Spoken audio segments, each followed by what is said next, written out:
Good morning, friends. Today is day 2 of the 45th annual conference of Mumbai Hematology Group. This morning we have 5 papers for oral presentation. The first one is on frequency of additional chromosomal abnormalities in CML patients and its impact on clinical outcome, to be presented by Dr. Shreyasi Chakrabarti, Scientific Officer, Department of Cancer Cytogenetics at Tata Memorial Center, ACTRACT. There are large number of co-authors that have been listed here. Over to Dr. Shreyasi for her presentation.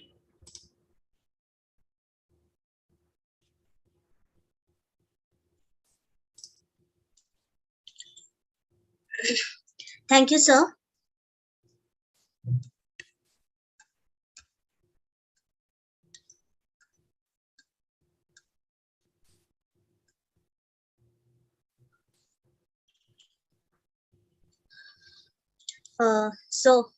Good morning, everyone. Myself, Shreyasi Chakrabarti, as sir has already introduced myself. My today's topic is frequency of additional chromosomal abnormalities in CML patients and its impact on clinical outcome. So CML, it is chronic myeloid leukemia. It is a myeloid neoplasm characterized by BCR-ABL1 fusion gene, which is originated by balanced translocation between chromosome 9 and 22. This results in induced genetic instability called additional chromosomal abnormalities, which are thought to be the causative factors of disease progression. ACS can be defined as presence of any structural and numerical chromosomal abnormalities other than the PH chromosome in PH-positive CMLs. This can be identified in 2 types: major root abnormalities and minor root abnormalities. Major root abnormalities are thought to be at high risk and associated with shorter survival, either detected at diagnosis or during the course of disease. Any other ACAs other than these high risks are considered to be minor root abnormalities. Response to treatment reveals that ACAs are associated with an adverse prognostic effect during the progressive stages of CML. Here I have mentioned few of the major and minor root abnormalities or previously studied, and this is the reference from which I have got this major and minor root abnormalities list. In this we have shown that good prognosis and poor prognosis, major root and minor root abnormalities. So objective of this study is to determine the frequency of ACAs in CML patients and to correlate the types of ACAs with response to TKI treatments. The methods included were 442 newly diagnosed CML patients of 1 year, that is of year 2021, which were referred to our department, Cancer Cytogenetics in ACTRAC. The samples received were from patients' bone marrow aspirate and peripheral blood samples. These were subjected to conventional karyotyping and FISH using commercially available probes. Primary cytogenetic abnormalities and baseline disease characteristics were compared in these patients, and cytogenetic and molecular responses were analyzed along with frontline TKI treatments provided to these patients. So as I mentioned, 442 newly diagnosed CML cohorts of 1 year was studied. About 16% showed of these showed additional chromosomal abnormalities, that is 71 patients, in which more males were found than the females, that is, and the ratio is 2.8:1. The mean age was 440, that is 42 years, ranging from 10 to 74. In the 16% ACAs, 82 were in CML-CP, that is chronic phase, 6% were in AP, that is accelerated phase, 11% were in blast crisis, and of 1% we could not found any clinical evaluation record. From the 16% of ACAs, 36.6% had major root abnormalities, which I have mentioned here, majorly comprises of trisomy 8 and derivative 22. And 63.4% had minor root abnormalities, majorly involving 3-way translocations, monosomy 7, and 7q deletions, along with other these which I have mentioned here. These are few of the partial karyotypes of major and minor root abnormalities. found in our cases. These two are the CML CP cases, in which the major root abnormalities here was found to be isodiacentric 22 addition. Here we have minor root abnormalities in CML CP case, which has a 3q21 deletion. The next one is the CML AP case, in which we have monosomy 7 and derivative 22, along with all the others I have mentioned here. And this is a CML BC case, which has many simultaneous chromosomal abnormalities, majorly involving trisomy 8 and trisomy 19, along with derivative 22. These are all major root abnormalities, along with deletion of Y chromosome from a male patient. So in our study, we found that major cytogenetic response in 3 months was found in 4.2% cases. Complete cytogenetic response in 6 months was found in 12.7%, and complete cytogenetic response in 12 months was only 2.8%. Major molecular response was found in total 19.7%, that is almost 20%, with median follow-up of 9 months. This is a treatment response. Here, in this 16% of ACAs from our study, first generation frontline treatment was given to 39%, that is imatinib was given. Of these, 76% were opted to second and third line generation TKI treatments, because from these 39%, 31% showed failure or poor response to the imatinib, that is frontline TKI treatment. From this 76%, 69% showed good response to second generation TKI, and of which majorly showed good response to dasatinib 50 mg treatment. From this 69%, 5% have now been planned for third generation TKI treatment, that is ponatinib, and the rest 10% showed good response to nilotinib and bosutinib treatment. From the rest, 43% were given dasatinib treatment, either after failure to the imatinib, or 18% were directly started with dasatinib 50 mg treatment, that is second generation TKI. And for 1.4% cases, nilotinib, again a second generation TKI, was directly started and which responded very well. So the frequency of ACAs in CML was found to be similar as compared to the previous studies. In our study, we can conclude that minor root abnormalities were found more than major root abnormalities, and these were prevalent in advanced stages of diseases, which suggests that their presence indicates disease progression.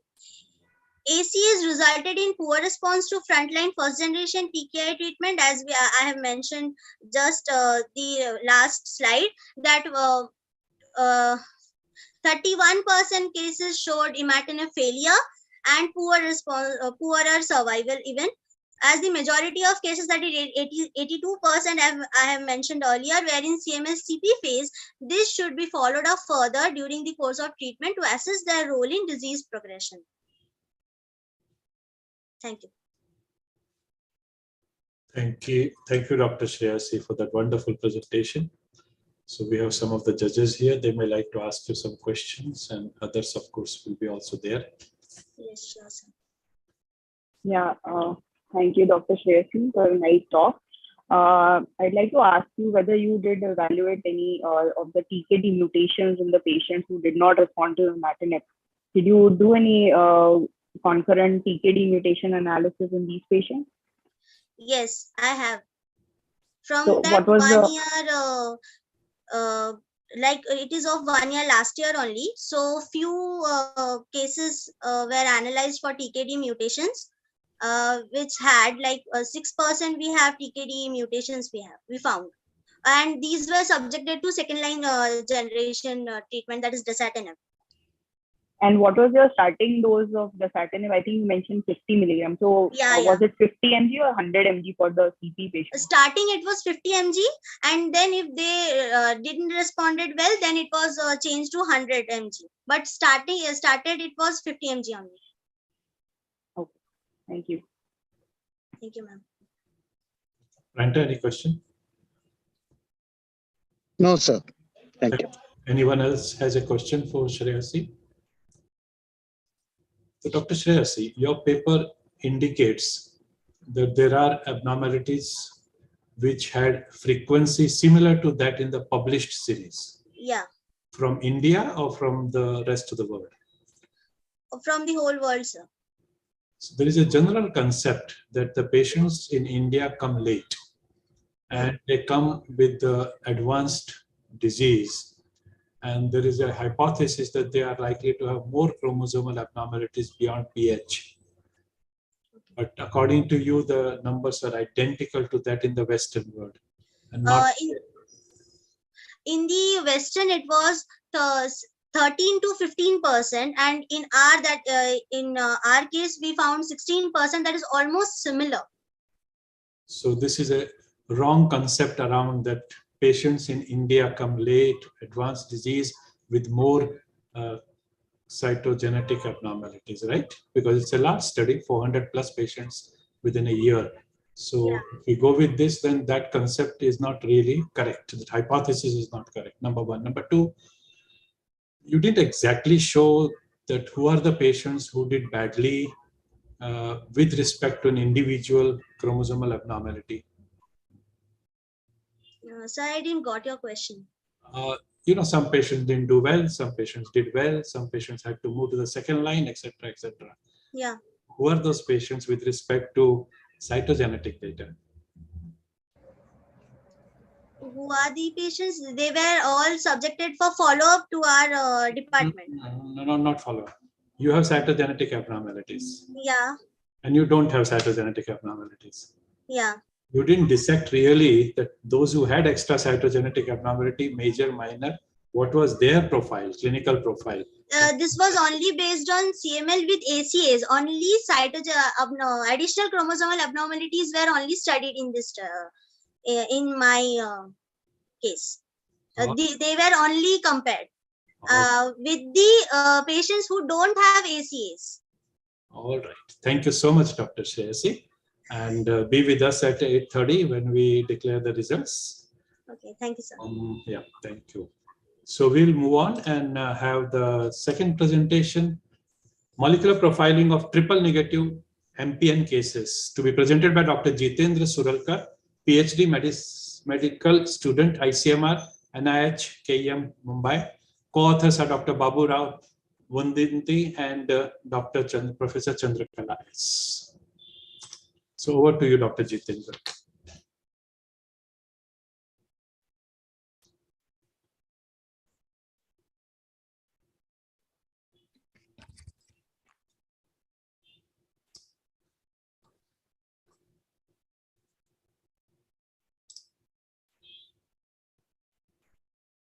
So am I visible and audible, visible. Go ahead. Yeah.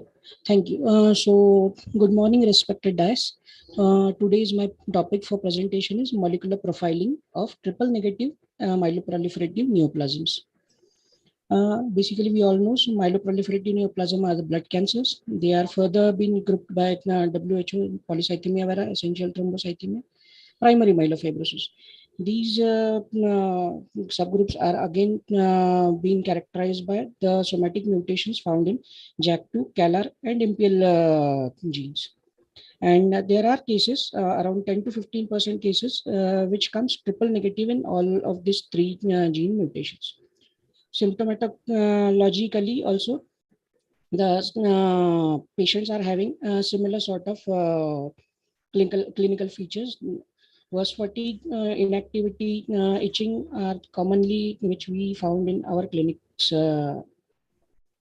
This is the criteria, diagnostic criteria given by WHO, where we follow the major criteria and the minor criteria required for the classification of PVET and PMF. So our aim to the study was to study the genomic alterations found in triple negative myeloproliferative neoplasms. Our objectives were to identify the spectrum of genes involved in triple negative MPNs, to understand triple negative MPN pathogenesis through clonal gene involvement. Methodology which we use for this study was first the clinical and laboratory based. The inclusion criteria was triple negative MPN cases identified by allele specific PCR, fragment length analysis, and Sanger sequencing. Exclusion criteria were reactive erythrocytosis, secondary erythrocytosis, and cases of familial polycythemia. So we have chosen next generation sequencing and have done genomic DNA NGS with comprehensive leukemia panel. And the data alignment was done with an bioinformatics pipeline, which I will tell further. So this was our typical workflow. We identified the patients with clinical signs and symptoms, subgrouped them, done this complete workflow, and then has done their next generation sequencing. So this was the typical clinical features of the subjects which has been included in the study. Means have been given here. So the bioinformatics pipeline and the variant interpretation criteria which we use was like this. The sequencing was done on Illumina MySeq platform. Adapter sequencing after that was done with the BWA program. PCR duplicates post-alignment processing was done with PICARD tools. Variant calling was done with GATK program, GATK and low-freq version 2 programs. The SNVs and indels found were annotated with variant effect predictor given by Ensemble on HG19 assembly and compared with the clinical databases annotated with ClinVar, DBVar, DBSNP, ESXE, Genomat, and 1000 genome database. The consideration for SNVs and indels were done with 1000x and above depth, and clonal identification of variants are only considered for the study. So these were our patients, and this is our findings which we have found in the patients. So the pink one are the already reported clinical variants which have been found. The orange one which you can see is having a conflict of interpretation even in the known databases, and the other black ones are either synonymous or non-reported or benign variants which we have found in our patients of triple negative MPNs. So basically we have found largely variants in SUSD2 gene followed by TP53, ASXL, ZBP, PDGFRA, ATM, and TET1. So we found around 11 pathogenic variants, 15 likely pathogenic variants, and other likely benign, and variants of uncertain significance. So these were the variants which we have found in our cases, and I think they are enough self-explanatory. So what interesting which we have found here is that we have found high frequency SUSD2 genes that are causing damaging effect. So this is a little technical diagram which I will explain. This is basically a variation we were provided by NCBI. This is chromosome 22. This is the GRCH38 sequence assembly. The variant transcript, it is already, everything is set in NCBI program. Found on chromosome number 22, PM 11.3. This is basically the sequence line. This is database of reference SNPs. That means our reference SNPs are being identified. And these two are the prediction reports given by the prediction softwares. And it clearly states that the variants which we have identified serially in these patients are found disease causing. So yes, our conclusions were we have serially found similar clonal variants of SUSD2 gene in 14 TNMPN cases.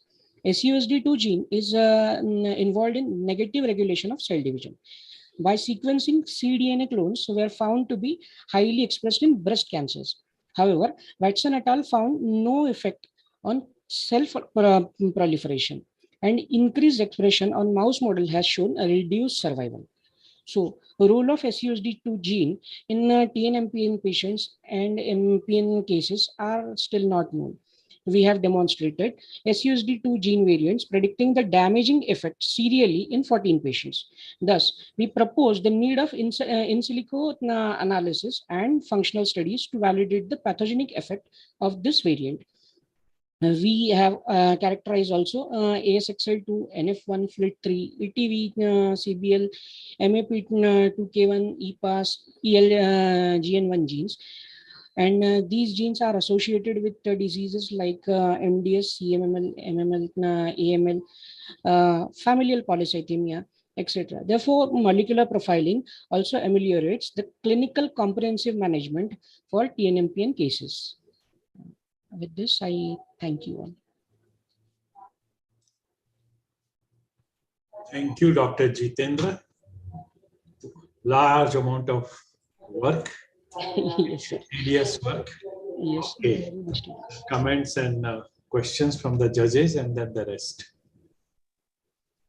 Yeah, thank you, Dr. Jitendra. I want to know, how did you see the serial damage affecting 14 individuals? So see this. Shall I share the screen again?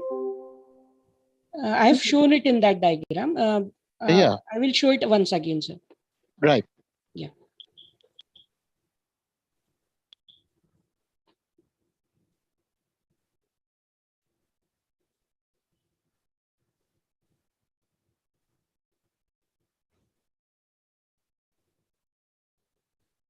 So basically, these are our patients, sir. These are our patient files which we have loaded on Variation Weaver.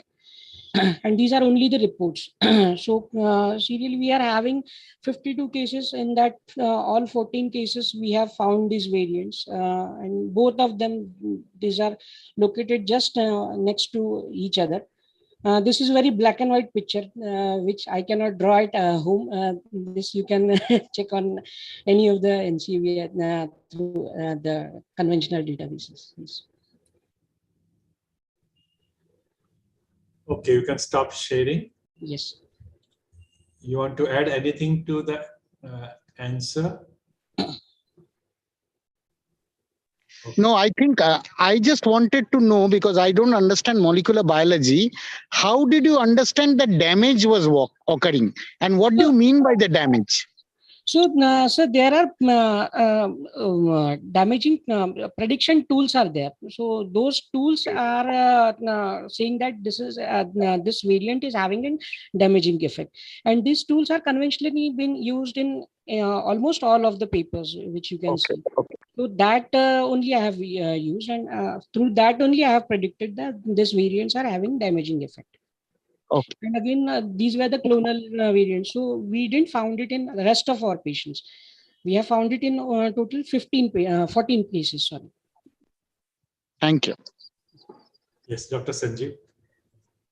Yeah, Dr. Jitendra, I wanted to know that you have found a lot of epigenetic modifier genes being getting the Yes. variants in your Yes. patients. So Yes. what could be the therapeutic implication of this finding?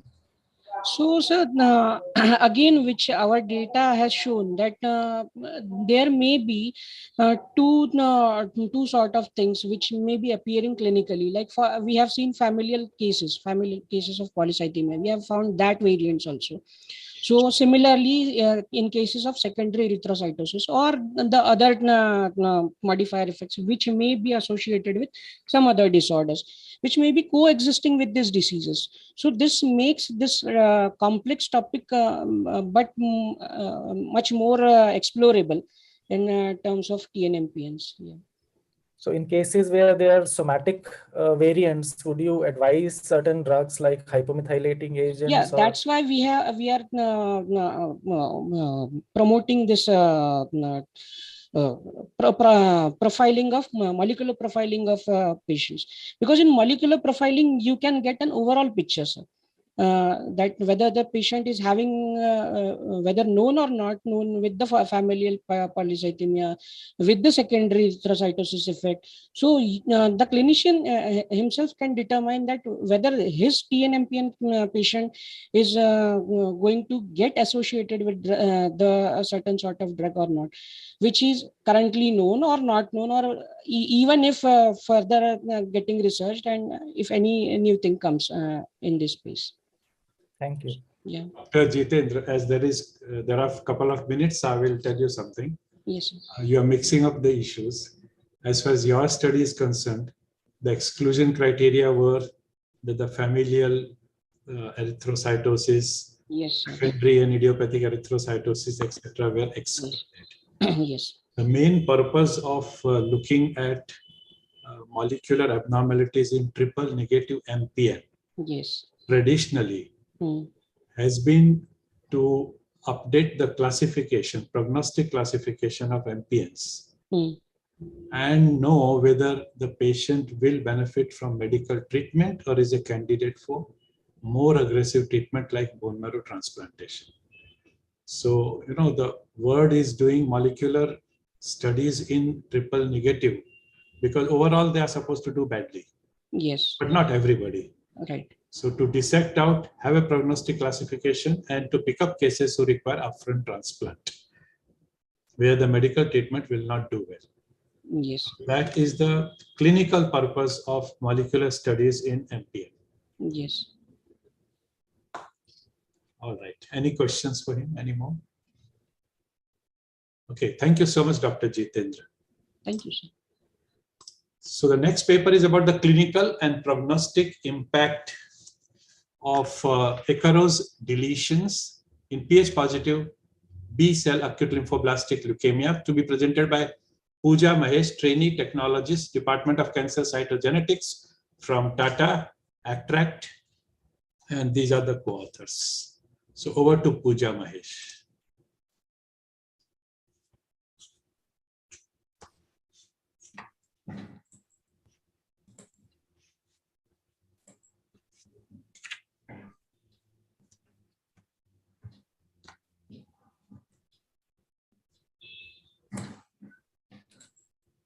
Good morning, everyone.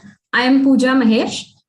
This presentation is on study conducted to understand clinical and prognostic impact of icazarefin deletions in Ph positive BLL cases. So BLL is basically a hematolymphoid malignancy of immature. Sorry for the interruption, madam. Please put it on the slideshow mode.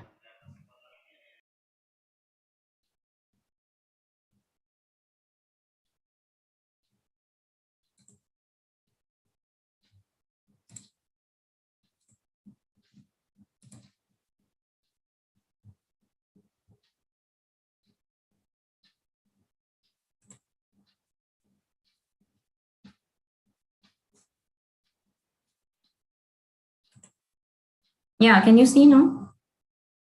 Not yet, ma'am. Please go ahead. It accounts for 80% of ALL cases. BLL is common in children. And yeah, Pooja, your slide is not moving. yeah. Can you see? Do you see the indicator slideshow? No. No. Roshni, do you have her presentation?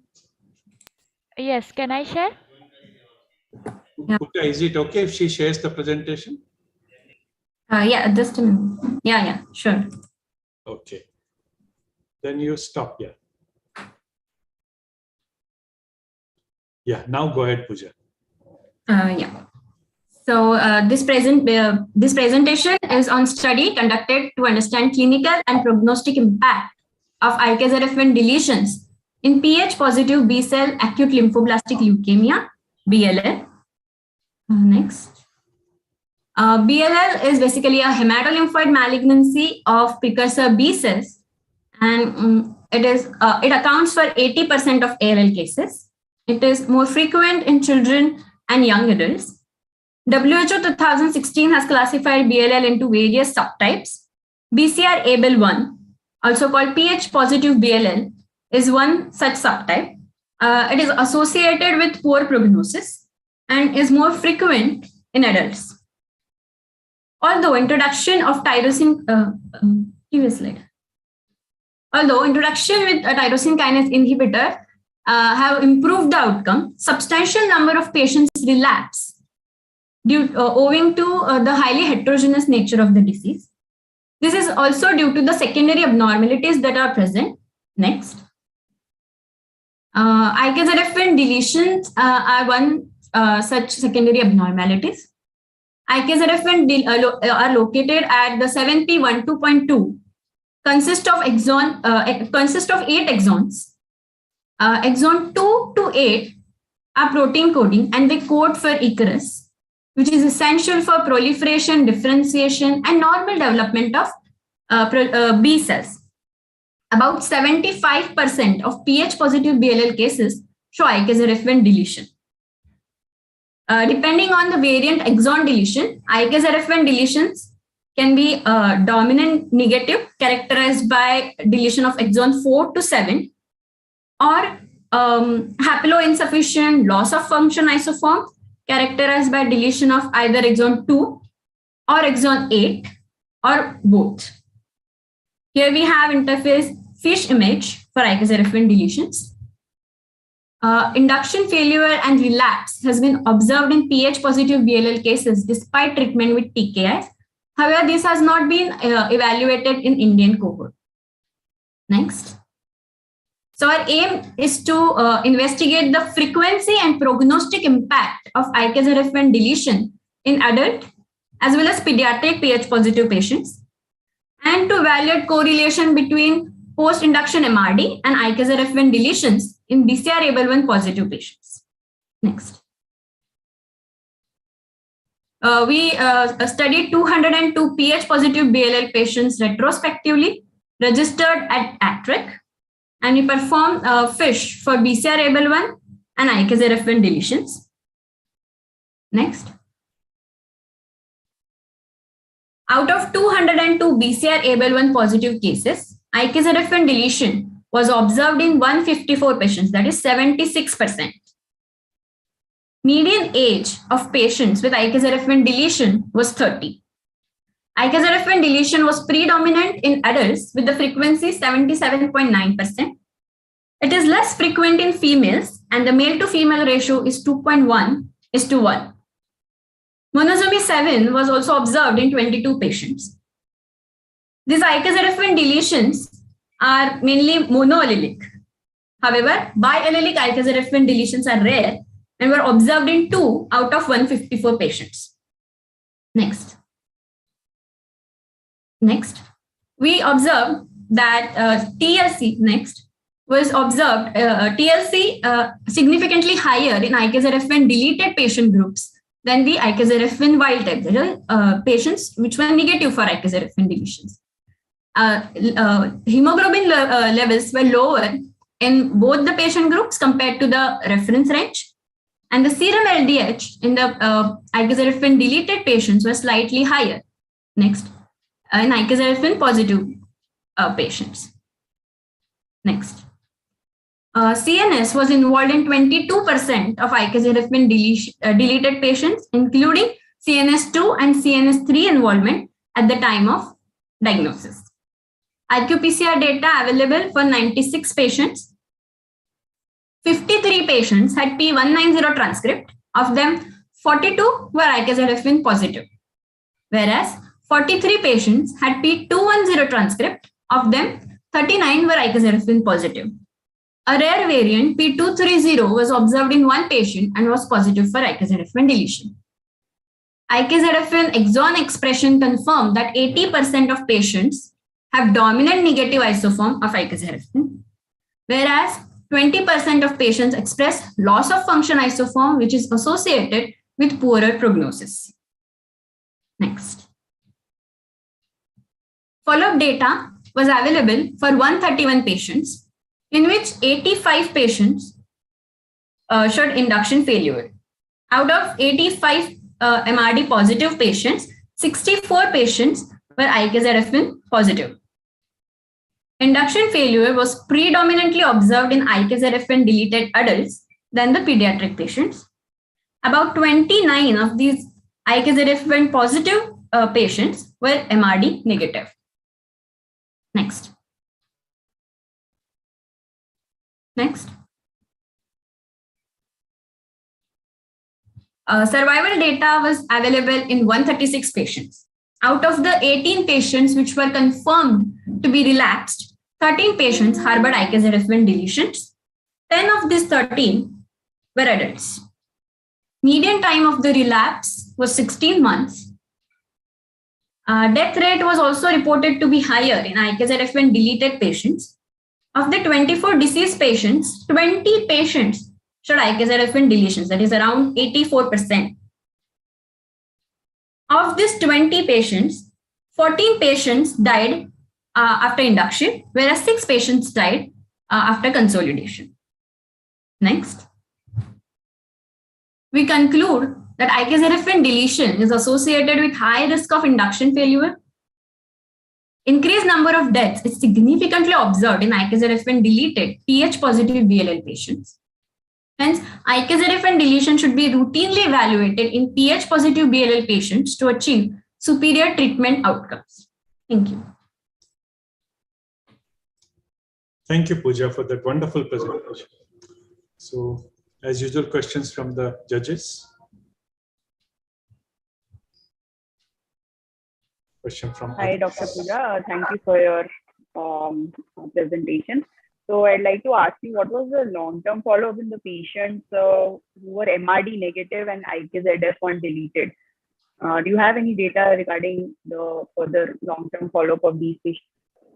Yeah, we checked post-consolidation for these patients, and most of these were positive for MRD. But more study is required to understand what is happening with these patients and what treatment they are receiving for the longer duration. And one more question. I don't know, this is probably quite basic, but I wanted to know that when you were following up for the MRD, I mean, what happened with the IKZF mutation? I mean, did you find that the patients became negative for it, or was it persistent? And what was the method of doing MRD in the patient? So as mentioned in the slide as well, it is the previously published MRD. We obtained it from flow cytometry department of our institute. And they have previously published the proper method for that one. So the IKZF deletion, it persists in these patients. Is that true? If I'm understanding. The deletion per se doesn't disappear. That persists in the patient. Is that what you're trying to say? Yes. IKZF1 deletion is there. Yeah. Okay. Thanks. Yeah, Dr. Sanjeev.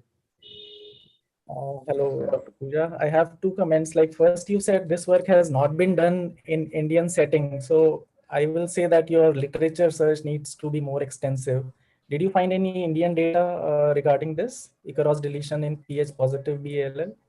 No, not much of the Icarus deletion data is available. It needs more extensive study in this field. So if you do a good net search or PubMed search, you will find 2016, which has been published in Leukemia Research, the data from our center, which is already there.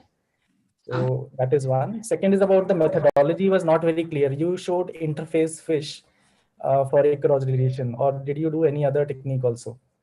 No, we did cytogenetically, we did Icarus deletion identification by fish. Interface fish. Yes. So what was the probe targeting? Any particular area of Icaros or the entire Icaros? 7p12.2.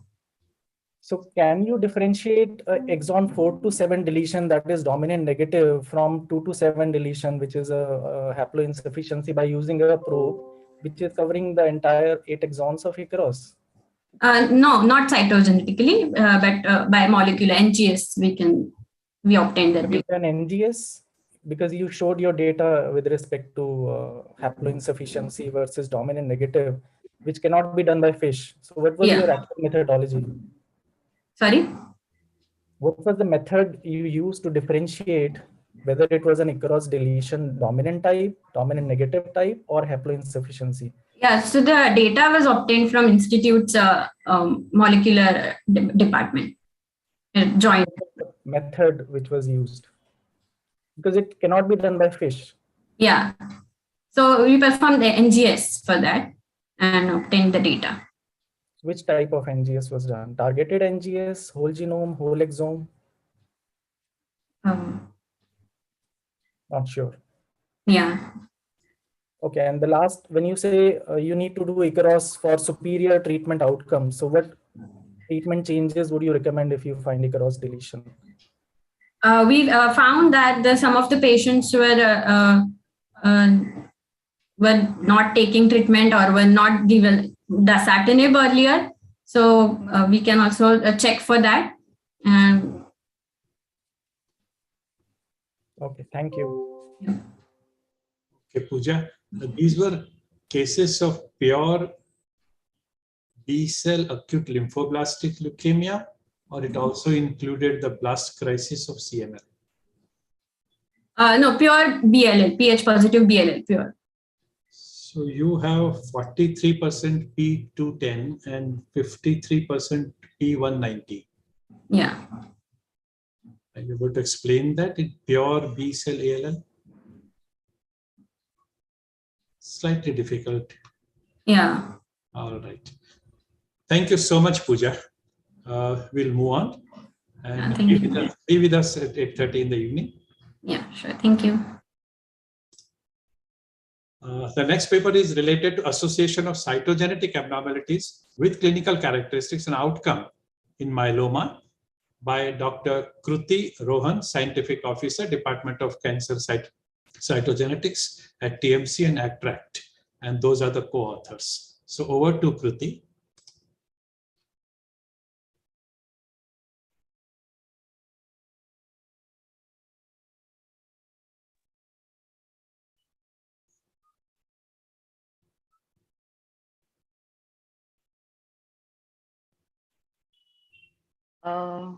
Good morning, everyone. Can you see my screen? Yeah, slideshow mode. Yeah. Perfect. So today I'll be covering my topic for the association of cytogenetic abnormalities with clinical characteristics and outcome in multiple myeloma. Multiple myeloma is a collection of cytogenetically distinct plasma cell malignancies, and the malignant cells produce antibody or immunoglobulin called M protein. So multiple myeloma is defined by the presence of end organ damage, specifically hypercalcemia, renal failure, anemia, and lytic bone lesions. That is mainly known as CRAB features. So other than the CRAB features, the criteria which is used for diagnosis of multiple myeloma include plasma cells greater than or equal to 60%, serum FLC ratio greater than or equal to 100 Ng, and more than one focal lesion on MRI.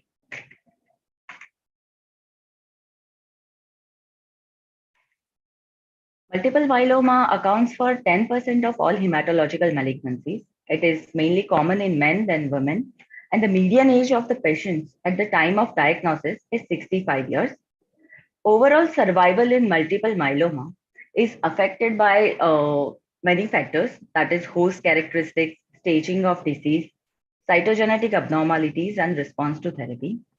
Among all other factors in multiple myeloma, cytogenetic FISH abnormalities are known to be the most predictive of outcomes in patients.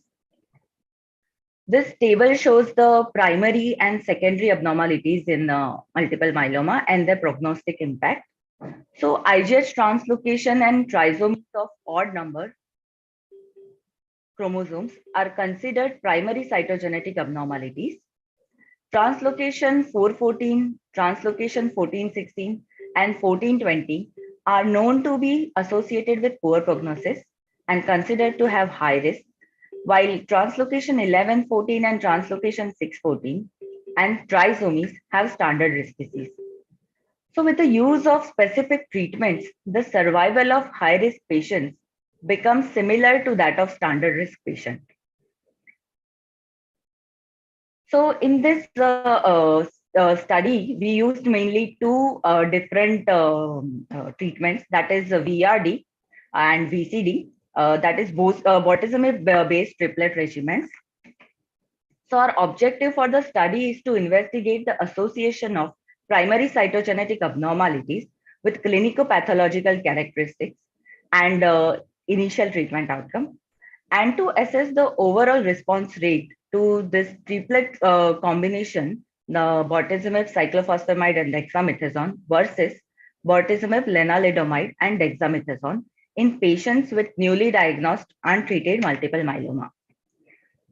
A retrospective analysis of patients that was treated with VRD and VCD as the induction was done, and the data was compared in 1,499 newly diagnosed multiple myeloma patients from Jan 2014 to December 2020. Interface FISH was performed on CD138 enriched plasma cells in bone marrow by using commercially available probes. We first compared the baseline disease characteristics along with the primary cytogenetic abnormality and assessed overall response rate with receiving VRD and VCD in the 873 patients where the follow-up data was available. And then the statistical analysis was done using the SPSS software. So in the results, we found the total chromosomal abnormalities in 68.5% of patients. As we can see in the this chart, 34.46% of patients showed IGS translocations, out of which 20% were without trisomies and 14.46% were with trisomies.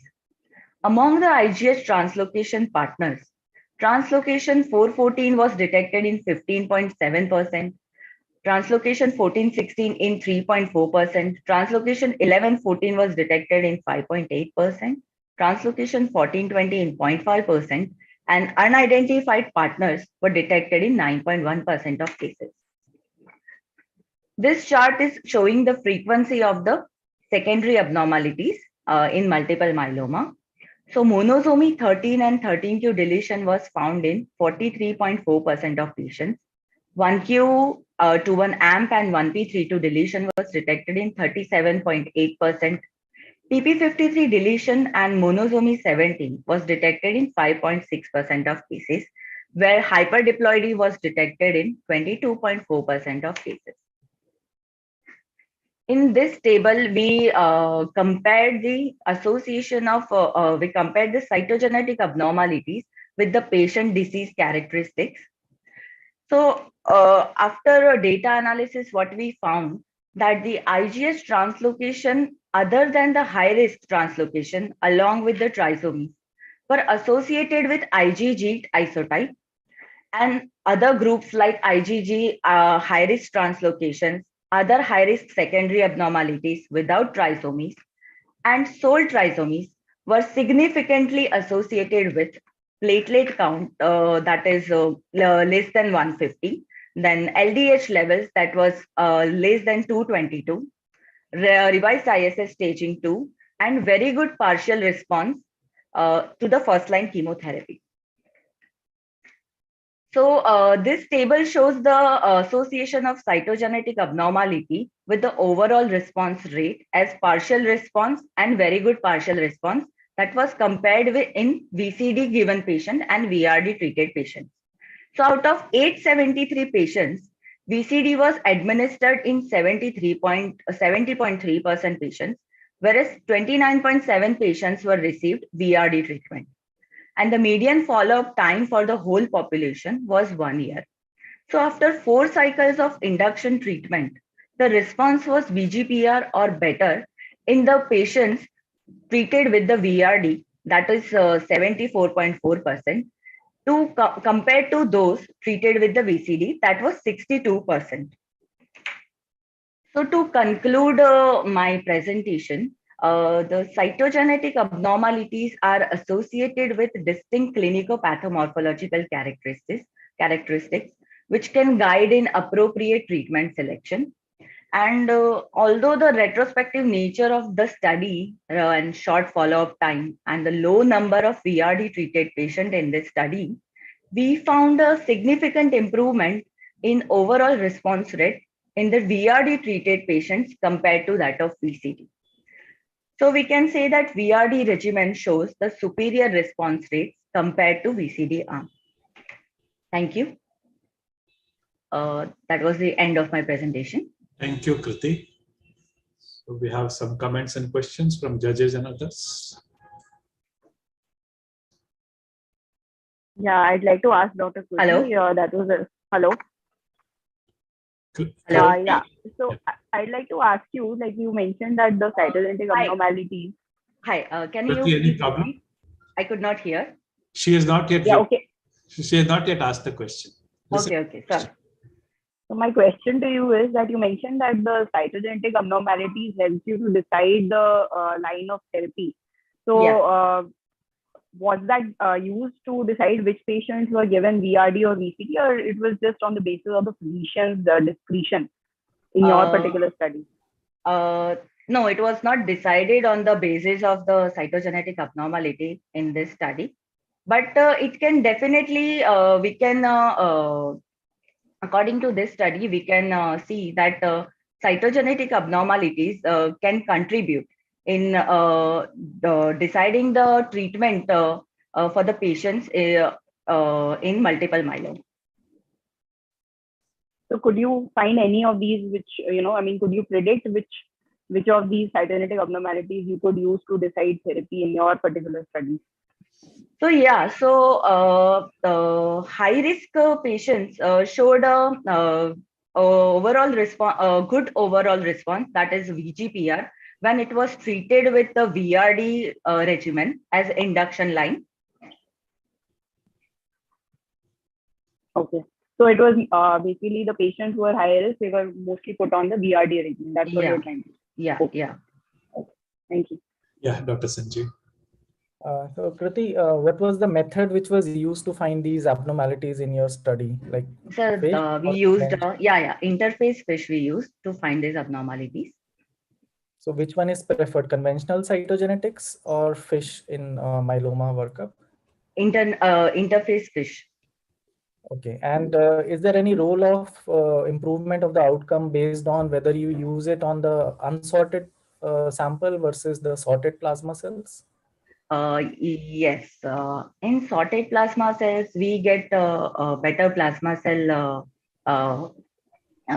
what we can say is only CD138 positive plasma cells we get in after sorting. So it is easy to find out the abnormality in sorted plasma cell samples. And while doing the bone marrow, should we submit the first pull sample or the second pull for the cytogenetic analysis?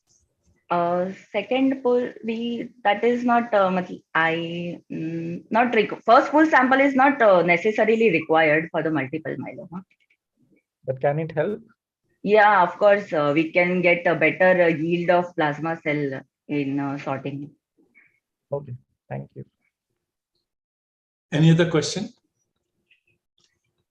So once again, Dr. Kriti, there's some time, so I'm going to tell you something.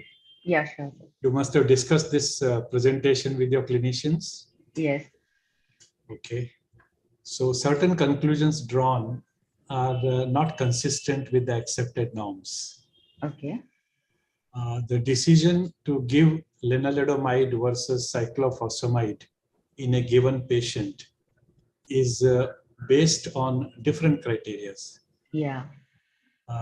Clinically, we go with whether kidney is okay or not. Yes. The patient will tolerate len or not. Yeah. Sometimes there is a reaction to len and therefore one is forced to avoid len, etc. Yeah, of course. So by and large, len is used for everybody because cyclophosphamide is known to induce chromosomal instability. Yeah. And is not the preferred treatment unless you are forced to. Okay. That is one thing. The other thing is, it's a bit too early in this study to conclude your data, I mean, I'm not going by the literature, that your data could tell whether to use this protocol or that protocol. Yeah. And when you said 1Q amplification, what you exactly meant? 1Q amplification, that is either it can be 1Q gain or amplification. That means if you're getting 3 copies of the 1Q region, that will be that is known as 1Q gain. And if you're getting more than 3 copies, that is that we consider as a 1Q amplification. So 1Q amplification was there in almost 34% of patients. Yes, yes. In our study, it was there. Yeah, in your study, of course. Yeah. What's the implication of that?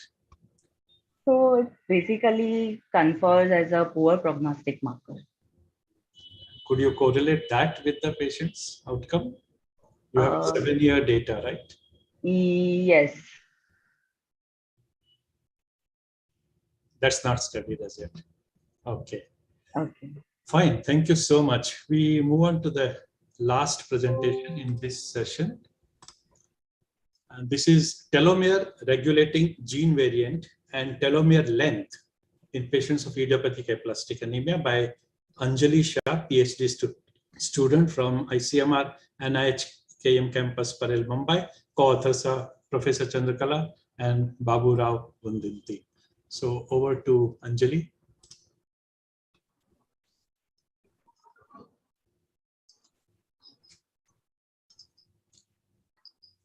My slides are visible, sir?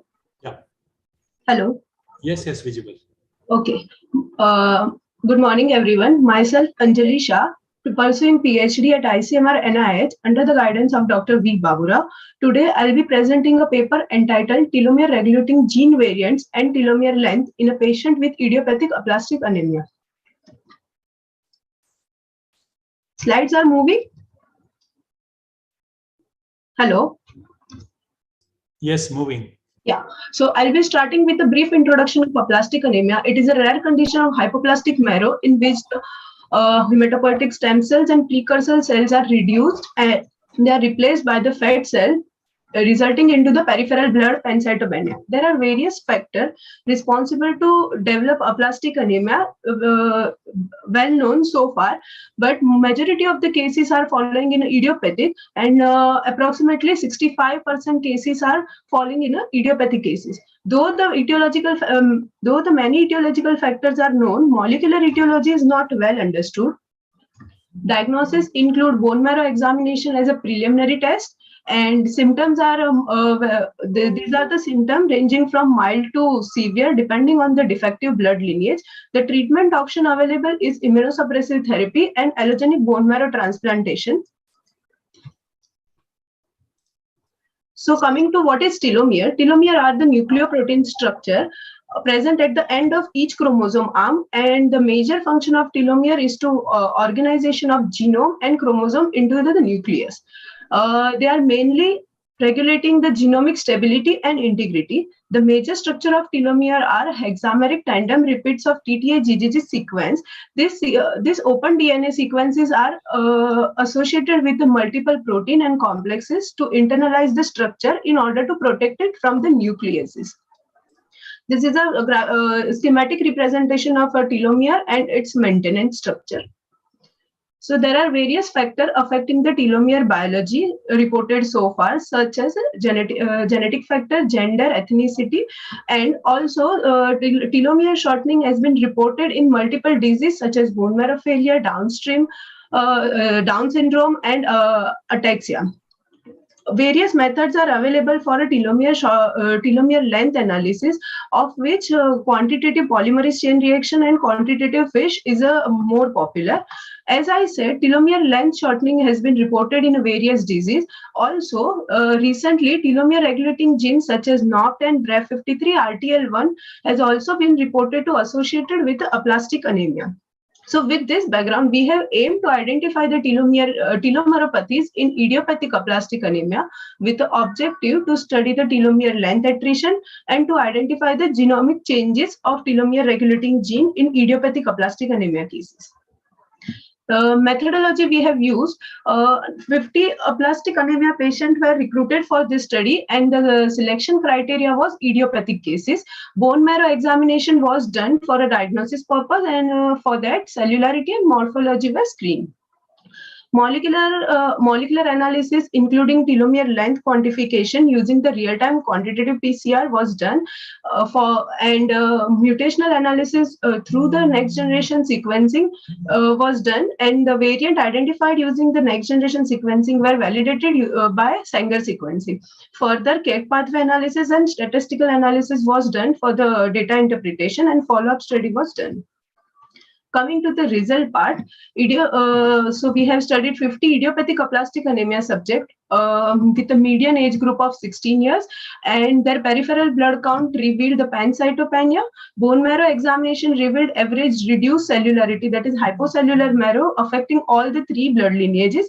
There were various symptoms observed in our cohort. However, most common ones are skin pigmentation, bleeding manifestation, nail and hair dystrophy, and mouth ulcers.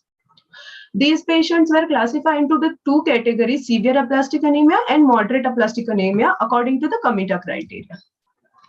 Telomere length quantification analysis revealed that the average telomere length was reduced in all the aplastic anemia subjects compared to age-matched control. Adult cases showed a shorter telomere than the pediatric cases in both control and idiopathic cases.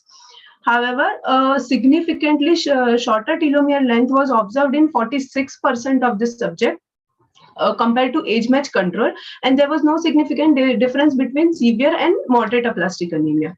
The mutational analysis revealed 21% pathogenic, 29% likely pathogenic, and 50% variant of uncertain significance mutation.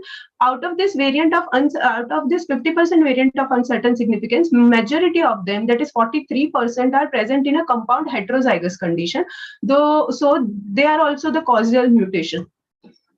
Coming to the molecular analysis, molecular mutational analysis revealed that telomere regulating gene were mutated in 30% of the subject, followed by 6% of the subject with the other gene variant, and 64% with the no mutation identifier. This 30% mutation were showing a high frequency of the mutation in RTL1 gene, followed by TERT and TINF2. These 5 genes were identified in our cohort: RTL1, TINF2, TERT, NOP10, and P53. These genes were majorly responsible in telomere length regulation, but they were also found to be associated in other cellular activities. Out of this 33% RTL mutation, the 33% variant were found to be causing a premature translation termination, therefore causing a defective protein formation. A particular mutation at TINF2 exon 6 was found frequently in our cohort, and the subject with the TINF2 and TERT mutation were showed significantly high telomere attrition. These are the mutation identified in our cohort. So the correlational data showed that the absolute telomere shortening in a subject with a mutation compared to the subject with a no mutation and control. And cake pathway analysis revealed that these mutated genes are involved in telomere protection, telomere lengthening, and also they are associated with other proteins which are involved in a cell cycle and other cellular activities. So defect in any of these genes can lead to the genomic instability, and it affects the genomic integrity also. So it has been reported, and high frequency of a mutation in TERT and TINF2 gene may influence the telomerase enzyme activity and further inhibiting the telomere lengthening. So the follow-up study was done in 84% of the subject, out of which 36% subjects showed no significant changes in telomere length even after the 8 to 12 months. And overall, 28% subjects showed a further reduction in telomere length, of which 9 subjects were having the genomic changes. That is, genomic mutation was found in 9 subjects. High death rate was also identified in a telomere regulating gene mutation subject, that is 33%. Majority of the subjects are treated with the danazol and showing the average hematological response, of which some of them showed a reduced telomere length after follow-up. Subject treated with the ATG and danazol and eltramopeg showed a good hematological response, and there was no further reduction in telomere length. The transfusion-dependent subject were showing a poor hematological response, and 50% of them showed a further reduction in telomere length. With this, our studies suggest the telomere length analysis is important, as we have identified shortening in 46% of the subject. Telomere regulating gene are also important to identify in idiopathic cases, as we have identified mutation in 30% of the subject. Particular mutation in our cohort, that is TNF2 gene at exon 6 position, was found frequently. So the study on a large cohort is required with a functional validation. Our study basically highlights the disease severity in a subject with a telomere shortening and telomere gene mutation. So therefore, telomeropathy, including telomere length and gene mutation, is important in idiopathic aplastic anemia to understand the inheritance pattern and management of the disease. Thank you. Thank you, Anjali. Questions from judges and others?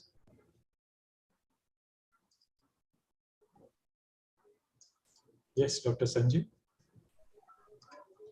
Yeah, so in your cohort, how was Fanconi's anemia and other causes ruled out, or did it include such cases also? No, we have not included. We have ruled out that earlier only. So at the time of recruitment only, we have excluded Fanconi anemia. So what were the criteria by which? Yes, criteria. Yeah, that was the exclusion criteria. Any specific? How did you diagnose Fanconi and exclude them? He's asking that. Sorry, sir? How did you diagnose Fanconi to exclude them? By cytogenetic stress cytogenetic test, chromosomal breakage. Okay, so these cases were all negative for chromosomal stress. Yeah. Akanksha Prante. Yes. Dr. Anjali, I wanted to ask you, like, majority of the patients that you mentioned, they seem to be like, the dyskeratosis congenita. So how did you label them as idiopathic aplastic anemia, where, you've already written in your exclusion criteria that you had excluded the inherited bone marrow failure syndrome? So at the time of diagnosis, they were diagnosed as the idiopathic only, and majority of them are showing us phenotype after diagnosis also. After 6 months of, sorry? So at baseline, these patients were not subjected to an NGS testing? No. Okay. Anything, Pranta? No, I had that same question because, morphologically, phenotypically, they might not be there, but I think it's a good study. But I still have a question which is always asked in every forum, that how do you standardize the telomere length in Indians? Do we know what is the standard length? No, standard length is not known, but what I do is I do a group of similar age group subject. I take and pulling their sample. I have done primarily only I have done the real-time analysis, so that I know the patient falling in a age group 1 to 10 have a telomere length in this range. So I take a particular range, not a perfect number.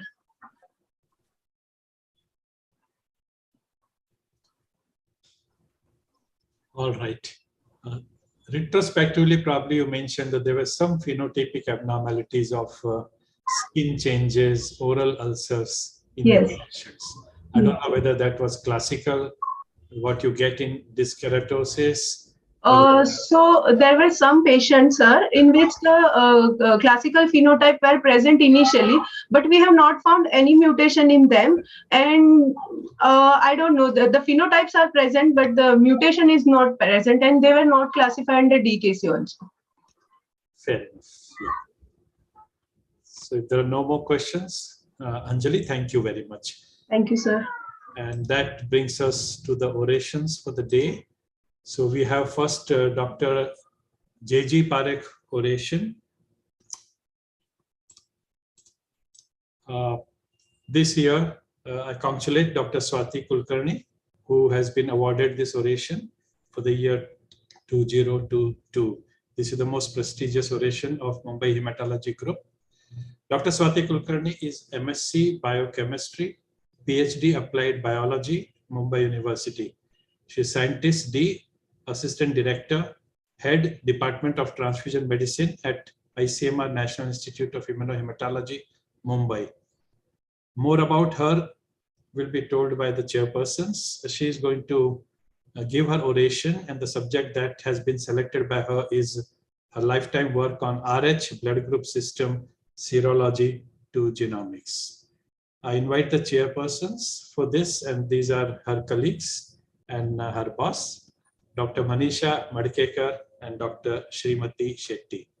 They don't require introduction. However, to complete the formalities, Dr. Manisha Madkekar, MD Medicine, is Director, Scientist G, Head, Department of... Okay, so over to the chairpersons. So good morning, everybody. At the outset, I would like to thank Dr. Agarwal and the entire organizing team for inviting me for as a chairperson for this event. I think Dr. Swati is getting an oration. I think she's the most deserving candidate for this oration. I have known Swati for more than 20 years now. She joined this institute way back in 1984 as a technician.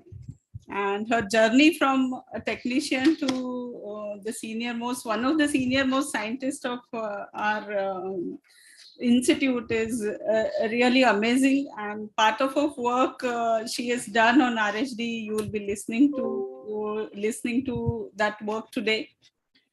But Dr. Swati did her PhD on RHD system and has done remarkable work in this area, right from understanding the population prevalence of RHD negativity, RHD heterogeneity in Indian population, understanding their molecular mechanisms, especially for RHD variants, which has actually been and develop a technique which is required to identify this variant, which has been now patented and which has been used for diagnosis of these variants. Then because of her study on the large scale population base, now we are able to formulate a strategy which is required for evaluation of these RHD genotyping specific for Indian population. And she has also standardized actually a very important technique for identifying fetal RHD status by non-invasive technique from maternal plasma. So her entire work on the RHD field is actually truly remarkable, and I'm sure she will be sharing all that to us today. But apart from that, actually her work, she's done extensive work in other areas. Last few years, she has actually struggled. I mean, she has actually established a state-of-the-art molecular diagnostic laboratory for blood group systems at our institute. So actually our institute now offers genotyping for more than 15 blood group systems, especially which is useful for chronically transfused patients. Then apart from that, her work on actually human neutrophil antigens is also, this is the first time her lab has established population prevalence of human neutrophil antigen in Indian population. And based on that, they have developed panels which can be used for identification of anti-neutrophil antigens. And her work has led to the recognition of her laboratory as the Center of Excellence in transfusion medicine, which is, I think, a feather in her cap, which has been possible because of her dedication and hard work. And with this Center of Excellence, now her lab has established NGS-based genotyping for all the known blood group antigens, And we are actually almost at the last stages of developing first time an Indian rare donor registry, which we hope that we'll be able to launch in another 2-3 months time. So our entire work is a story of her dedication, her hard work and her perseverance. Without that, the Center of Excellence would not have been possible. And I think she is one of the most deserving candidates for this oration. And I take this opportunity to congratulate her. And I think I invite her for her oration lecture. Thank you, Dr. Manisha, for your very kind words. And I think I'm very happy that my work has been recognized, and especially the Department of the Transfusion Medicine is on the way of coming up because of your help, and we are having the Center of Excellence also. So at the outset, I would like to thank the organizers of annual conference of Mumbai Hematology Group for giving me this opportunity to talk about my journey of RH blood group system, serology to genomics, and for giving me JJ Parikh Oration. Thank you very much. Can you all hear me? Yes. Yes, Swati, you should present your slides. Thank you. The RH blood group system, as you know, is the second most important blood group system. Sorry for the interruption, ma'am. We can't see your presentation. Okay, 1 minute.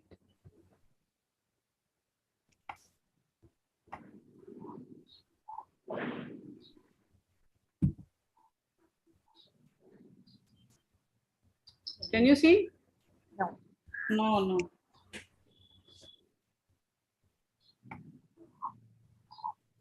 We still see your desktop. So what, Swati, you can, I think. Yeah. I'm just trying. Yeah, now we can see one slide. Okay. Now you can see? Yes.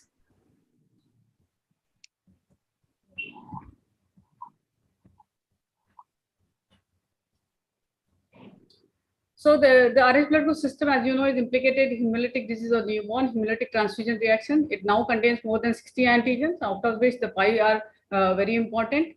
And this most of now you know the RHD is mostly detected by hemagglutination tests. So these are the very new more than 53 blood group antigens which have been listed here in this table and their incidence. So my journey of RH blood group started long ago when I joined the institute, and I was given the place in Wadia unit of our Institute of Hematology under Dr. Snehalata Gupte, who is my guide and my mentor to start the work in the institute. We provided services of antenatal serology workup and RH clinic to Nauroji Wadia Maternity Hospital, and I was the regular part of that in the start of my career. Many research projects were carried out on maternal alloimmunization, hemolytic disease of newborn, neonatal hyperbulimia, and the basic data was generated for RH-HTN and its correlation with severity in Indians. And different techniques was standardized by me and which were helpful in the management of RH alloimmunized pregnancies. So these are the various projects which I undertook in the initial years of being a part of the Wadia unit. And I'll tell you the brief about some of these projects which I have carried out. So first of the project was in the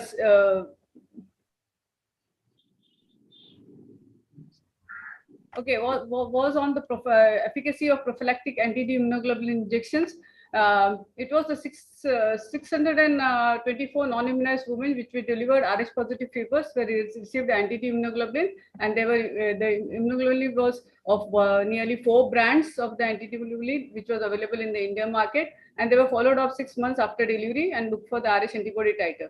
Of this, 1.6 women were immunized in spite of the prophylactic therapy compared to 4.6% in controls. And one of the brands, that is brand 2, gave a higher failure rate. The probable reasons of prophylaxis failure were delayed administration, that is after 72 hours, or due to complicated delivery, due to more amount of fetal-maternal hemorrhage, or patients already sensitized at the time of anti-D administration. So another project was on the distribution of IgG subtypes in maternal anti-D sera and their prognostic value in the Rh-HDL. So more than 107 Rh immunized women with Rh positive pregnancy were screened with IgG subtype sera using polyspecific IgG subtype specific reagents. And in the anti-D alumnized women, all subtypes of hemoglobin were detected. IgG1 and G3 was most predominant. And at the same antibody titer, the hemolytic disease was more severe when the anti-D was of IgG and IgG3 type. And risk of having stillborn fetus was higher when it was IgG1 and 3 which existed together. IgG2 and 4, the disease was more milder. So our IgG subtype was one of the additional parameters which can be used in the management of Rh-HDL. Then came one of the, I think, basic data to be developed in the incidence of Rh immunization. So the incidence from 1957 to 1977, when a prophylactic anti-D was not used, it was 5% in Rh negative women. In 78 to 80, it was 3%. And then we tried to know the alumnization incidence. This was from the Wadia maternity antenatal OPD, and we found we actually done the work on more than 1,39,000 samples which were tested, and almost 5% were RHD negative. The frequency of negativity remained to 5% only, but the rate of alumnization was declined to 1.7%. And this incidence of alumnization among the post-pregnancy was 0.4% and 17.4% after 4 or more pregnancies. Then you can understand that the incidence was reduced to 1.7% in the next decade from 3.4% earlier. And this was mainly thought to be due to family planning and extensive use of prophylactic anti-D immunoglobulin, though antenatal prophylactic anti-D immunoglobulin was not used in those days. But still, the complete eradication of HDN was not there. Then we performed some tests for, as we know, Rh antibody titer is mainly done to investigate the severity of HDN. Then we thought in the initial titers during the first pregnancy has good correlations with the severity of HDN, but with the later pregnancies, the Rh antibody doesn't correlate better with the severity. And then the anti-D quantification was an important parameter, and we developed ELISA using penicillin labeled anti-human globulin. And to tell you, okay, this was the effort. Now we get ready-made reagents where the conjugate is made. Here we developed, we actually purified the anti-human globulin and then conjugated with the penicillin enzyme. And that time I think the cost factor was a very big factor. And this actually took a lot of efforts in having this penicillin ELISA for anti-D movement. But we found very good correlation with the severity of HDN. And the anti-D concentration was below 4 grams. The infant had very mild disease or required only phototherapy. And when it was above 8, most of the time it indicated intrauterine death and severe. And we also simultaneously standardized many techniques for the measurement of anti-D concentration, and also a functional technique like antibody-dependent cell-mediated cytotoxicity assay, which was helpful in monitoring Rh alumnized pregnancy. Then during one of our projects, the HIV antibodies were found in few batches of anti-D immunoglobulin prophylaxis in late 1988, and these were administered to Rh negative women before the product was banned. And 240 women received it, but we could do follow-up of 54 women and tested them and screened for HIV antibodies. And some of them were evaluated at 3 to 6 months and up to 6 to 8 months also. And they received different concentrations of anti-D immunoglobulin. But none of the 54 anti-sera had anti-HIV. Didn't have anti-HIV. Were not HIV positive. The passive acquired antibody don't persist after 6 months, and the production of active antibody in response to the antigen usually happens at 6 months. And apart from this, there were some seroconverters and non-converters. So study was continued after some time also, and the women did not have any anti-HIV positive antibodies. Until then, a flow cytometer was acquired by the institute. So we did the same anti-D quantitation in RH immunized women by flow cytometric method. And here we use polyclonal anti-D as the primary antibody and anti-human globulin conjugated with FITC as the secondary antibody.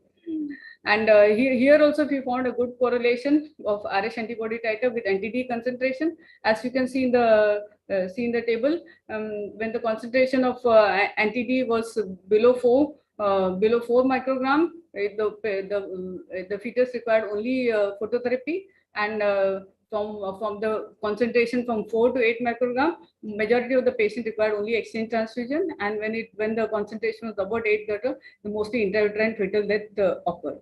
So if you can see in the next graph, the anti-D concentration and RH antibody titer, you can see the RH antibody titer of less than 1 in 32 also, 2 fetuses required exchange transfusion, whereas in the anti-D concentration was less than 4 microgram, did not require any fetus. So we found that anti-D was a more better indicator than RH antibody titer.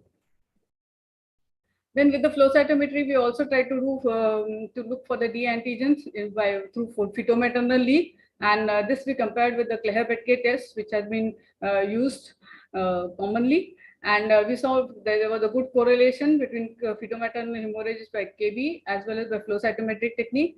And here we found that one of our this was that when the fetal-maternal hemorrhage the volume was less, flow cytometer was a better indicator of fetal-maternal hemorrhage, and KB test and fetal-maternal at higher volumes, the both were more comparable. So I think flow cytometry is a better indicator of fetal-maternal hemorrhage when less volume of fetal-maternal leak occurs. Then in collaboration with obstetrician of Wadia Maternal Hospital, I was a part of the team which started first time in our country to provide blood to anemic RH positive fetus in RH negative alumnized women, and 67 intrauterine transfusions were carried out in 27 severe RH alumnized women, and of the titer of 1 in 32 to 1 in 512. Amniotic fluid analysis was also in all in critical zone 3, and after cord sampling we found that all of these individuals were RHD positive. Pre-IOT hemoglobin was 1.1 to 7.4, and the HCT was from 4.23. And different volumes of packed cells were given depending on the volume required and the gestation week of the fetus. By the end of second trimester, almost 100% donor cells were in the fetus circulation, and at birth the hemoglobin was 5.9 to 16 gram. And out of the 27 mothers receiving intrauterine transfusion, 10 delivered stillborn fetus. The RH antibody titer increased to 74% in 74% women after intrauterine transfusion, which was expected. The overall survival rate of intrauterine transfusion at that time was 55.6%.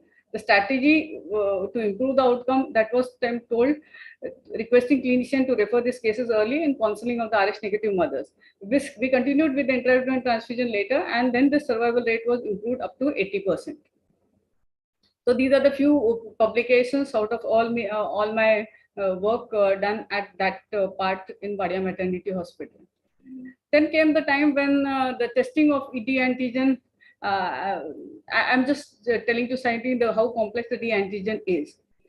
Normally you feel ki when anti-D test is here, you add anti-D reagent and RBC hemagglutination, the person is RH positive, and if no hemagglutination, the person is RH negative. No, the red cells which show no agglutination by immediate spin are tested by indirect anticoagulant test, which was called a DU test earlier. And if the demonstration of D antigen by indirect anticoagulant test, the person is called as DU. And this was reported as early as 1946. And also the concept of D mosaic came. The new D mosaic is what AD antigen contains different parts, and in some variant individuals, this part may be missing, and you can produce anti-D against the missing epitopes. So, so this was the concept which came quite early like that. But the RH antigen, the complexity is due to more number of antigens recognized and very variable expression of the D antigen, and mainly due to the availability of monoclonal anti-D. So I can tell you until this time we were using follicular anti-D reagents, which we were very happy at. But with the start of monoclonal anti-D reagents, which were low protein reagent, but they had high sensitivity and specificity. And they came, or the molecular anti-D are produced against different epitopes of the D antigen, and they are different. And this different anti-D reagents were different against produced against different epitopes, and different labs used different anti-D reagents. So there was a time when referred cases for discrepancy in RHD typing we came, because we were a reference laboratory. We received more and more samples in 1990s for the discrepancy, and this confusion around D antigen in these variants may be identified was identified because some consider them as D negative and some as D positive. So along with this, the DGHS came with no one anti-D reagent should not be used polyclonal. 2 molecular anti-D reagents should be used from 2 different manufacturers or the same or 2 different batches of the same manufacturer. And also the indirect antiglobulin test must be done to identify the weak D antigen. Then the confusions around the weak D antigen, just to explain, the variants of D antigen are either quantitative or qualitative. Quantitative means the number of D antigen sites are less, that is weak D. And because the number of antigen sites are less, then they don't react to immediate spin, and you have to perform indirect antiglobulin tests. Then there are some quantitative variants like del phenotype. We have very low D antigen sites which are not identified by indirect antiglobulin tests, and you require absorption, elution, or molecular techniques to them. There are also qualitative variants of the D antigen. They are called as partial D. You know, the D antigen is composed of more than 39 epitopes. And in some individuals, the one or more epitope or one or more part may be missing, and they can produce antibody against the missing part. And these are of more clinical importance. So you can say in qualitative variant, the quantity of D antigen will not be less. The D antigen sites will be sufficient, like a normal D individual.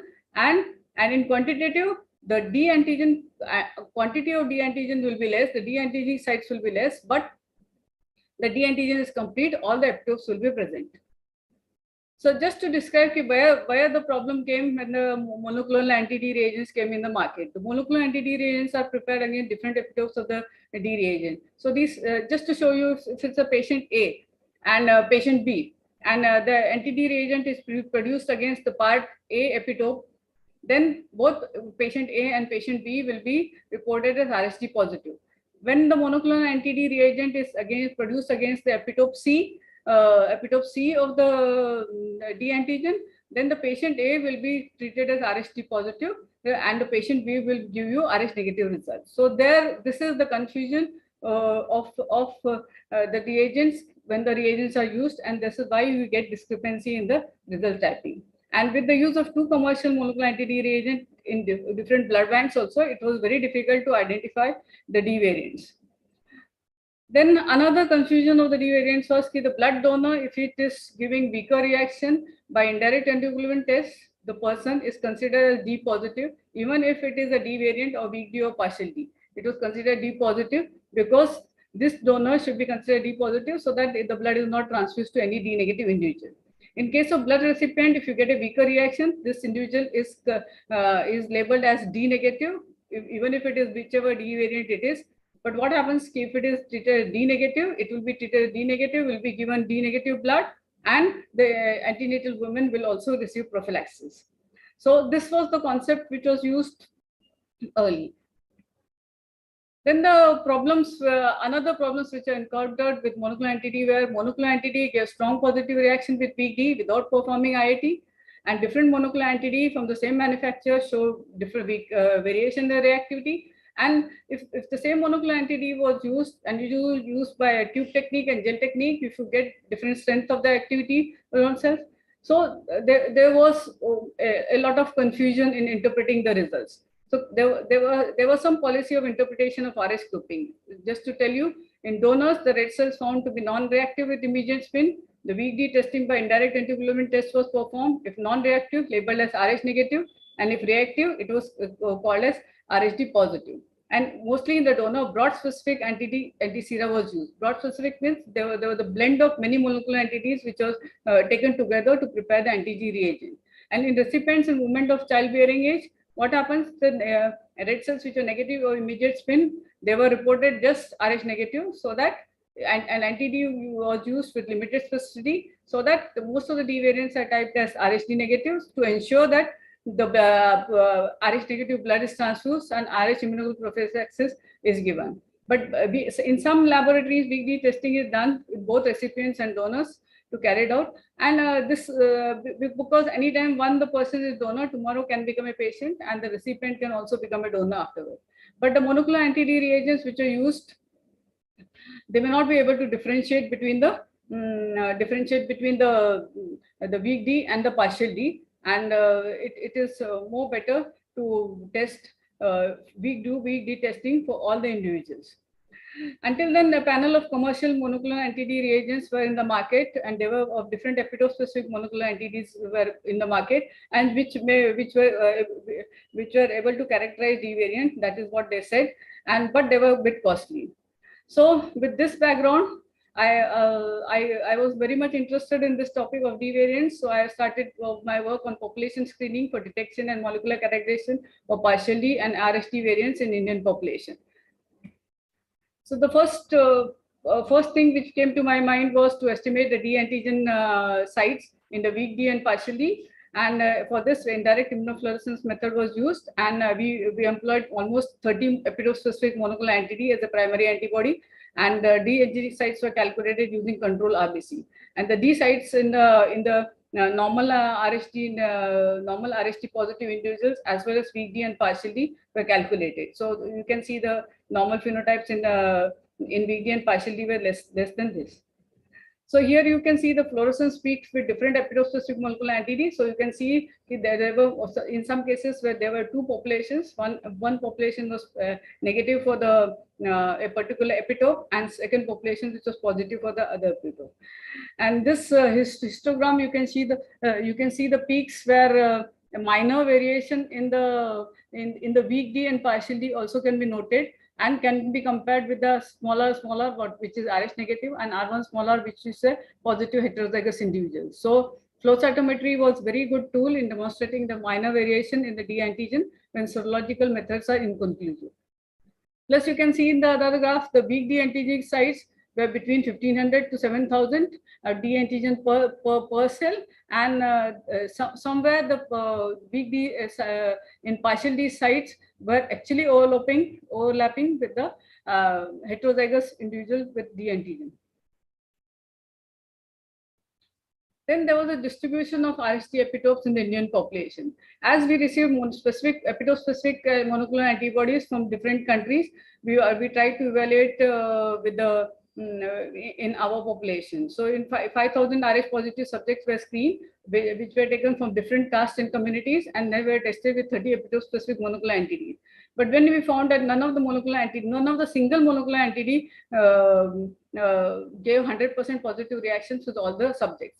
And negative reaction with more negative reactions were obtained more frequent in tribal population. And in some communities, the percentage negativity was more, and in some communities, the percent negativity was less. Also, a fixed 2-3 clones, that is BRAD3, BRAD7, and H27, had a lower positivity rate than other monocular anti-Ds. So this BRAD3 was already in trial in UK at that time to be used as prophylactic anti-D. And this reacted with 94% of the Rh positive population studied by us. Hence, it would be necessary to conduct the trial in India before accepting this for therapeutic use. Though BRAD3 alone was not used, it was also used along with another clone. But a trial should be conducted before accepting it. Then a mix of monocular antibodies of different epitope-specific should be worked out so that majority of D positive Indian population will be assigned the correct RHD status. Then with all these monoclonal anti-Ds, we came to see, we thought we will look for the commercial anti-D reagents which are available in the Indian market, and how they react with the partial D which were already identified by us. So 42 unknown partial D samples were tested with 7 commercial anti-D reagents, and you can see polyclonal anti-D reagents also tested, and 83% gave partial D, 83% gave weak reaction. Brand 2 and 6 gave less false negatives, so they can be better reagents for detection of partial D antigen if only one commercial monocular anti-D used. None of the combinations, so you can see the combination 1 and 4 could detect maximum number, of partial Ds. And that was the maximum number identified. And all partial D variants could be detected as RHD positive by using of two combinations, that is 1 in 2 and 1 in 6. So from all this study, we could recommend for blood donor testing, a combination of pairs 1 and 2 and 1 and 6 can be used, so that all partial D variants will be typed as RH positive. Then a combination of pair 1 and 4 was identified to identify a maximum number of partial D variants. So now we know we have to use 2 anti-D reagents. So we thought one anti-D reagent, the brand 1 can be common, and brand 2 and 2 or 6 can be used as a second reagent, and maybe brand 4 can be used for patient testing. Though this commercial anti-D, I can say, these were all better only in identifying the D variants. And the characterization of D variants was not possible with the serological reagents. Then we also wanted to know if you can prepare simple diagnostic strategy. The anti-D reagents which are available in the market are of not much use and may not identify all the D variants in our population. So until then, a panel of 12 epitope-specific molecular anti-D was available in market to identify the weak D and partial D. And so we thought we will use these reagents and see if we can develop a strategy for RHD typing in Indians. So 93% of these discrepant cases were classified into weak D and partial D using this kit. And main very important thing was 97% of our D variants were positive for capital C antigen. So we can see from this our panel of 12 molecular anti-D used in the kit. This one cell line, that is LHM 70/45, gave negative reaction with all discrepant cases, and another cell line which gave positive reaction with all the D variants studied. So the strategy for RHD typing was developed to use the cell line which was giving a negative reaction for antenatal patient and transfusion recipient, so that all D variant individuals can be identified as Rh negative. And one of the cell lines among this which gave positive reaction with all D variants to be used for donors, so that the D variant individuals can be identified as RHD positive. And if you want to have a combined strategy, the preliminary strategy will be test for the presence of capital C antigen and D antigen with the cell line LHM 70/45. Why we were saying this particular? So that when you get a negative reaction by this, you will at least suspect the individual is D variant. Then secondary strategy, you can use the 2 anti-D reagents, one out of the one which gave negative reaction and one out of those who gave positive reaction.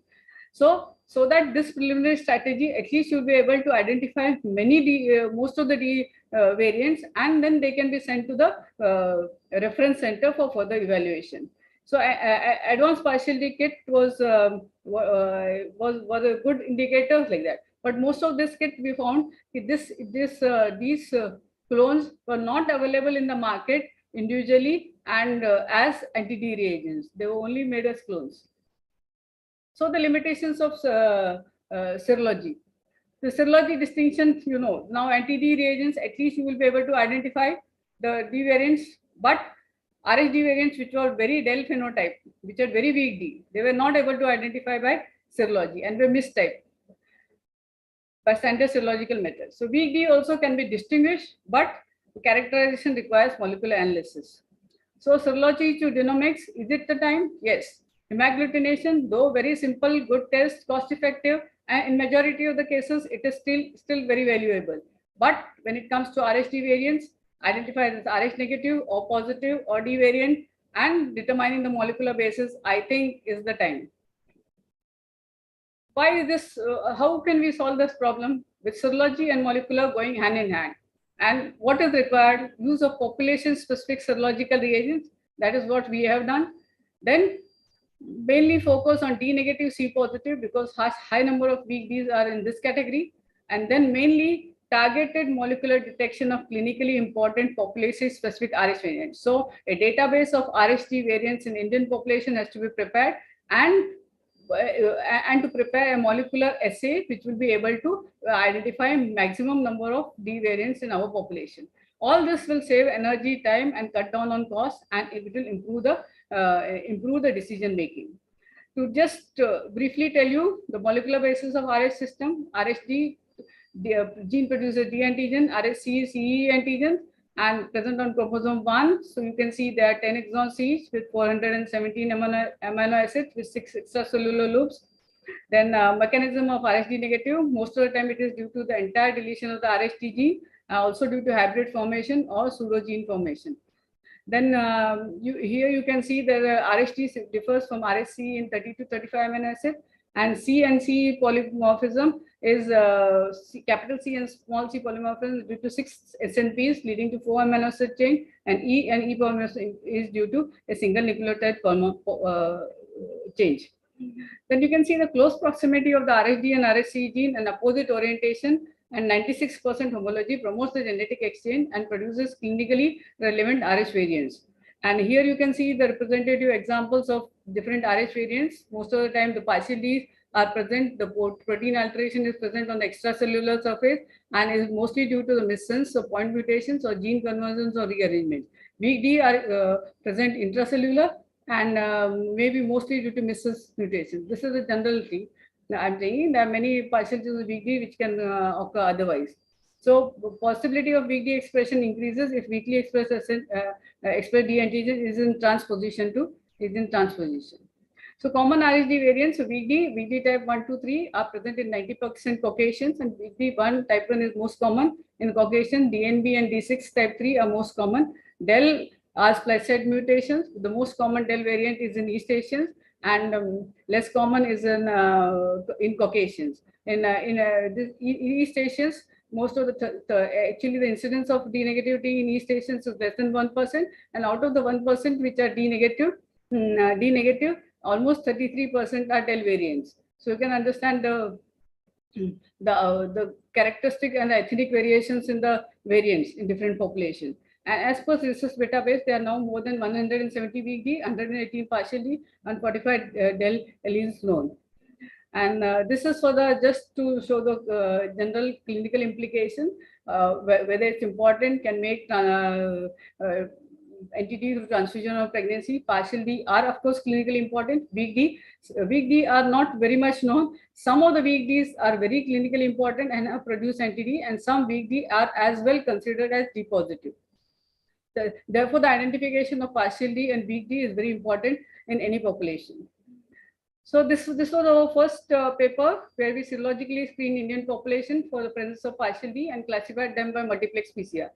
The 10,000 RHD positive individuals were tested with the 6 monoclonal antibody, and the D variant samples identified were characterized by PCR. And here we found that almost the incidence of partial D was 0.15% in our population, and 37% of partial D were not characterized by serology, and 76% were not characterized. 76% were characterized by multiplex PCR. So only one multiplex PCR, the 100% of our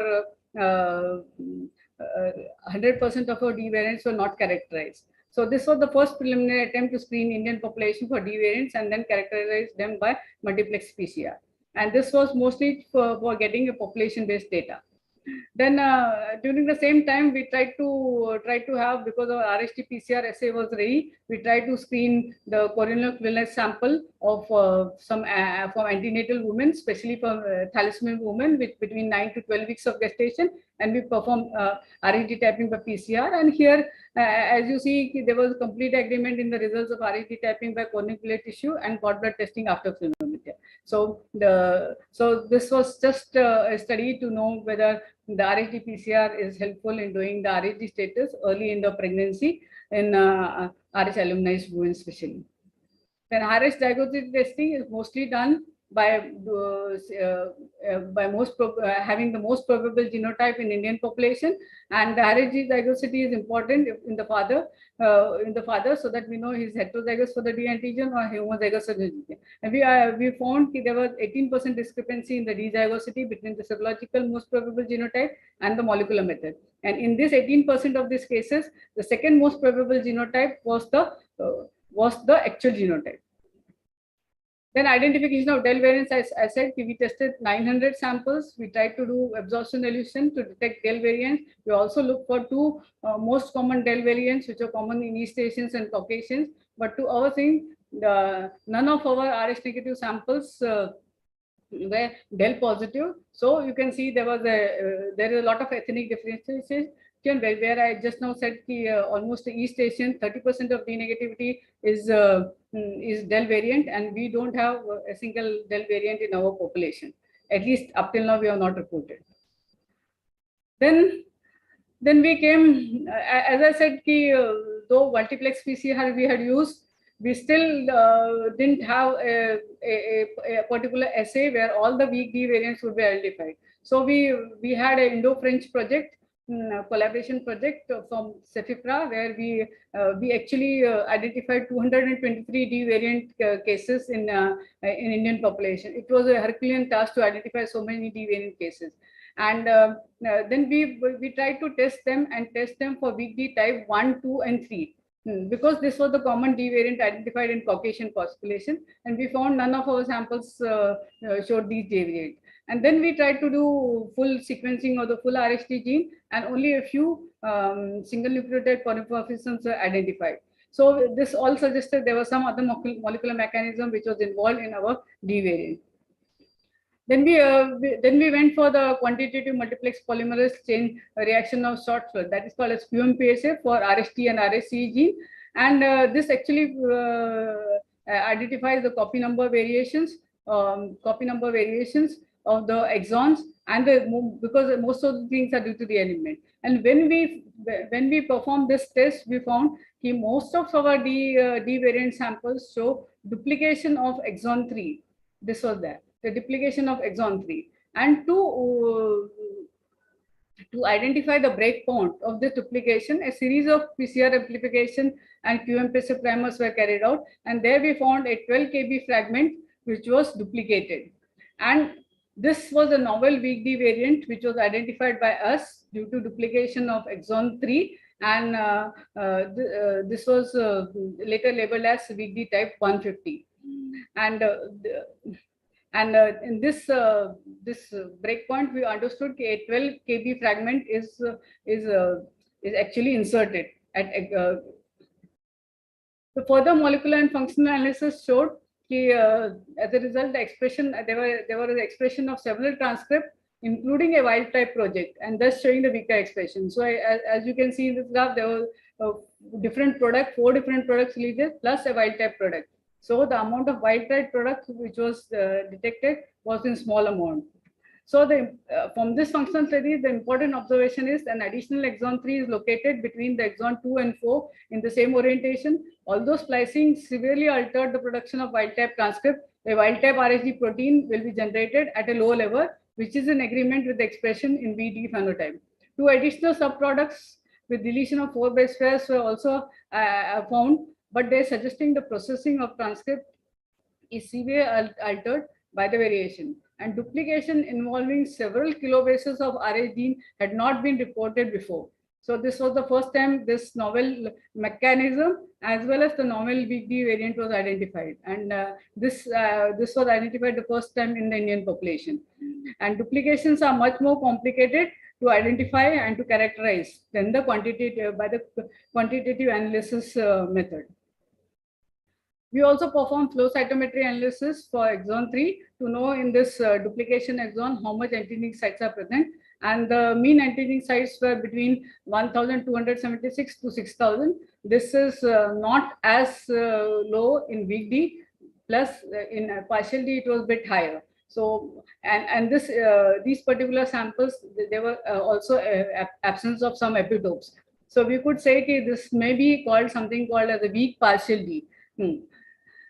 And out of this exon 3 duplication, out of the 223 samples tested, we found that in 58% of the population, the D variant was of weak D type 150.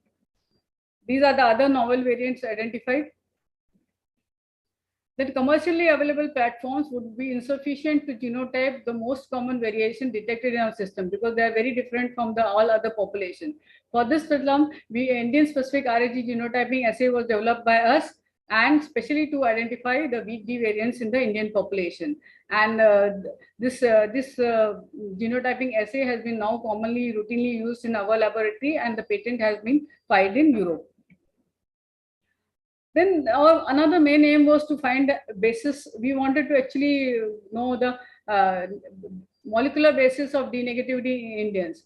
And this will result actually in identifying a genotyping, RSD genotyping assay for our Indian population. Up till now, we were looking more for the D variants, but we wanted to know the correct RSD status in RSD negatives. Then we first, as we know, because most of the D variants are capital C and capital E positive, first we'll try to know the molecular mechanism in this group. And here we found almost 87% of our of our D negative, capital C and capital E positive were positive for capital C antigen, and almost 11% were positive for capital E antigen. Small c first and capital E afterwards. Then the molecular basis of D negativity, and in this table you can see we have compared D negativity in C and E positive population worldwide, and here you can see in Caucasian population, almost 94 to 96% is due to the RSD deletion, and you can see in East Asians, especially Koreans and from China, the hybrid genes is the main cause of D negativity in almost two-thirds of RSD negative population. And in our study, you can see the two-thirds of our RSD negativity is due to RSD deletion, but one-third is due to formation of hybrid genes. So you can see the ethnic differences, how each population and the mechanism of D negativity is different in new populations. So for this reason, we have to have your own database to have the RSD genotyping assay prepared for us. Then several countries have developed molecular algorithm to determine the correct RSD status, and to develop this algorithm, we should know the mechanism of RSD negative in Indians. Earlier, we have made the algorithm, we have made the mechanism of D negativity for C and E positive. For rest of the samples, we tried to mechanism. For that, almost 300 serologically RSD negative samples were taken, and then we tried to identify the D variants, which we identified by 35 among the 3,000. And two RSD negatives, we found the mechanism of negativity as complete RSD deletion, formation of hybrids, or single nucleotide mutations. The mechanism of D negative in serologically RH negative individuals, as you can see in table, all individuals which were D negative but were negative for capital C and capital E antigen, and had only small c and small e antigen present. In almost 100% of cases, RSD deletion was the main mechanism of D negativity. And in C and E positive, almost we can see 76% were due to deletion and 24% were due to formation of hybrid genes. So on this basis, we prepared an algorithm, and Indian-specific RSD genotyping assay was developed, and this assay can be performed. We have standardized this assay using pooling of samples also, so that it becomes cost-effective. And this algorithm can now be prepared, now be used to know the correct RSD status in Indian population. And we recommend all RSD negatives, serological RH negatives should be tested with this assay to know the correct RSD status, because genotyping has to be done only once in a lifetime you can test. Then with the development of our RSD genotyping assay, which was used by us and has been filed for patent in Europe, many collaborators asked us from various parts of our country, asked us to screen their RSD variants by our molecular assay. And we have tested this especially from South, West, and North India. And you can see in the histogram, the weak D type 150, which is present almost in 50% of weak D phenotypes from the Western India. But the same percentage is almost 70% in South India. But you can see in North India, this particular D variant is present only in 12.4%. So just to specify you, there is varied distribution of D variants, and lot of more work has to be done still to identify and getting the complete picture of D variants in our Indian population. So implementing RSD genotyping. So genotyping should be implemented according to ethnicity. Genotyping should distinguish between a weak D and a partial D. Correct RSD status should be confirmed molecularly with the help of decision making and immunoprophylaxis. So recommendation, is to test all RHD negative, serological RHD negative individuals by genotyping at least once in a lifetime to get the correct RHD status. So this was about more about the weak D and the D variants. Another type of D variants that are Rh deficiency syndromes, which are very rare phenotypes. They are Rh null and D dash dash. Rh null, you can say that shows complete absence of all Rh antigens, and the incidence is 1 in a billion. And because the Rh is located on the membrane, there's a lot of spherocytosis, stomatocytosis, diminished RBC lifespan, and they always have mild hemolytic anemia. So these Rh nulls are either of a morph type or the regulated type. Similarly, D dash dash, they lack the expression of capital C, capital E, small e antigen, but capital D antigen is present. So here also the frequency is quite rare, but I think Rh null is the most rare, and it has been called as golden blood also.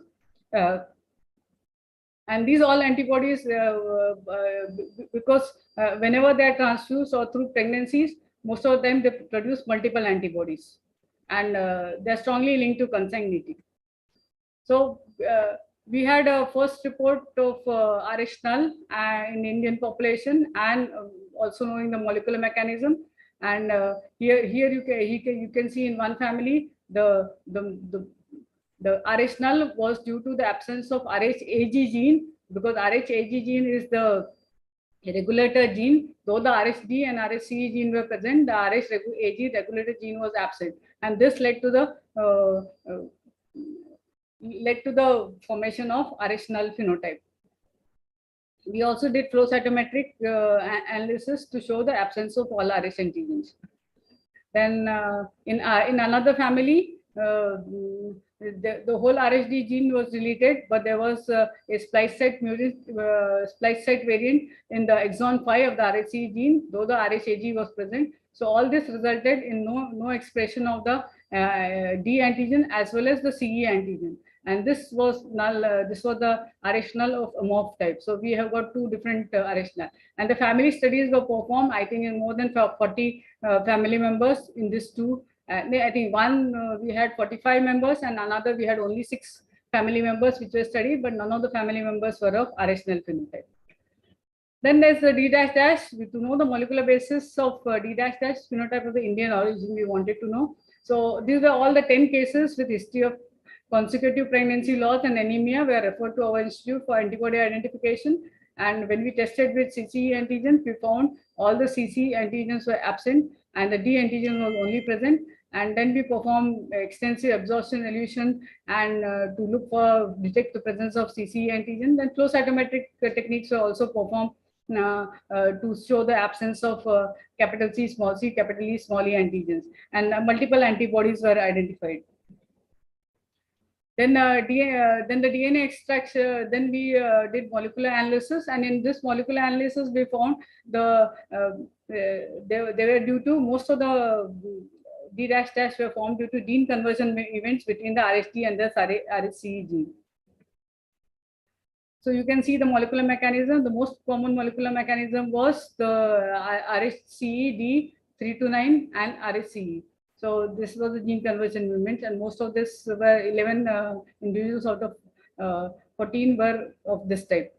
And you can see there, and also the families were studied. And out of this family studied, I think we got 3 family members which were also of D dash dash type. So they all are, because these also were all antenatal women. So all of them are registered in our rare donor registry now. Then we were also referred one case of DC dash, which was from a Bangladeshi woman, and because she wanted blood and the incompatible blood were found, the sample was sent to us, and extensive phenotyping and absorption elution studies, we confirmed that there was the absence of capital E as well as small e antigen. And we tried to look for the molecular analysis, and we found it was due to the formation of hybrid genes between the RHD and the Rh-CE genes. So this was the first case of CD dash and CD dash variant individual from the Indian subcontinent. So identification, molecular characterization can help in resolving the problems and can improve the transfusion management. I think it is high time we all the blood banks should look for capital C, small antigens to identify more RHD variants. Then comes the non-invasive fetal maternal genotyping from maternal plasma. So as you know, all despite the use of anti-D prophylaxis, still some amount of women produce alloantibodies. Earlier, we have also done coronary samples testing and RHD-PCR to look after the fetal RHD status. So knowing the fetal RHD status early in pregnancy will help in management of HTN. Will help in management of HTN. So in 1997, cell-free fetal DNA was was discovered circulating in the maternal plasma and serum, and then the fetal DNA. This fetal DNA is present in the serum, and you can see this fetal DNA, the amount of fetal DNA and the maternal DNA both is present in serum, and the fetal DNA is almost 5 to 15% in circulation.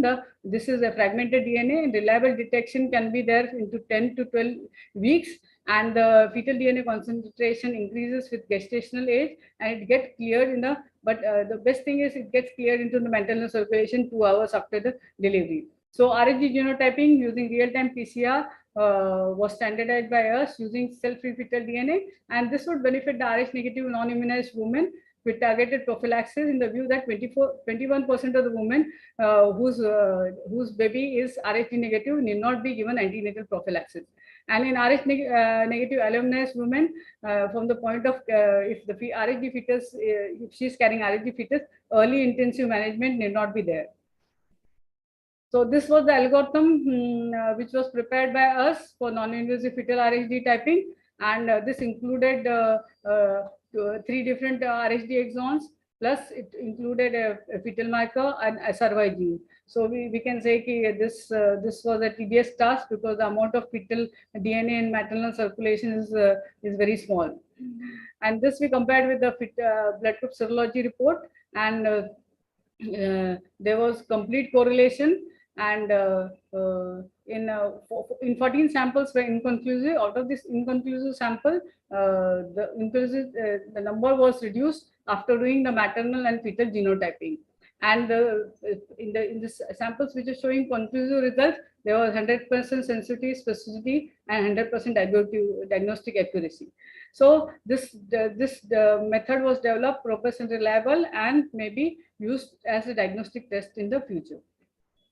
So this is just to generalize whatever I have talked, summary of different things I have done, starting from the basic data, serological RHD variants to flow cytometric use in quantitation, and then molecular genomics of Rh, then RHD typing strategy, then our multiplex PCR, which we have been developed indigenously, then prenatal diagnosis of thalassemia and Rh deficiency syndrome. So we have come from the level of serology to almost molecular level to identify different and this was one of the step forward, as the Rh blood group system is the most important blood group system, which is more clinically important. So we would like to have established the molecular diagnostic laboratory and molecular immunohematology reference center for our country. And I would also say now, as I think Dr. Manisha has told, we are already into next generation sequencing, and we may look for the more other blood group antigens in the Rh blood group system, which will be seen in the future. So my journey is still continued, and my journey was with the support and guidance of various directors. So you can understand that I have a long tenure in this institute. Starting, I have my fortune to see Dr. Bhatia working. And then Dr. Apte, Dr. Mohanty, Dr. Ghosh, and now Dr. Manisha. And with special guidance of my gurus, Dr. Gupte and Dr. Vasanta. Dr. Gupte, I always say, because of her, I think I entered the Rh blood group.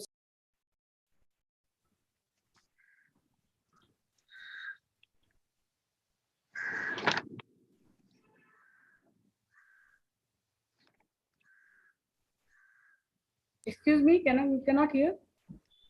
We can hear you now. Okay.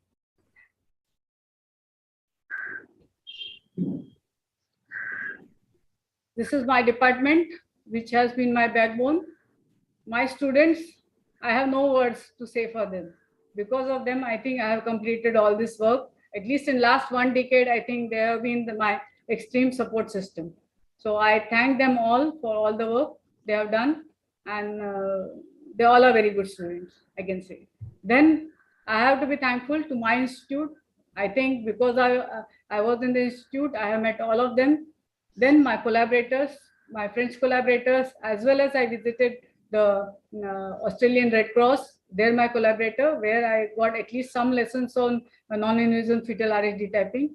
Then my friends in the institute, I think we all are there for almost 30 years. Malay, Anita, and I have been there. Dr. Manisha is also my very, very good friend. I have no words to thank all of them, and they have gone through all my highs and lows in life, and as well as my work. Then, of course, my family. So I have no words to thank to family. They have been extremely supportful to me, so I could continue my journey, and I think I'm still continuing my journey. So thank you all. Thank you, chairpersons. Hearty congratulations, Swati, on getting this award. Thank you. It's unbelievable to see the complexity of the RH system, which we otherwise, as laypersons, think that it's a simple system with only 2 types, RH positive and RH negative. On a lighter side, I can only say that you have made the system, a simple system, too complex. It's a remarkable journey, Swati, of yours over the last 30 years, which you could very convincingly present in the last 30 minutes or a little more than that. In fact, I am a live witness of this journey of yours from day one. I used to see you holding those tubes, the agglutinin slides, looking for the RBC agglutination. And today, when I come to you with some transfusion-related problems, you are ready to throw the whole genome sequence in front of me to give a solution to my problem. So what I want to highlight here is that Swati has moved, with the same pace as many of the centers in the Western countries. So without wasting much time, I just want to congratulate you once again for this prestigious award. I wish you many more awards in this journey of yours as you move on in this never-ending journey of research in transfusion medicine. Thank you. Thank you. Thank you, Dr. Swati Kulkarni, and congratulations on behalf of Mumbai Hematology Group. Thanks to Dr. Manisha and Dr. Srimati Shetty for chairing this session for your colleague. We'll move on to the next oration, and that's BGRC oration. This year, the recipient, and very well deserved one, is Dr. Farah Jijina. Dr. Farah Jijina, MD, consultant hematologist at PD Hinduja Hospital, Medical Research Center, Mumbai, ex-professor and head department of hematology, KEM Hospital, Mumbai.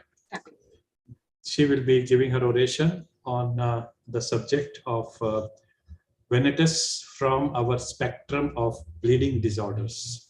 Chairing this is a colleague, Dr. Shahnaz Khodeji and Dr. Maitri Bhattacharya.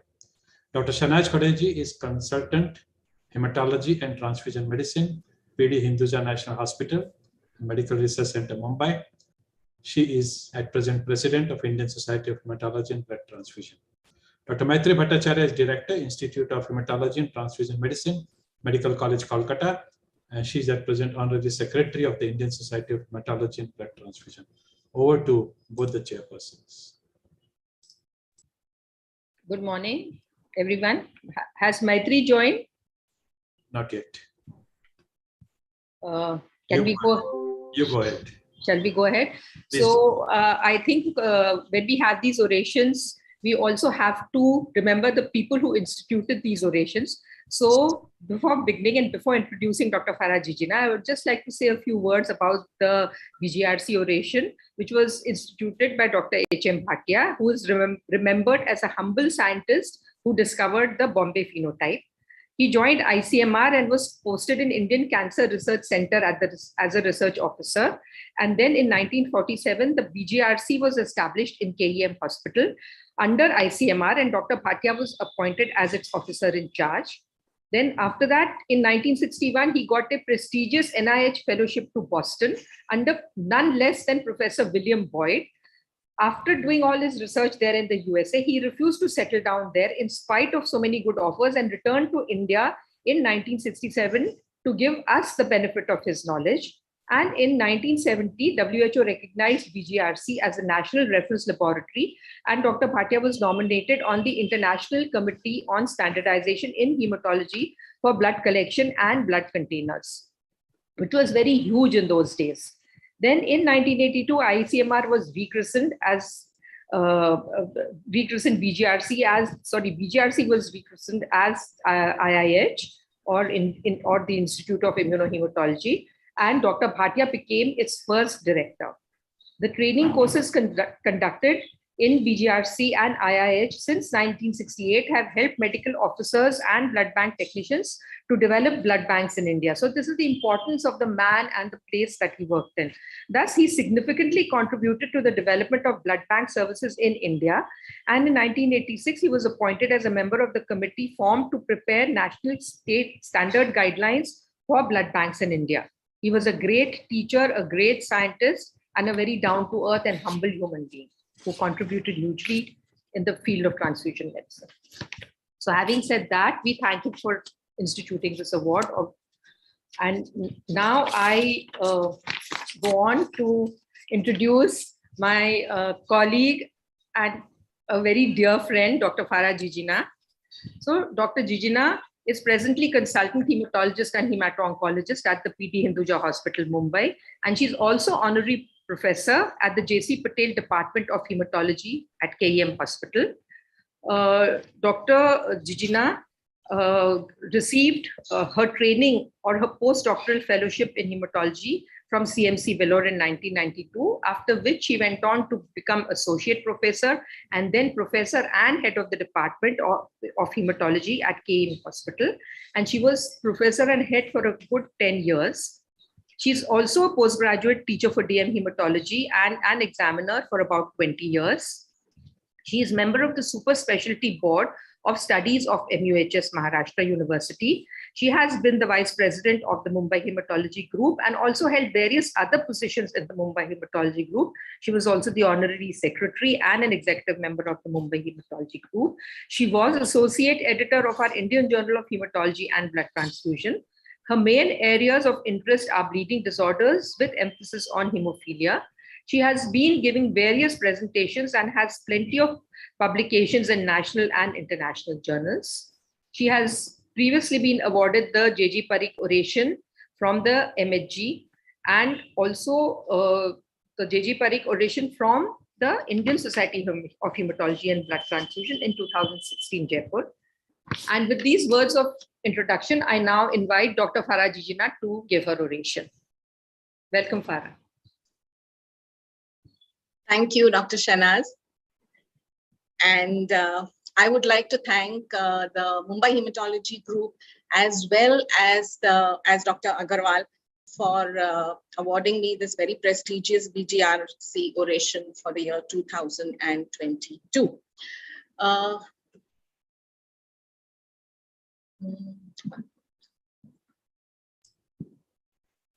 Okay, Dr. Shanaz has already mentioned about the BGRC oration, so I won't go into that.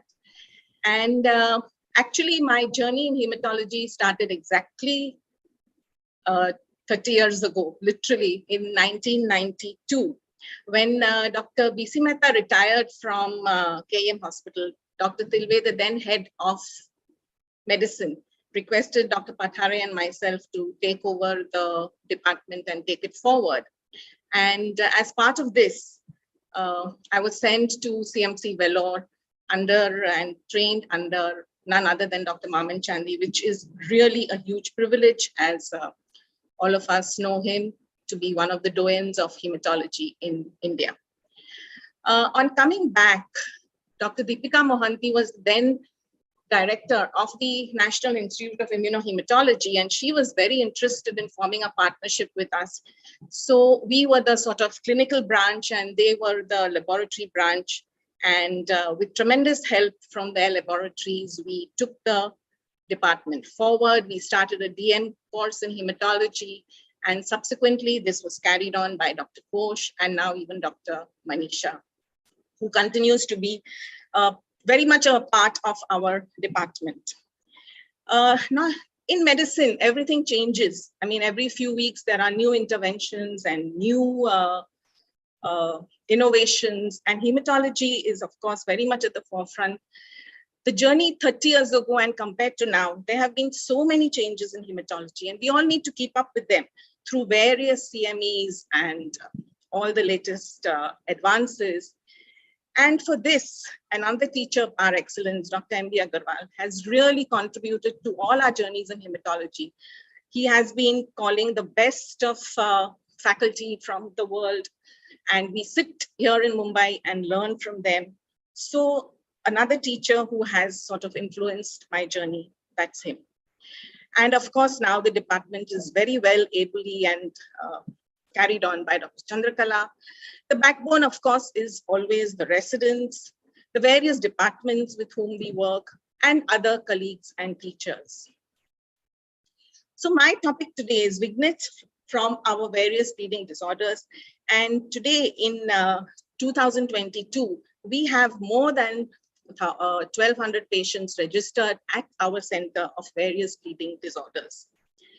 In the last 30 years, we have gone from the use of just plasma, cryoprecipitate, and antifibrillinolytic agents to the use of clotting factor in all our patients, something which we had never even imagined 30 years ago when we first started the department.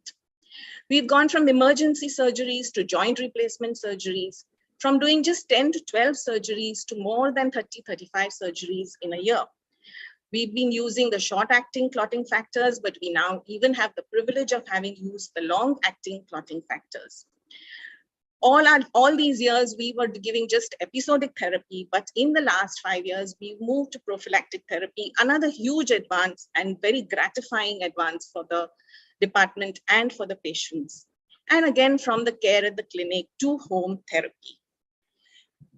Now we have moved not just from factor, but to the use of monoclonals also in our department. We used to treat inhibitors with bypassing agents, but we have managed to move to immune therapy for the eradication of inhibitors, which is a huge step. And from hemophilia care to care of other rare bleeding disorders as well. So today I'll be concentrating on the last 3 factors that we have been doing in our department. All the earlier things we have presented earlier in my previous oration as well as Dr. Chandrakala's orations. So let's talk about the monoclonals being used in hematology, in hemophilia care. And Inotuzumab has been one of the revolutionary treatment options which has come up. It is a bispecific humanized monoclonal antibody. Basically, what it does, it mimics factor VIII cofactor activity in mediating the generation of factor Xa by factor IXA in patients with hemophilia A. And it is approved for the use in hemophilics with all ages, both in adults and in pediatrics, in patients with and without inhibitors. The loading dose is a 3 milligram per kg weekly dose, which is given for 4 weeks, followed by half the dose weekly or the same dose every 2 weeks, followed by a 6 milligram per kg monthly dose as maintenance. This Inotuzumab has significantly reduced the bleeding rates compared to all previous treatments, especially for patients of inhibitors. Besides which, it is a subcutaneous administration, so it's very easy to give. It can be given at home, and that has made a huge difference to patients as well as the caregivers of the patients. However, it is approved as prophylaxis, and there are no clear-cut studies that have been published on the role of Inotuzumab in acute bleeding disorders. So today, I'm going to discuss what we have done in our department with Inotuzumab. One is we've used it in a few patients in acute bleeds. 2, we have used it for prophylaxis, but in a very low dose compared to the West, and we've also used it in Von Willebrand disease. So the role of emicizumab in an acute bleeds in severe hemophilics, we have had a series of 8 patients of hemophilia A with inhibitors who have had massive bleeding problems, where we have given them bypassing agents along with emicizumab. And this is a list of all the patients that we have done. I'll just describe a few of them. So this was a 9-year-old boy who had a very bad trauma on his hand with glass. He has been inhibitor positive since 2017. And when we took a plastic surgery opinion, they advised drainage and reconstruction of the hand. We were not very keen, especially because he had inhibitors. So we decided to adopt a conservative approach. We gave him FEBA for 2 days and Novo-7, but he continued to bleed intermittently. And of course, the wound continued to look terrible. So we gave him 1 dose of emicizumab, followed after that of 3 milligram per kg. And then the next 2 weeks, we gave him 1 milligram per kg. So 3 doses were given and his bleeding stopped and he really recovered beautifully, as you can see in these pictures. So this is after the first dose of emicizumab, this picture over here. And then that's after the day 11, the second emicizumab, and 1 month post-therapy, this is how his hand looks. So we did not even have to do any surgery. We ourselves were pretty thrilled with this kind of a response, and it gave us hope that we could use it in other patients as well. This is another patient who had multiple bleeding episodes. He came to us with a fall and injured his mandibular region. He had a large hematoma in the neck, at the root of the neck. Initially, there were no compression symptoms. We gave him a full 100% correction with factor VIII, but actually the hematoma increased on the next day. And when we investigated him, he was found to be inhibitor positive. He was given FEBA for the next 2 days without any reduction in symptoms. In fact, they increased. And so we gave him 1 dose of emicizumab at the standard 3 milligram per kg and followed him up weekly. And after a month, as you can see, everything has gone and he has recovered rather well. This is a 23-year-old patient who came to us from Aurangabad, who had a massive psoas hematoma, also extending into the abdomen. He had severe abdominal pain. His hemoglobin had dropped from 11 to 7 grams when he was referred to us. We gave him FEBA in a high dose, and this was actually, he had a very, very stormy course. He didn't improve with FEBA, he didn't improve with Novo-7. So we then gave him weekly doses, 2 weekly doses of 3 milligram per kg of emicizumab, followed by 1.5 milligram per kg of emicizumab for the next 2 weeks. And after almost day 30, 32, his pain subsided, his movements recurred, his hemoglobin remained stable. During this time, we had to give him a lot of blood as well. And then once he had stabilized, we gave him emicizumab or just twice a month at 1 milligram, 1.5 milligram per kg for the next 2 months. And he improved remarkably. Those of us who have treated hemophilias will know that oral bleeds in hemophilias, especially in children, can be a nightmare to treat. Tongue bleeds, palatal bleeds, lip bleeds, all these are not easy to take care of because the patient keeps on bleeding, the clot doesn't remain stable. And if such a patient has an inhibitor, it's an even bigger nightmare. This is a 3-year-old Bachu who had a inhibitor titer of 112 beta-sida units, came with a subgaleal bleed and a lower lip bleed following trauma. The bleed was so severe that his hemoglobin had dropped from 12 to 7 grams. He required blood, and the dental people wanted to suture the wound. We gave him FEBA, but the bleeding kept on recurring. So we gave him just 1 dose of emicizumab, and his oozing symptoms had markedly reduced after the first dose. After a week, he came back to us with no bleeding symptoms. We gave him 1 more dose of emicizumab, and then he has been put on emicizumab low dose prophylaxis. And this is the day 1, as you can see, and then after a month, everything has cleared up beautifully. Similarly, tongue bites can again be nightmares, and the next 2 patients are patients whom we gave, both children who had severe tongue bleeds. So much so, again, with the drop of hemoglobin going down, requiring blood, and in spite of factor correction, they were not improving. They were found to have inhibitor positive. The first one had a titer of 118. The second one had a titer of just 2, but still continued to bleed.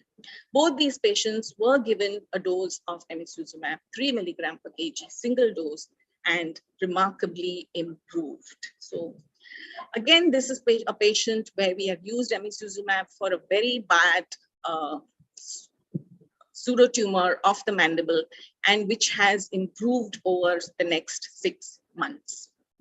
So basically what we have found is that all these patients with hemophilia, with inhibitors, with very bad bleeds, were continued to bleed in spite of being given FIBA and NOVA7. And in them, we used emicizumab at a much lesser dose than that is recommended, a lesser frequency than recommended, and patients have improved remarkably. So much so that the bypassing agents that we used also we used at lower doses and at reduced frequency. Thus, it can be beneficial in controlling acute bleeding episodes as well. The next thing I'm going to talk about is low-dose emicizumab prophylaxis in patients of hemophilia A who have progressive joint disease. So the standard dose we know works very well, but the cost is tremendously high and it is not accessible to most of our patients. So a pilot study was carried out to measure the clinical efficacy of low-dose prophylaxis along with laboratory correlation. So we have taken 9 patients with 12 target joints, and they were given just 3 milligram per kg once a month. And we studied them further.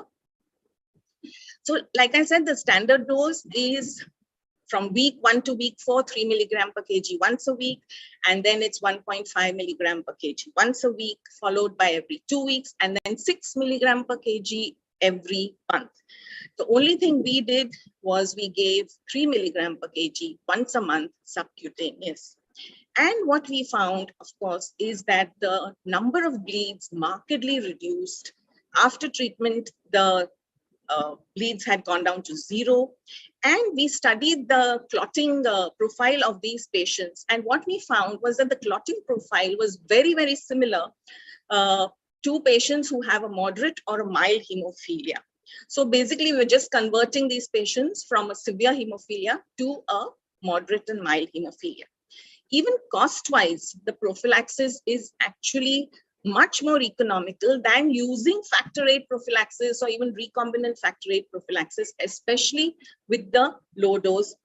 In fact, the company gives you a 1+2 scheme. So you buy one and you get 2 free vials. So that works out to just 10,000 rupees 10,000 per kg for a period of 6 months, which is actually even cheaper than giving on-demand treatment to patients who have frequent bleeds. So we have found that low-dose emicizumab prophylaxis is definitely efficacious, the cost reduces, and it's cheaper than giving factor VIII. And ideally, I think we should adopt this as much as possible in our country. The third is our experience using it in 2 patients of VWD. As we all know, VWD lacks both factor VIII as well as the von Willebrand factor, which is critical for hemostasis. And the conventional treatment is using desmopressin or giving factor VIII concentrates which have VWD or recombinant VWF. Development of allobantibodies is actually very rare in patients of VWD, though there are very few reports. Also in the literature, we found very few reports on the use of emicizumab in VWD patients. And we report our experience of 2 such patients. One patient had inhibitors and one was without inhibitors, but they had both failed the regular treatment. And both the patients showed a remarkable improvement and remained free of bleeding episodes. And we have published this recently. In fact, last week only it has come in the print form. So on going through the literature, we found only 4 other cases, and the last 2 over here are the ones that we have presented in the paper. So the first patient is a 6-year-old child with type 3 VWD following trauma, had a very large pseudotumor on CT scan. And though she was given factor 8 intermittent purity, she continued to worsen. And when we investigated her, we found that she was positive for alloantibodies to convalescent factor, but negative to antibodies for factor 8. And we started her on Emicizumab, just 3 milligrams once a week for a month, followed by once in 2 weeks. And after just 4 doses, there was a marked improvement in her swelling. The second patient did not have inhibitors, but this was a child who was type 3 VWD, who used to have such severe menorrhagia that she required multiple transfusions. And on 3 occasions, she was admitted in the emergency with hypovolemic shock. In spite of giving her hormonal therapy, she continued to bleed. And she was started on just low dose, 3 milligram per kg once a month since Jan 21. Now it's been more than a year, and she has had no further menorrhagia or any bleeding episodes. And this patient of inhibitors is, which we have in VWD, something that we have published. So after talking about Emicizumab, I would like to go on next to immune tolerance induction. As we all know, inhibitor development becomes a major problem in treating hemophilia patients. And prothrombin complex concentrates as well as recombinant factor 7A, we know are effective as treatment. But of course, they are very expensive. And ideally, the treatment goal is to eliminate the inhibitors.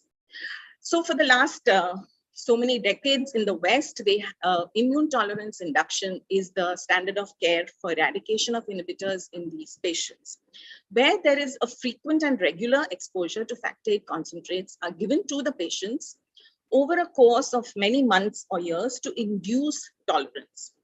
It was first described in 1977, and many regimes are there, but all of them use very, very high doses of factor 8. And financially, frankly, it would be just impossible for us. So as usual, we have to try everything in its low dose, and we then came up with a low dose regimen to see whether it would work or not. So there is, we had a grant actually. India was awarded a grant from the World Federation of Hemophilia, where they provided long-acting factor 8. So so a program was created where patients of inhibitors from 4 or 5 centers in India, which work a lot with hemophilia, were taken. And this report basically summarizes the outcome of ITI in these patients treated at these 3 centers. So this was published subsequently. And in these patients, our center also took part. We had about 15 patients in this. However, since the grant continued, we continued to take on more and more patients, and we have now 19 patients of inhibitors who are on this low dose prophylaxis, low dose ITI. So ITI was administered at a dose of 50 international units per kg of the long-acting factor 8 on alternate days for all the patients. Inhibitor testing was done every month. The duration was defined as the time between the beginning of the ITI and the success of the ITI. And complete success was defined as no evidence of inhibitor and a normal factor 8 half-life. So like I said, we have enrolled 19 patients, but only 16 patients have completed 6 months of therapy. So we have analyzed these. And as you can see, the age range varied from 9 years to 37 years. And the time required for inhibitor to come negative was anything between 2 months to 21 months. The range of inhibitor was maximum 64 beta-soda units, and the least was 1.5 beta-soda units. The time interval between development of the inhibitor and the ITI onset varied from 31 days to more than 5,000 days. Ideally, the shorter the time between the development of inhibitors and starting ITI is considered better. Very often when we give ITI, what happens is that during the treatment, while it's going on, the inhibitor level can actually go up, as it is seen in many of our patients. And many patients do require, they have breakthrough bleedings and they do require treatment for their acute bleeds. So some of our patients required FIBA and Novo-7 during the treatment. But so the maximum inhibitor titer I've said was 64 units. And during the treatment, actually, some patients' inhibitor titers went up markedly from 1 to 563 beta-sida units. And 7 patients required treatment for acute bleeding while this was going on.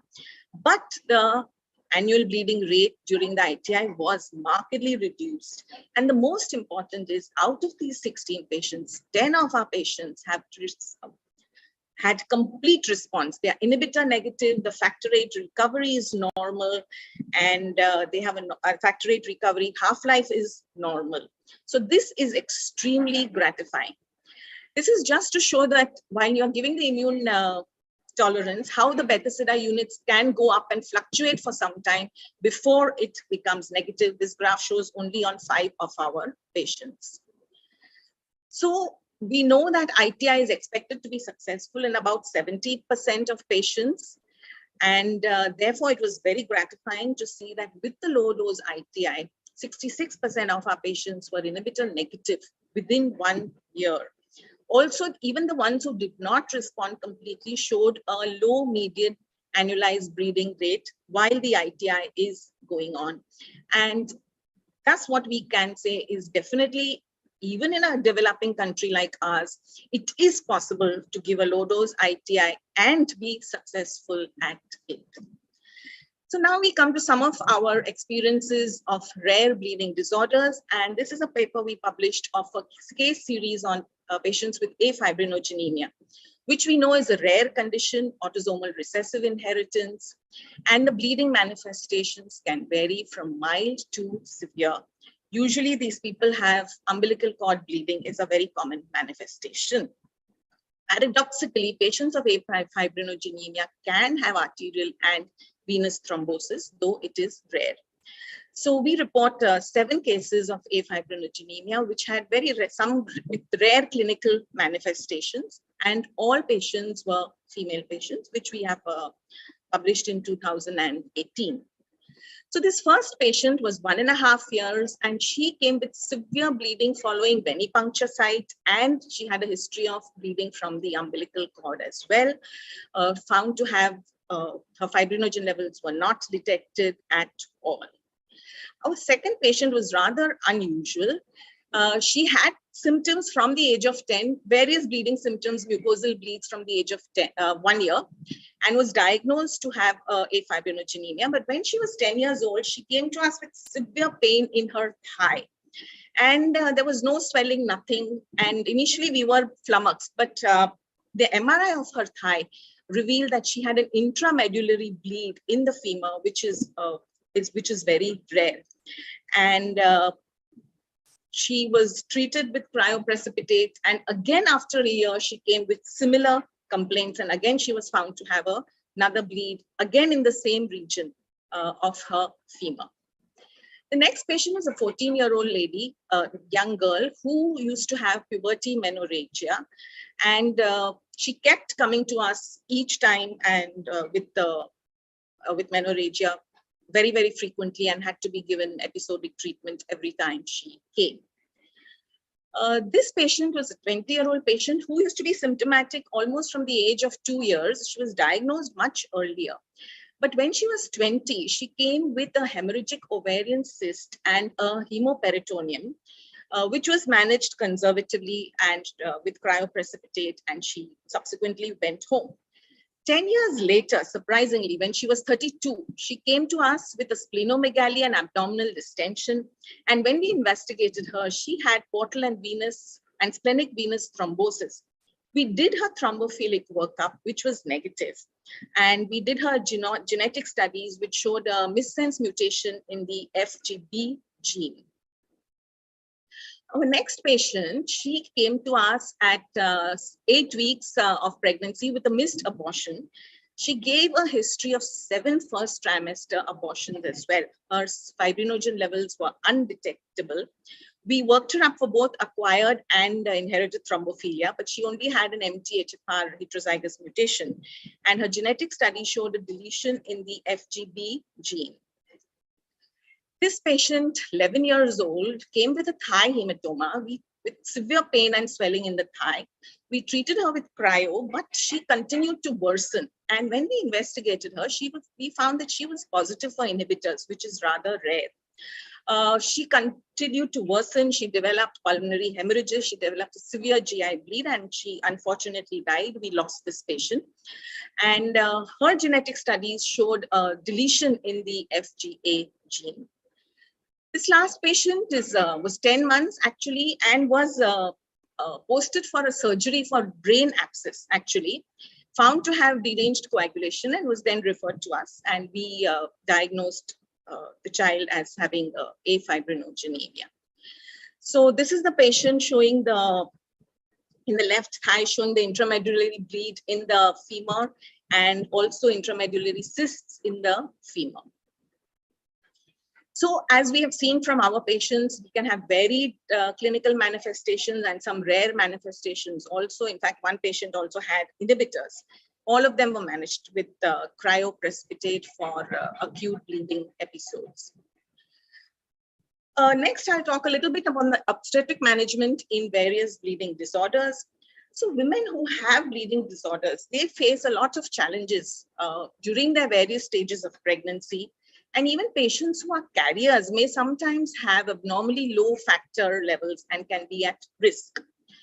Bleeding can occur at any time through the delivery. It can also occur in the postpartum time, but sometimes a lot of these patients do have spontaneous pregnancy losses. They bleed during diagnostic procedures and or even during termination of the pregnancy. So therefore, it is ideal that such patients are evaluated at centers who have the facilities of a high-risk obstetrician as well as a hematology department who have expertise in managing these problems.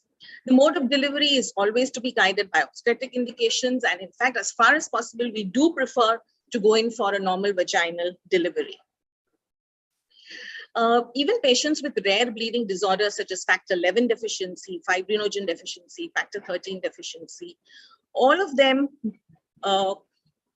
do become pregnant. Many of them can have history of missed abortions, and there is no clear-cut guideline as to how these people should be treated during pregnancy.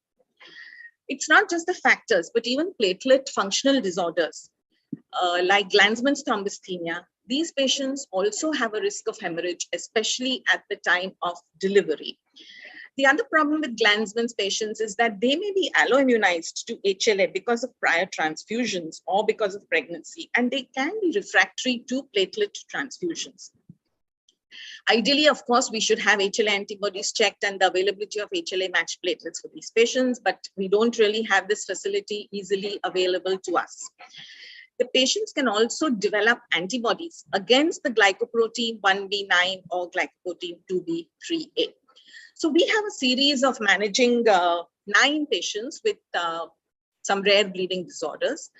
The first one is this patient of Glanzmann's thrombocythemia, who actually had a full-term normal delivery at 36 weeks. Unfortunately, it was a stillbirth. We used, prior to the delivery, we gave her Novo-7, and then we gave her just 1 SDP. She had very minimal postpartum hemorrhage. We've reported this case because she had some unusual findings. I'll come to that in a minute. The next one is a patient of factor 10 deficiency, again managed just by giving plasma FFP before delivery, 15 ml per kg, and then after delivery for about 3 days without any untoward bleeding symptoms. Another rare manifestation of bleeding disorders is the combined factor 5 and 8 deficiency.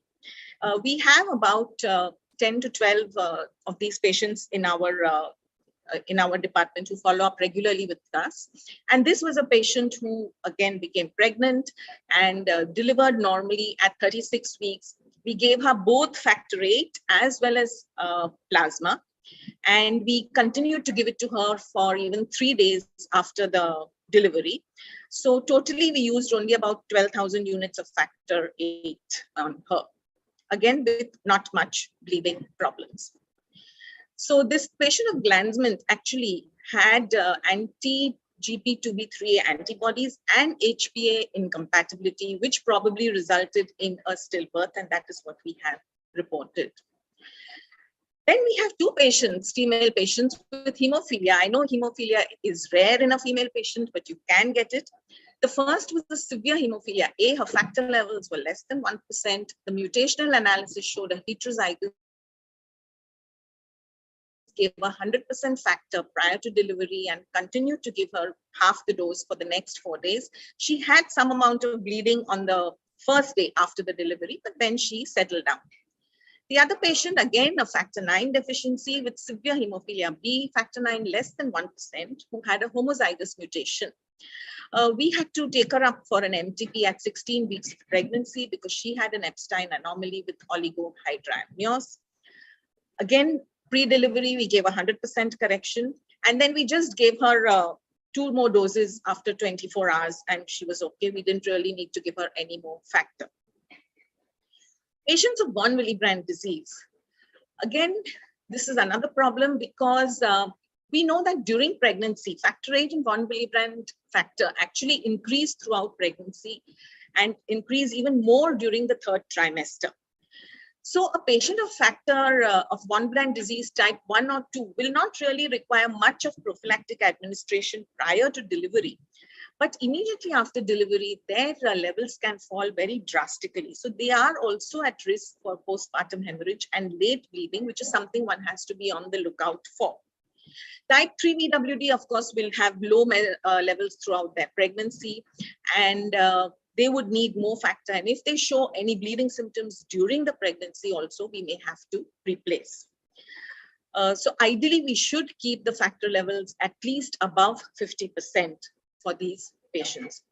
So we have a series of 4 patients of von Willebrand disease who have, whom we have successfully, who have had successful pregnancies.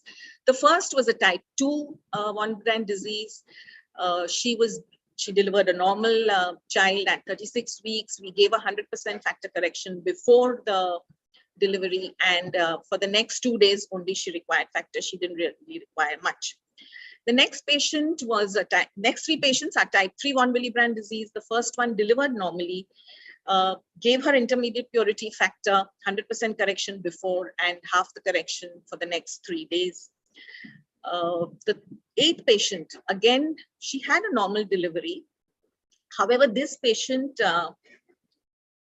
she had some amount of bleeding actually about a month prior to the time she was due. So during that those 4 weeks, we gave her intermediate purity factor twice a week. And then pre-delivery gave 100% correction. She developed an episiotomy hematoma actually. So we had to give her some more. So we continued giving her factor for 4 days after her delivery. And the last patient was an LSCS. But this patient also had some mild bleeding PV about a month before she was due to deliver. So we again had to give this patient some prophylaxis once a week for 4 weeks. And then we gave her correction factor 8 at pre-delivery, and we continued because it was an LSCS, we gave her for almost 5 days of factor. So that's about the obstetric, some of our patients whom we've taken through their pregnancies successfully. And we'll just talk a little bit about perioperative management in patients of Glanzmann's thrombasthenia. As we know, this is a rare platelet function disorder, and it's caused by a quantitative or a qualitative defect of the platelet membrane glycoprotein 2B3A. Patients have mucocutaneous bleeds, epistaxis, hematuria, menorrhagia is a very big problem in some of these patients. And generally they are treated with antifibrinolytic agents, platelet transfusions. And since 2014, factor 7A has also been approved for treating these patients. The problem with these patients is that they have received recurrent platelet transfusions. They may end up with platelet refractoriness, which can create problems to achieve hemostasis subsequently. And Therefore, managing these patients is really a bigger challenge than even managing hemophilia patients, because at least for hemophilia patients, we know that we have to give a certain amount of factor and we are done. We're reasonably safe. But for Glanzmann's, it's not so easy. And there are no standard dose recommendations also regarding giving factor 7A. And plus factor 7A has a very short half-life, and it is very expensive. So using it can be a major challenge. So we have reported a series of 8 patients with Glanzmann's who underwent 11 procedures via procedures or surgeries. All these patients had previous history of bleeding from various sites, and they had required SOS management of their bleeding episodes. And all of them received antifibrinolytic agents, factor 7A, and platelet transfusions. So this first patient of ours, she had very, very bad oral hygiene because of a lot of bleeding gums throughout her teens, so to speak. And she had to be planned for a dental extraction, which we did in 2 separate sessions. In the first session, actually, we removed 3 of her teeth. In the second session, we removed 2. Both the times we gave her factor 7A, 2 milligrams as a single dose, followed by platelet transfusions, and throughout she received antifibrinolytic agents for almost a week. The same we did was for the next one patient. Again, we did a dental extraction and dental scaling. Dental scaling, as we know, can lead to a lot of bleeding in patients. So one has to be really careful. But luckily, we managed with just 2 milligrams of factor 7A. The next patient, we had to do a dental extraction, but we had no factor 7A. We do get some amount of factor 7A through the government scheme. So we use it judiciously as and when possible. But at that time, we did not have factor 7A. And we did it just by using random donor platelets, and we got away with it, which was lucky. The next 2 patients are actually rather difficult. So the first patient is a 9-month-old patient who came with severe abdominal pain, was investigated and was found to have intussusception followed by gangrene, and had to be taken up for a surgery. Post-surgery, the patient went into shock, had to be intubated. So had a very, very stormy course for about the next 15, 17 days. And in fact, at one stage, we thought we might lose the child, but luckily we didn't lose her. We managed to get enough factor 7A. In fact, we borrowed from somewhere else also when we finished our stocks for this patient. So totally, we used 31 milligrams actually of factor 7 in her, and a number of RBC platelet transfusions. And after day 17, the child stabilized and could be discharged. The other patient came with a history of fall from a bike and had a large subdural hematoma, which was causing compression symptoms. And this patient also underwent a decompression craniotomy.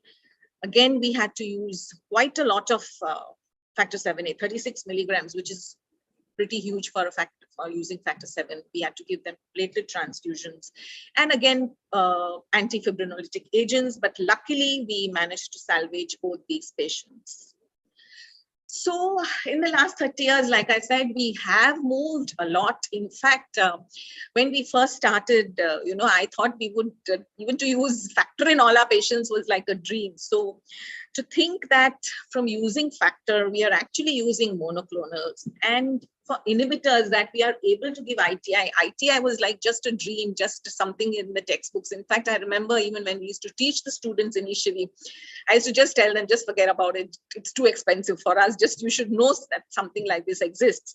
But the fact that we are giving the ITI now is, I think, fantastic.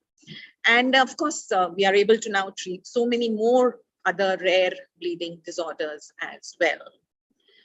So to summarize, though we still have lots of problems, we have a lot of cost constraints in our country. But again, with some innovation, when we first started doing surgeries in hemophilia patients, we used to give barely 1/3 the amount of factor that the West recommends, and we never lost anyone, at least to bleeding during surgery.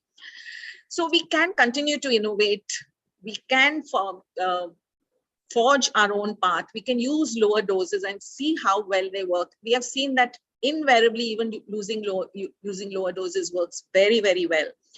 But we need a good multidisciplinary team. You need a hematologist, a good anesthetist, good surgery departments, good dental departments, and of course, a really good lab like we have with the National Institute of Immunohematology.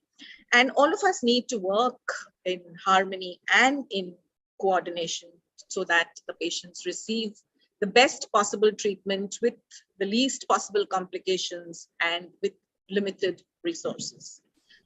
So once again, I would like to thank the Mumbai Hematology Group for awarding this honor to me, and thank you very much. Thank you, Dr. Farah, for that beautiful journey. Over to Shanaj.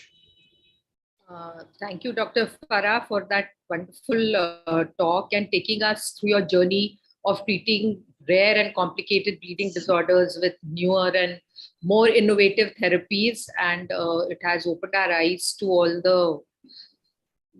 the number of difficult cases and the difficulties one usually encounters in treating such severe bleeding disorders. Thank you very much for sharing your cases with us. Thank you, sir. Thank you. Thank you to both of you. We have lunch break now, and we reassemble at 2 o'clock for the post-lunch session. Thank you.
Friends, welcome to the post-lunch session of the 45th annual conference of Mumbai Hematology Group.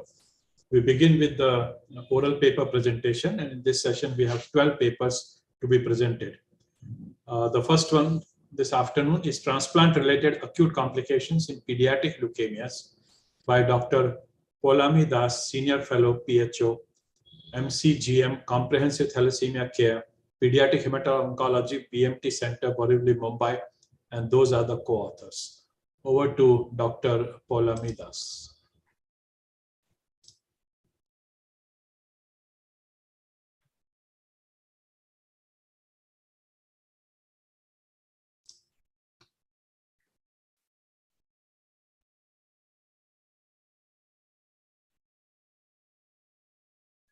So are my slides visible? Yeah, just make it slideshow. Is it visible now, sir? Slide is visible, but not yet in slideshow mode.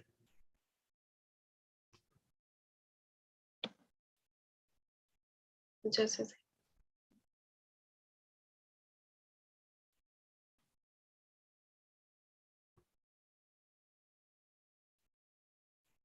second. Is it visible in slideshow now, sir? No. Otherwise, just go ahead. Yes. Good afternoon, everybody. I shall be presenting our experience of acute complications of transplant in pediatric leukemias. Hematopoietic stem cell transplantation is an effective curative method for refractory. Yes. The slide is not moving. Yeah, right.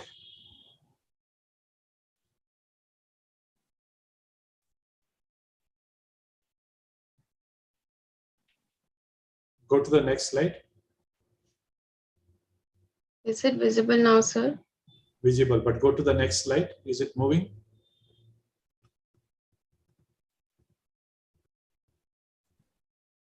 Is it moving, sir? No, it's not moving. Dr. Polami, can I share your slide? Yes, please.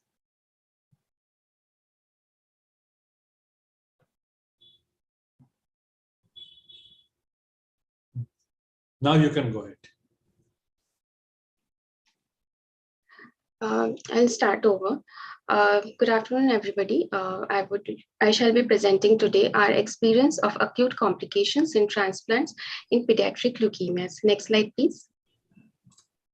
Hematopoietic stem cell transplantation is an effective curative treatment for refractory and relapsed pediatric leukemia. There is significant morbidity and mortality in the early complications following HSCT. Next slide, please. And these acute complications can be really challenging. Next slide, please. These complications also have a direct impact on survival outcomes. In the coming slides, I would like to present the data of early complications of pediatric leukemia hematopoietic stem cell transplants, which were performed at our center.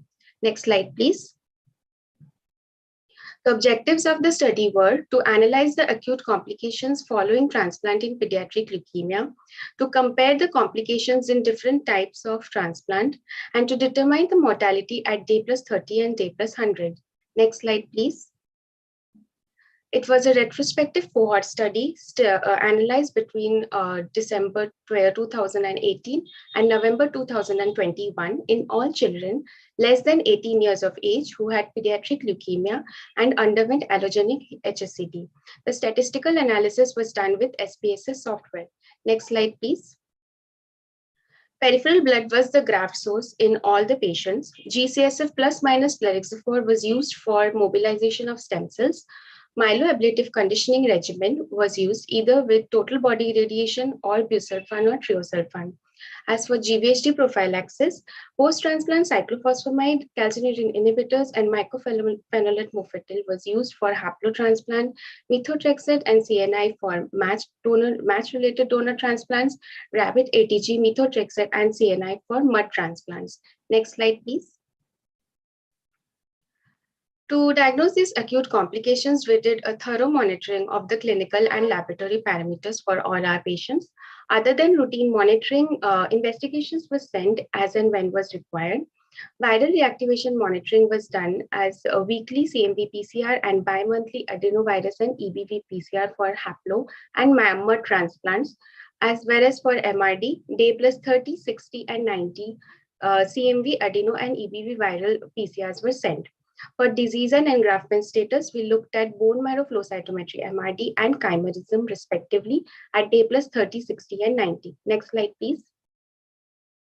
For acute complications, we divided them into infectious and non-infectious. And in infectious, we looked at a number of neutropenic and non-neutropenic complications. Next slide, please.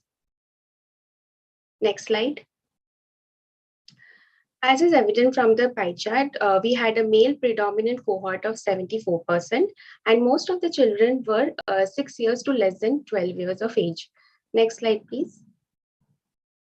45% of the cohort had acute lymphoblastic leukemia, followed by 35% having acute myeloid leukemia, and 10% each of mixed phenotypic acute leukemia and chronic myeloid leukemia in blast crisis. Next slide, please. Out of 47 transplants, 30 transplants were haplo-identical donor transplants, 16 were match-related donor transplants, and there was one mud transplant. The CD34 stem cell dose given was 7 into 10 into 10 to the power 6 per kg, with a median of 8.5 into 10 to the power 6 per kg. Next slide, please. To give an overview of complications, 57% were infectious in etiology, whereas the remaining 43% were non-infectious in etiology. Next slide, please. In the infectious complications, 37% occurred in the neutropenic phase, whereas 63% occurred in the non-neutropenic phase. Next slide, please. Among the infectious complications, viral infections and reactivations were more common than bacterial and fungal infections. Next slide, please. In the bacterial infections, 44% were attributed to culture-positive sepsis, followed by pneumonia, followed by catheter line associated bloodstream infections, and one patient having tuberculosis. Next slide, please. This is a distribution of the various bacterial and one fungal infections with respect to haplo and match-related donor transplants. Though more infections occurred in the haplo transplants, none of them were statistically significant than the match-related donor transplants. Next slide, please. This is a comparison of the viral infections which are detected in blood, and CMV was the most common virus, and we can see that it is more significant in haplo transplants than in match transplants. The next slide, please. Adenovirus and BK virus were the viral infections we detected in the urinary tracts, mostly in haplo transplants. Next slide, please. Next slide, please. Respiratory biofire was done in the cohort as and when was clinically indicated, which detected H1N1 rhinovirus, influenza A and B, and RSV-A, with more infections occurring in the haplo than in the match-related donor transplants, though none were statistically significant. Next slide, please. The non-infectious complications we came across in our cohort were cytokine release storm, graft versus host disease, sinusoidal obstruction syndrome, also known as VOD, hypertension, pericardial effusion, acute kidney injury, engraftment syndrome, graft failure, and poor graft function. Though more complications occurred in haplo, none of them were statistically significant. Next slide, please. 2 patients had relapsed in the first 100 days post-transplant, one of which was haplo and one of which was match-related donor transplant. Next slide, please. So in 30-day mortality, we had 2 patients, both of whom were haplo transplants, and in 100-day transplant, we have a total of 5 patients. 2 were matched donor transplants and 2 were haplo transplants. Next slide, please. 2 patients, one of which was matched and one of which was haplo, had relapsed mortality, and there were 3 patients of non-relapse mortality. Next slide, please.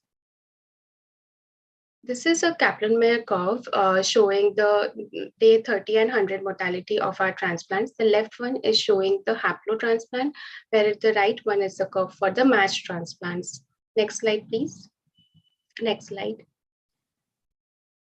This is a similar paper showing the early and late complications following HSCT on comparison of the early complications in allogenic HSCTs done in this paper. We had more of infectious, both viral and bacterial, but less GVHD than their paper. Next slide, please. To conclude, though acute complications were more in haploidentical transplants, only CMV reactivation was statistically significant. 100-day mortality is similar in both haplo and matched transplants. Therefore, haplo transplants should be considered in pediatric leukemia patients. Next slide, please. So as a standard protocol should be established and tailored for each patient, and continuous monitoring of the patient should be done for early detection. Expert medical team and vigilant nursing staff can provide good supportive care, which would help in the improvement of outcomes of transplants in pediatric leukemia. Next slide, please. Thank you. Thank you, Dr. Palan. Questions for Dr. Das? Yeah, hi, Polami. Hi, thanks for your study, presenting your study. So my first question is that you mentioned that the number of infectious complications are seen more in the non-neutropenic phase during your patients or during the transplant. So what could be the reason for that? And secondly, I wanted to know what was the incidence of COVID-19 also in these patients, because the duration of the study that you mentioned was during the time when COVID was a pandemic. So, ma'am, more infections. So, as the etiology of our infections, more were the viral reactivations and viral infections. So, that majorly occurs like after engraftment and post engraftment. So, I think more non-neutropenic phase infections we had seen. And secondly, about COVID, ma'am, during the pandemic, we used to do 2 COVID PCRs for both our patient and donor before taking them into transplant. One patient we had of COVID, whom I have included in the study. So that was the only COVID patient. But other than that, we didn't have any in the cohort. And what was the rate of developing hemorrhagic cystitis in your patients? Because you showed that a number of patients had BK virus and adenovirus isolated from the urine. So were there any patients who developed hemorrhagic cystitis also? Yeah, there were patients who had developed. Some were post-transplant cyclophosphamide related, but only in 4 adeno and 4 adeno and 1 BK virus we had got from their samples. Otherwise, others were sterile. Thank you. Thank you, ma'am. Any other question for them? Okay. Thank you so much, Dr. Paula. Thank you, sir. So next paper is lenalidomide with or without dexamethasone for relapsed refractory Hodgkin post-autologous transplant. Presented by Dr. Sachin Ponetta, Professor, Stem Cell Transplant Unit, Department of Medical Oncology at Attract TMC, Navi Mumbai. And those are the co-authors. Over to Dr. Sachin Ponetta. Thank you, Doctor. Thank you, sir, for your section. Is my screen visible? I'll put in. Yeah, visible. And now is it in slideshow mode? It is. Good afternoon, everyone. Today I'll be presenting our experience on lenalidomide with or without dexamethasone for relapsed refractory Hodgkin's lymphoma post autologous stem cell transplant. There are no conflicts of interest. To give you a background, high-dose chemotherapy and stem cell transplant is the standard of care for relapsed or refractory Hodgkin's lymphoma. However, even after transplant, almost 30 to 40% of patients do experience a relapse, and there are very limited therapeutic options for such patients. As well as that, the prognosis of these patients is quite poor, with the median survival being reported as low as 2 years in some studies. Some of the standard treatment options, and these are taken from the ESMO and the NCCN guidelines, for such patients include immunotherapy with nivolumab or pembrolizumab, brentuximab, other conventional salvage chemotherapies, or an allogenic stem cell transplant. Now, we all know that most of these are expensive, morbid, and beyond the reach of majority of our patients.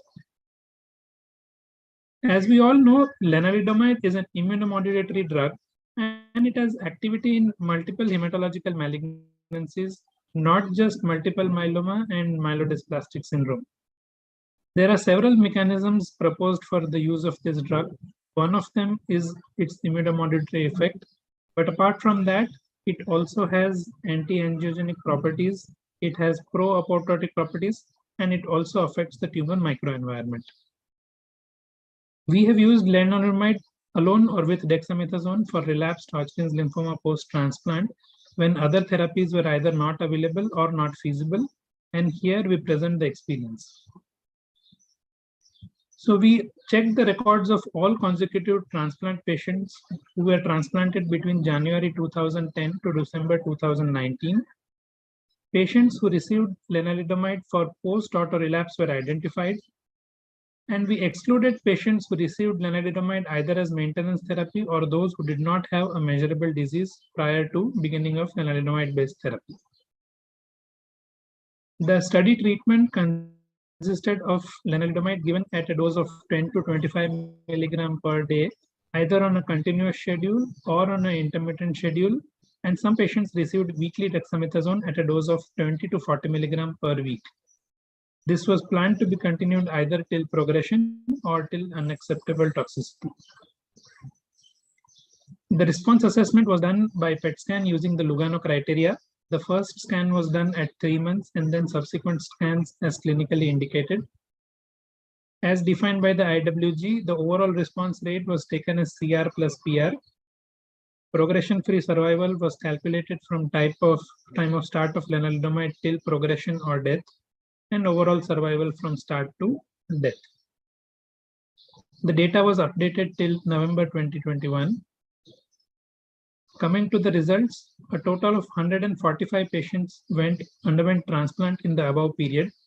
Of these, 41 patients relapsed, and of these 41 patients, 16 patients, that is approximately 40%, received lenalidomide-based therapies. 9 of them received alone single-agent lenalidomide, and 7 received along with dexamethasone. For all these 16 patients, we had complete follow-up data, and all of them were included in the analysis. And the median follow-up time for the entire cohort was 29 months. If we look at the baseline characteristics, at start of lenalidomide, the median age was 25 years. 10 patients were males. And if we see, nearly half of them were refractory to their last line of salvage therapy or last line of systemic therapy. Almost 3/4 of them had advanced disease, and the median number of prior therapies was 3, with the range being 2 to 5. 4 patients had a CR, which means 25% of them, and another 4 patients had PR, giving an overall response rate of 50%. If we look at the PFS curves, the median PFS was just 6 months, but then at 3 years, almost 1/3 of the patients were progression-free. Similarly, at 3 years, the overall survival was also around 40%, and the median overall survival was 34 months. Now, being an immunomodulator drug, this concept of treatment beyond progression may also apply here. And we did have 5 patients who were continued on lenalidomide beyond PET-CT defined progression, because these were all considered to be benefiting from treatment.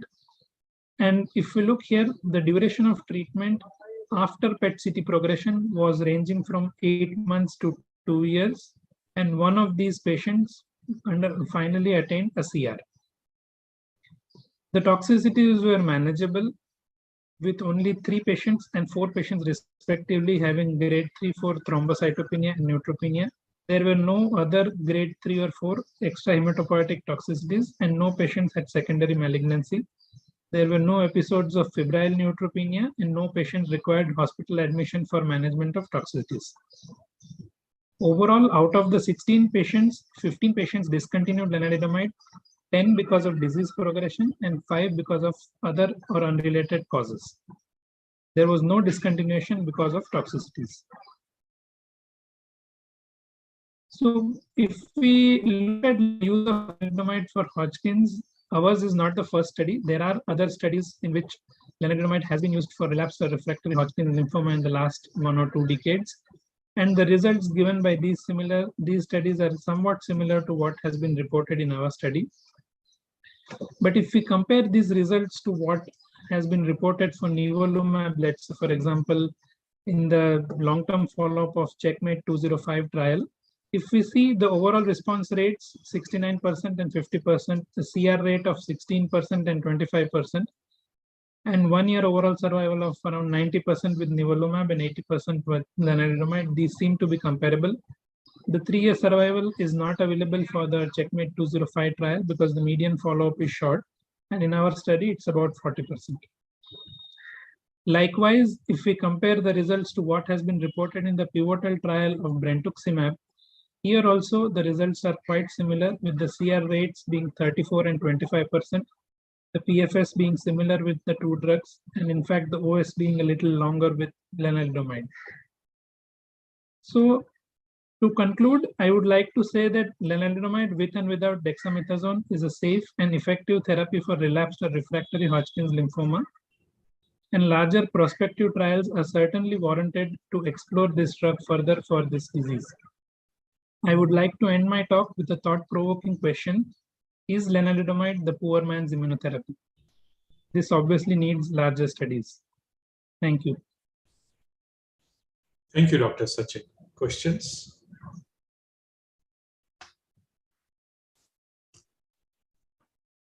Hello, sir. Thank you for that study. Sir, I'd like to ask you, what was the criteria for giving either intermittent or continuous lenalidomide dosing for the patient? Was there particular criteria followed, or? No, there was no such particular criteria followed. It was essentially a retrospective study, and all these treatments were at the discretion of the treating clinician. So there was no such criteria followed as to who would receive intermittent or who would receive continuous therapy. And the majority of the deaths in the study were because of disease progression, or yes. All deaths were because of disease progression. Any other question for Sachin? Sachin, are you planning any prospective study on this? Yes, sir, we are actually planning to have a prospective study on this. It's in the pipeline, but not yet gone through the IRB yet. Is there any prospective study published on this? Yes, sir. The one which I showed, there are actually 4 such studies which are there. One of them is retrospective and 3 of them are prospective. The one which I showed was the one published by from US in 2011. And then there are 2 abstracts which have been presented at ASH in 2016 and 2018, or 2016 and 2017. So all of these studies more or less report that the overall response rates is similar, around 40 to 50% in most of the studies. The CR rates have been lower in what the other studies have reported as compared to our 25%. But otherwise, the results are more or less similar. Thank you, Sachin. Okay, we'll move on with the next one. So this is related to autologous hematopoietic stem cell transplantation in relapsed refractory pediatric lymphoma, reassuring early outcomes. Presented by Dr. Ashutosh Vadavalkar, Junior Consultant from the Borivali Center, and these are the co-authors. Over to you, Dr. Ashutosh. Thank you, sir.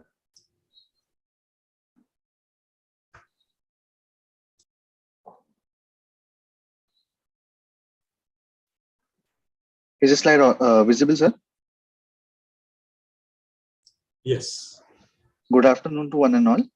I'll be presenting on our study of autologous hematopoietic stem cell transplant in relapsed refractory pediatric lymphoma with reassuring early outcomes. Pediatric lymphoma is the 3rd most common cancer in children less than 15 years of age. First-line treatment strategies have evolved and reduced the late toxicities and brought about higher cure rates and significantly improved the prognosis in newly diagnosed lymphomas. However, 25 to 35% of children with advanced stage disease have relapse or primary refractory disease. As per literature, in these patients, outcomes with conventional chemotherapy is 34% and outcomes with high dose chemotherapy followed by ASCT is 55%. With this background, we present our data and evaluate outcomes in children with relapsed refractory lymphoma following ASCT. It was a retrospective analysis of children aged less than 18 years who underwent ASCT for relapsed refractory lymphoma, both Hodgkin's and non-Hodgkin's lymphoma, between November 2018 to January 2022. The parameters studied were demographic data, that was age and gender, the disease characteristics like lymphoma subtypes and disease status at the time of transplant, and transplant-related parameters like peri-transplant complications and outcomes. The disease status was evaluated by PET scan pre-transplant and defined as either complete remission or partial remission or stable disease or progressive disease.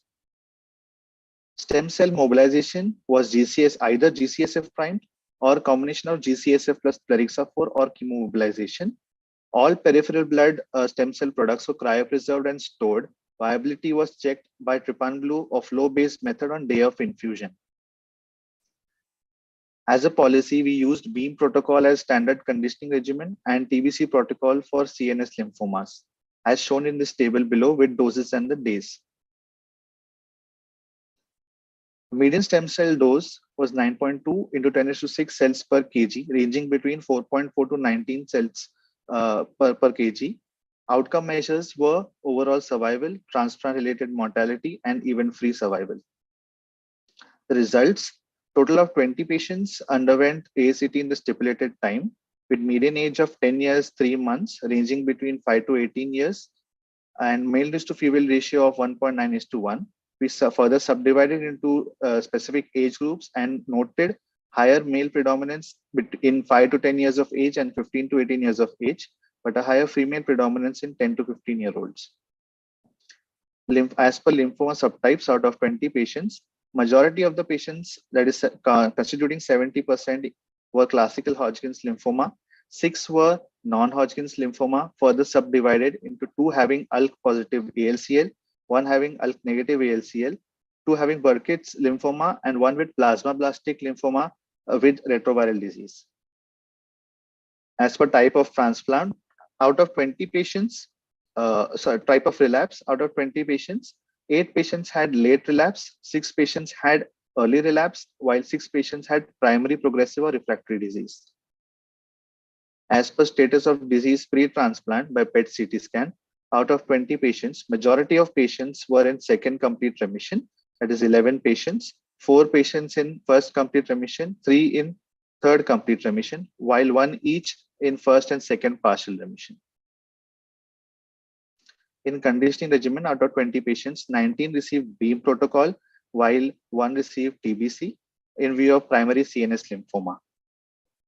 All 20 patients engrafted well with median time to neutrophil engraftment 12 days, ranging between 8 to 14 days. Platelet engraftment median time was 18 days, ranging between 15 to 21 days.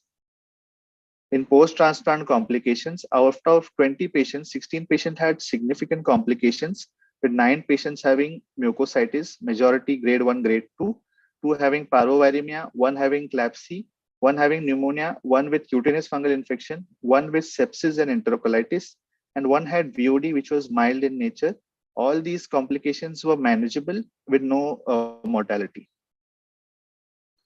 In overall outcomes, all patients are alive, with 1 patient relapsed 6 months post ASCT and is alive, underwent haploidentical HSCT recently, median follow-up of 17 months, ranging between 2 to 39 months, with an overall survival of 100%, no transplant-related mortality, and 93% relapse-free survival. As per comparison with studies, first study, Verdiger et al. Showed 3-year survival in pediatric patients, 20 pediatric patients who underwent ASCT with BEAM and CBV as a conditioning protocol. Notice a TRM of 5%, OS of 95%, and EFS of 62%. A COG study done in both Hodgkin and non-Hodgkin lymphoma patients showed 3-year survival in 69 patients with CBV regimen of TRM of 7%, OS of 64, and EFS of 69. Wali et al. Had done a recent publication 2019 with 4-year survival in 567 patients with relapsed refractory lymphoma with 0% TRM, overall survival of 92%, and EFS of 80%. These are the figures of our study, which shows early reassuring outcomes.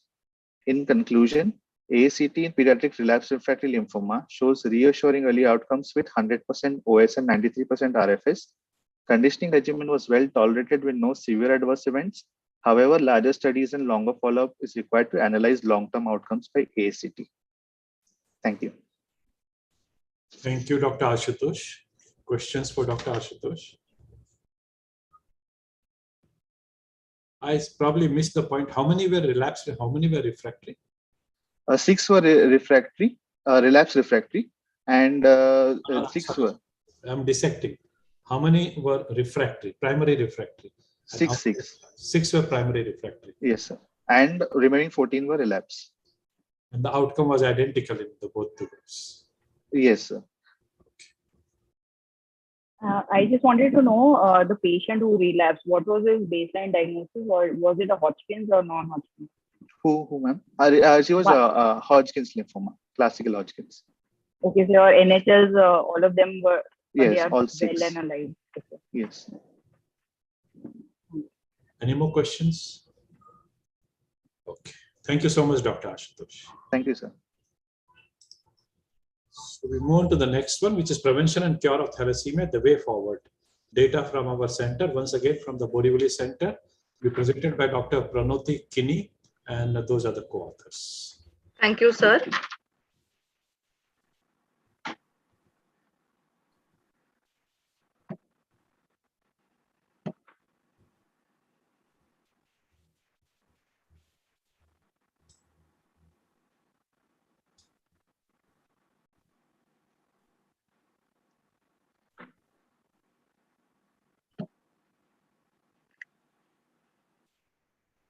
Is my screen visible, sir?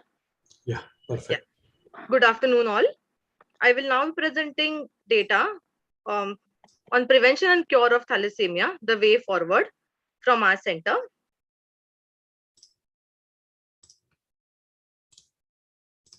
So as we know, thalassemia, transfusion-dependent thalassemia today is a chronic manageable disease. Comprehensive care thalassemia is very important and includes optimal transfusion therapy, chelation, endocrine evaluation, bone health, monitoring and management of cardiac issues, etc. Unfortunately, this is not available to many.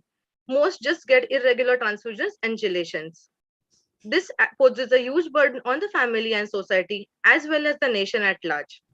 How do we curb the burden of TDT in our country, therefore? First, preventing new births with thalassemia homozygous, and second, providing cure through hematopoietic stem cell transplant to those with TDT. So we analyzed the data of prenatal diagnosis for thalassemia homozygous done at our center, and we also studied the outcomes of HSCT in patients with TDT. My study is in 2 parts. Part 1 is prevention by prenatal diagnosis, and the second part is cure by HSCT. So we did a retrospective analysis of all prenatal procedures to detect thalassemia homozygous from April 2017 to 2022 with respect to maternal age, gestational age, type of procedure, complications of procedure, and outcomes. So couples were counseled regarding the need for prenatal diagnosis. Procedure was done under LA by a fetal medicine expert in the OT. The samples were sent for genetic mutation analysis to a molecular lab. If the fetus was diagnosed with thalassemia homozygous, the family was then counseled for medical termination of pregnancy, and we followed up all cases. Results: 81 women underwent the test. However, out of them, only 2 were referred for primary prevention. 79 already had 1 child with thalassemia homozygous. The mean age was 29 years. The average gestational age for CVS was 12 weeks, 6 days, while for amniocentesis was 17 weeks. Out of the 81 women who underwent test, 62 underwent chorionic villus sampling, while 19 women underwent amniocentesis. Out of 81 procedures, 63 were unaffected. 17, that is 21%, were affected, while there was 1 fetal loss post a CVS. Out of the 63 unaffected, 43 were thal heterozygous, 20 were normal. Out of the 17 feti who tested with thal homozygous, 16 underwent medical termination of pregnancy, while 1 refused MTP because of social issues. There was no misdiagnosis. Now we move to our part 2, cure through HSCT. Retrospective analysis of HSCTs was done in children with TDT, done between June 2018 and October 2021. Children who had completed at least 100 days post HSCT were included in the analysis. Patients were risk stratified as per Pesaro classification. They received Busa ATG or flutriothiotepa with or without ATG as conditioning regimen. All patients received cyclosporin and methotrexate as GVHD prophylaxis. Routine investigations, chimerism, viral studies were sent as per our institutional policy based on standard guidelines. And we analyzed the data for demography, risk stratification, type of transplant, transplant-related complications, and outcomes. The results: 24 children underwent 25 HSCTs because one child had primary graft failure who underwent a second HSCT. Out of them, 11 were male, 11 were females, and 13 were males with a ratio of 1.18:1. Out of these, 19 children were under the age of 7 years, while 5 children were more than 7 years of age. 21 underwent matched sibling donor transplant. 3 were lucky to have a fully matched parent, while 1 underwent matched unrelated donor transplant. 2 children out of 25 were class 1, 16 were Pizarro class 2, while 7 were class 3. Out of 25 children, 3 received Busa ATG as conditioning. 3 children received flutriothiotepa, while 19 out of 25 received flutriothiotepa with ATG. All children received CSA and methotrexate as GVHD prophylaxis. 10 children received stem cells from the bone marrow, while 15 received peripheral blood stem cells. The mean time to engraftment for neutrophils was 13 days, while for platelet was 16 days.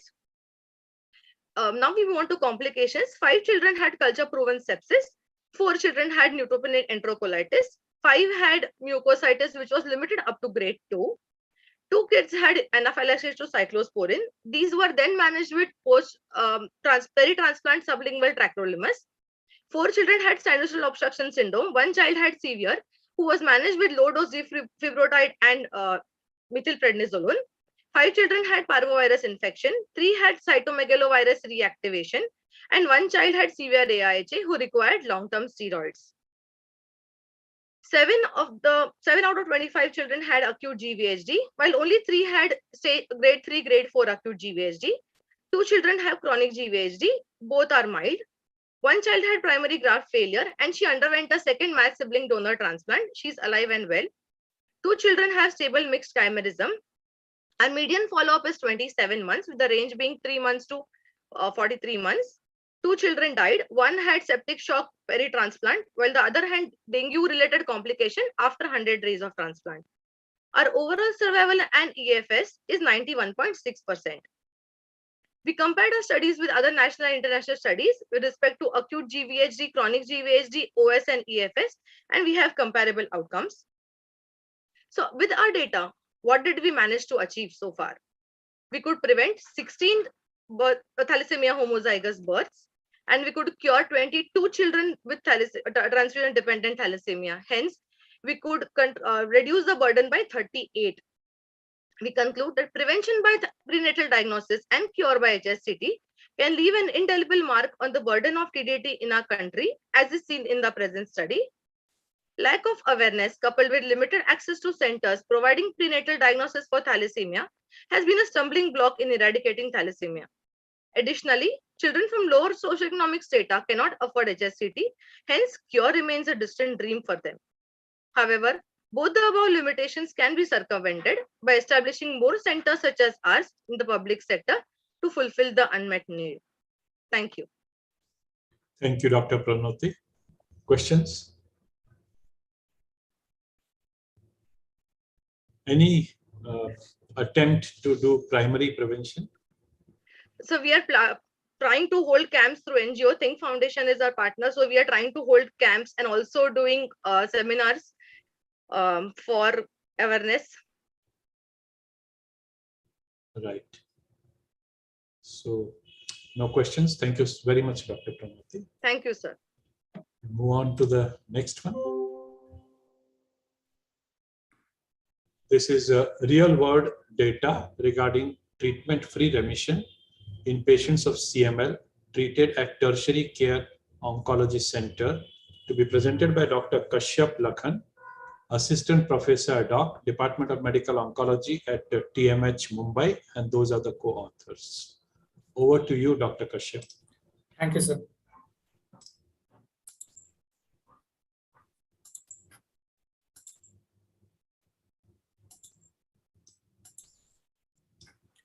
Is my screen visible, sir? Yes. Good afternoon to all. I'm going to present the TFR data of our patients treated at our institute, CML patients. So to introduce CML patients treated with a TKI and who respond to the treatment, they achieve age-matched survival.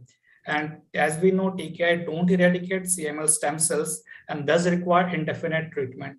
However, the prolonged use of TKI is associated with a long-term adverse event, most commonly the cardiovascular, musculoskeletal, pleural effusion in patients with dasatinib and possible second malignancy. And these side effects impact the quality of life of patients, and continuation of TKI, particularly the second generation TKI, causes a substantial financial burden on these patients also. This TKI also has the risk of teratogenicity in patients who are planning the pregnancy. Treatment-free remission, that is the molecular remission without the continuation of TKI, is feasible in around third to around half of the patient of CML in chronic phase, and TFR in those around 50% of those can be sustained.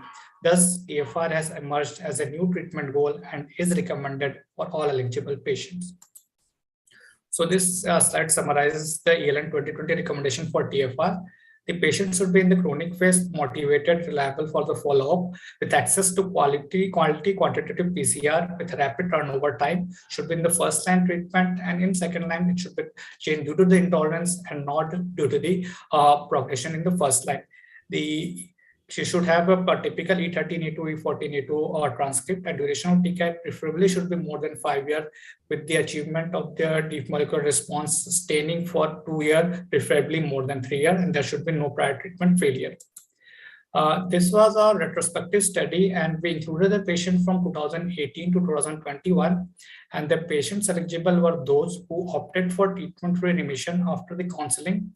We also included the patient in whom TKI were stopped because of the reason other than the TFR counseling. So in those patients, the TFR ELN guidelines were not strictly followed, and patients who were not in the stable DMR was also included in the TFR. Data was collected from the electronic entries and the patient files. We assess these patients for the molecular relapse, that is the loss of major molecular response, survival without molecular relapse, duration of the treatment-free remission, factors affecting molecular relapse, and TKI withdrawal syndrome. The event for the TFR was the restart of the TKI due to the aneurysm, while the event for the SWMR was the molecular relapse and death. Kaplan-Meier method was used for estimating duration of TFR and survival without molecular relapse, while logistic regression was used for analyzing the factor predicting molecular relapse. Coming to the result, 38 patients were included, and median age at the TFR was 57 years. 3/4 of them were male. Around 50% of the patient had the so-called risk score at the baseline, and a fourth of whole cohort had the low so-called risk score, and around 10% had high so-called risk score. Majority of the patients received the imatinib as the TKI, and only 2 patients in the first line had received the dasatinib. Majority of them, around 37%, had the MR 4.5 deep molecular response at the time of the TFR, while 1 was having MR4. Thus, all the patients were in deep molecular remission at the time of TFR. The median time from the diagnosis to TKI discontinuation was 135 months, while median time to the achievement of deep molecular response was 114 months, and the duration of the deep molecular response prior to TKI discontinuation was 32 months, and it ranged from the 0 to 67 months. So some of the patients who were discontinued under TKI because of the intolerance, in those, the strict ELN guidelines were not followed. So around 2/3 of our patients were discontinued under TKI after the counseling, around 30% were discontinued due to the intolerance, mostly was the GI nephrotoxicity. And 1 patient stopped the TKI on his own, and in 1 patient it was stopped as she was planning for the pregnancy. So coming to our outcomes, the median follow-up after the TKI discontinuation was 28 months.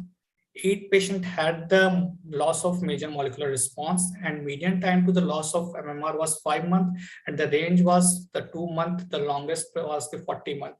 3 patients died, and all the cause of deaths were unrelated to CML.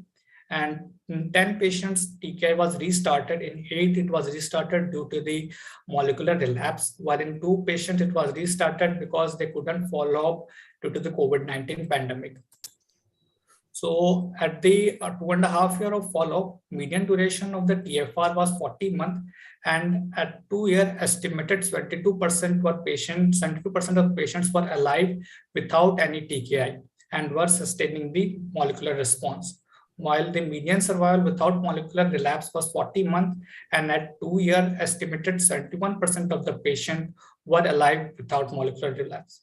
As already highlighted in previous slides, our patients who were in the molecular remission were restarted on TKI because of COVID-19 pandemic, and all the patients who died were in deep molecular response at the time of death. So accounting for these competing events, we estimated the molecular relapse at 2 years, which was around 21%. And of all the 8 patients who had the relapse, majority of them relapsed in the first 6 months. It was 3/4 of those patients relapsed in the first 6 months only.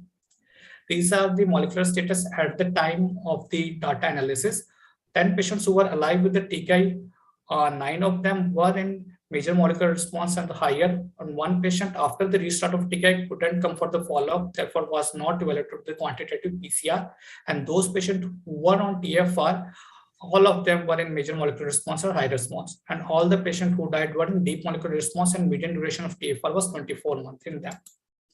So analyzing all the factors, we only found that duration of the DMR was significant factor predicting the molecular relapse, and hazard ratio of 0.1 was found in those patients who had the deep molecular response for the duration more than or equal to 32 months.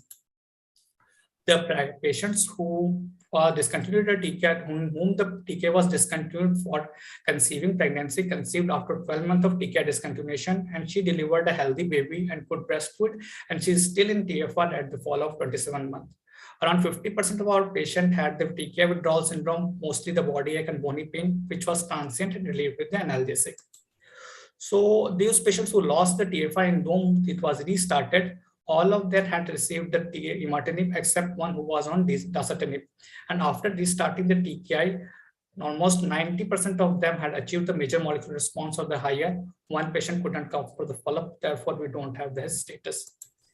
So the in our data, the time to attain the sustained DMR was longer as compared to TKI trials, probably because the molecular quantitative PCR is not done as frequently as they recommend due to logistics and cost issues. However, the duration of DMR prior to discontinuation was similar to TKI discontinuation trial. It was almost the 36 months. And as already seen in TKI discontinuation trial, the TKI can be it can be withheld as long as the patient is in the major molecular response. And we had seen that 20% of the patient who relapsed, and we found the duration of DMR only with the predictive factor which was predicted for successful TFR, and 1/4 of our patients were restarted on the TKI. And all the patients received the TKI. The major limitation was small sample size and short-term follow-up. So to conclude, TFR can be safely considered in routine practice. Patients should be reliable follow-up, and sustained DMR should be present prior to TFR. And all the patients who relapse, they can achieve the major molecular response. Usually when there is no CML progression, it doesn't affect the CML-related survival. I would like to acknowledge the Department of Hematology at our center, cancer cytogenetics, hematopathology, patients, and our teachers. Thank you for this opportunity. Thank you, Dr. Kashyap. Questions? You made a statement that TKIs can cause second malignancy. Yes, sir. Is there a data? I mean, sir, there is a analysis. It's a retrospective analysis only, and it is directly related to the TKI or not. It is also not seen, but mostly, they had said that these patients are probably at the risk of the second malignancy. Then, in your inclusion, there was a patient group where you did TFR because they were non-compliant with the treatment. The 1 patient was non-compliant, but when he came for the follow-up, he was in the deep molecular remission and he was keen for not restarting the TKI. So we counseled that patient, can he follow up intensively for the quantitative PCR, and he agreed, and we included him in the TFR. Other patients, it was stopped due to intolerance. Right. And your age group, one gentleman was 80 years old. Yes, yes, he was. Any need to do TFR for 80-year-old man? I mean, see, I mean, there was, I mean, he was he was not staying far away from our center, and he could come for the follow-up. And during the COVID-19 pandemic, we ensured that telephonic follow-up can be attended with the quantitative PCR at the local place. And any reason why you have a success rate of 72%? Yes, actually there was two reasons. I mean, as we have seen in the Twister and the trial friend study, I mean, there was around 50% of the relapse. I mean, first thing, I mean, they had included any patient who had the loss of the deep molecular response as a loss of the molecular remission, and that was around 50 to 60%. In the ASTIM trial, they had shown that if we include the MMR, around 36% of the patient only relapse at the 24-month of follow-up. One more thing in our center, actually, we have around a lag time of around 1 month from the submission of the test to the achievement, I mean, from the report of the PCR. So that may have given a lag of 1 month. And maybe it was a shorter duration of follow-up also and limited sample size. Thank you. Any other questions for him? So I have one question, sir. I'm sorry. Please carry on. I wanted to ask what was the duration of TFR in the patients who were intolerant? You mentioned there were a few patients who were intolerant, and because of that, you had stopped the TKS. So how long could they maintain their, how long could they be in the TFR group, and like when did you have to restart therapy in those patients? I mean, there were 11 patients whom the TKI was discontinued because of the intolerance. Among them, around 60 to 70% of 60% of the patient had achieved the DMR longer than 2 years. In those, I mean, we still are having the TFR. 3 of them, I mean, they relapse, and they relapse within the 6 months only. I mean, those who were not in the DMR. I mean, there was how frequently were you monitoring? In the first 6 months, we were doing it monthly, and after that 2 monthly. And if in the 2 month period, if the patient had any increase in the quantitative PCR, we used to do it at the next month itself.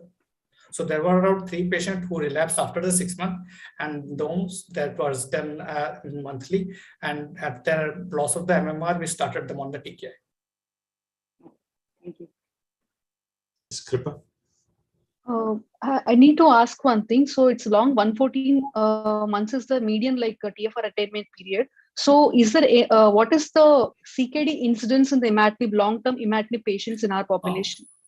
So actually, we don't have the data for all the patients. We have the data of this patient and the TFR was discontinued.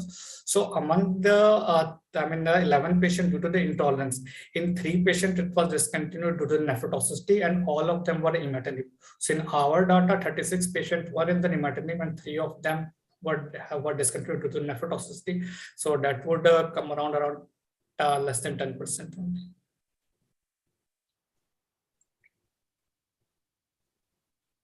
Thank you, Dr. Kashyap. Thank you. Move to the next paper, Hematological Parameters, a novel diagnostic approach to neonatal sepsis, a hospital-based study. This is from Indore.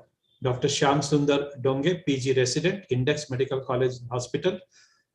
Co-authors are Dr. Sanjeev Naran, Dr. V.K. Jain, Dr. Anjali Singh, Dr. Romi Srivastav, Dr. Rahul Karode, and Dr. Parul Maheshwari. Over to Dr. Shyam Sundar.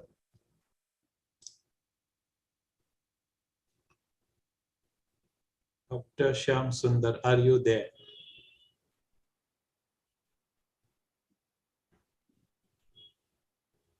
Roshni, any idea? Sir. You're there? Dr. Sundar is not joined, sir. Not joined. Okay.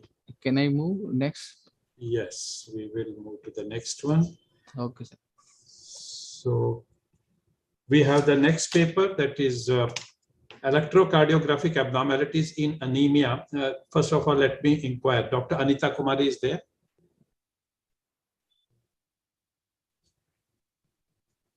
Sir, C is not joined, right? Okay, so we skip that. Dr. Sudarshan Pandit is there. These are out of Mumbai papers. No, sir. Dr. Sudansha is not joined. Pandit is not there. Dr. P. Sai Sindhuja Reddy. P. Sai Sindhu is not joined, sir. And next is Radhika Dr. Agarwal. Ratika Agarwal. She is also not joined. Okay, and Dr. Vrishali Shroff. Shali Shroff. No, she's not joined, sir. Not joined. So out of Mumbai, presenters are not there. So we have a break now. Have coffee with your family. We reassemble at 4:30 p.m.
good afternoon, friends. We begin the last session of the oral papers. Our first presenter is Dr. Shyam Sundar Dogne. His paper is Hematological Parameters, a novel diagnostic approach to neonatal sepsis, a hospital-based study. He is PG resident, Index Medical College Hospital Research Center, Indore. So over to Dr. Shyam. Good afternoon, everyone. I am audible. I am visible. You are audible. You are visible. Okay, thank you, sir.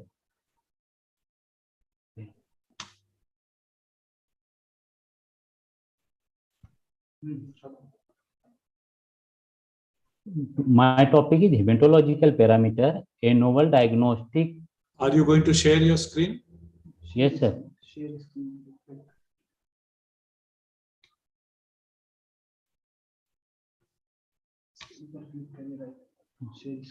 Yeah. Sir, 1 minute. Sorry for interrupting. Take your time.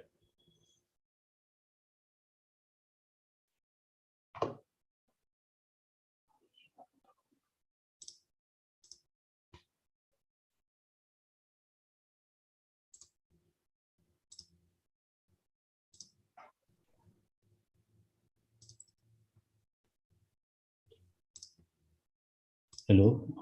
Good afternoon, sir. My topic is hematological parameter, a novel diagnostic approach for neonatal sepsis, a hospital-based study. Introduction. Neonatal septicemia include a variety of newborn systemic infection such as meningitis, pneumonia, arthritis, osteomyelitis, and urinary tract infection. The early initiation of the appropriate antibiotic therapy is critical for the successful treatment and outcome of the bacterial infection in neonates. Positive blood culture report, which are the gold standard for diagnosis of neonatal sepsis, take 48 to 72 hours.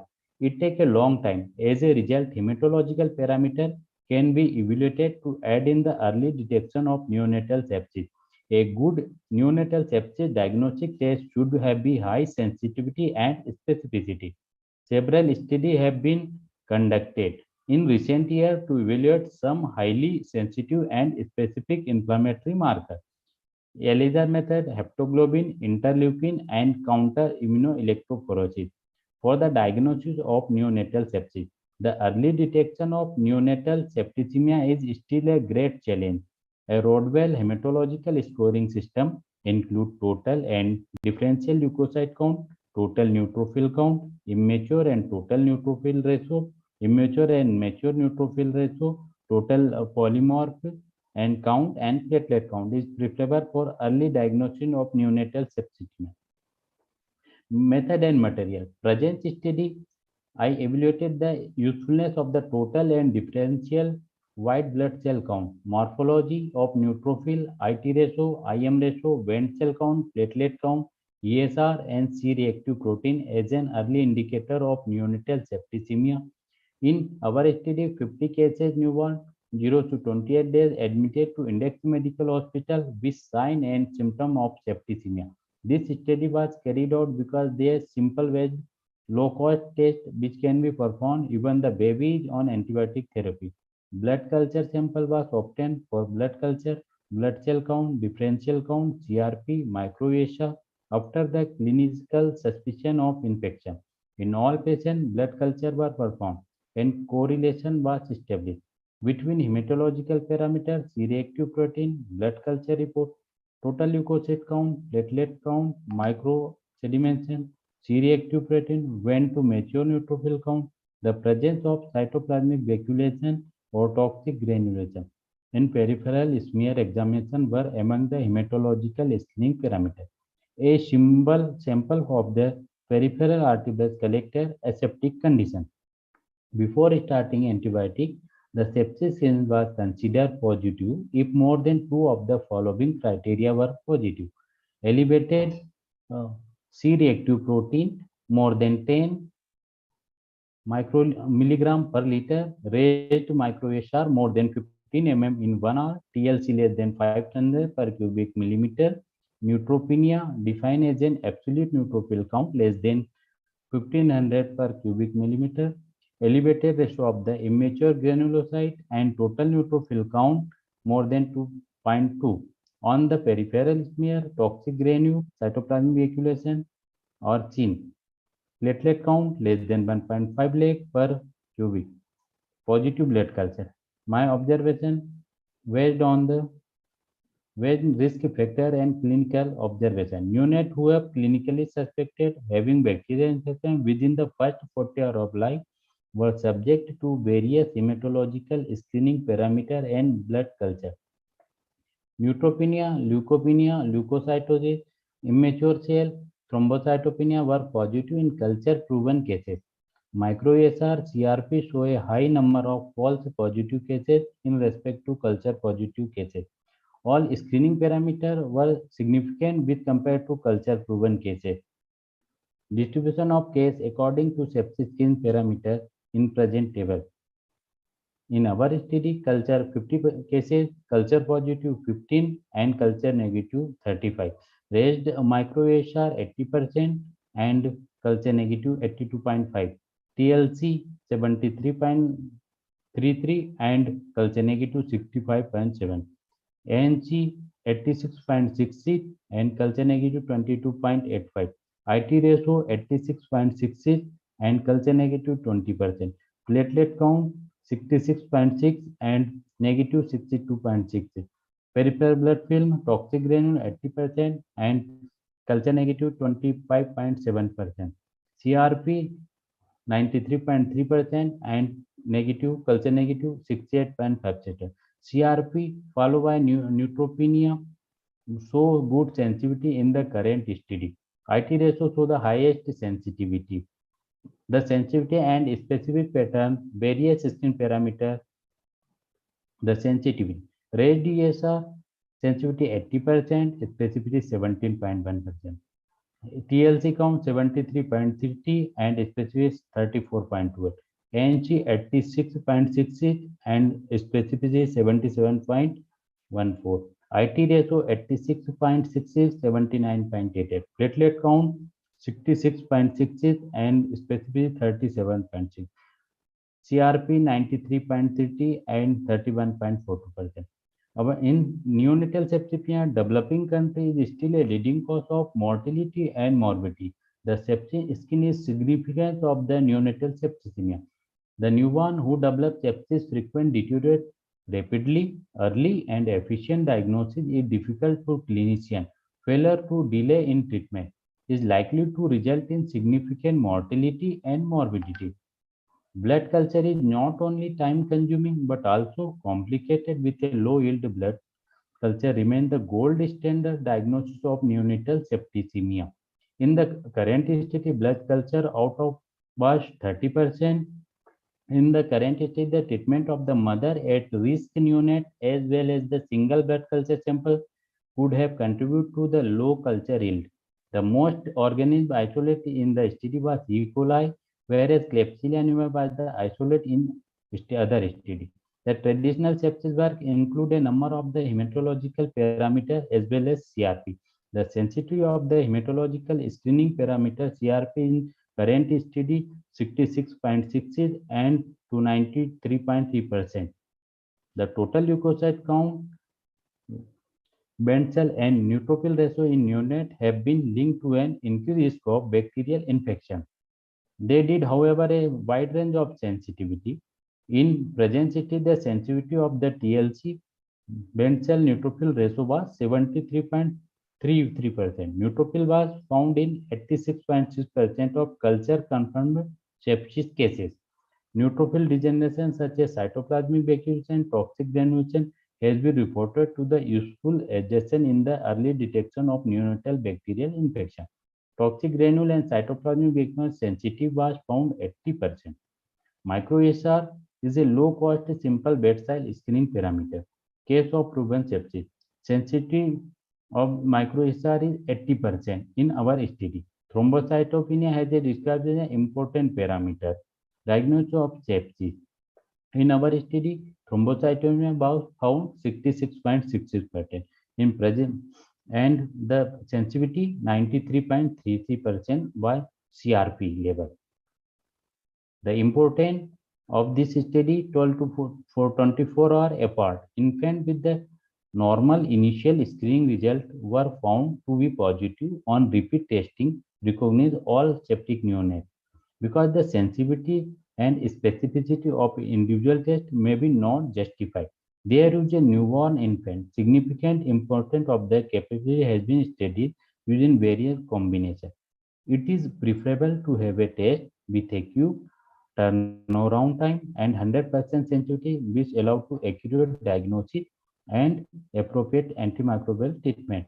A reasonable specificity is required for the safety withhold antibiotic in not infected infant individual test. Combination of sensitivity varies significantly. In our study, the conclusion, although blood culture still remains the gold standard for diagnosis of neonatal septicemia, 42 hours to 72 hours, in the biggest hurdle is initial treatment because we have precious time left. The present study attempt to establish the utility of hematological parameter for an early diagnosis of septicemia. The hematological profile of the investigator is simple, quick, and low cost. Early detection of neonatal sepsis. Traditional hematological screening parameter and CRP sensitivity and adequate in neonate blood culture, positive early onset infection.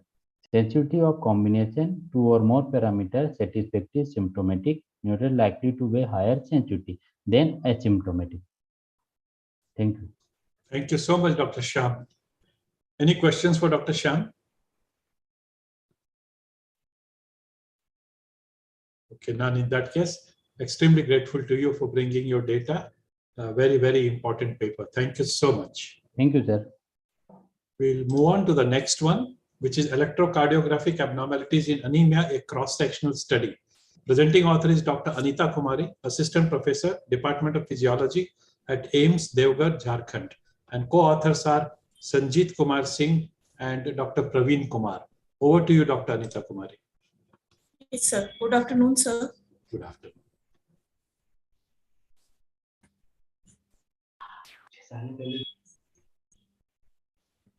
Am I audible, sir? No, your screen is not visible as yet. My screen is not visible. Share the screen.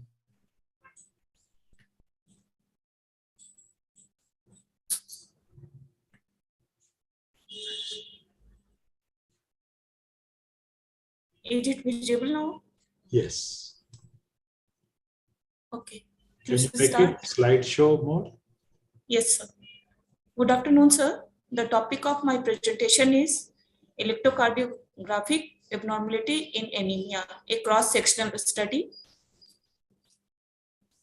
The anemia is a serious. Sorry for the interruption, madam. Okay. Please put it on a slideshow mode. It is in slideshow mode.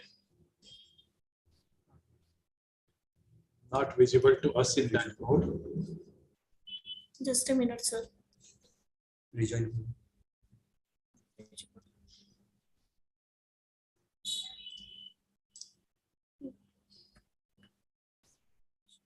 Roshni, you have her presentation? No, sir. Okay, okay.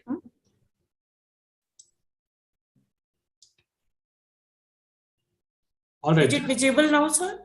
Not in slideshow mode, but it's okay. Just check whether you are able to move the slide. Yes, sir. I can move. No, just go to the next slide and see. Yes, sir. It is moving. No, then it's not moving in front of us. It is moving in front of us. I know. Roshni, any solution? Can you please stop share and reshare it? Just a minute, ma'am. I am doing. Stop sharing and redo it. Stop sharing. Stop sharing.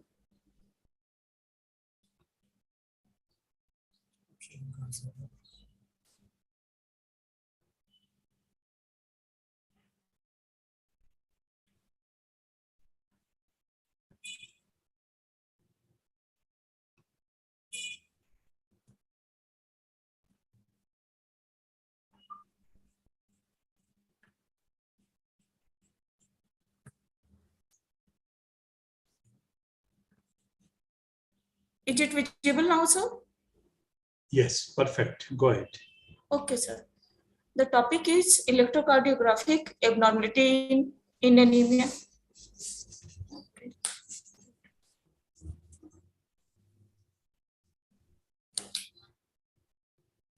The introduction. Anemia is a serious public health challenge in India with more than 50% prevalence among vulnerable group. Impair oxygen supply of the myocardium. Am I audible? Yes. Impair oxygen supply of myocardium of heart, causing myocardial ischemia or infarction due to supply-demand mismatch. In severe long-standing anemia, cardiac dilatation and hypertrophy occur due to hyperdynamic state.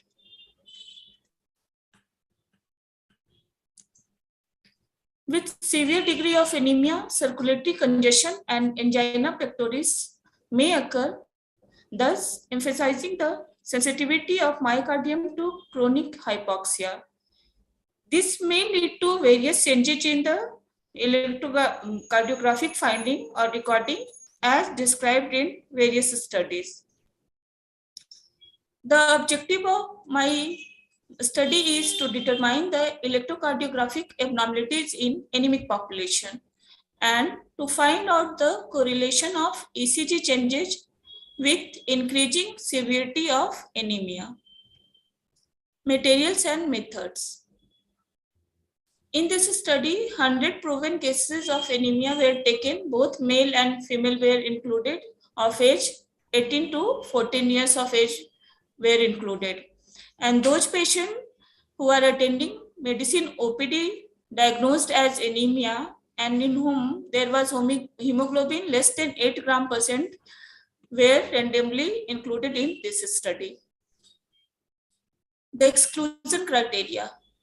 If there is any recent history of major blood loss, smoking, alcohol, diabetes or hypertension, or there is any clinically evident disturbances of cardiovascular system or any other extracardiac affection that produce ECG changes.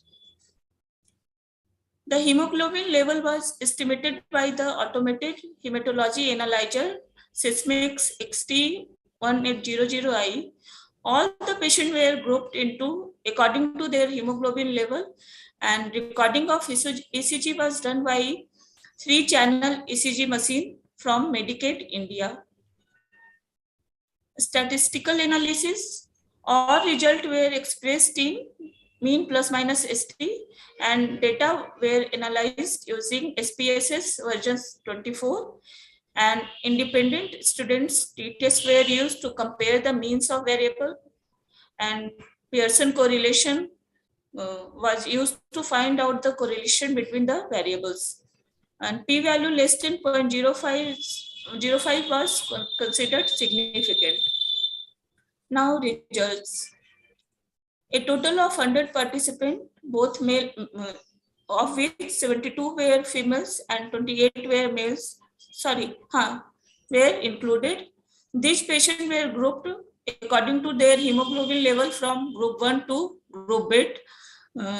Each group were with the range of 1 gram% hemoglobin, and there was no significant correlation between the clinical history with severity of anemia, but there was significant correlation between the hemoglobin level and ECG changes. Among these, 79% of patients were distributed in group 5, 6, 7, and 8, and remaining 21% were distributed in the group 1, 2, 3, and 4. As hemoglobin level is decreased, the percentage of patients having tachycardia increases, and as hemoglobin level is decreased, the percentage of patients having ECG changes increases. This is the table that shows ECG changes with respect to that of hemoglobin, and we can see in group 1 there are the 2 patients was there in which the tachycardia, ST segment depression, T-wave changing, and left ventricular hypertrophy were present, and group 2 in which 3 patients were there. Similarly, all changes were present in 3 patients.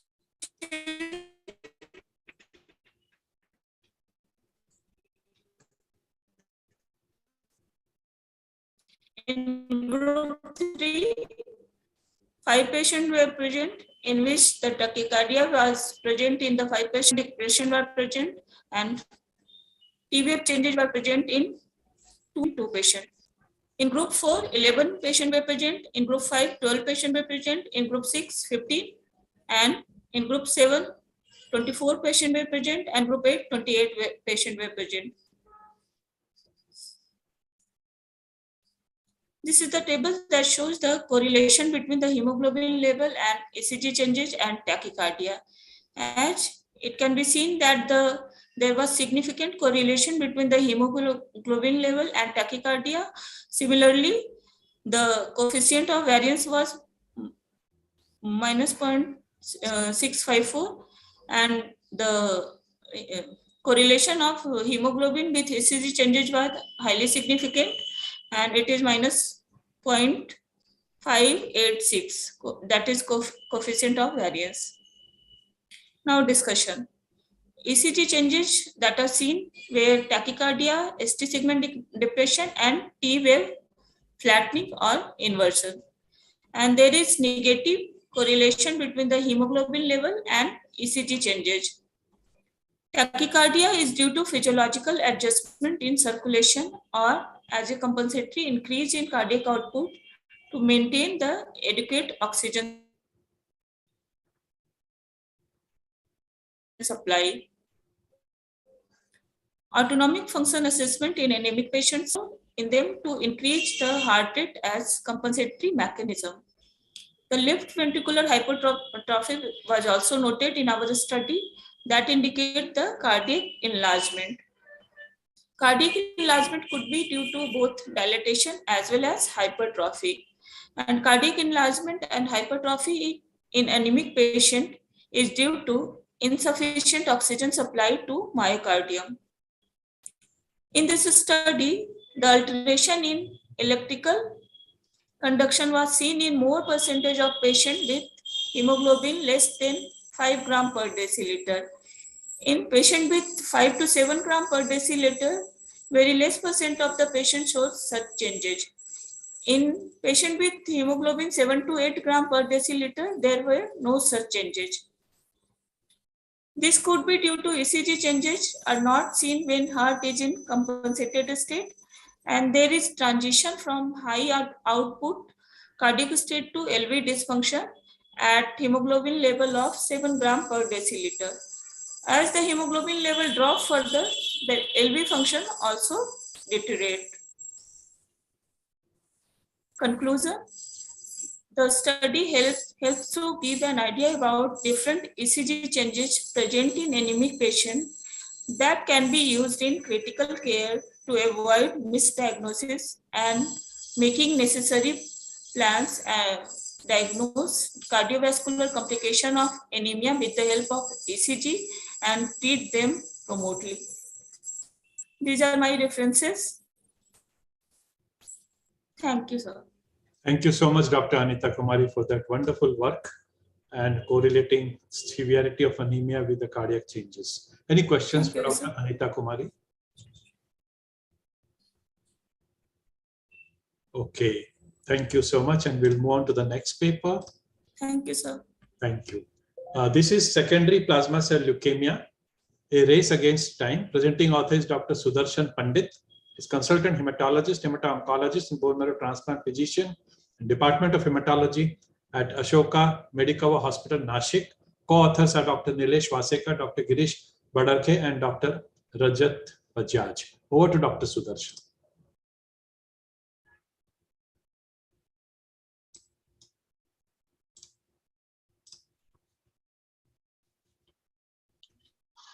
Are my screen visible? Yeah. Yeah. Good afternoon, everyone. Is secondary plasma cell leukemia, a race against time. So when you see the plasma cells in the peripheral blood, it is definitely a plasma cell leukemia.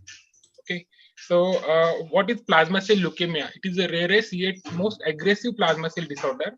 It was defined by absolute plasma cell count more than 2 × 10⁹ per liter in the peripheral blood and more than 20% circulating plasma cells. Okay, it is referred as a primary plasma cell leukemia when the leukemic phase present at diagnosis. And it is called as secondary when the leukemic progression occurs in the context of pre-existing multiple myeloma. So when the patient already had multiple myeloma and when it progressed to leukemia, it is called as secondary plasma cell leukemia. Historically, or around 60 to 70% cases have been reported as primary plasma cell leukemia, while only 40% around are reported as secondary plasma cell leukemia. In untimely diagnostic patients, secondary plasma cell leukemia have been proven to be fatal with very poor prognosis. Therefore, most significant life-saving factors for better prognosis is prompt diagnosis with treatment with supportive and targeted therapy. So in literature related to secondary plasma cell leukemia is much more limited due to it is non-feasibility and long-term studies. Also, it is a very rare disease, and to adapt to literature for future studies, we are reporting and discussing these cases, and we are reporting these secondary plasma cell leukemia cases at our center with their clinical lab features, diagnostics, and treatment workup. We retrospectively review all these cases of plasma cell leukemia which were registered in hematology department from January 2021 to August 2021. There were 3 cases of secondary plasma cell leukemia among 100 consecutive cases of multiple myeloma. The male to female sex distribution ratio was 2:1 with median age of 62.5 years. Most relevant clinical and lab features were presented. These cases are presented with high tumor mass when compared with other patients, and they display high incidence of stage 3 disease, anemia, thrombocytopenia, extramedullary involvement, and raised LDH levels. So these are our 3 cases. First case is 71-year-old male. He had positive cytogenetics at diagnosis like monosomy 13 and IQ21 amplification, and he had also extramedullary involvement by presence of disease in left orbit. He at around diagnosis of plasma cell leukemia, he presented with anemia and leukocytosis. Well, second case was also 67-year-old male. He had again positive cytogenetics of the translocation 11-14, but he doesn't have any extramedullary involvement, and again he also presented with anemia, leukocytosis. And third case was a female, 48-year-old female, and she again had positive translocation 11-14 and IGH rearrangement at diagnosis. Again, she while presenting with plasma cell leukemia, she had again anemia with anemia with leukocytosis. Again, thrombocytopenia presented in all these cases with peripheral blood plasma cell count more than 20% in each of these cases. With LDH was high and albumin was low in all these cases. Again, creat was high. So out of these cases of secondary plasma cell leukemia, the first patient was expired within a week of diagnosis. Second patient, we had explained the poor prognosis to the patient, and patient was lost to follow-up. For the third patient, actually, we had been able to give some kind of treatment. So he was started with bortezomib, dexamethasone, and doxorubicin, like pad chemotherapy.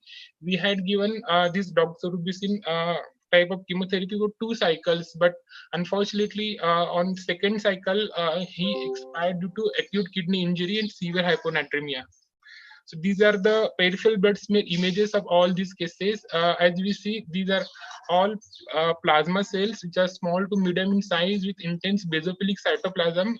These are some binucleated cells also, and each cells have characteristics perinuclear half. So these all cases are seen in peripheral blood smear. FISH was done initially, so FISH was positive for translocation 11-14 in case 3. So on discussion, these are the leukemic transformation of pre-diagnosed multiple myeloma, and reported in 1 to 4% of all multiple myeloma cases. As per previous reports, the male to female sex distribution is 3:2. In our patient, it is 2:1, and median age is 67 years. At diagnosis, among 3 patients, 2 were presented with confirmed multiple myeloma, and 1 is presented with extramedullary involvement in the form of swelling in the eye. Morphology is also very typical. These cell sizes are ranging from small to medium size with basophilic cytoplasm, perinuclear HOF, and occasional binucleation. These secondary plasma cell leukemia shares similar immunotypic features with primary plasma cell leukemia, like presence of leukocyte function associated antigen alpha 1. Again, neural cell adhesion molecules, HLA-DR, CD117, CD56, 20, 23, all these are positive. Among all abnormalities, 14q32 in CC and D1 were reported to be high in secondary plasma cell leukemia patients. Survival is of secondary is shorter than primary. As for other features of relapse and refractory myeloma, treatment depends on patient and disease-specific factors. Available data suggest only the bortezomib-based treatment is the most effective for secondary plasma cell leukemia. In case of refractory disease, combination approaches such as Len plus bortezomib can be considered. High-dose MPS, methylprednisolone, may be useful adjunct together with another chemotherapeutic and novel agents.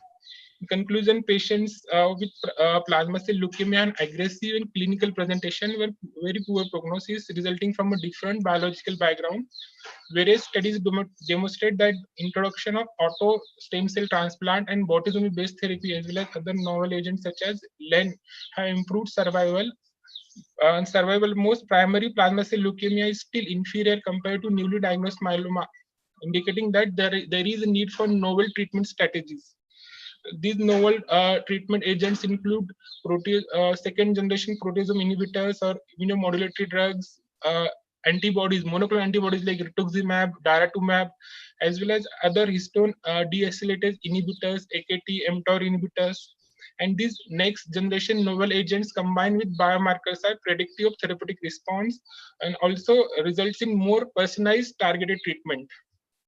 But in case of secondary plasma cell leukemia, as these patients are already heavily pre-treated and end-stage multiple myeloma, these patients are refractory to all available treatment modalities and have a response of short duration.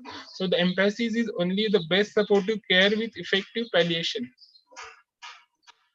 These are my references. Thank you. Thank you, Dr. Sudarshan. Wonderful. You brought out 3 cases of this rare entity. Any questions for Dr. Sudarshan?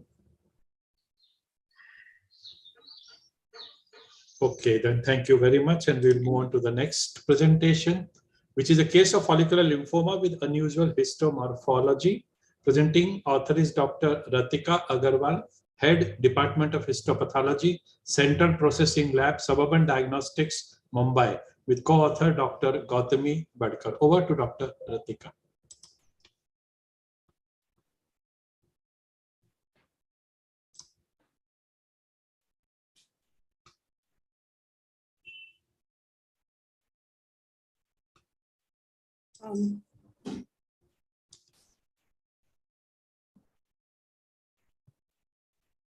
Good afternoon to all the listeners.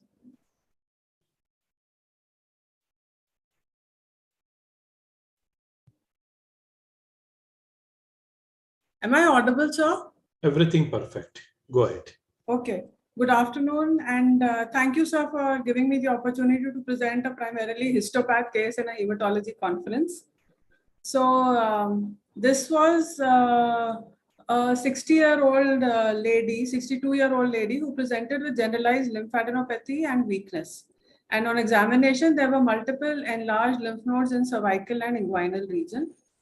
Further investigations such as ultrasound and CT revealed mediastinal and abdominal lymphadenopathy as well. So an excision biopsy of the inguinal lymph node was done and it was sent for histopathological examination. We received 4 lymph nodes and the largest was 6.5 centimeters. Cut section of all was gray-white soft and showed focal nodularity, and representative sections were submitted for histopath examination.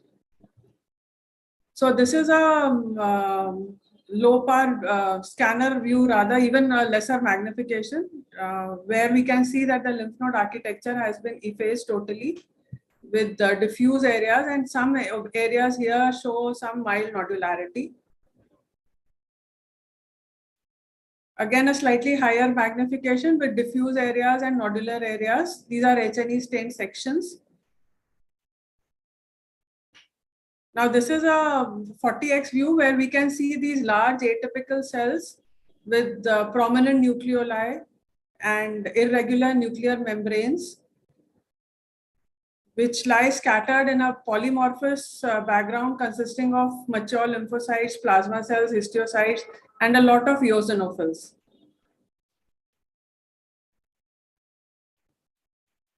These are the follicular areas where we can see that the mantle zones are well preserved, and there were a few follicles showed tangible body macrophages, which favors a reactive lymphoid process. And then there were these histiocytes, and some of them were forming these epithelioid granulomas.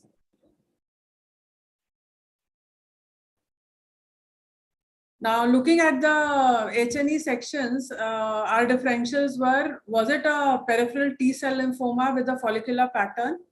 Was it a T-cell rich B-cell lymphoma, where therein the follicular pattern represented residual follicles of the lymph node? Or was it a follicular lymphoma undergoing high-grade progression? The second differential was Hodgkin's lymphoma, although considering the clinical scenario, it was less likely. But still, we kept it in the DD, and the differentials were nodular lymphocyte predominant Hodgkin's lymphoma with an extensive diffuse component, and classic Hodgkin lymphoma, the nodular lymphocyte rich type.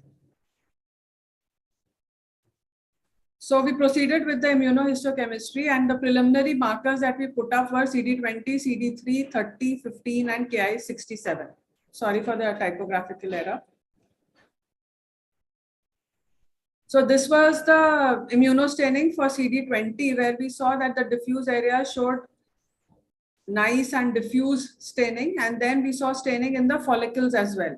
These are the follicles which showed CD20 staining, and this is a junctional view of the two areas. Now CD20 is a B cell marker. Now these are photomicrographs showing the CD3 staining, which is a T cell marker, where again we see that it is very strongly positive in the diffuse areas, and here we can see that it is positive in the nodules as well. A comparison of the CD20 and CD3 on higher magnification, here we see that CD3 is mainly staining the background cells, which are smaller in size, whereas CD20 is staining all the large atypical nucleolated cells. And the background T cells, CD3 positive, are negative for CD20.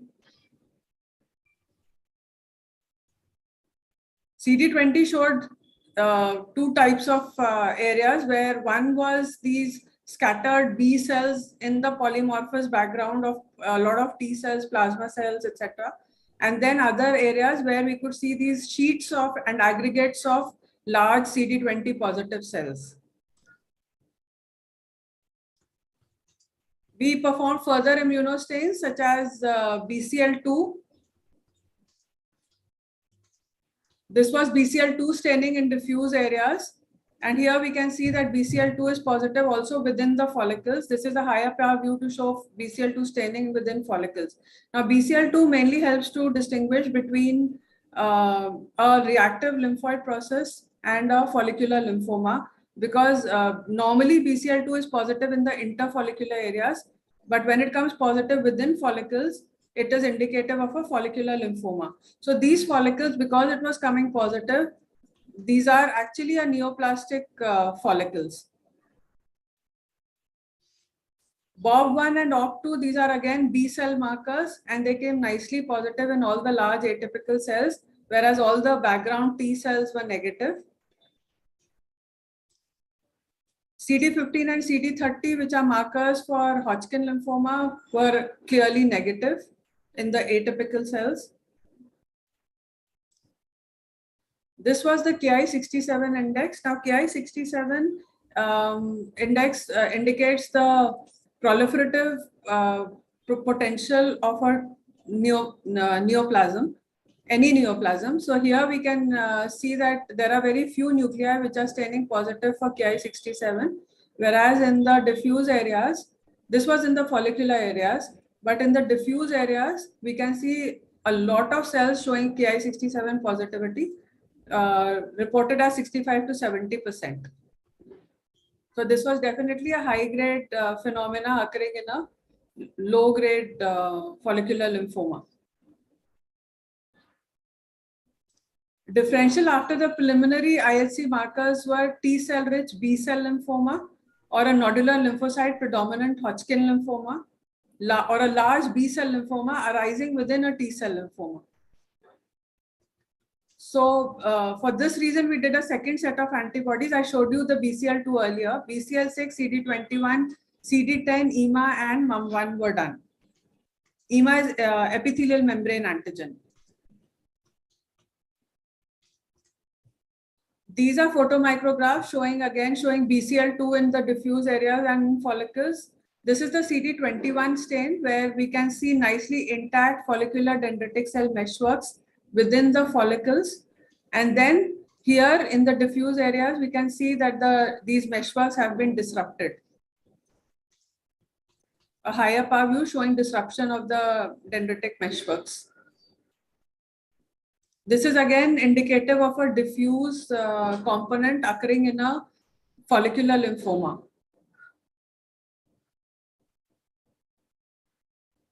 BCL6, which is a follicle center cell marker, it stained all of the large atypical cells and it was clearly negative in the background T cells. CD10, again a follicle center cell marker, which showed staining in the follicles as well as in all the atypical cells in the diffuse areas. Sorry, this is a repetition. So large atypical cells were positive for CD20, PAX5, BCL6, CD10, CD21, and BCL2. They were negative for CD3, CD15, 30, EMA, and MUM1. The background lymphoid cells were positive for CD3. CD21 highlighted the follicular dendritic cell meshworks in follicles and their disruption in the diffuse areas. CD10 and BCL2 were positive in follicles as well as in the diffuse areas. The diagnosis in this case was clinched finally by the BCL2 and the CD21. Both of which highlighted, the BCL2 highlighted positive atypical cells in diffuse areas, in the interfollicular areas and also within follicles. And CD21 highlighted the disruption of follicular dendritic cell meshworks. Further immunostaining for CD10 and BCL6 confirmed the follicle center cell origin of the large atypical cells. CD3 and CD20 staining identified areas with T cell and histiocyte-rich large B cell lymphoma, as well as confluent aggregates of atypical large B cells consistent with diffuse large B cell lymphoma. So the final diagnosis given in this case was follicular lymphoma with high-grade transformation, displaying diffuse large B cell lymphoma-like areas and T cell and histiocyte-rich large B cell lymphoma-like areas.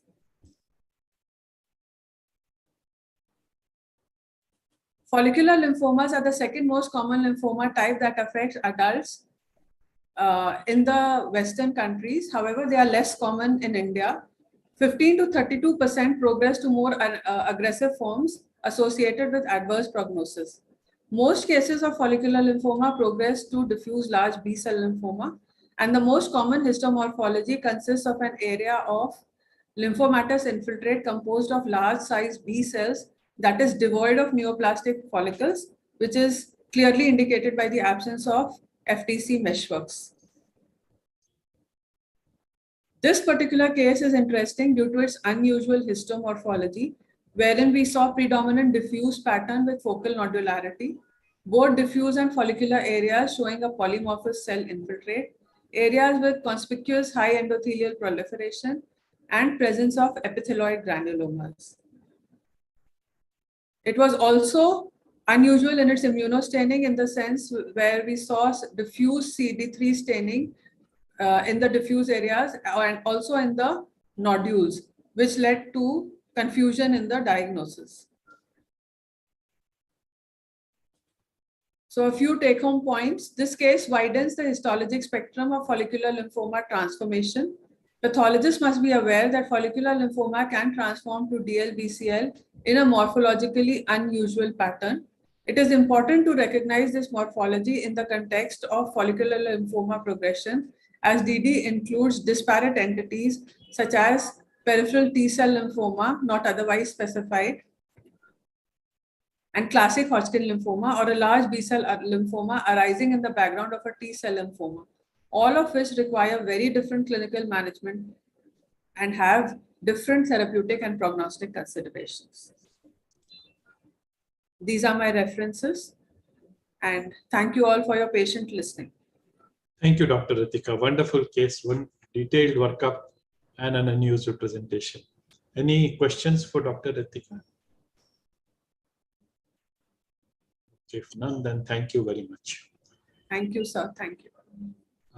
Dr. Sai Reddy, what we will do, we will present your slide deck. You can only speak. Is it okay? Unmute yourself.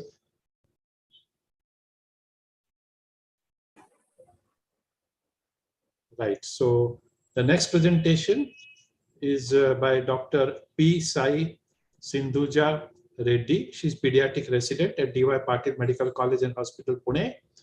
And the presentation is a rare case of a case report of Kasabach-Merritt syndrome. And her co-authors are Dr. Vinith and Dr. Sharad Agarwal. So can we have her presentation? Yeah, it is there. So Dr. Reddy, you can just speak. Yeah. Good afternoon, everyone. This is Dr. Sai Sindhuja Reddy from PG resident, Day7 Patil Medical College. My presentation is regarding a rare case report on Kasabach-Merritt syndrome. Next slide. My content would be introduction, description of the case, recent treatment modalities, and discussion. Next slide, please. Introduction. It is a rapidly growing vascular lesion along the midline axis of neck, upper trunk, and extremities, which is characterized by consumptive coagulopathy, thrombocytopenia, and hemolytic anemia. It is a rare entity, usually of infants, in which vascular tumor leads to decreased platelet counts and other bleeding manifestations, which can actually be life-threatening. Its incidence is hardly reported as 0.07% per 1 lakh individuals. Next slide, please. It's named after two scientists, Haig Kasabach and Catherine Merritt, who reported a case of a 2-month-old infant with an extensive capillary hemangioma on the thigh associated with severe thrombocytopenia, which responded to surgical resection, embolization, and radiation therapy. Next slide. My case report. A 2-day-old full-term appropriate for gestation age male baby born to a primigravida with uneventful antenatal history was shifted to an ICU with a swelling of the left lower limb since birth associated with a jaundice. Swelling was firm and indurated. There was no history of fever, trauma, bleeding from any other side, seizures, any eye, or other discharge.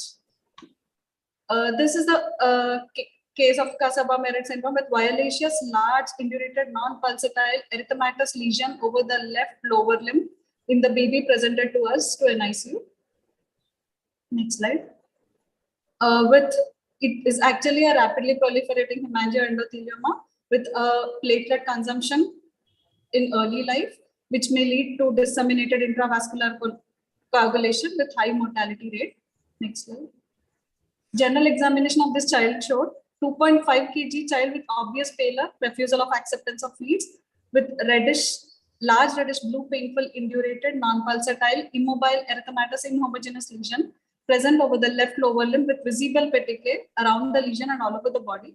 Other features such as bulging antiofontanel, irritability, and lethargy are not seen, which actually can rule out meningitis. My investigations showed anemia with hemoglobin of 9.4 gram per deciliter, marked with thrombocytopenia with platelet count of 30,000 cells, and exaggerated physiological jaundice with 7.8 milligram per deciliter with conjugated of about 6.8 and liver enzymes being normal.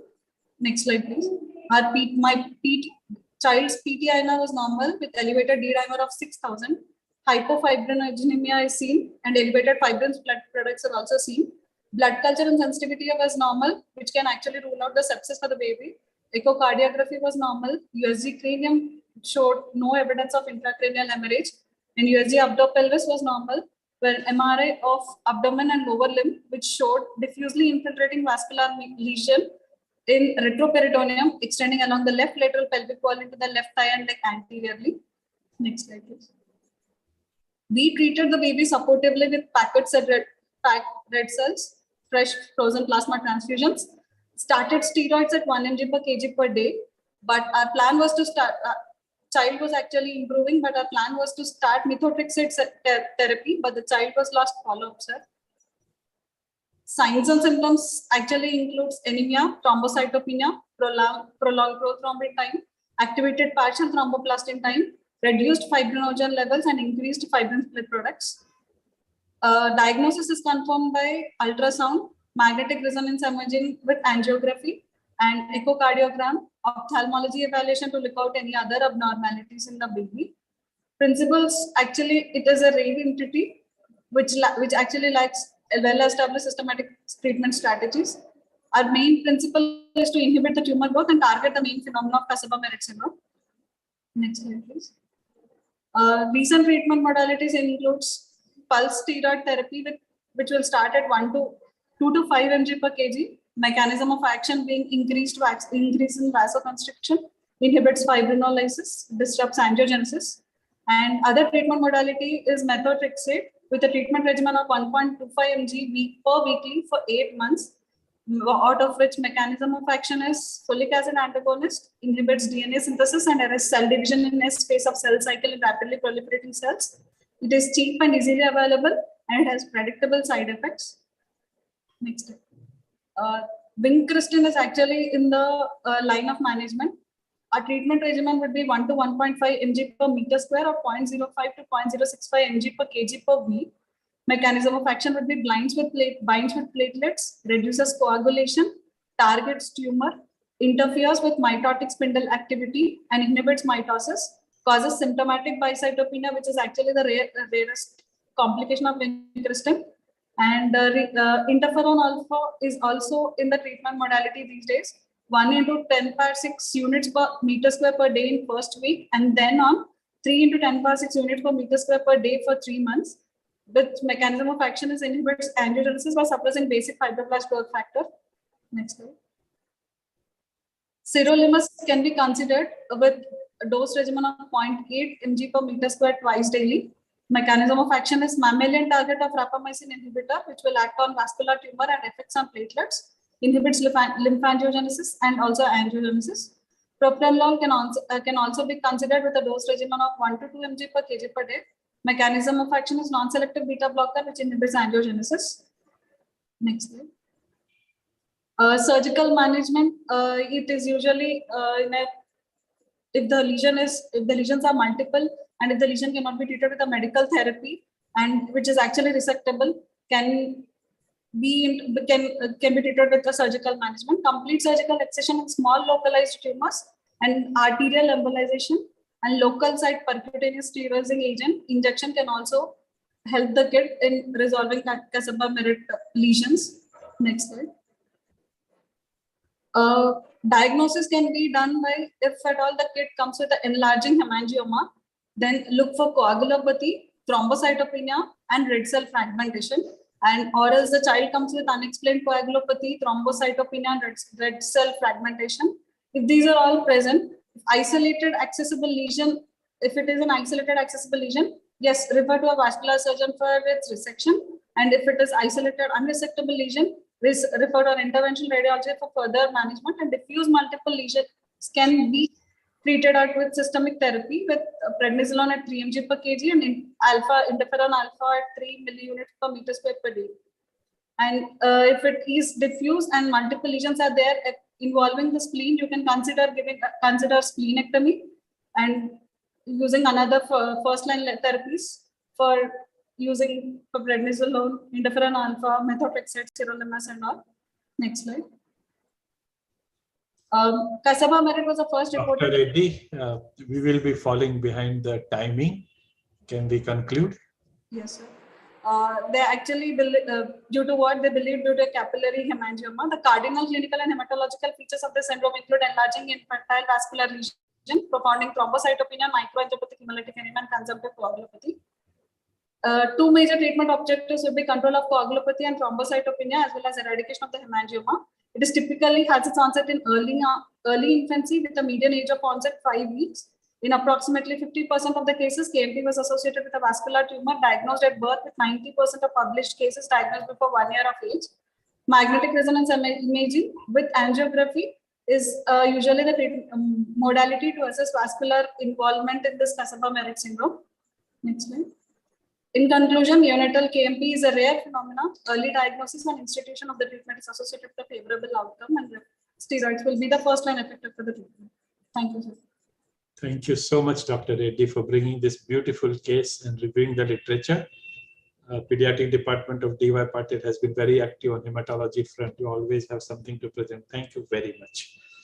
We will now go to the last presentation in this, and that's spectrum of hemoglobinopathies detected by HPLC at a reference lab, lessons learned and challenges faced, by Dr. Vrishali Shroff, Department of Hematology, Suburban Diagnostics, Mumbai. Co-authors Dr. Tripti Shetty, Dr. Vineet Nair, Dr. Leena Salunkhe, Dr. Anupa Dikshit, Dr. Shamla Kulkarni, and Dr. Amar Das Gupta. Over to you, Dr. Vrishali. Good evening, everybody. Good evening. Is my screen, can everybody see my screen? Yes, it is perfect. Okay. Good afternoon, everybody. I'm Dr. Vrishali, and representing Suburban Diagnostics, I will be presenting the paper titled Spectrum of Hemoglobinopathies detected by high performance liquid chromatography at a reference lab, the challenges faced and the lessons learned. Now, the most common monogenic disorders which are encountered in the world, as well as in Indian population, are hemoglobinopathies, which follow an autosomal recessive pattern of inheritance. Now, these group of disorders were initially confined to a particular geographic location, but with onset of migration, we see a varying distribution of these disorders, with WHO estimates around 7% of the world population as carriers of beta thalassemia mutation, and in India, the prevalence of beta thal is as high as 17% in some population, with the northern and the eastern part of India showing a prevalence rate as high as 10 to 30%. These disorders are a major cause of mortality in children below 5 years of age, and the two major causes are suboptimal management due to lack of financial resources and presence of costly curative treatments like allogenic stem cell transplants.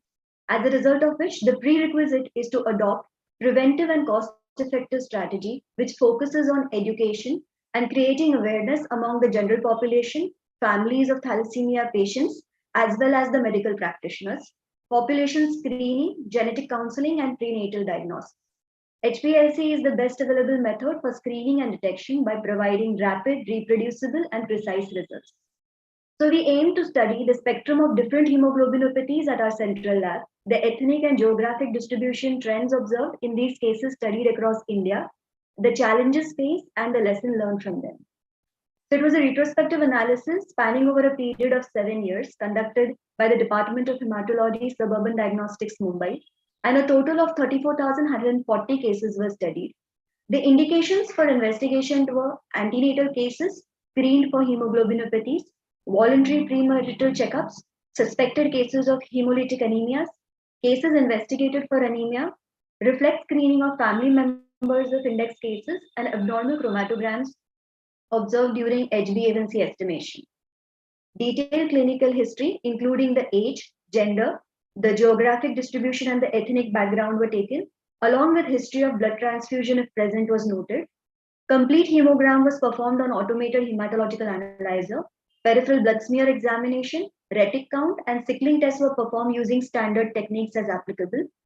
The hemoglobin variant analysis was performed on Biorad D10 and variant 2 HPLC system, which uses the beta thal short program. Variant hemoglobins were identified based on the retention times, the peak characteristics, and their percentage. Molecular assays, including next gene sequencing, was performed as applicable. Now, the HbF levels were interpreted in accordance with the age of the patient, and the patients with HbA2 levels with 4 to 9% were diagnosed as beta thalassemia, while further evaluation was recommended for borderline cases with HbA2 levels between 3.5 to 3.9%. Screening of the spouse was advised in all antenatal cases testing positive for hemoglobinopathy and those with borderline HbA2. First degree relations of patients with hemoglobinopathy were advised testing to the extent possible. In patients with P3 peak in HPLC, the date and the time of the collected sample were checked so as to avoid misinterpretation of acquired P3 peaks which are seen in old samples, and such cases were excluded from our study. Now, in results, we observed that out of the total cases studied, hemoglobinopathy was detected in 13.3% cases, and the demographic study of these positive cases showed around 60% of the cases fell between the age group between 20 to 40 years with a mean age group of 31 years. The gender distribution of these hemoglobinopathy cases showed 68% cases were female and 32% cases were male. This graph, it shows an overview of all the hemoglobinopathy cases that we came across during our study, with beta thalassemia trait as the most commonest hemoglobinopathy observed in our study. The distribution pattern of the thalassemia cases, it shows beta thalassemia trait as the most common finding, accounting for 8.7% of the cases, followed by borderline HbA2, accounting for 1.7% of all the cases. Among the structural hemoglobin variant distribution, we observed hemoglobin S heterozygous as the most commonest finding, followed by hemoglobin E and hemoglobin D heterozygous. This table shows the distribution of double heterozygous variants that we came across in our study. Now, in comparison of our study with the other published similar data, we observed that the percentage of hemoglobinopathies detected in our study was 13.3%. This was similar to the other three studies where the percentage of hemoglobinopathies ranged between 9.3 to 16.3%. Apart from that, the most commonest hemoglobinopathy observed in our study was beta thal trait, which accounted for 8.7%, and this was a similar finding seen in other studies.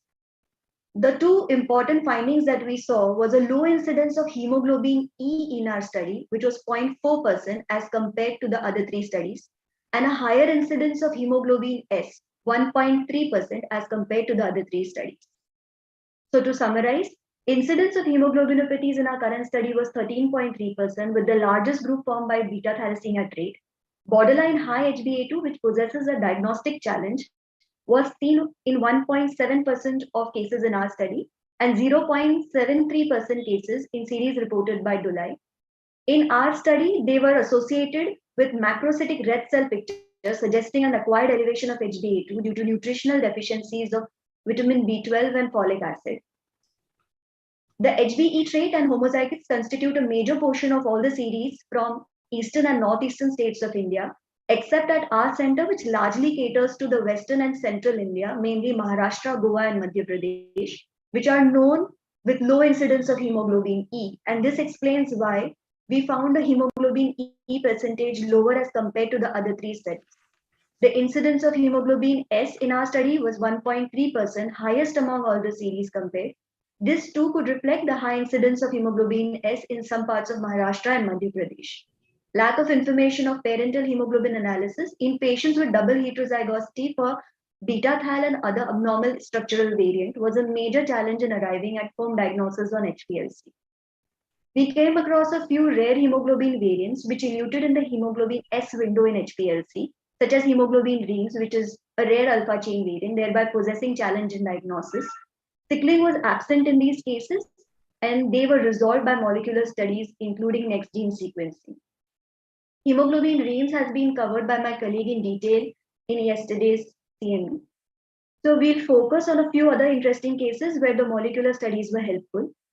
Hemoglobin Sherwood Forest is a rare beta chain variant, which is clinically silent, and it presented with spuriously high HbA1c in a non-diabetic male patient.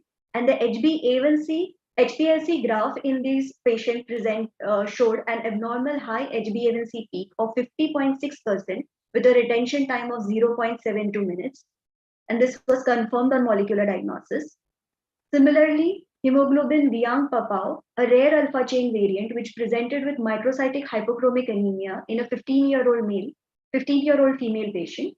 And this on HPLC presented with an abnormal hemoglobin peak of 25.5% with a retention time of 2.20 minutes seen close to the ascending limb of hemoglobin 80.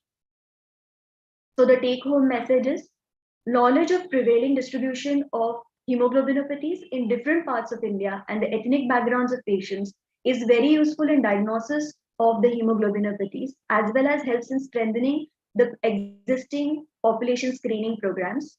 Cases with borderline high HbA2 associated with macrocytic red cells suggest a nutritional deficiency of B12 and folic acid. A stepwise approach is recommended for resolving rare variants of hemoglobin with emphasis on the importance of molecular diagnosis. Information of parental hemoglobin analysis helps in distinguishing between cases with double heterozygosity for beta thal and abnormal structural variants. Thank you. Thank you so much, Vrishali, for that wonderful presentation. Excellent data. Any questions for Dr. Vrishali? If none, then we come to an end of this oral paper presentation. Thanks, Dr. Vrishali. Thank you so much, sir. Thank you. We had 40 papers presented over 2 days, and I'm grateful to all the speakers and their departments and institutions for using this platform for presenting their work. The results of 3 best papers from the general category, and of course, the most prestigious Dr. J.C. Patel Best Paper Award will be announced by our judges at the end of the industry-sponsored symposia that we are going to begin now. This symposia will end at 8:30. At sharp 8:30, we will announce these results. Dr. Akanksha Garg is there, and I'm sure there will be some other judges also. So they will discuss between themselves, plan out. They've already gone through your abstracts. They've heard your presentations. They also participated in the question and answer session. And let's see who are the winners. So be there at 8:30. And now we will move on to the industry-sponsored symposia. I'll just share my first slide. So we begin with the Roche-sponsored program now. This symposium is on follicular lymphoma, newly diagnosed, and it's on the management aspect. We have the first lecture by Dr. Gaurav Prakash, who is MD Internal Medicine, DM Medical Oncology, Professor Department of Clinical Hematology and Medical Oncology from PGI Chandigarh. His lecture is Inotuzumab based treatment of newly diagnosed follicular lymphoma. Over to Gaurav.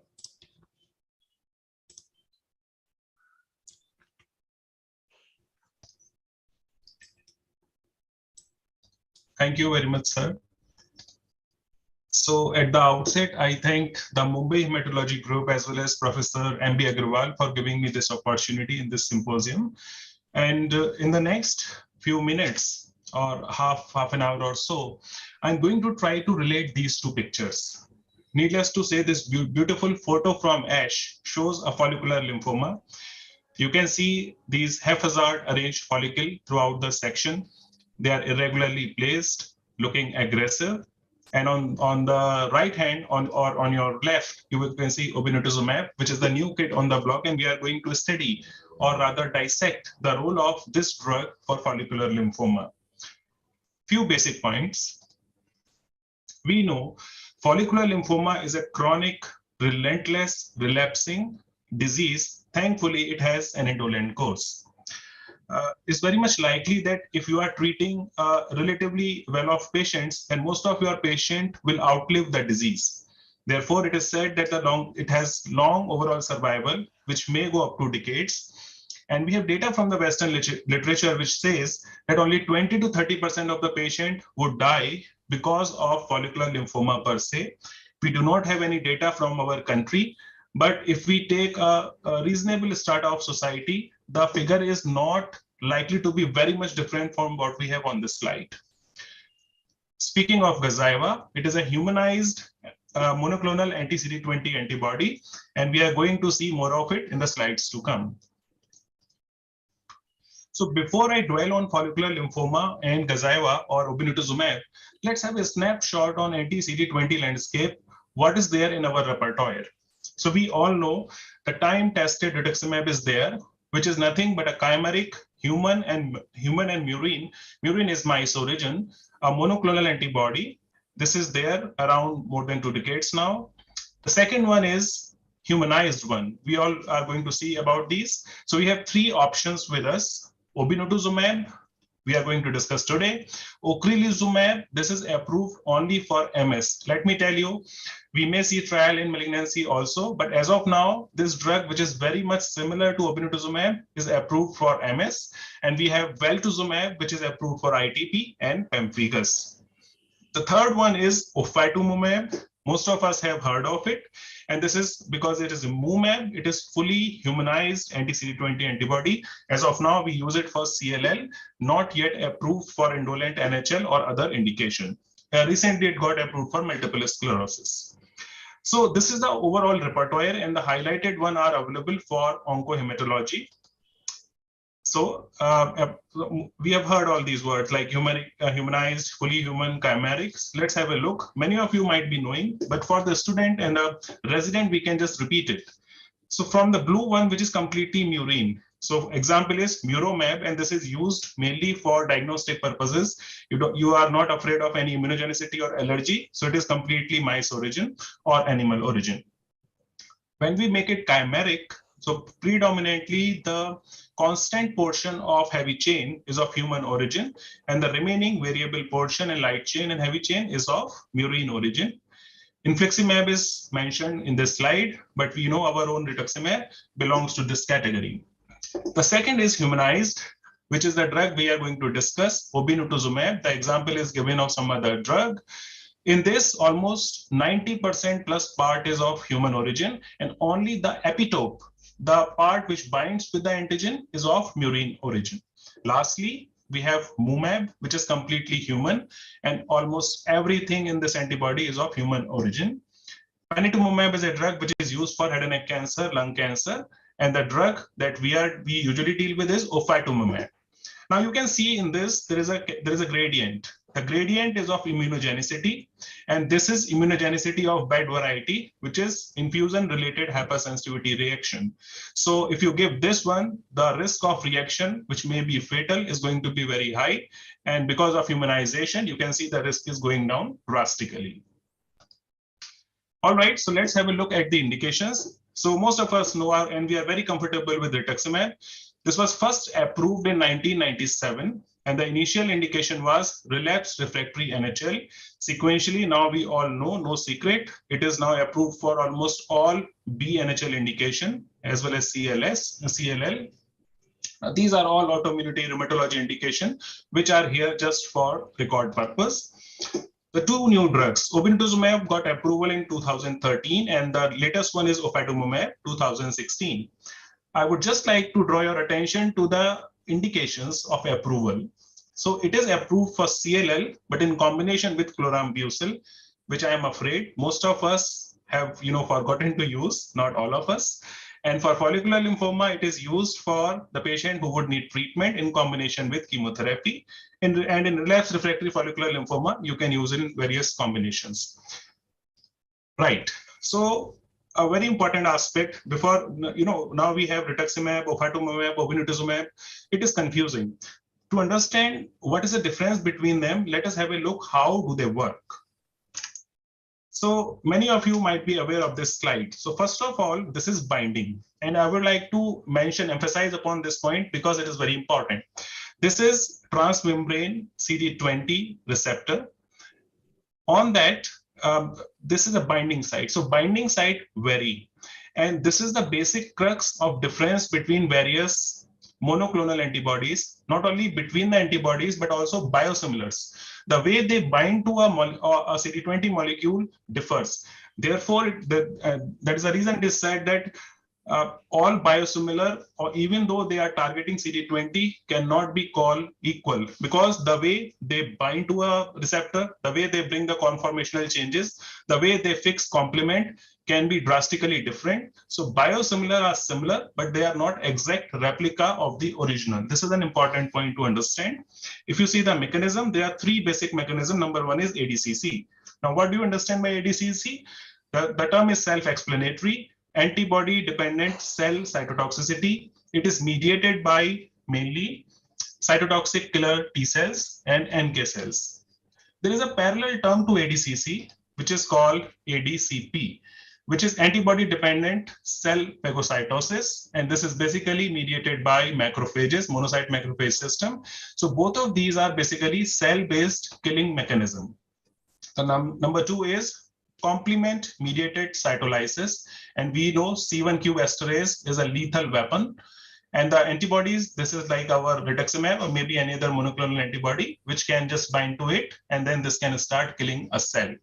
The third one is, which is there and most poorly understood, is direct apoptosis.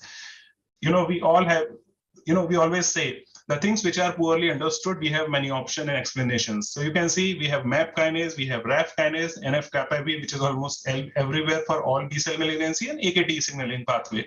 So somehow binding of these monoclonal antibodies trigger any of them or all of them to start apoptosis, which is direct cell kill. So these are 3 or 4 major mechanisms. Why is it important to note that all antibody do not have these potencies in equal proportion? So therefore, type 1, type 2, we are going to discuss. These antibodies, humanized, human, they may differ in their potency of inducing ADCC or complement fixation, and that may bring differences in the way we use them. Here, I would like to tell you that this is pure monoclonal antibody. We should not confuse it with antibody drug conjugate like brentuximab. There, a chemotherapy is tagged on this portion, and that chemotherapy is going to kill the cell, and all of these mechanisms are not employed. So it is very important to understand this is pure antibody here. The therapeutic drug is the antibody itself. For antibody drug conjugate like brentuximab, the drug is attached here, and an antibody is only a vehicle. Okay, so apart from knowing the 3 mechanisms, we always often hear in the paper, so we have type 1 antibody, type 2 antibody. What is the difference between them? Let's have a look. The basic difference for us to understand is that type 1 antibodies, they have high affinity for CD20. A particular molecule can bind very strongly and at multiple targets on a cell. So this is a property of type 1. They also have a property of fixing high amount of complement and starting a classical complement cascade. These properties are missing from type 2. And on the other hand, they have additional benefit like type 2 monoclonal antibody are less prone to internalization, I'm going to show you, and proteolytic destruction. They are more effective in ADCC and ADCP as well as direct cell kill, so which are points in our favor. This cartoon shows you a natural history of monoclonal antibody which is internalized. You can see this is CD20, it comes and binds to this is antibody, rituximab, for example, it binds to CD20. Soon there is endocytosis, the whole CD20 molecule and the antibody, it is taken inside. And after that, by lysozymes, everything is destructed. Antibody dies, CD20 dies. And that is the reason if you are using drugs of type 1 variety, after some time, there is down regulation of CD20. Because of this function, because of lysis of antibody, the CD20 is a martyr. So after some time, you will see the number of CD20 expression goes down. And it is a very well-known histopathology group and oncopathologists that after the use at the time of relapse, the tumor may become CD20 negative because of this very process of internalization and proteolysis. So therefore, if you are using type 1 monoclonal antibodies, this down regulation is more likely. However, with type 2, this process may happen, but will be less likely. So with this understanding of type 1 and type 2, we come to obinutuzumab. Obinutuzumab is the only type 2 monoclonal antibody. This is a cartoon which is showing the difference. The difference is here in this blue circle. They say it is glyco-engineered. Fancy name. Let us see what is the engineering. You can see in this cartoon that there is a yellow portion which is probably attached to this monoclonal antibody, but actually this is untrue. What do? They actually do defucosylation. Now, defucosylation is nothing but process of reducing amount of fucose, which is a kind of sugar moiety, from this portion of antibody. And if you reduce fucose, it becomes it develops high affinity for natural killer cells, meaning thereby it can deploy more natural killer cell and cytotoxic T cell to kill a tumor cell. So basically the engineering is removing the amount of fucose from this FC portion. As I just said, because of this thing, it has enhanced direct cell killing. It has enhanced ADCC and ADCP. This is the comparative chart between rituximab, ofatumumab, or Inotuzumab. Leave the cartoon, just come to this table below. You can see the clear difference. Both rituximab and ofatumumab, they are type 1 antibody, and their main armamentarium is CDC, which is complement-dependent cytotoxicity. You can see their prowess of cell kill because of cellular mechanism is at best modest, and direct cell killing is very, very weak. So therefore, we can say both of these molecules, they are highly dependent on complement system. Now, presume a theoretical scenario where there is a patient, say chronic liver disease or hypocomplementemia of any variety, say lupus is there. So in those patients, using this drug is likely to be less beneficial. On the other hand, when we talk of obinutuzumab, it is type 2, and because of being type 2, the main mechanism of action is ADCC, ADCP, and direct killing. It is very less dependent on complement-mediated mechanism. So this is the main difference, and we will see their clinical implications later. Now, with this background on pharmacology of these maps, let's go to follicular lymphoma. The same picture is again so beautiful. And if we see what is the current standard of care for follicular lymphoma, very clearly the first question we ask ourselves when the patient is there, any newly diagnosed follicular lymphoma, whether the patient is symptomatic or asymptomatic. For asymptomatic patient, if a disease is localized, you can very well remove it surgically. If it is peripheral, like a small cervical lymph node or axillary lymph node or inguinal, you can just take it out and that's it. However, most of the time there are a couple of lymph nodes and surgery would be more. So giving radiotherapy, depending on the facilities available to you, it can be involved field RT, it can be ISRT, which is involved site RT, which is much more focused. If the patient is asymptomatic or having advanced disease like stage 3 or 4, then the treatment, I would say the only treatment is watch and wait strategy. There are 3 different data set prospective trial which have tried to treat these patients and see and compare that with wait and watch strategies. They have all 3 have concluded that there is no benefit in overall survival if you are giving upfront chemotherapy. Needless to say, the patient who are on wait and watch, for them, the time to next treatment is going to be shorter, which is logical. However, there is no impact on overall survival, as well as no impact on rate of transformation to a high-grade lymphoma. And for any lymphoma, these are the 2 major concerns. Are they going to transform, or are they going to get killed because of lymphoma if we just keep them on wait and watch? So this is very much clear. The debate is almost settled for this. Now, if your patient is symptomatic, again, the philosophy for localized disease remains same. If it is removable, you remove it, or if not, if it is in the one frame of RT, you give radiotherapy, whether it is involved field, involved site, it depends on the facilities available at your center. For advanced symptomatic patient, we have chemoimmunotherapy. There is no debate about it. Cornerstone is chemoimmunotherapy. Both R chemo and G chemo, they are now frontline standard of care. And now we have data enough for maintenance therapy, at least for 2 years following completion of initial therapy and achievement of CR or PR. So this is in nutshell in one slide, how do we manage follicular lymphoma newly diagnosed in 2022. Now let us dive deeper from this slide to the growth of treatment of follicular lymphoma. Let us see this arrow, and this is the story of early 2000 when I was at least a medical student. So at that time, you can see chemo used to be the only thing. Various combinations were there. CVP, CHOP, rituximab was just coming. So this was the benefit. The moment rituximab came, there was clear 10 to 15% increment in benefit in progression-free survival mainly. And it remained so for next 1 decade or something like that.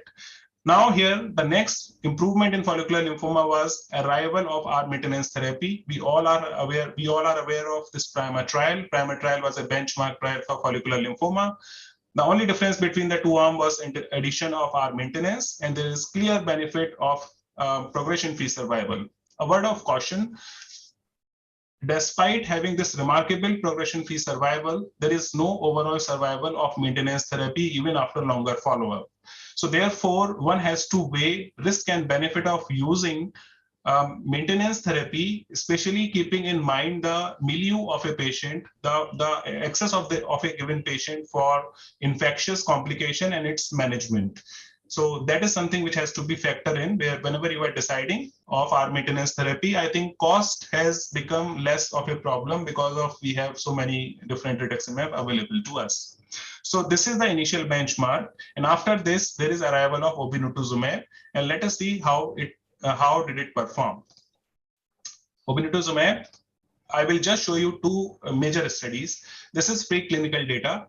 When it was given to healthy volunteer, it was clearly shown that obinutuzumab, which is a type 2 kind of antibody, it reduced normal blood cell in healthy volunteers better than rituximab. When it was given on patients with malignancies like CLL, again the depletion of malignant B cell was better than rituximab when we used obinutuzumab. So this is preclinical data. The first data is phase 1 data. And this is very interesting. How did they perform? Because most of the time we do not read phase 1 trial, only those people who are very much interested in particular field. So you see in this study, they adopted 3x3 design, which we will discuss. And they used obinutuzumab as single agent, and the patients were a mixed bag of indolent NHL, aggressive NHL, and CLL, which is understandable. For phase 1 study, our focus is on tolerability and finding the good dose. So therefore, you can afford to take a mixed bag of patient. This is the first paper in Blood 2012, and you can see baseline characteristics. The patient was fairly 64 is the age, and if you see almost all the patient, 20 out of 21, they had received rituximab in the past. Half of them were rituximab refractory.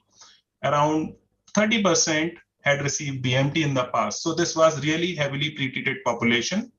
What did they do in this study? They adopted 3x3 study design. Now, how do we do 3x3 study design? It is not very difficult to understand. 3x3 is the patients are accrued in the batches of 3 patients. You take a set of 3 patients and give them the first drug dose platform, which is predefined. If there is no toxicity, no dose limiting toxicity, you take another set of 3 patients, give them the next platform, next slab. If there is no toxicity, you keep increasing the dose, which is almost always predefined, and you keep adding 3 patients till you have dose limiting toxicity or your upper limit of the dose is achieved. So this is called 3x3. So therefore, in a 3x3 study, you will always have n, which is divisible by 3. So these are the results. In nutshell, you can see overall response rate was 43, and you will be surprised that in this kind of very heavily pretreated population, there were 5 complete responses. It is all right. What excited me in this graph is this first column. In this first column, you see there were 2 patients. One patient who achieved complete remission with only 100 mg, and there is one patient who achieved partial remission only 100 mg of obinutuzumab. So what does this slide teach us? It teaches us that still we really do not know how to choose our patient for an appropriate therapy.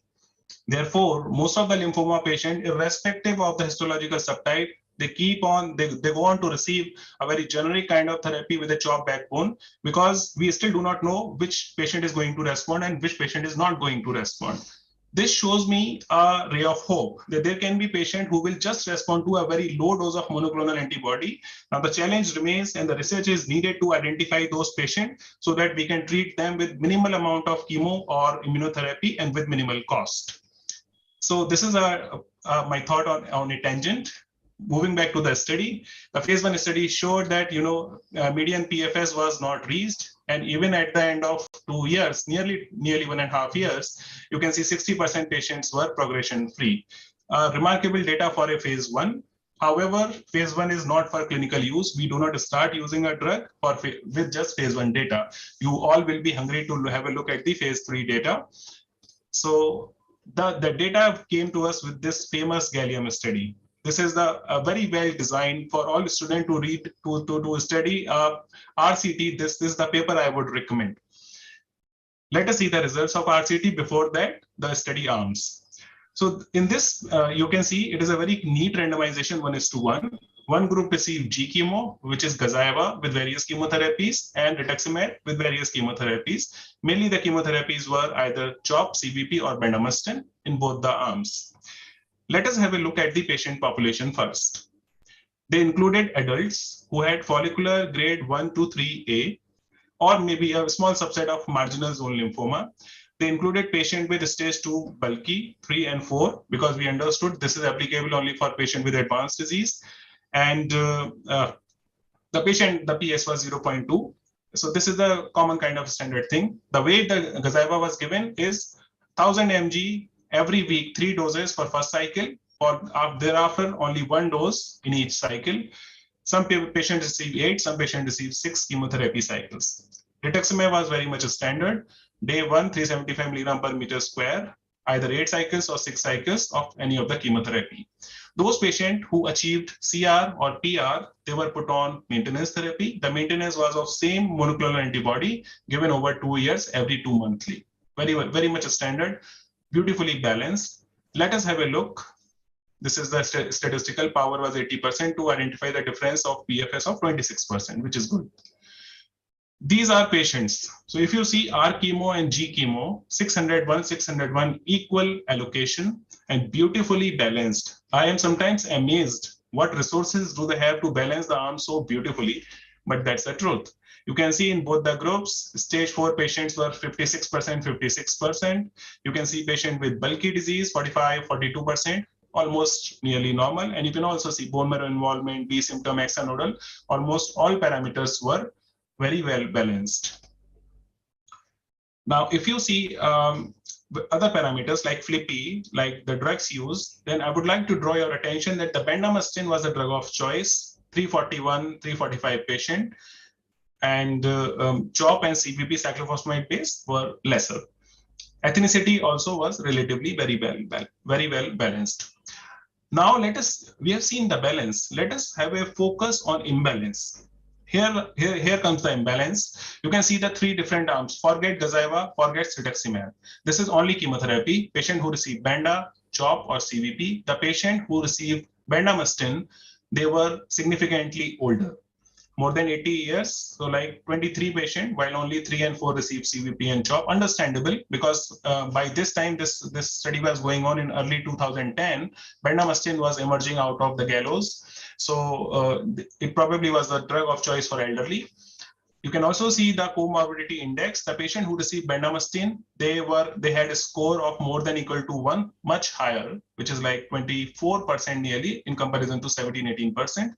On the other hand, patient who receive CHOP chemotherapy, they have high risk FLIPI and they have bulky disease much more than their other 2 counterparts. So therefore, we can see a clear imbalance between the chemotherapy arms. However, on the previous slide, we have seen there was no imbalance between R chemo and G chemo, almost beautifully balanced. Got another 2-3 minutes? Yes, sir. I'm finishing. Yeah. So progression-free. So this is the result of trial. The results are here for all of us to see. Inotuzumab and rituximab chemotherapy, from very beginning, there is a progression-free survival benefit. Started as early as 6 months and is still holding true. The graph on the bottom is overall survival, like it has happened with most anti-lymphoma drug, indolent lymphoma drug, myeloma drug. Overall survival remains elusive even after a good follow-up up to 5 years. So there is still, after using with full dose and maintenance, no OS benefit. Clear PFS benefit was noted. Quickly have a look at the PFS subsets. So all patients, you can see the orange one is Gazyva chemo and blue one is Rituxi chemo. It is better. If you see patient who receive Benda plus Gazyva and Benda plus rituximab, it is definitely better. But if you see other subsets like CHOP and CVP, the graph might be up, but statistically it was not significant. So you can see the maximum benefit was received by the patient who received bendamustine. The same thing I can say in this forest plot. These 5 variables were there which could predict better outcome. The patient who were females, who had normal key disease, who have intermediate to high risk FLIPI, those who received Benda as a partner drug, or who were of Asian origin. In these 5 subsets, benefit of Gazyva was seen much more than that of rituximab. It will not be complete without toxicity. So you can see Gazyva gave us beautiful progression-free survival, but at the cost of toxicity, significant high grade 3 to 5 adverse event, significantly high serious adverse event, which we have to keep in mind when we are treating patients in our country where risk of infection is much more higher. MRD negativity we can skip because of time constraint. The last point I would like to bring here is that what is the strongest predictor of survival in follicular lymphoma clinically? The answer is, it is the progression within first 24 months of therapy. This is a till date, this has emerged apart from FLIPI and baseline parameter, one of the strongest predictor after the first line therapy in follicular lymphoma. Let's apply the same prognostic marker in the gallium study. So you can see these are the patient who progressed after 2 years, and this is a subset of patient who progressed before 2 years. I'm glad to see that patient who are progressing after 2 years, they are doing very, very well. But you can see there is no difference between Gazyva chemo and our chemo in both the subsets, meaning thereby the patients who are progressing before 2 years, they are having biologically aggressive disease, a poor disease, and unfortunately the newer monoclonal antibody Gazyva failed to improve the poor implication of this prognostic marker. I would be very happy to see the graph separating in this subset. However, it is almost parallel to our chemo. So this is the final slide. We have seen the story till now. So after the gallium study, you can see R chemo plus R maintenance used to be the standard. Now with G chemo and G maintenance, we have achieved progression-free survival. We are still waiting for OS, and this overall survival benefit came at a cost of higher toxicity. We have to be cognizant of that. So I'll conclude with saying that again, FL remains a chronic, incurable, relentless disease. The adage which is taught to us by our seniors that less is more for follicular lymphoma remains true. The skill lies in sequencing various treatment options for follicular lymphoma. I always say do not throw the book to the patient because these patients are going to live very long and you will need multiple lines of therapies. There is no doubt that obinutuzumab now has emerged as a frontline option.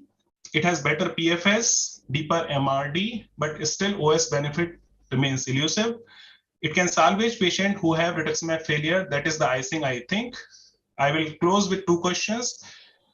Cost of therapy is something we can never ignore, and it remains. Whether the benefit of PFS justifies the cost of Gazyva presently, I think if the cost can come down significantly, then Gazyva can be a very, very good option. And long-term data of gallium study cohort, I am going to look for. With this, thank you very much. Thank you, Gaurav. Grateful. And we move on to the second part of the Roche-sponsored program, and that is a panel discussion on the same subject, that is obinutuzumab-based treatment of newly diagnosed follicular lymphoma. Moderator is Dr. Akanksha Garg. She is Associate Professor, Department of Medical Oncology, GCRI, Ahmedabad. And we have panelists, Dr. Aditya Jandyal from Chandigarh, Kripa Bajaj, Hyderabad, Shilpa Bhartia, Kolkata, Rintu Sharma, Ludhiana, Shilpa Prabhu, Bangalore, Hemant Malhotra, Jaipur, Dr. Gunjan Prasad, Kolkata, Dr. Aishwarya Raj, Ahmedabad, and Dr. Rajani Priya Hedla from Vizag. Dr. Smita Kayal has excused herself from this meeting because of some personal commitments. So over to our moderator. I request Dr. Akanksha to cut down this by 5 minutes so that we are on dot. So at about 5:30, we'll close this. Sure. So thank you, sir, for the kind introduction. And at the outset, I'm thankful to the Mumbai Hematology Group and sir for giving me this opportunity. And so this will be a case-based panel discussion on the management of newly diagnosed follicular lymphoma. So our panelist, esteemed faculty, has been already introduced by sir. So just a brief overview. as already been discussed previously, follicular lymphoma is the most common type of indolent NHL with an incidence of approximately 20% in the West, whereas in India, multiple studies have shown the incidence to be between 10 and 15%, with a 5-year overall survival of 25% and a median duration of overall survival being more than 18 years. However, still, 20% of the patients relapse within the first 2 years. So this is the study by Dr. Reena Nair, and you can see here the studies by various authors from India. The incidence is between 10 and 15%. So just a brief overview of the schema for the initial follicular lymphoma treatment. So localized stages would receive involved site radiotherapy as well as the advanced stages, depending on whether they fulfill the GELS criteria. You would either go for a wait and watch approach or chemotherapy with the CD20 antibody along with the maintenance every 2 months for 12 cycles. So coming directly to the case study. So we have a 62-year-old man who has no comorbidities, and he visits his physician with asymptomatic bilateral inguinal adenopathy. The CBC is essentially normal, and along with that, the LDH is also in the normal range. So an excisional biopsy of the inguinal node was done, and this was found to be a grade 1 follicular lymphoma with a low Ki67 index. The bone marrow biopsy showed a normal cellular marrow. So subsequently, a PET CT was done, which showed the scattered lymphadenopathy in various parts of the body, with the largest lymph node being 2.8 centimeter, which is abutting the right ureter. So this patient had an Ann Arbor stage 3 with good performance status. So with that background, I'll start the first question. And Dr. Gunjan Prasad, can you please tell me how would you risk stratify and prognosticate this patient? Yes, ma'am. In this patient, in the clinical practice, we basically use the FLIPI score to risk stratify the patients into low, intermediate, and high risk groups based on 5 parameters: age more than 60 years, stage 3 to 4 disease, raised LDH, more than 4 nodal sites involvement, hemoglobin less than 12, each being given 1 point. And this patient is fulfilling 3 out of these 5 factors. So as per FLIPI, he is in high risk category. The estimated 5-year PFS for these high risk patients is around 45%. And the other 2 scores which have been suggested in the rituximab era are FLIPI 2 and PRIMA PI, which basically take into account the nodal size of more than 6 centimeters, raised beta 2 microglobulin level, and bone marrow involvement. And these 2 scores have been found to be better suggestive of tumor volume. So having said that, the fact is that the therapy decisions are still not dependent on these scores. The reason being the outcome for follicular lymphoma patients can be quite variable, somewhat related to stage and tumor burden. And at present, this patient is asymptomatic, even being in stage 3. So I think he can be managed on a wait and watch policy as of now. Yeah, we'll come to that. So then I'll ask the other panelists. Thank you so much for your answer. So next question to Dr. Kripa Bajaj. Any additional criteria or factors you would consider for this stratification in the current era? And is there any role of NGS at these times? Yes, thank you, Dr. Akanksha, for the question. As you rightly mentioned, most of our practitioners, we have our own reservations for doing bone marrow biopsy or aspiration flow, because some of our patients may not be eligible to undergo bone marrow biopsy and aspiration. So FLIPI to some of the people, for some of the patients, we have to disregard and still we have to use FLIPI. And as you rightly shown, M7 FLIPI is coming up very robustly. And we have seen many data coming regarding EZH2 as well as CP300, very strong prognostic factors for the extreme outcome.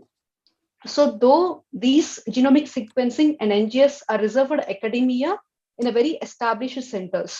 So currently FLIPI2 if possible. If bone marrow is not possible, then I confine myself to FLIPI score. But M7 FLIPI is really interesting and it's way to go in the future. And any other characteristics?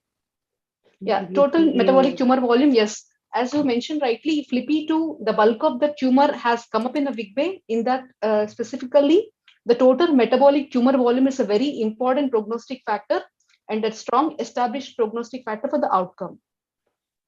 Okay, thank you so much for that nice deliberation. So my next question to Dr. Rintu Sharma, how will you decide regarding initiation therapy for this patient? So what are your thoughts regarding that? Hi, thank you, Dr. Akanksha. So this patient has an advanced stage, that is ANARVA 3 stage, and extent of tumor has been defined by a number of criteria, which helps in making decision for initiation of therapy. So in most commonly used criteria, JELF criteria and Blaney criteria, that is British National Lymphoma Investigation criteria. In our practice, we mostly use JELF criteria, which helps in determining whether the patient has high tumor burden, like a bulky disease with a tumor size of more than 7 centimeters, lymph nodes of more than 3 lymph nodes, region involvement, symptomatic splenomegaly, any organ compromise, and ascites, cytopenias, or raised LDH or beta-2 macroglobulin. In this patient does not fulfill any of the JELF criteria. So I think we'll go for wait and watch in this patient. Okay, great. So as you can and see, yes, I was about to say this thing. Although rituximab monotherapy has shown benefit in randomized phase 3 trial, it has shown benefit in terms of improved PFS as well as in the delay in the initiation of chemotherapy, but there has not been any benefit seen in the overall survival or any delay in the histological transformation in such patients. So in your practice currently, in such a patient, you would go for the wait and watch. Yes, yes. Okay, thank you so much. So next question to Dr. Rajni Priya. I would like to know that how do you follow patients on observation, especially in a scenario like this, and what would be the red flags for you? Thank you, Dr. Akanksha. In my practice, I would like to follow up the patients with history and physical examination every 3 months for the first 2 years, and then every 6 months for the next 3 years, and then annually. Regarding the imaging, so I'm more comfortable in getting a PET CT done, which is done almost at the cost of a CCT chest, abdomen, and pelvis at our institute. So every 6 monthly, especially for the first 2 years, I will be getting the PET scan done. After 2 years, maybe only if clinically indicated, if the patient is symptomatic, I'll go for imaging, or else just history, physical examination, along with the complete blood counts and LDH is what I routinely do. Coming to the red flag signs, based on the history, I would like to know any B symptoms or any increasing in the nodal size. On physical examination, I'd like to look for any lymphadenopathies, organomegaly, or any other compressive symptoms. And in CBC, I would like to know any cytopenias and increasing LDH or any. So these are the red flag signs. So B symptoms, lymphadenopathy or rapidly increasing nodal size, cytopenias, or any compressive symptoms, or any pleural effusions, which may be a sign of extranodal involvement. So these are the things I would like to know. Okay. So just wanted to clarify that for your routine follow-ups, you're doing PET CT scans or the routine CT scans for these patients? That's what actually guidelines suggest to do a CCT chest, abdomen, and pelvis, but we do. You are doing PET. Okay, that's nice. Okay, yes. Thank you so much for your answer. So continuing with this particular patient, he was on follow-up, and after 6 months, he complained of fatigue and abdominal pain. And he again had enlarged nodes in the right neck, and there was also another 2 kg weight loss seen. So on physical exam, this patient had cervical and axillary nodes, and along with that, the spleen was palpable 3 centimeters below the costal margin. And this time now, he presented with anemia, lymphocytosis, and the platelets was just above 1 lakh. And he had a raised LDH as well as a beta-2 microglobulin. The viral markers were negative, and the excisional biopsy from the lymph node again showed the presence of follicular lymphoma, which was grade 2. And there was also 43% involvement in the bone marrow biopsy. And along with that, when we did a PET CT, in addition to the cervical and the inguinal, the axillary nodes, the patient also had bulky abdominal disease as well as certain nodes in the hilar, celiac, aortic cable groups as well, and bilateral inguinal lymphadenopathy as well. So now he was restaged as an Ann Arbor stage 4, and this time the Flippy score was 5, and this was a high-risk disease. So my question to Dr. Hemant sir, what patient factors do you consider before starting therapy in your practice, and what would be your treatment choice for this particular patient, and what are the reasons for that? I think 2 or 3 important take-homes from this patient till now. I think the first thing is that very rightly, when there was evidence of disease progression after an observation period of 6 to 8 months, a repeat biopsy was done. So that is important to do a repeat biopsy or lymph node biopsy so that you can be sure that the patient has not transformed from a low-grade lymphoma to a high-grade lymphoma. That has its own clinical and prognostic significances.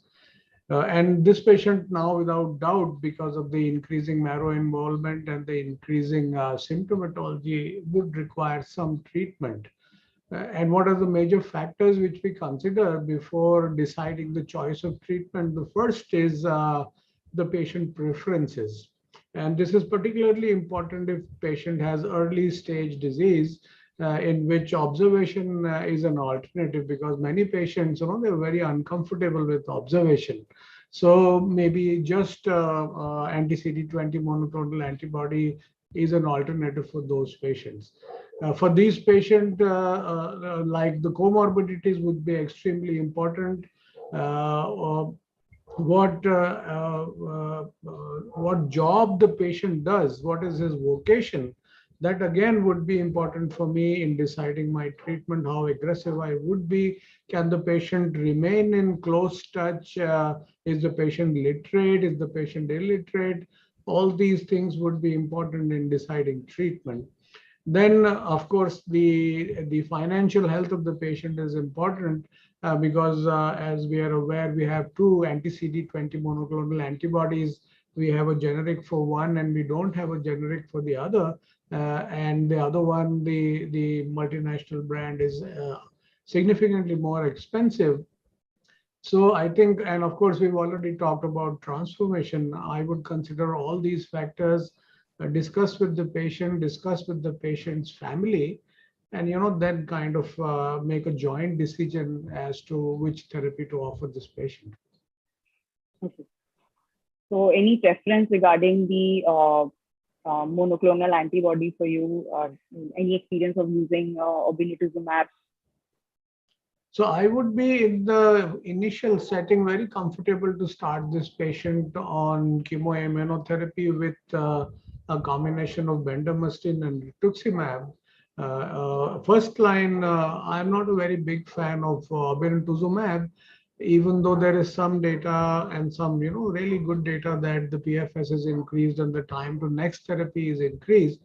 But till I see a significant difference in overall survival, I think at least in the first line, in a anti-CD20 monoclonal anti-naive patient, I don't see too much role for a more expensive treatment.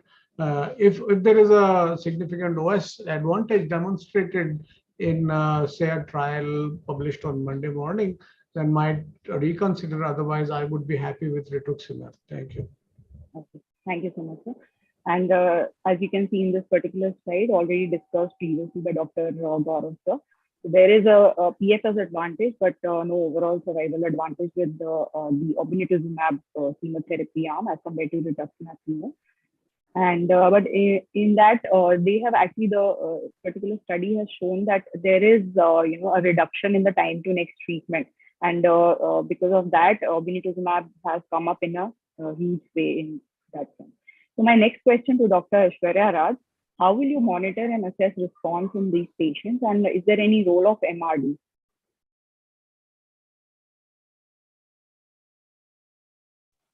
Thank you, Dr. Akansha, for the question.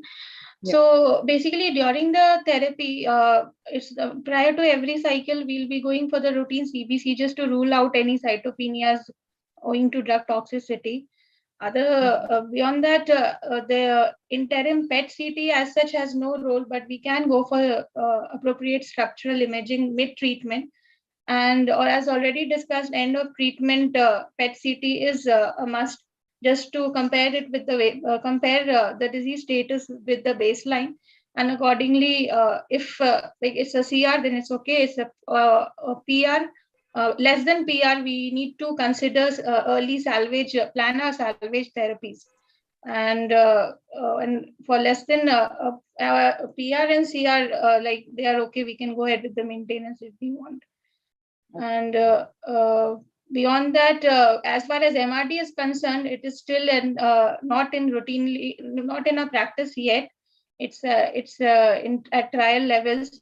Basically, it involves the measurement of the circulating cell-free tumor DNA that has been released from the apoptotic cells, or quantitating the BCL2 IGH gene via the qPCR. So this, at the end of treatment MRD assessment, whatever reports we have so far, it has helped us in deciding whether we have to intensify or intensify our therapy further. So, but still, But as of now, you agree that, yeah, it's mostly at the trial level, right? So as you can see here in this particular Gadolin trial, which basically compared Benda with Z-Benda, the authors had shown that there was a significant improvement in the MRD negative status with the Z-Benda arm as compared to Benda alone. So coming back to the case, this particular patient was treated with R-Benda chemotherapy and he completed 6 cycles. The treatment was well tolerated, and at the end of treatment, the PET showed a partial remission. So Dr. Smita is not there, but if any of the panelists would like to take this question regarding the decision of giving maintenance for this patient and what schedule you would like to follow. Anyone? So can I take a question, Dr. Akanksha? Yeah, sure, Dr. Smita. So usually whenever there is a bird, especially partial remission, complete response, usually we try to omit R maintenance. Though the trial has shown, trial has shown benefit in all categories of patients, but considering the economic status and all side effects of rituximab like immunoglobulin deficiency, I would like to select a patient who is having a significant burden of disease post 6 cycles of treatment. So those kind of patients, I try to give benefit of giving rituximab maintenance. 2 monthly 1 dose I try to give. Okay. If any intolerance is there or any like immunoglobulin deficiency related repeated infections, then I try to monitor the immunoglobulin levels as well as increase the duration to 3 monthly rather than going to 2 monthly. And with R-Benda, if the patient is in CR, you're not giving a maintenance? Or... Actually, yeah. So R-Benda also we are giving Kaksha. Though the trial has shown post R-CHOP and all, but still we are giving post R-Benda also. Yeah, I know. Like here you can see that in this particular paper, which was published by Hill et al., they have shown that, in patients who are having CR, there is no definite advantage of giving rituximab maintenance, but definitely patients who have a partial remission at the end of therapy, you can improve their outcomes and the responses with the help of maintenance. And also one more thing I want to add, whenever elderly patient is there, the PFS is very important, not the OS actually. To preserve the person for long time is like very important. Whenever I feel the patient PS is like, he's elderly, his PS is like slightly 2 and all, maybe those kind of patients also benefit with the rituximab by increasing the PFS. That means a lot to that patients actually. So that's my take. Yes, definitely it's important to do that for the patient. Thank you so much, Dr. Sita. So Dr. Shilpa, I'd like to know if, patient, what is your practice, if the patient develops COVID-19 during maintenance, and how do you manage your patients? And with the pandemic, has that affected your practice in managing patients with follicular lymphoma, both during the therapy as well as during maintenance? Yeah. COVID has been a real menace. We all know that. And I think the practice has a bit changed over the 2 years. The initial scare when people didn't have and know the treatment of COVID, it was like absolutely avoid any hospital visits unless it was absolutely necessary. So at the very beginning, those who were scheduled for maintenance, we kind of kept them on hold to see how, how long. We were hoping that it was going to be a short thing. But looking at the way it has been, COVID is here to stay. And I think we have been giving curative chemotherapy during it. And that has shown in our experience, yes, those who develop COVID during rituximab treatment are definitely having a bit more severe disease. They are carrying the virus for longer and are not really clearing it very quickly. So yes, it is a bit of a concern. And it is about the risk and benefit. So, as discussed previously, if the patient is in complete remission and you can avoid it, then I would try and avoid it. But if the patient is in PR and giving rituximab is going to improve his outcome, then I would give it. But I would try to avoid the absolute peaks like the one we saw in December and Jan. So if the rituximab is scheduled during that time, I'd like to try and avoid, because just coming into hospital, you're increasing your chance of getting COVID infection. So I would avoid that period. And as the peak settles down a bit, I would try to get in a few doses. So there's no black and white. It just depends on, and how the situation with the COVID is. But yes, I would want to get them to get their maintenance treatment.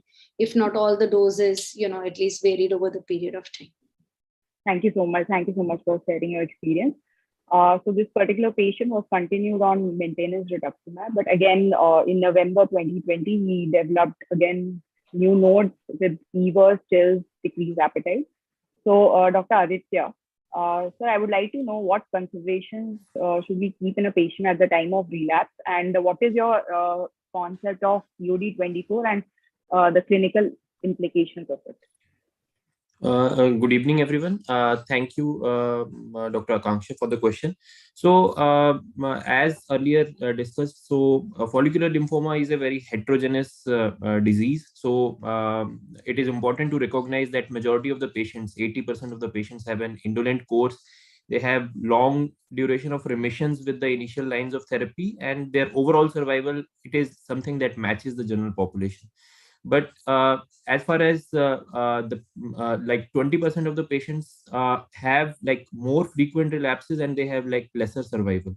So at the time of relapse, it is important to first of all suspect the histological transformation to high-grade lymphomas. That is very important, because that is signified by like disproportionate enlargement of the lymph nodes in one particular region, progressive extranodal involvement, presence of B symptoms, and like a rapid doubling of LDH that can be seen in during the follow-up of these patients.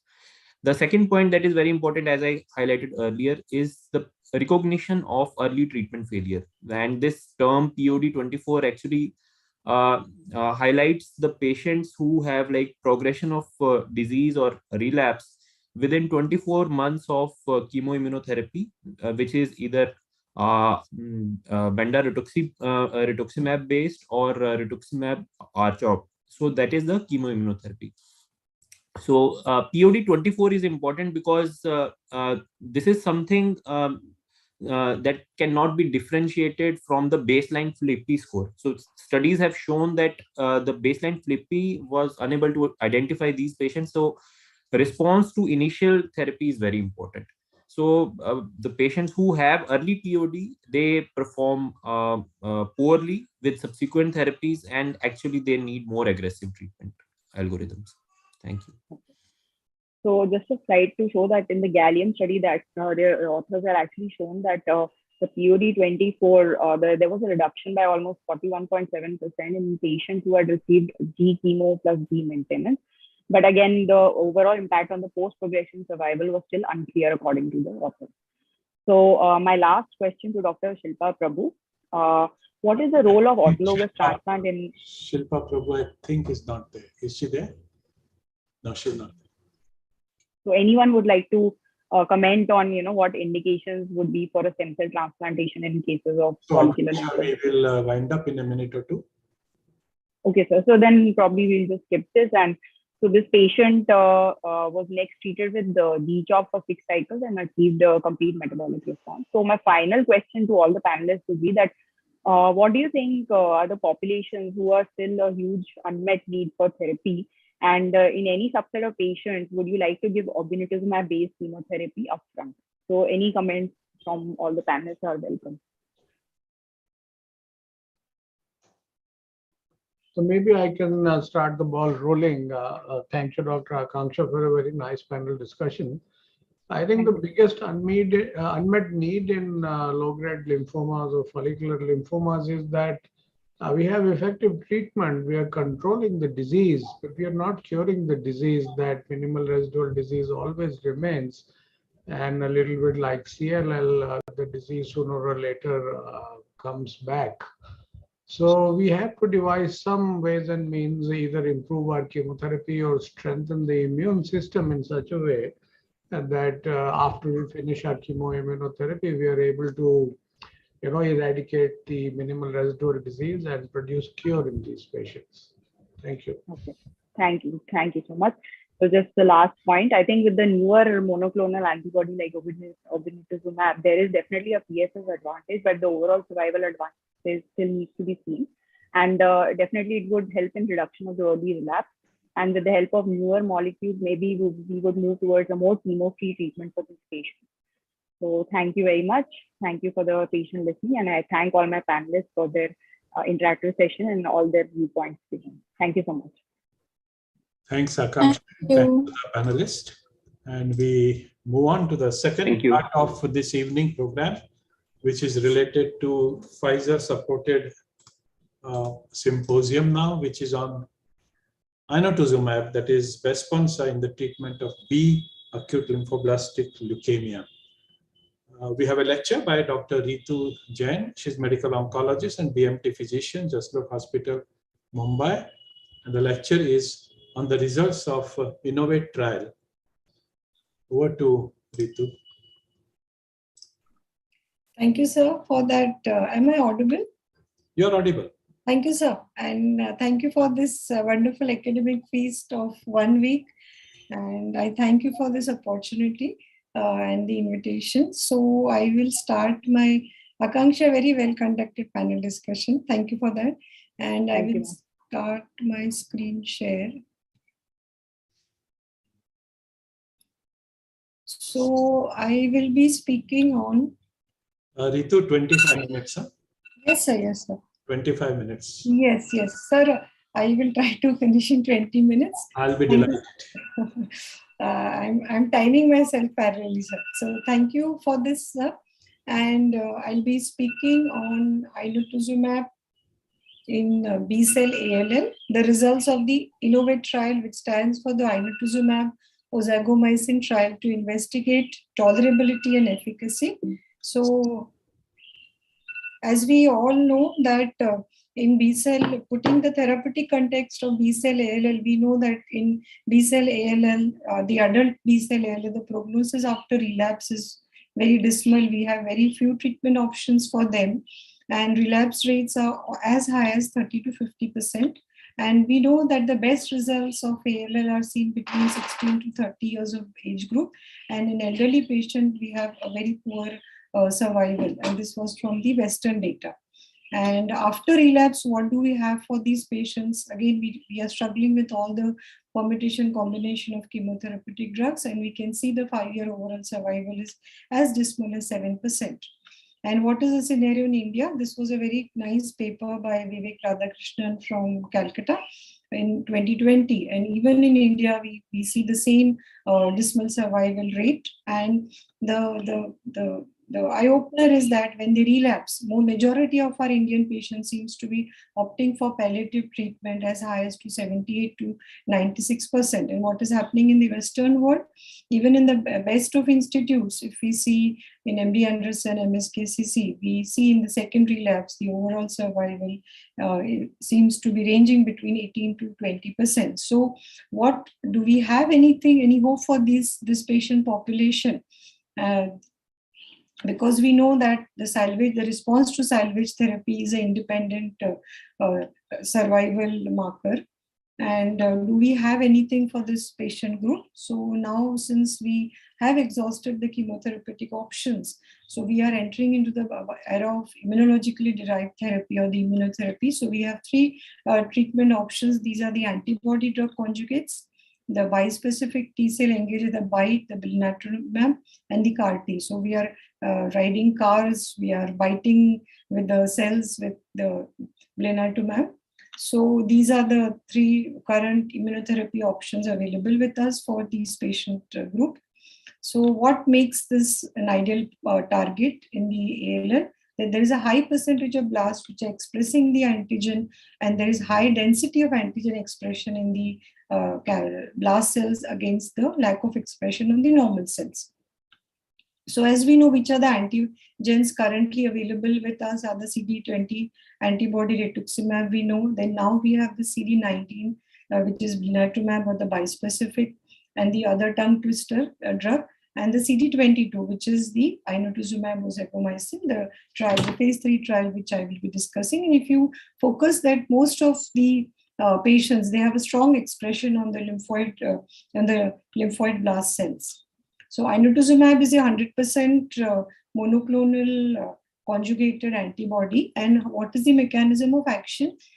As we have seen that the CD22 cells are expressed, so this antibody binds on the cell surface. They form a antigen-antibody complex, which gets rapidly internalized. After internalization, there is a release and activation of the calcitriamycin, and which leads to the binds to the DNA, and there is followed by apoptosis of the cell. So this is the way this anti-CD22 antibody acts. So this was the phase 1, phase 2 data from the MD Anderson group and the other centers as well. And if you see in the phase 1, phase 2 data, the overall response rate looks very impressive.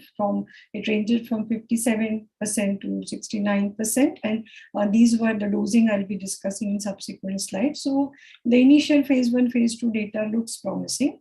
Let us see what we see in the phase 3 data. So this is the study, which was conceptualized way back in 2014, and they finished the randomization of last patient 2015, and they enrolled a total of 326 patients. And now the study had 2 endpoints. One was at 2 years, they had at 2016, the primary overall survival analysis, and this was a publication in NEJM by the MD Anderson group. And then in 2017, they had another long-term follow-up where they analyzed the CCRI across all subgroups and the overall survival of more than 2 years, which was again published in 2019. So this was again, as I discussed, phase 3 study, 117 sites in 19 different countries, and finally they could enroll 326 patients. So what were the inclusion criteria? They included all adult patients who were more than 18 years, who had relapsed refractory ALL, and all were CD22 positive. And they either received in a first salvage setting or a second salvage setting. They included both PH1 positive and Philadelphia chromosome negative patients also. And during the randomization, they had stratified to study the drug if the patient had relapsed more than 2 years or more than 12 months or less than 12 months, whether they received in the first salvage setting or in the second. And they studied if the patients were less than 55 years or more than 55 years. And the 2 primary endpoints I have already discussed. So this was the randomization. In the Inotuzumab, there was 164 patients, and the starting dose was given as an outpatient, 1.8 milligram per meter square per cycle, and then the day 8 and day 15 was 0.8 milligram per meter square, and then the day 15 was 0.5. And this was a weekly dose for 3 weeks, and there was a gap of 1 week. So it was a 28-day cycle. And then the standard of care, the patient either received FLAG, Ara-C, mitoxantrone, or HiDAC. And this was the scheme of the schedule of the dosing. And this was the baseline characteristics. As Gaurav in his earlier talk mentioned, how they balance. A similar way, even I was observing in this study also, everything seems to be quite well balanced in both the arms, in the INO arm and in the standard of care. So they had 66 patients who were less than 55, 43 patients who were more than 55 years old, 73 patients or 67% received the study drug in first salvage setting, whereas 35 received in the second salvage setting. And they had 62 patients who had relapsed within 12 months and 47% patients who had relapsed more than 12 months. Sorry.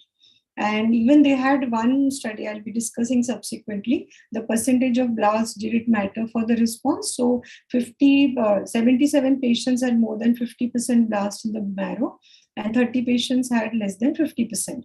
And they had included all patients, including Philadelphia chromosome positive. And CD22 was expressed in more than 90% was expressed in 74% patients, and less than 90% in 24 patients.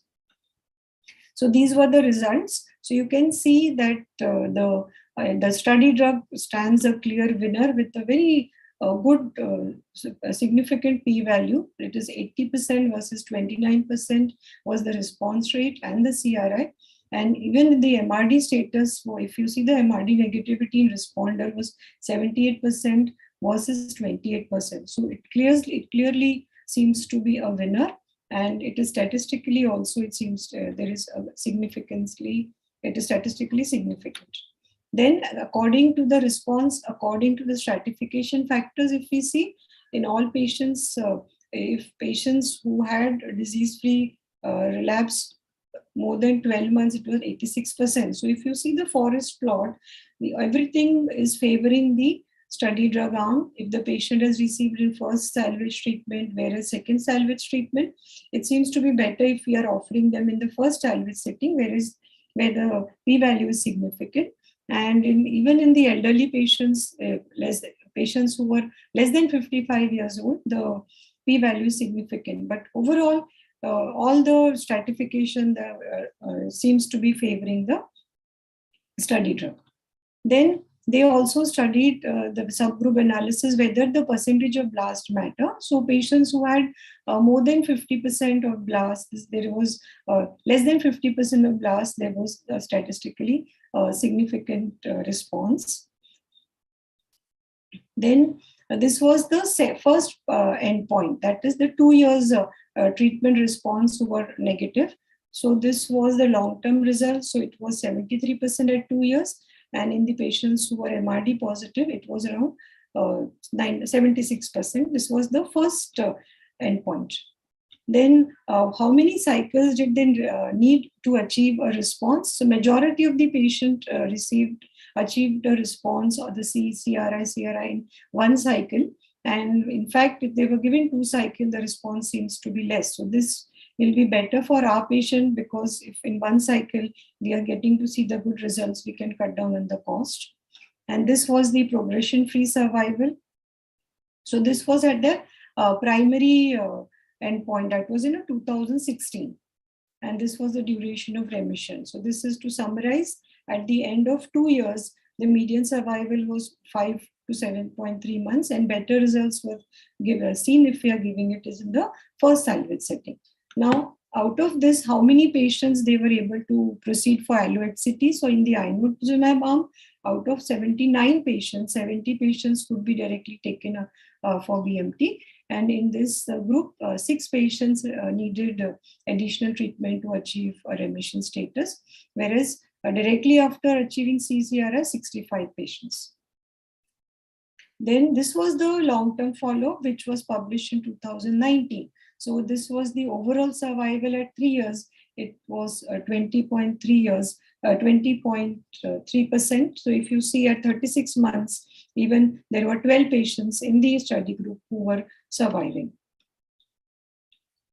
And what was according to the multivariate analysis, 2 factors stood out very prominently was the MRD status and the patients who received the allo-HCT. So these were the 2 points which had a bearing on the overall survival. So coming to the administration, this is a IV bolus infusion. It is generally given as an outpatient. They don't need hospitalization, and prophylaxis with ursodeoxycholic acid is recommended. I'll come to it why it is recommended. So what are the side effects? With all new drugs, we're always worried about the side effects. So the drug seems to be going easy on the patients. The febrile neutropenia and raised transaminitis, especially the SGPT, were observed in the Inotuzumab arm, 33% up to 7%. And especially if all these drug-related and the SGPT raised liver functions were seen mostly in the first cycle. Does the salvage status of the patient matter? So yes, if the patient has received this within 12 months, then the probability of survival is 17 months, as against patients who were received more than 12 months. Then again, if they received in S1, the probability of survival is better compared to S2. And if the patient has received the drug in the first salvage setting and we have offered the patient BMT, the 24 months probability of survival is as high as 45%. So this is quite an impressive data if the patient we are able to give in the first salvage setting and we are able to offer the patient in the directly to BMT.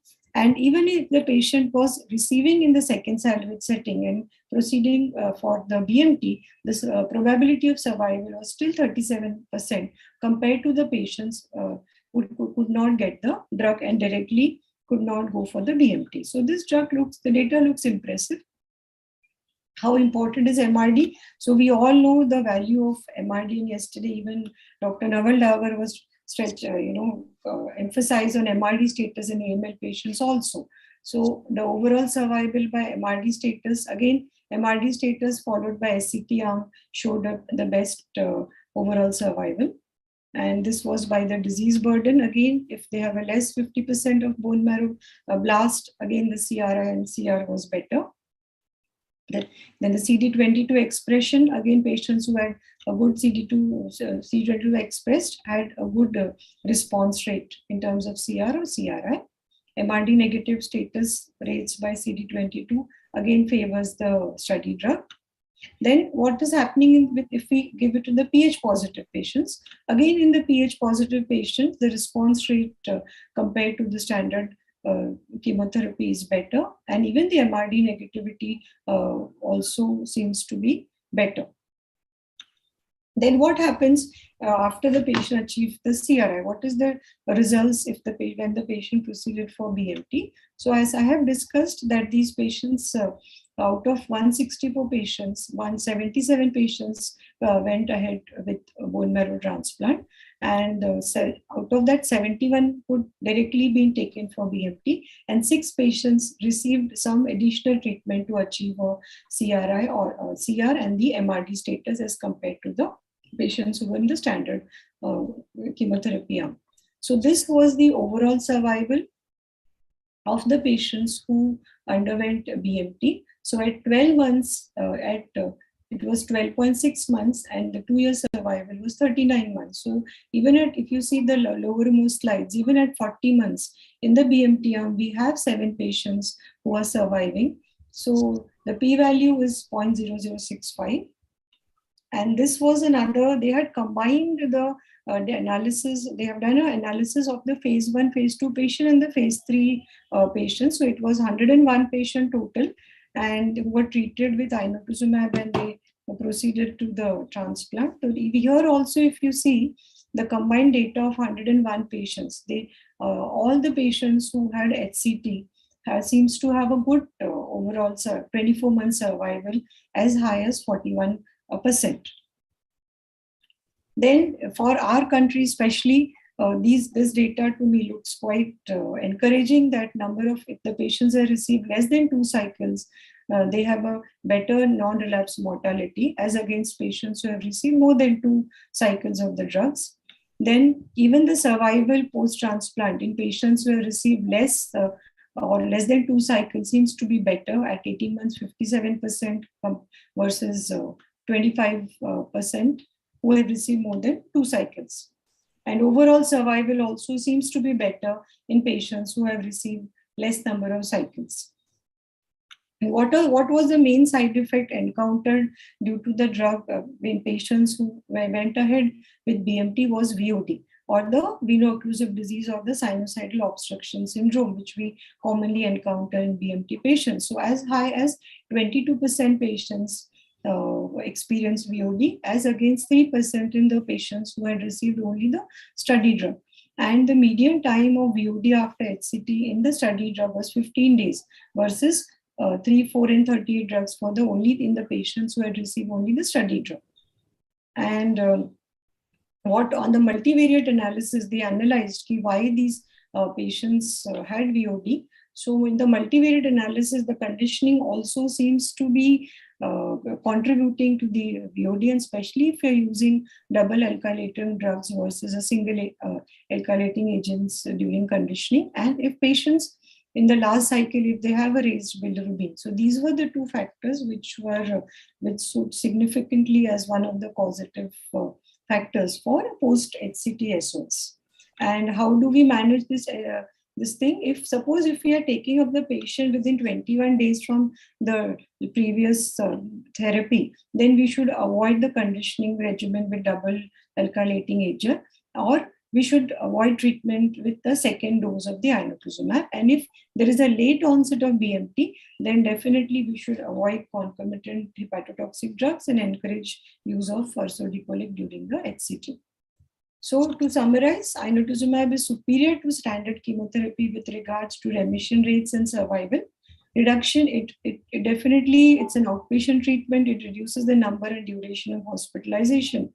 And from the data, it emerges that treatment with Inotuzumab in salvage 1, it's an optimal treatment if patients can get the drug. And direct allo-HCT in subsequent remission after successful treatment of patients is associated with a favorable outcome compared to a delayed transplantation. Then for the transplanter, TBI-based conditioning seems to be better compared to the non-TBI-based regimens. And there is no evidence so far that MAC is better than RIC with patients with ALL. And with Inotuzumab, especially if you're taking them for transplant, VOD or SOS should always be kept high on the cards. And dual alkylator conditioning seems to be associated with the increased risk of VOD. And we can minimize the number of cycles of Ino before taking the patients to the transplant. So do I have more time? If you permit, we can take question answers. Okay, because I just had a real 2-3 slides data from the ER21, sir. Go ahead. Whatever. Go ahead. So this was the recent updates of real world data from the ER 2021.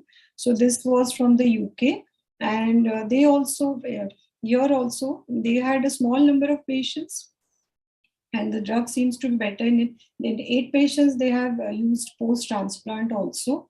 So the drug, and there 9 patients went ahead with BMT, and the median overall survival was 22 months.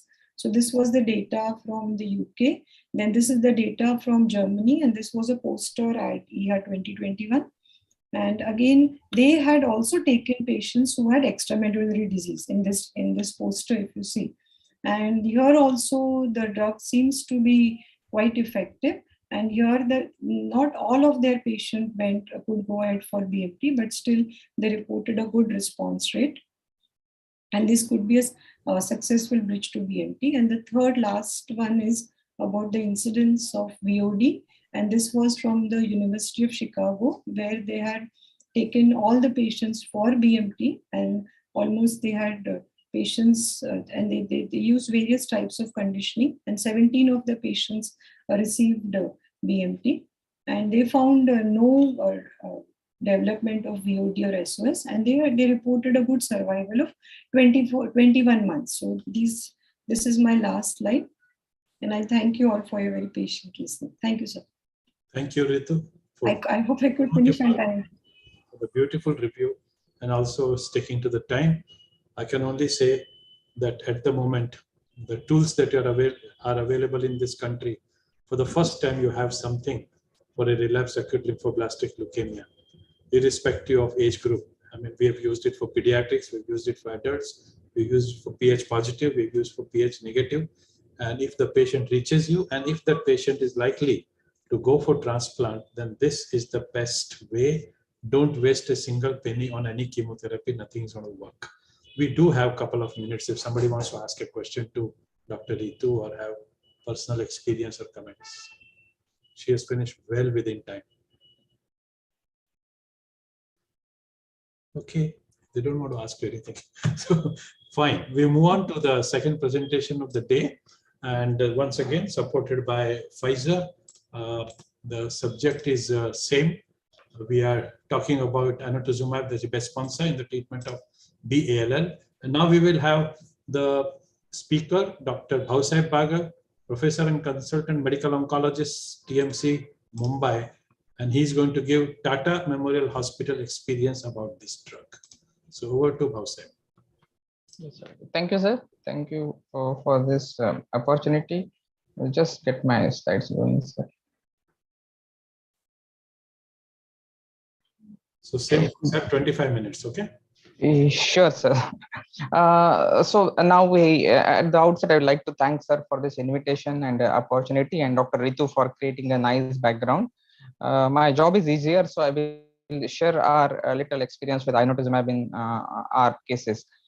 Just as a way of background, what we had earlier, as MB Agarwal said, we hardly are anything. So this study by GMOL group, Dr. Nicola Gokobaghet, is a very elegant study, and which probably resonate most of the times to our patients. So these are all chemotherapy-based treated patients.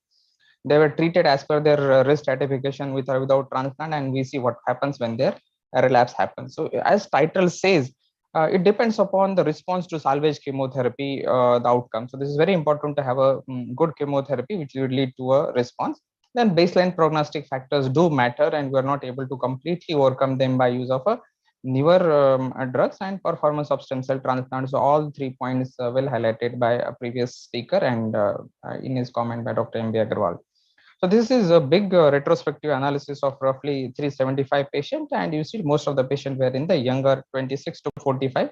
That means transplantation age group, and we had fair representation of precursor B-ALL in this group, and most of the standard risk patients were relapsing because high risk patient would have undergone transplant in the first go itself, and they were divided as far as the time to relapse as concerned, less than 18 months and more than 18 months, and we can see the distribution of relapse site at the bottom.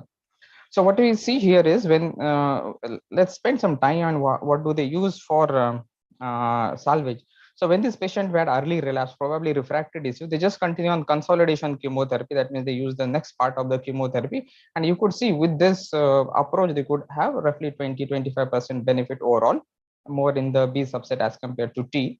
Salvage regimen like FLAG-IDA or CLAG with etoposide leads to different response rates, so roughly 40% with FLAG-IDA, probably the best salvage chemotherapy regimen in this subgroup.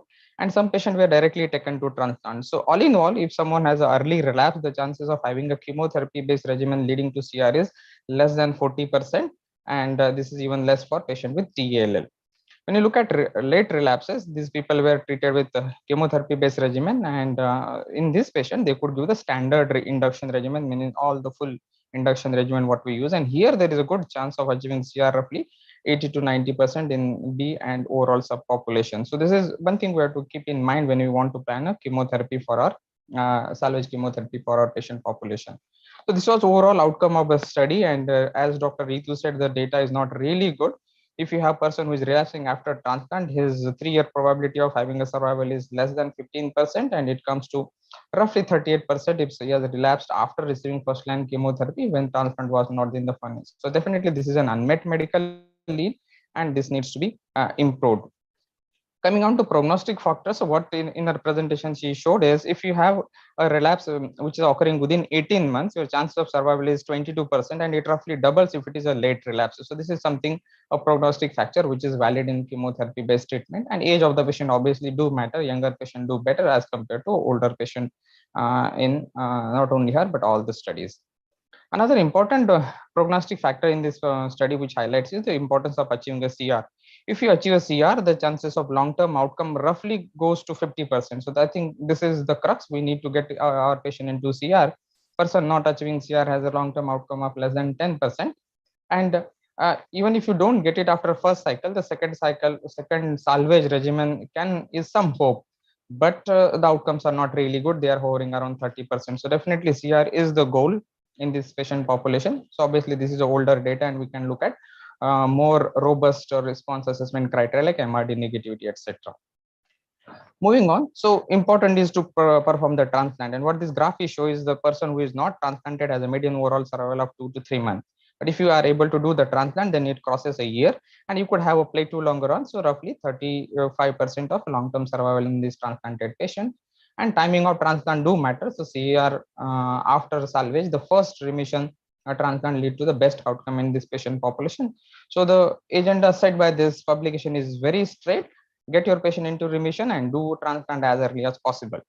We have another prognostic score which I commonly use on clinical practice, which describe outcome of transplanted relapsed refractory ALL patient, and this is sort of an older score developed in chemotherapy era, but what it shows is the risk of outcome depends on what is the disease status. So for example, if you are relapsing early, you are having a refractory disease, or you are having a relapse which is after receiving second two regimen, etc. And second thing is some transplant related factor like CME donor status, which probably is not relevant in our patient population.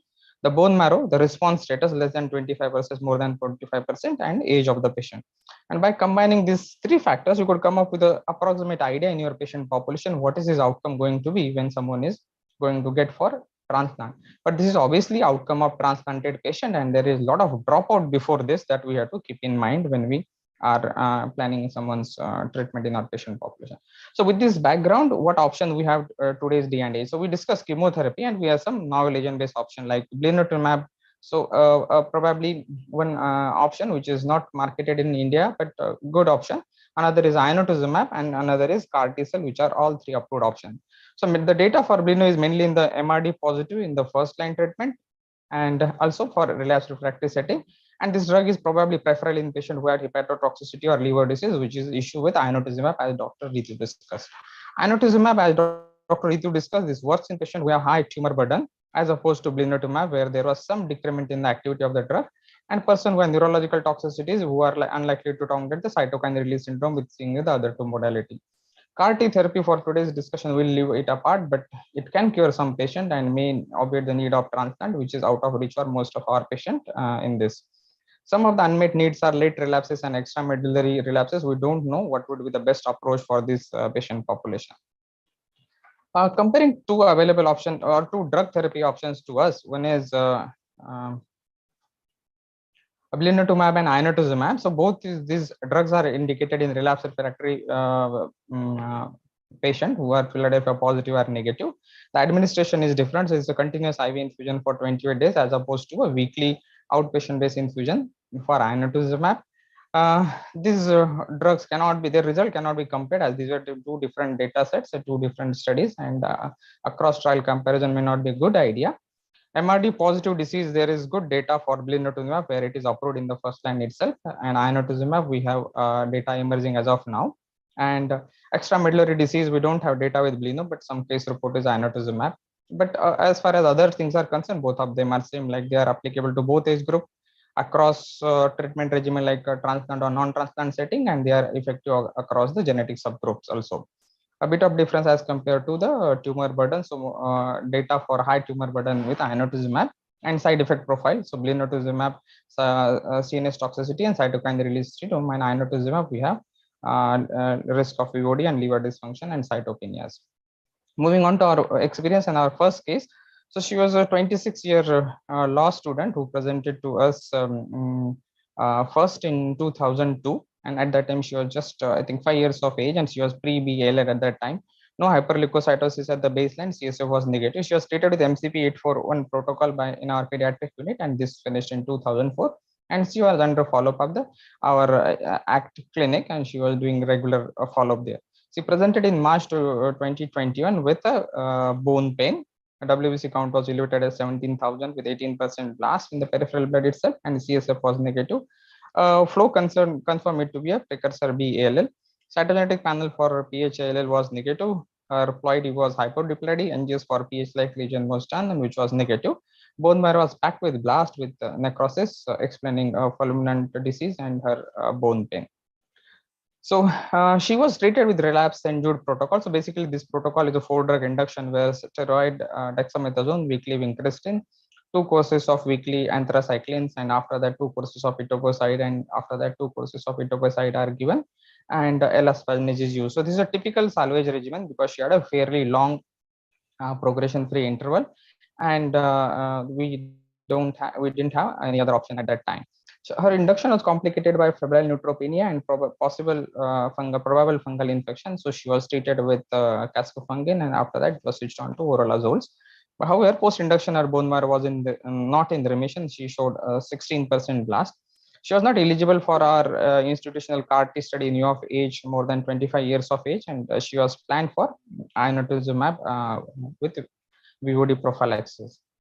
So this is this we gave it exactly as Dr. Ritu described. We explained the need of transplant to this patient. Unfortunately, she did not have a HLA match, and a haplotransplant was planned, and CD22 expression was confirmed in this patient. Her liver functions and other parameters were good for this drug to go. So this was the cycle 1. So weekly 3 infusions were given, 0.8 followed by 0.5 milligram per meter square. The first she was admitted at this time because of febrile neutropenia, and this was an indoor admission, but the infusion was well tolerated for this girl. So this was the second cycle. Again, the dose coming down here, 0.5 milligram if someone achieves CR, and then the rest of the 0.5 milligram weekly dose was given to this. So this was the tolerance. So let's look at her parameters closely. So when we had given her Inotuzumab, her hemoglobin was low. Her platelets were normal because she had achieved kind of a response to treatment and had WBC count of 5.7.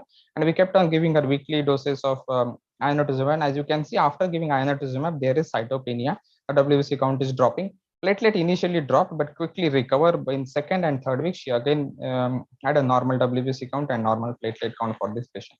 And second cycle, she did not have neutropenia and her platelet count remained normal. So highlighting that this drug in her case led to a very quick remission and recovery of bone marrow. We look at her hepatitis marker. So SGOT, SGPT throughout it is normal or grade 1 transaminitis, and she had illuminating alkaline phosphatase. She was on horiconazole prophylaxis. We changed horiconazole to posaconazole, and after that her LFT settled down. Her horiconazole level done at this time was therapeutic. It was not in the on higher side. This person achieved a very good response. Her bone marrow became negative after the third dose, and she was MRD negative after first course itself. So she finished her second course, second cycle uneventfully, which was done on outpatient basis, and she was being planned for transplant.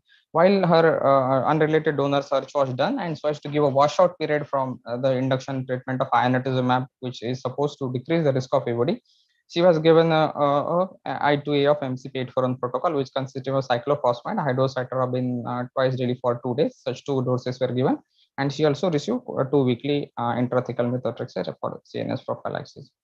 So after this, because of waitlist in our center, we referred her to Dr. Ritu, and who kindly accepted her. So she underwent a transplant with 9/10 match unrelated donor. Conditioning was with cyclophosphamide and total marrow lymphoid irradiation. ATG was given by 9/10 match. She received cyclosporin methotrexate as a GVD prophylaxis. VOD prophylaxis was UDCA. She had a CME reactivation during her first month of this, and febrile neutropenia, which are all easily managed. She engrafted well. So WBC engraftment on day 13 and platelet engraftment day 30 slightly delayed because of probably antivirals and CME infection. And day 28, her bone marrow was again MRD negative. But unfortunately, she relapsed on day 110 post transplant, and after this, family opted for supportive care alone. So this was our first case. Second case, we'll go through. She was a medical practitioner from Manipur. She was 28. She was recently detected diabetes just on metformin, and she was her HbA1c was well controlled. She presented, according to her, she did a blood test for a routine health checkup, and WBC count was found to be 20,000 with a normal platelet count, and peripheral blood showed a blast, and that's how she was referred to us. Her flow in our hospital confirmed it to be a precursor BALL, and her cytogenetic showed a EPOR rearrangement, IGH deletion bar translocation by Bricka-Bart probe, and IKZF deletion. So classifying her as a PH like ALL with EPOR rearrangement. Her CSF was negative. She was CD20 positive, so she was treated with rituximab and BFM90 protocol. Her induction was well tolerated. She had hyperglycemia with steroids, but it could be managed with and she tolerated it well. Unfortunately, post-induction, she didn't go into remission. Her bone marrow showed 34% blast. So this is again her course. These were her baseline counts at the time of her start of the treatment. This was when we planned her for Inotuzumab. Because she had achieved considerable cytoreduction, her platelet count were normal at that time. And in this patient, you can see that there is hardly any neutropenia. There is no drop in the WBC count. Her platelet count remains same.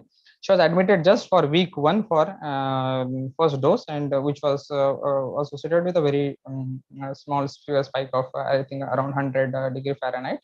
After all, her LFTs were all normal and no issues with her at all. So she became again MRD negative after third dose of Inotuzumab, achieving a very good and early response. So after this, she developed COVID in the third wave, and we put her on interim maintenance during that period of time. And because of this, she was roughly 8 weeks from her second course of Inotuzumab. A bone marrow confirmed her to be in the MRD negative status, and she was planned for allogeneic transplant. A match unrelated donor could not be found for her, and she was again, because of waitlist in our center, she was referred outside, and at Nanavati, Dr. Balakrishna did a transplant. So she underwent haplotransplant with a brother as a donor. Fludarabine, triosulfan, and ATG conditioning was used with post-transplant cyclophosphamide. CSA MMF was used as a GVHD prophylaxis. She was given defibrotide as a VOD prophylaxis, which was feasible in her case. Because of the cost issues, it may not be always feasible, and her course was also complicated by CME reactivation. But she had a very quick engraftment, day 16 and 18 WBC and platelet engraftment. She is now day 28 assessment is awaited for her in her case. So we have to see how she does in the long run. So to conclude, in our limited experience with n equal to 2, Inotuzumab always is well tolerated. I must say that our patients were fairly young. They did not have any comorbidities, and there was they are quickly treated with the Inotuzumab. So first patient, it was a second salvage, but for second patient, it was a first salvage in that case. And in both of these patients, I'm happy that we could proceed with allogenic transplant, which is absolutely necessary in these cases. And most of these people have done well. So second person is day 26. So probably the risk of VOD is also not in her case.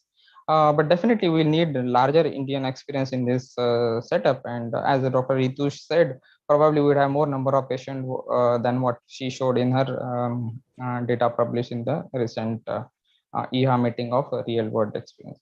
So with this, I will stop, and thank you everyone for patient listening. Thank you, Dr. Bhausaheb. Lovely 2 cases. Discussion, any questions for Bhausaheb or even for Dr. Ritu?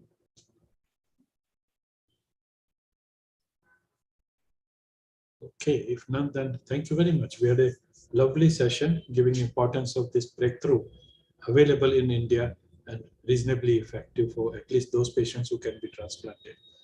We'll move on.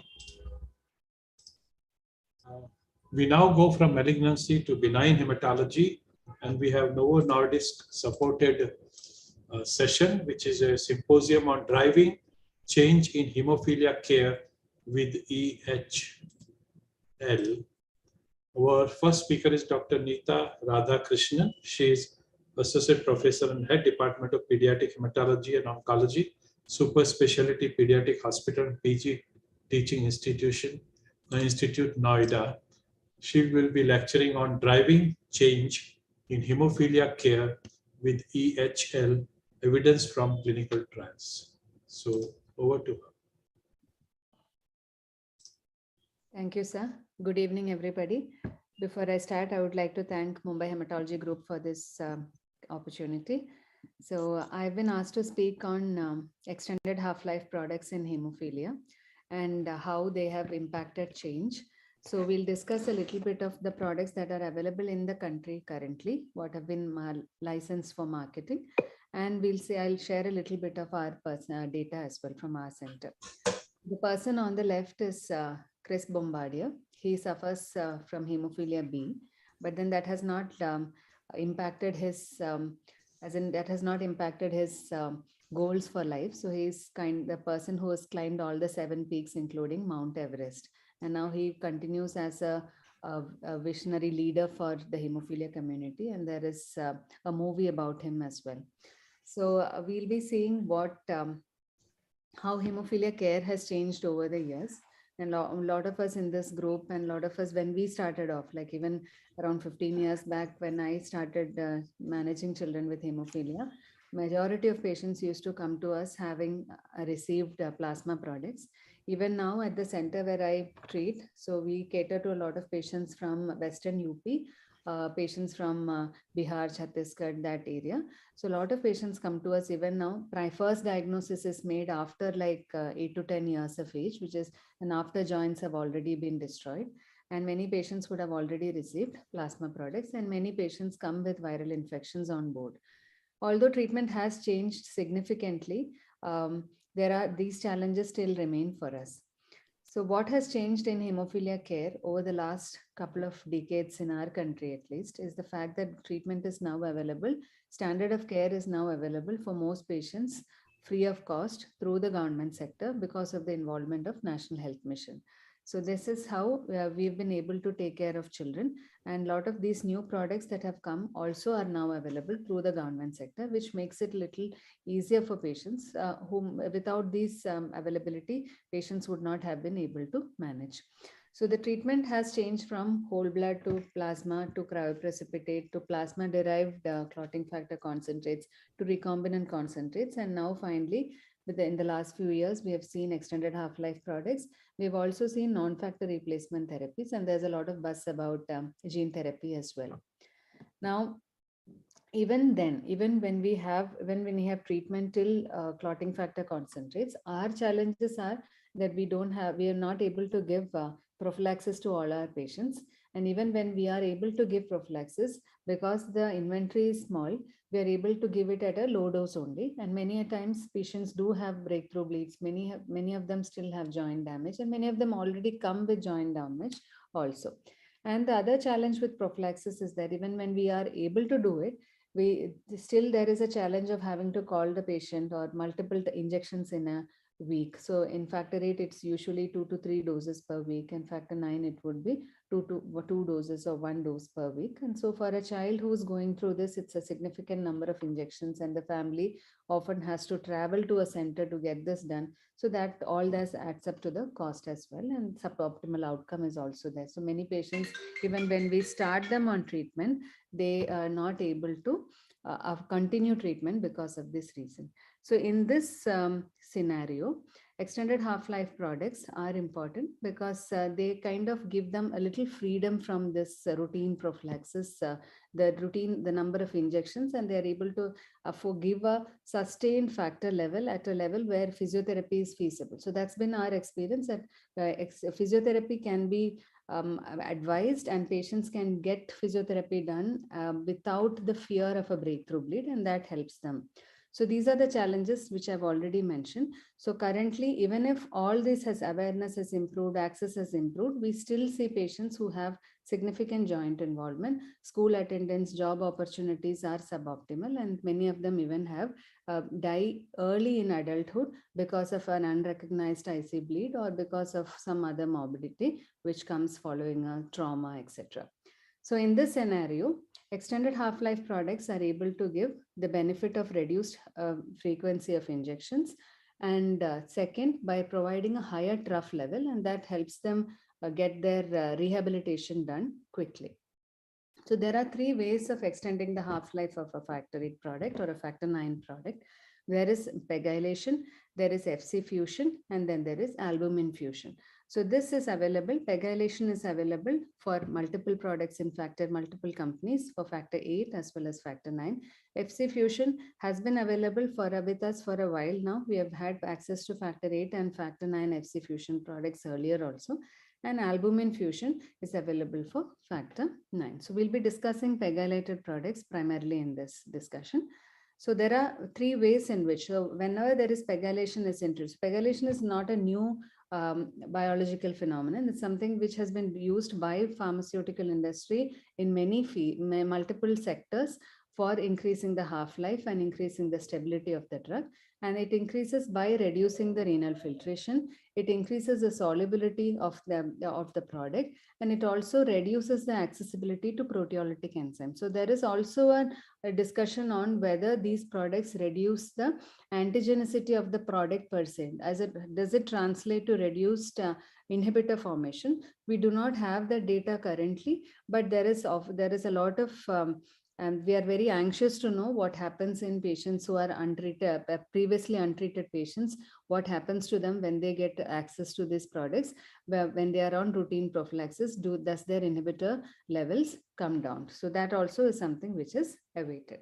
So when we have these are the 2 glycopegylated products which are available currently. We have 8 as well as 9, and we'll see how they have come into the market. So this is N8GP, which is the extended half-life factor 8 product.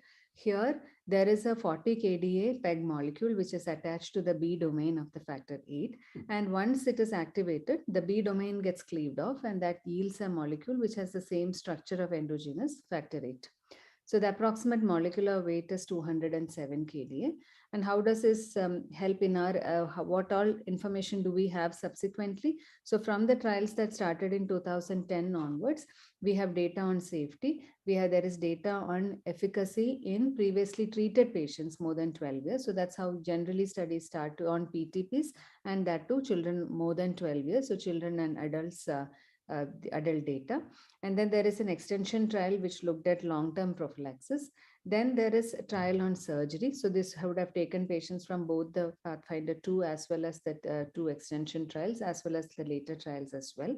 Then there is data which has come on patients who are children, as in children less than 12, those aged less than 12 years, on their safety and efficacy, as well as their extension data. And then finally, there is data on open label safety and efficacy. It's basically a post-marketing surveillance kind of data, which has come on the safety of this product and efficacy when it is used for PTPs in hemophilia. And then there is a 6th trial, which is targeting a smaller group of patients, because the metabolism of the product pharmacokinetics would be different in children who are younger compared to the older children. So they're specifically targeting the less than 6-year-old children to see how the half-life is and how it is impacting the treatment decisions.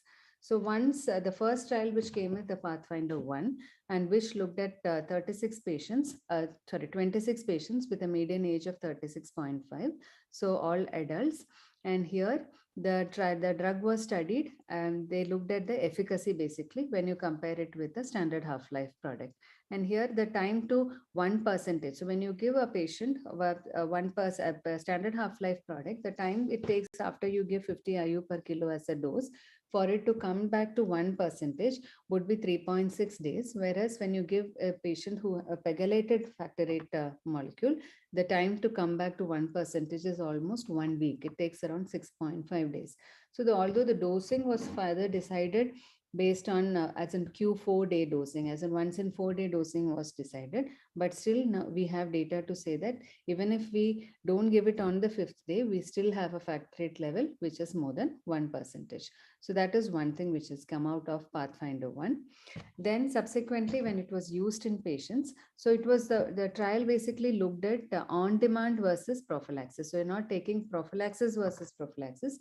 You're looking at children PTPs who are being treated on demand and had a median ABR of 30. So 30 means almost these patients are coming with 2 to 3 bleeds in a month. And when these the patients are coming, when you put them switch on to this product where you have 50 IU per kilo once in 4 days, the ABR comes to 1.18. And then subsequently, the interesting part of this is that when you continue it long term, so when you continue it at the same dose, the ABR actually comes down further. So there is a data to say that with long-term use, the efficacy is actually improving.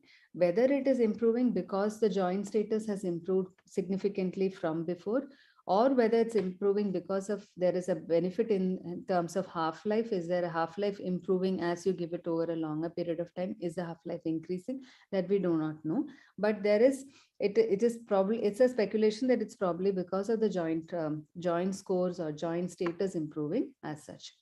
And in this trial, there was another arm which looked at 75 IU per kilo once a week dosing. And when you use at that dosing also, that's way more convenient for the patient, that so you don't have your infusions come down by 50%.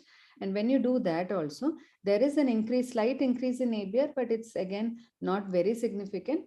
But I think when it's finally approved, this many patients would prefer to go to this regimen as well. That is 75 IU per kg once a week for these patients. So there is a continuous reduction. So that reduction which is achieved in the first 6 months, subsequently when it comes in the next 6 months or the third 6 months, it is actually better. So it is continuously improving over time. The next part of it was the discussion was whether what are we trying to achieve? When we give it at 50 IU per kilo, what is the trough level that we are achieving?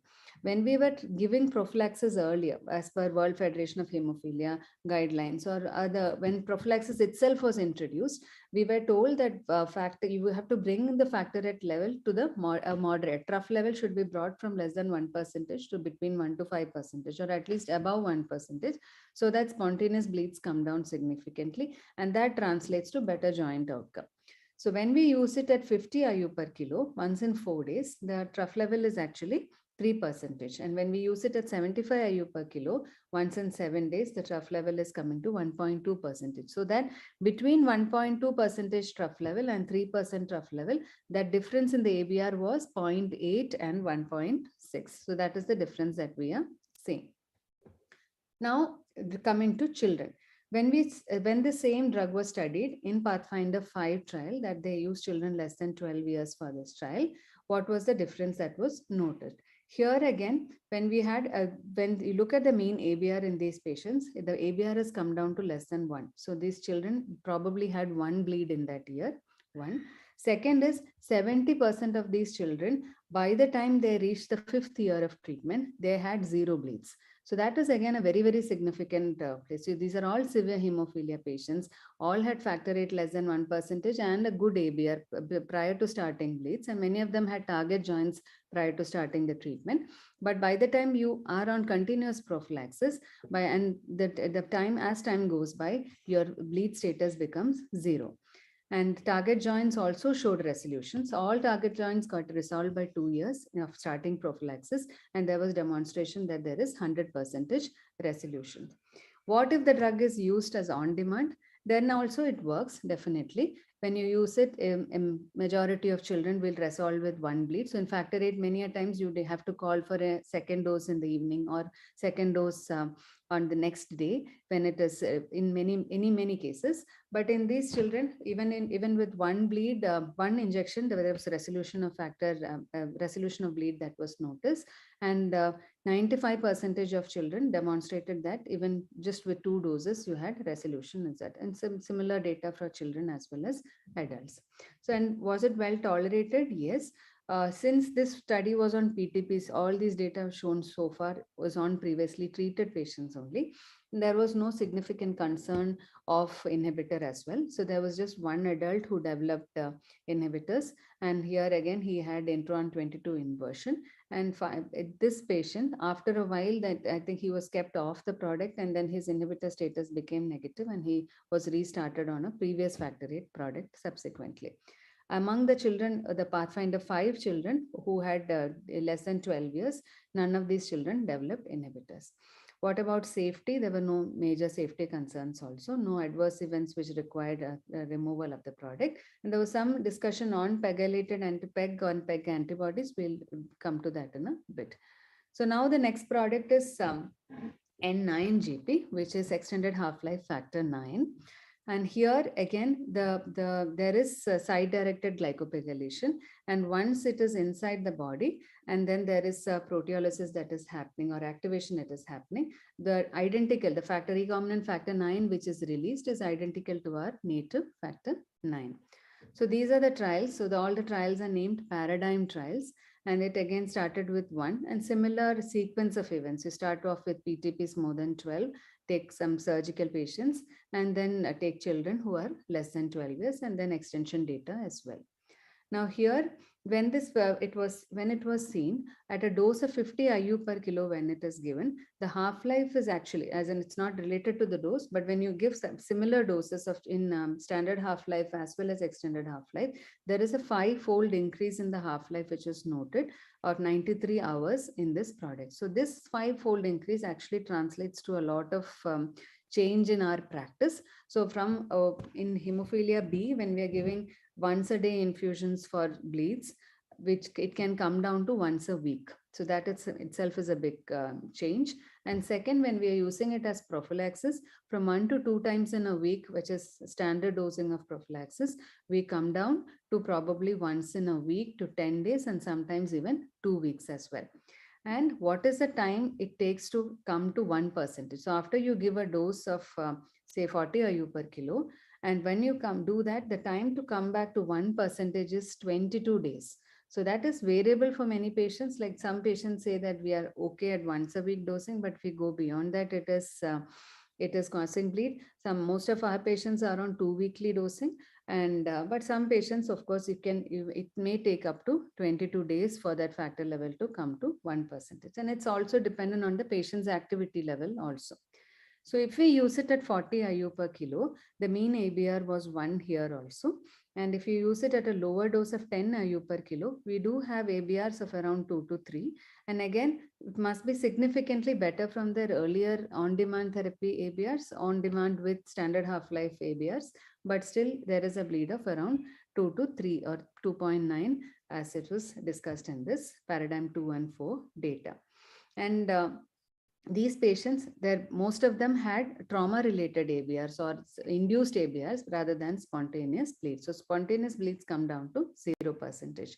And here again, there is data to show that the annual bleed rate actually comes down over time. So when you maintain these children on an extended and on the extension part of the trial, there was a reduction in the ABRs from 1 to 0.6 and 0.68 to 0.4, the trauma-related ABRs.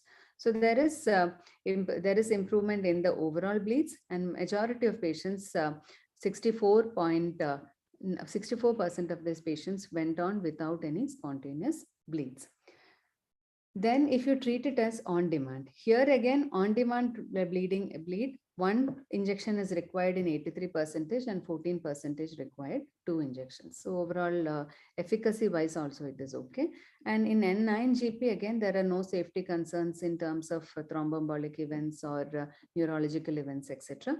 No inhibitors have been documented in the PTP trials as well. Now, this is the first factor 9, long-acting factor 9, which is approved in our country.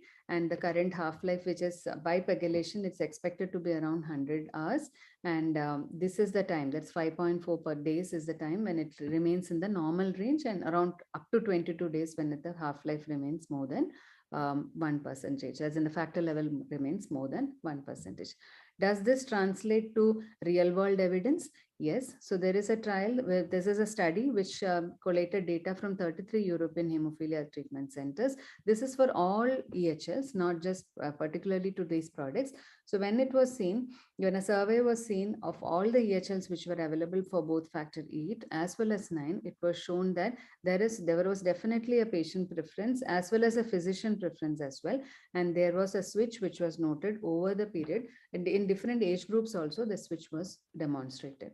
So I'll just share what our experience has been. So whenever we discuss in our country, whenever we discuss switching a product, we need to show that there has been a benefit in terms of treatment and prevention that we have seen from the trial data, but does it translate to actual use?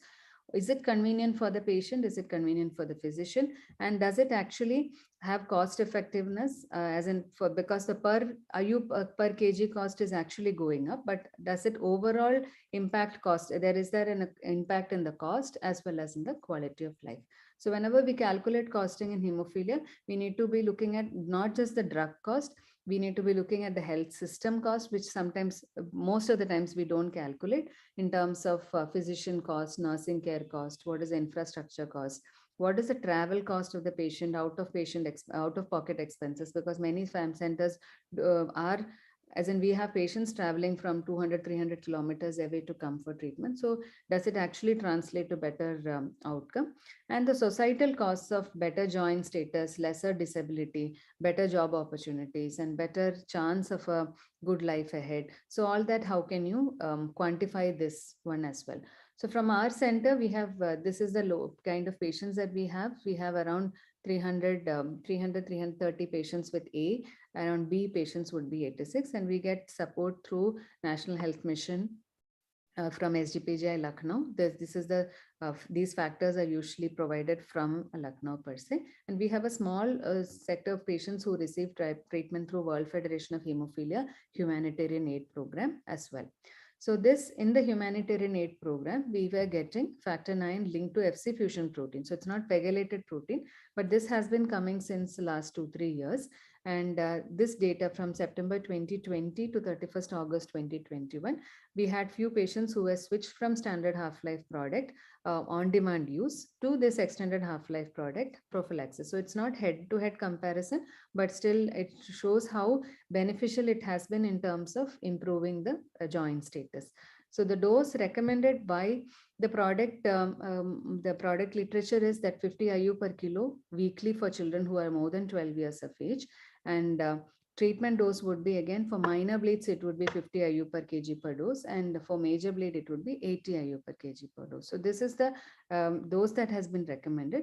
So we had 7 children. The reason for switching to an EHL was for treatment of an acute bleed in a patient who was living very far away for 2 patients, and for initiation of tertiary prophylaxis in all of these children who had very bad joints, and one had a quadriceps palsy as well, and the median duration of prophylaxis. So this was data which was calculated sometime the end of 2021, and at that time there were around, median duration was 10 weeks because we had 2 children on this acute bleed thing, and majority of these children had received for more than 6 months at that time. So when you look at the ABR, so if you look at ABR on these 5 children who had tertiary prophylaxis, when we look at ABR, there is an improvement in terms of, so the yellow bars are their ABRs prior to initiation of the product, and the blue bars are the ones prior, and the orange is after starting the product, after starting the extended half-life product. There is 0 bleed status in 4 of these children, whereas 1 child had probably 4 bleeds during this period. We also looked at the joint status. When we look at the joint status, this is the Hemophilia joint health score. There is an improvement in the joint health score for each patient, and this there is reversal of target joints which was noted for these patients as well. So a small video of this boy. He is now around 20 years, 18, 19 years. And he, in March 2020, he was bedridden following 2 episodes of a psoas bleed. And he could not walk, he could not stand up as well. And he had to be brought in a wheelchair. And this was the period when we had the first wave of COVID. So at that time, access to care was also quite limited. So subsequently, once the lockdown opened up and he was started on a regular physiotherapy regimen, we switched to this product switched to extended half-life prophylaxis, and this is his video from November 2020.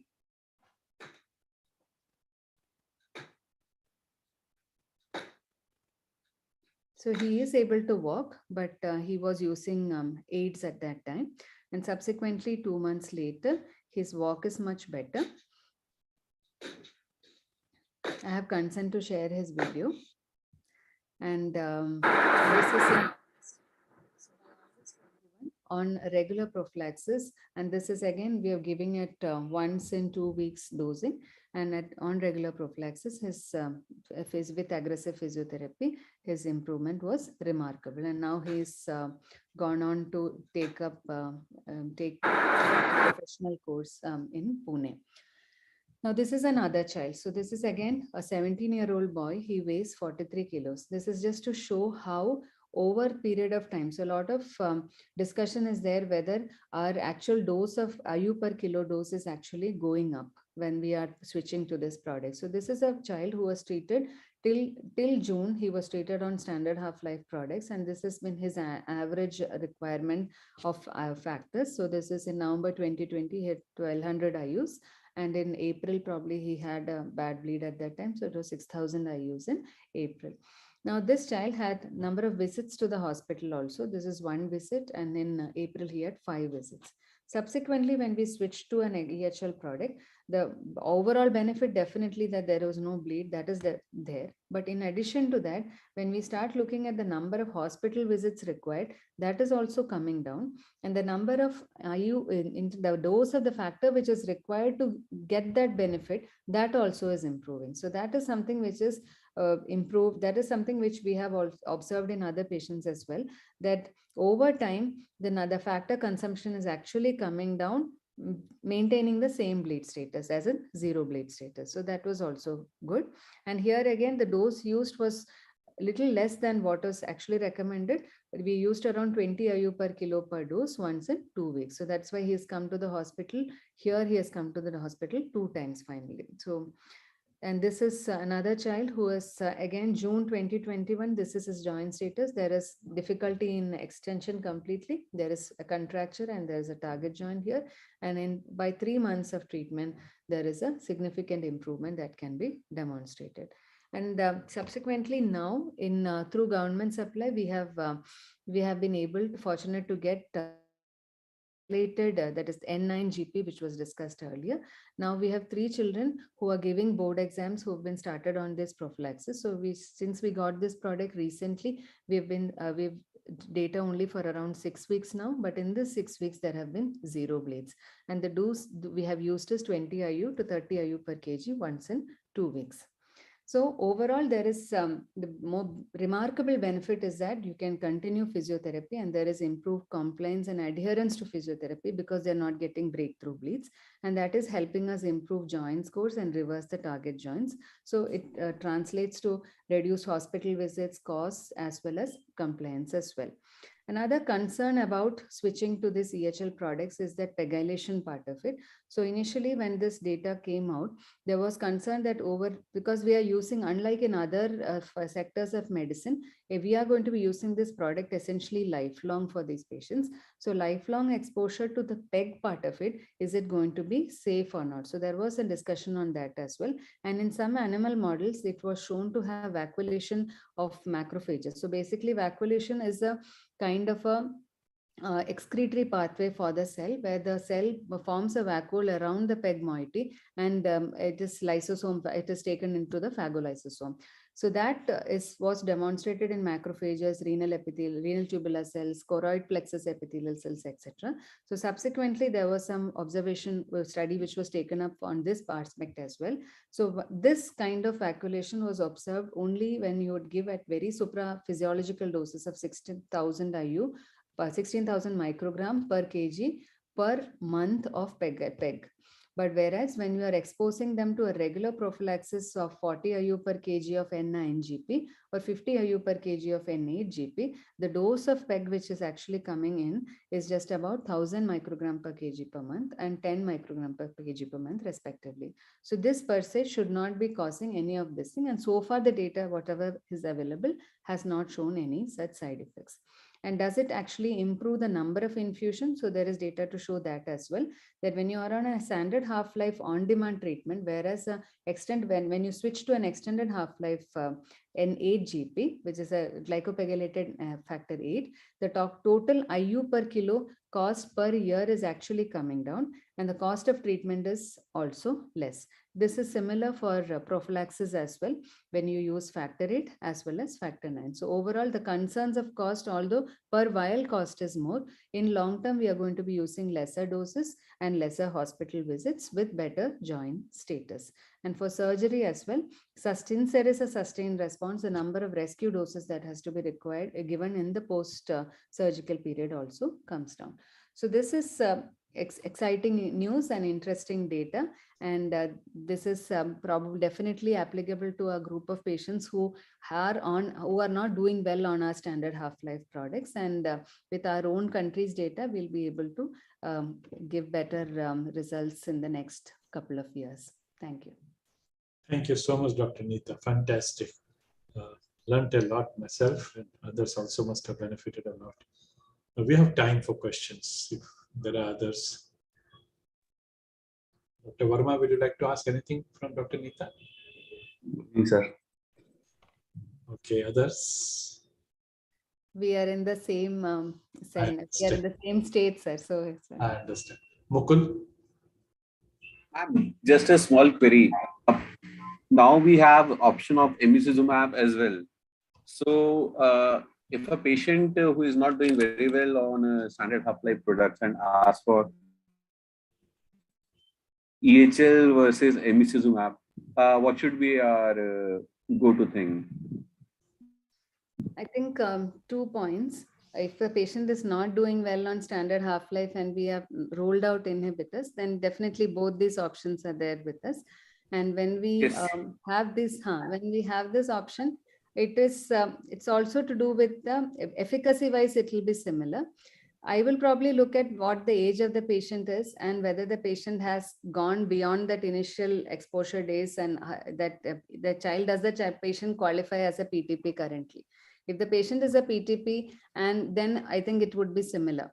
If the patient is a PUP, I would still opt for a factor 8 as a product. No, I would still opt, because I don't know about this thing, because we don't have data to, if they are going to be on Emicizumab from the beginning And later, if they receive the product, what is the inhibitor percent? We don't have information on that. So I would still simultaneously we don't have data for EHL in PUBs as well. EHL will come now. EHL, I It think, will be, yeah.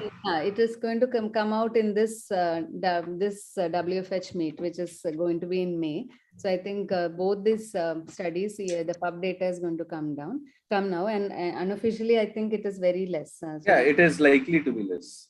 Yeah. Dr. Neeta, yes, sir. One question.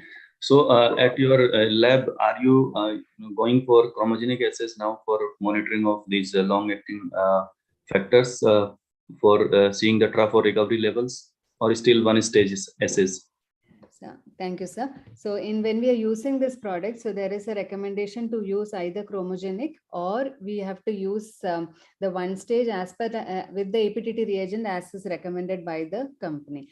So currently we are not monitoring. That is the truth of it. But we are getting we are starting chromogenic soon. So because it is helpful, chromogenic is required for even those patients who are on Emicizumab. So for both of that, there has been some effort to get the chromogenic test started. So I think in a couple of months we'll be starting. That is why we don't have trough levels on those patients. The ones who received the so-called low dose of EHL also, we don't know actually what was the trough level. We just know the outcome of it. We just know that they benefited from it. Okay, thank you. So we'll move on. And the second part is continuation of this, supported by Novo Nordisk, the same symposium on EHL products. And now the speaker is Dr. S.P. Verma, who is Associate Professor, Clinical Hematology, King George Medical University, Lucknow. And his lecture will be on the clinical experience of using EHL in surgery, for surgery in India. Thank you. Over to you, Dr.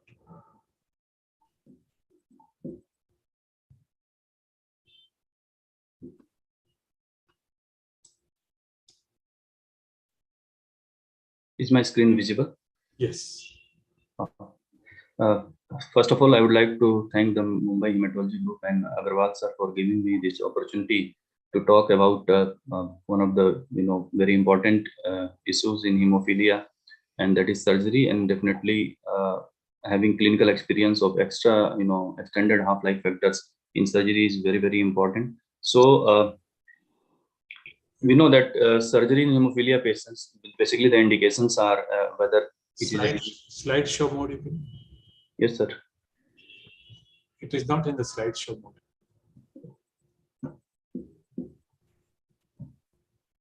Is it coming, sir? Yes, we can see the slides, but not in the slideshow mode.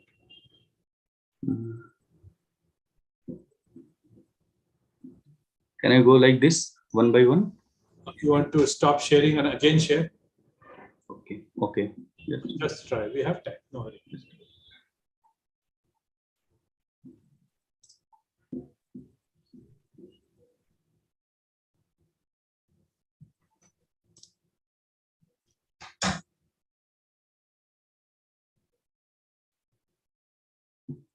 Is it coming, sir? No, it's not going in the slideshow mode. It's okay. Continue. So, are the slides moving, sir? Move it and show us. Move to the next. No. Then you have your slide deck with the service provider, with the Mice Ideas? Yeah. Yes, sir. Can I share? Okay. Okay. You can share. Yeah. I'll stop sharing. Yeah. Right, here it is. Okay. Okay. So next slide, please. Yeah. So surgery in hemophilia patients, basically the indications of surgery are the same as we see in our usual patients, but along with that, hemophilia related complications need, there are more chances of having surgery for them. So in hemophilia patients, almost 90% of surgeries are for hemophilia related complications, and rest are unrelated disease like operating for any other clinical condition. Surgery for patients with hemophilia requires additional planning and interaction with the healthcare team because it's a specialized area where surgeons, anesthetists, and hematologists, they have to come on the same platform to give the best outcome. Next slide, please. And the anesthesiologist should have the experience of treating patients with bleeding disorders. The axial anesthesia, requires factor levels above 50 IV per deciliter to avoid bleeding and ensuring, neurological complication. Surgery should be scheduled early in the week and early in the day for optimal laboratory and blood bank support if needed. So these are the precautions which we have to, take care. Next slide, please. Adequate quantities of clotting factor concentrate or bypassing agents should be available. It is for surgery itself and also to maintain the adequate coverage post-operatively for the length of time required for healing and for rehabilitation. If CFCs or bypassing agents are not available in post-op part, then adequate blood bank support and plasma component is needed in any dire emergency if the factors are not available. The doses and duration of CFCs or other hemostatic coverage depends on the type of surgery which is being performed. Next slide, please. So these are the guidelines by WFH, which we all know for hemophilia A and hemophilia B. It depends, the factor replacement schedule depends on the type of surgery, whether it is a major surgery or a minor surgery. And in major surgery, pre-op, we have to maintain pretty good level of factors, 60 to 80%, maybe sometimes 100%, and then post-operatively also for a period of time of 10 to 14 days, we have to maintain factor levels in a pretty good level so that our patients does not have any bleeding related complication during this period. Next slide, please. So most of the surgeons and anesthetists, they are looking for the adequacy of hemostasis, how these patients are going to do when they are operating on this patient. So adequacy of hemostasis has been well defined by the ISSTH guidelines, and they are categorized as excellent. So if there is intraoperative or postoperative blood loss similar or within 10% of that in the non-hemophiliac patient, then it is considered excellent adequacy of hemostasis. Similarly, if intraoperative or postoperative blood loss is slightly increased over expectation for the non-hemophiliac patients between 10 to 25%, but the difference is judged by the involved surgeon and anesthetist to be clinically insignificant, then it is considered good adequacy for hemostasis. So with the factor replacement during surgeries, our aim is to get excellent or good hemostatic control, and the factors which are able to get that, they will be considered better for surgical support. Fair and poor one will be not considered as good for hemostasis during the surgery. Next slide, please. So what are the important pre-surgical workup? Inhibitors should be assessed prior to surgery and when there is suboptimal response to treatment in the post-operative period. So this inhibitor screening and inhibitor assays are very, very important. If that is missed, then it can lead to very alarming outcomes and on-table bleeding and post-op bleeding. So inhibitor assessment should be done whenever patient is planned for surgery. Prior to the surgery, we should have recent inhibitor status level. We should also make sure that the adequate doses of clotting factor concentrates are available for surgery as well as for post-surgical replacement. Make a comprehensive and clear clotting factor concentrate dosing schedules, day and dose wise, so that the surgeon and anesthetist, the surgical team does not have any problem in understanding how the factor replacement has to be done for these patients. Adequate laboratory support and reliable monitoring of clotting factor is also required, and it depends on the type of factor what we are using, and we should be updated for that. Next slide. So what are the options available for patients with hemophilia A and B? We have standard half-life factors like plasma-derived or recombinant. We have extended half-life factors, regulated products, as well as FC fusion products now available to us, some through the government and some through the World Federation of Hemophilia, WFH. Then we have patients with inhibitors. So we have FIBA and we have recombinant factor 7A for surgery for patients with inhibitors who require them. And for very minor surgeries, sometimes even DDAVP or FFP can be used safely once we demonstrate the benefit of DDAVP in mild hemophilia patients. Next. So what are the issues complicating surgery in patients with hemophilia? The first and foremost important issue is excessive uncontrolled bleeding. So, and the second issue is continuous or repeated infusion to arrest the bleeding. And third is resource constraints. So these are the main issues in patients when we are taking them for surgery. Next, please. So can extended half-life factors help bridging the clinical need of patient with hemophilia undergoing surgery? Next. So this is our experience of extended half-life factors in the last 1.5 years. For hemophilia A, we had used mostly the FC products of factor 8. So these are the 4 patients which have got operated under the Department of Orthopedics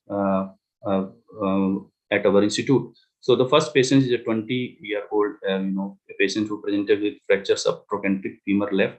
And the surgical procedure done was close reduction of internal fixation of the fracture, followed by subtrochanteric femur by proximal femur nail fixation.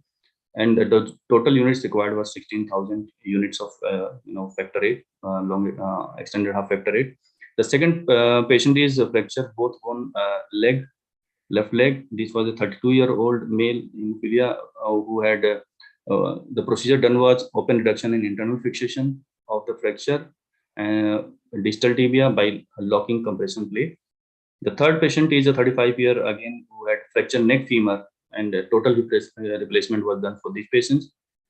And the fourth patient is fracture intercondylar femur with ipsilateral fracture of the both bones of the lower limb, and these were managed by open reduction internal fixation of fracture intercondylar femur by locking plate, and then close reduction and internal fixation of fracture of shaft tibia under extended half-life factor.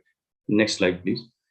So the mean days of clotting factor concentrate replaced was 10, ranging from 7 to 16 days. Mean days of hospital stay was 15, that is ranging from 10 to 38 days. One of the patients got complicated by secondary infection, so that the stay of that patient was extended up to 38 days. Route of anesthesia was GA in 3 and spinal in 1. Adequacy of hemostasis was excellent in 2 patients and good in 2 patients, and none of them had fair or poor. So all patients had excellent hemostatic control during surgery. And factor recovery level at day 2, once we have done, that is 1 to 2 hours post factor infusion. And this was done by the one-stage assay, not by the chromogenic assay, because that was not available at center, and the factor levels range between 110 to 130%. This is the first patients which I mentioned, 20-year male. We can see that the hip joint is, left hip joint is totally destroyed, and then the procedure was done, close reduction of internal fixation of fracture, subtrochanteric femur with a proximal femur nail. So this was the procedure done in this patient. Next please.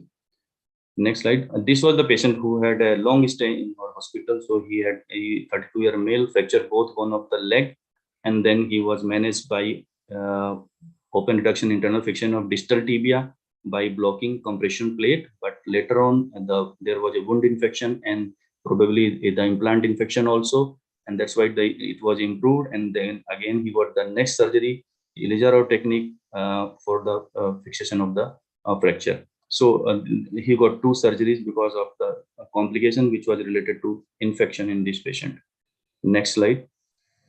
This is the third patient who has got a fracture neck femur right side, and because of the nature of the fracture, it was better to remove the head. So there was total hip replacement planned in this patient, and he tolerated the procedure very well. Next patient. This is the patient 4, which I mentioned that there was a fracture intercondylar femur with ipsilateral fracture of both bones of the leg. We can see intercondylar femur, and then the both bones of the leg are also fractured. So this was again a complex procedure requiring procedure done was open reduction and internal fixation of fracture intercondylar femur by locking plate, close reduction and internal fixation of fracture shaft tibia by titanium in elastic nail. So we can see that the procedure. So at our center, we can see that the orthopedic team is doing quite good, and along with the consultation and supports of hematology team and orthopedics team, the outcomes are quite good at our center with these complicated surgeries. Next slide, please. So this is the first patients of hemophilia B who got surgery with extended half-life factors, and probably this was the first patient I think who has got long-acting factor 9 beta pegol, that is rifexia. So this patient is 27-year male who had bilateral arthritis, hip left more than right, and the procedure done in this patient was left hip replacement. with this the new product which has just got approved, and Dr. Neeta has just mentioned about that. So we are getting it through the government support. Total dosage required of 15,500 units, and total hospital stay was for 15 days. Adequacy of hemostasis, as mentioned by the operating surgeon, was excellent with this product. Next slide, please. Next slide. So these are the X-rays. So the left one was quite hip joint was quite distorted. Patient was not able to move because of this. So they did the procedure. There was a total hip replacement done, and the hemostasis and everything was very fine. And the total stay for this patient was 15 days, and he got discharged with the suture removed at day 15, and he is doing well. Next slide, please. So this is the what I just mentioned, that there should be a comprehensive schedule of the type of factor, what you're using, what is your what is the pre-operative dose, what should be the post-operative plan. So this type of plan should be well written, and it should be given to the orthopedics team and the residents, so that the factors are not missed. And definitely we should also keep on watching and keep interacting with them if there is any problem or any misunderstanding regarding the dosing schedule of these factors. Next slide, please.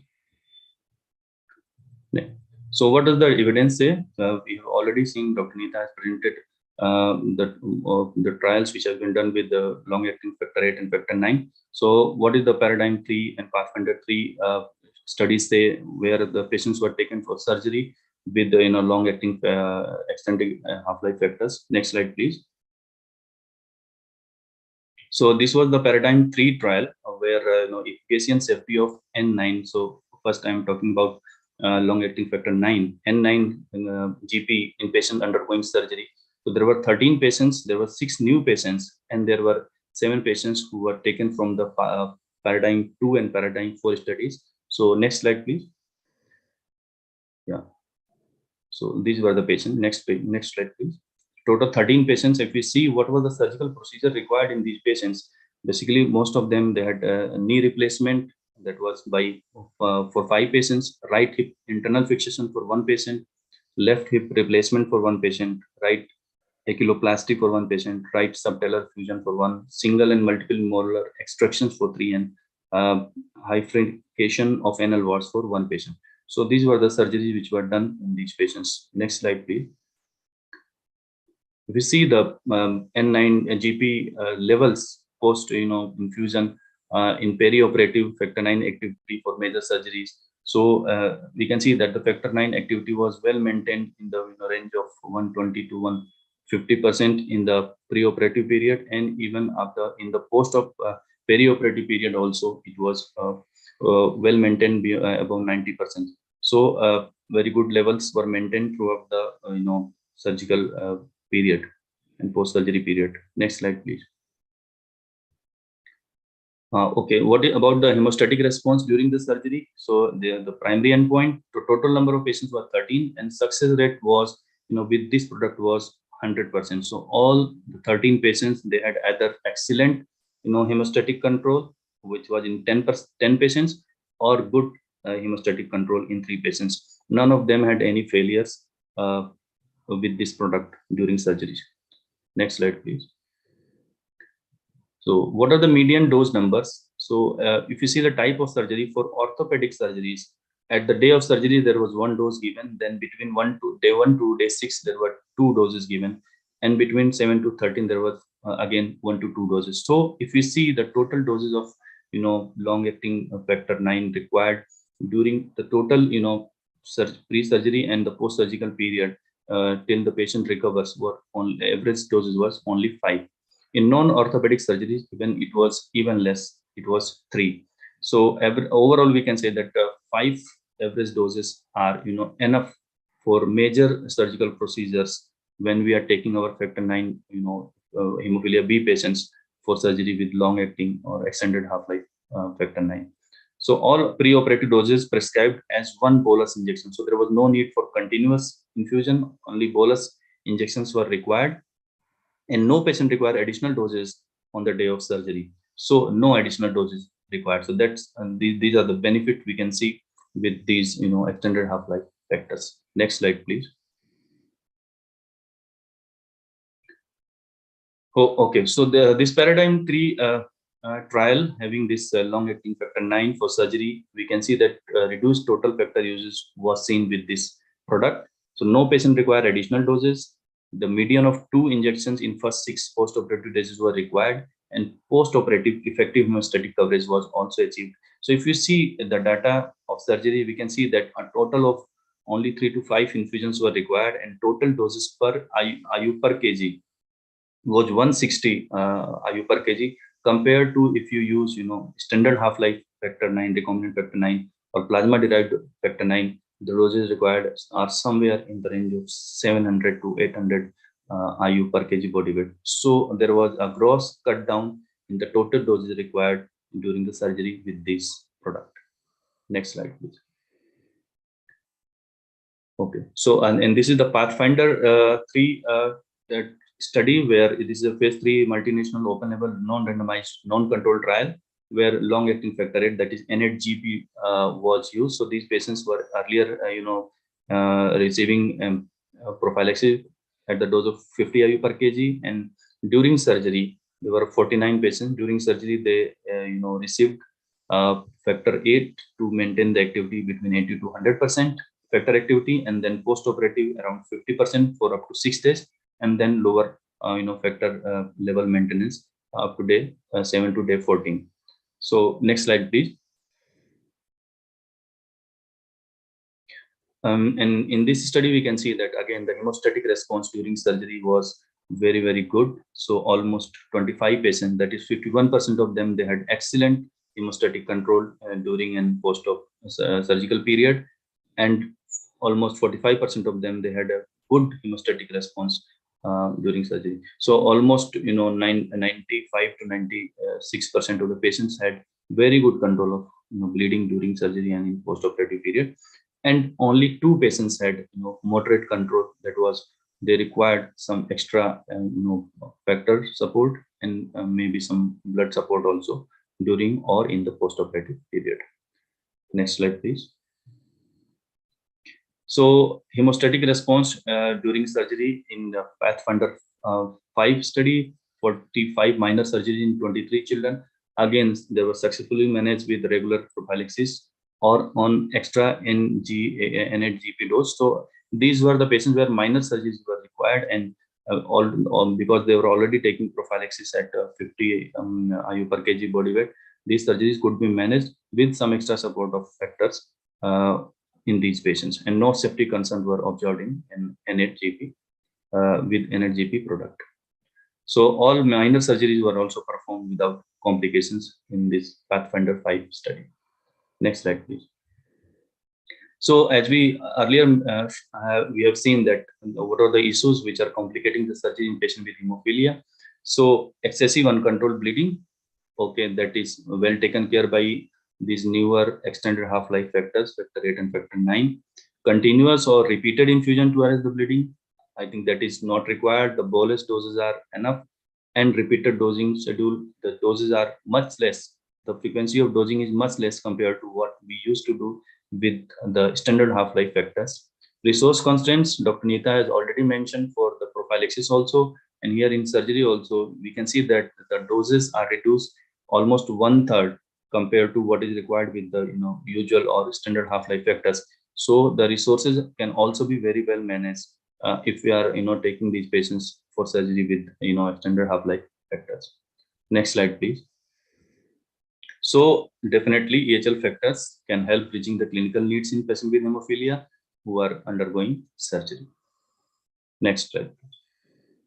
So to summarize, surgeries are safe in hemophilia if planned and executed properly. Team approach with comprehensive hemophilia treatment and frequent interaction with the team members is of utmost importance. Pre-surgical necessary workup should be done in all patients. All patients should be tested for inhibitor. This is not to be missed. Adequate factors should be available beforehand, and post-op coverage should be given as per guidelines, which are well written and will given by World Federation of Hemophilia. Availability of extended half-life factors have made hemophilia surgeries even more feasible at the same cost with lesser number of doses. Excellent control of intra-op and post-op bleed with lower frequency and lower total dose is possible. with availability of extended half-life factors. Next slide, please. And as I mentioned, the interdepartmental interactions and making them understand that hemophilia patients are same as the usual normal population. Once they get the factors adequately, they will not bleed excess in comparison to the normal people. And if they get this confidence, getting surgeries for these patients is as easy as for a normal person. Thank you. Thank you, Dr. Verma. Fantastic story again. So reassuring. Questions, comments? Somebody wants to share their experience?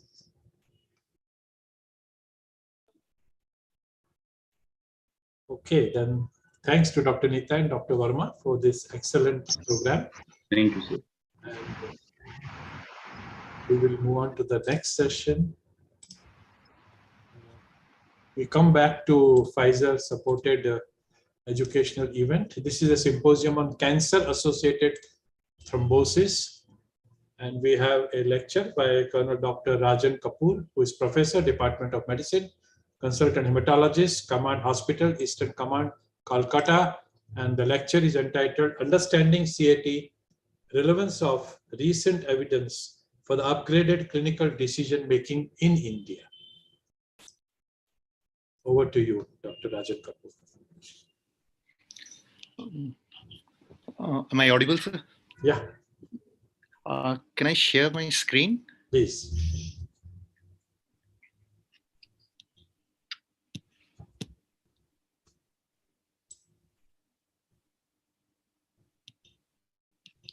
Is my screen visible, sir? Perfect. So, good evening. At the outset, I would like to thank Professor Agarwal and Mumbai Hematology Group for giving me this opportunity. And it's always a pleasure and privilege to be speaking on events organized by Professor Agarwal. I mean, it gives us an imperative to study and learn the topic in detail. So today's topic is understanding cancer-associated thrombosis. I'll just put off my video a little bit because I'll just stop my video because the connection is a little unstable. I'll restart it. Yeah.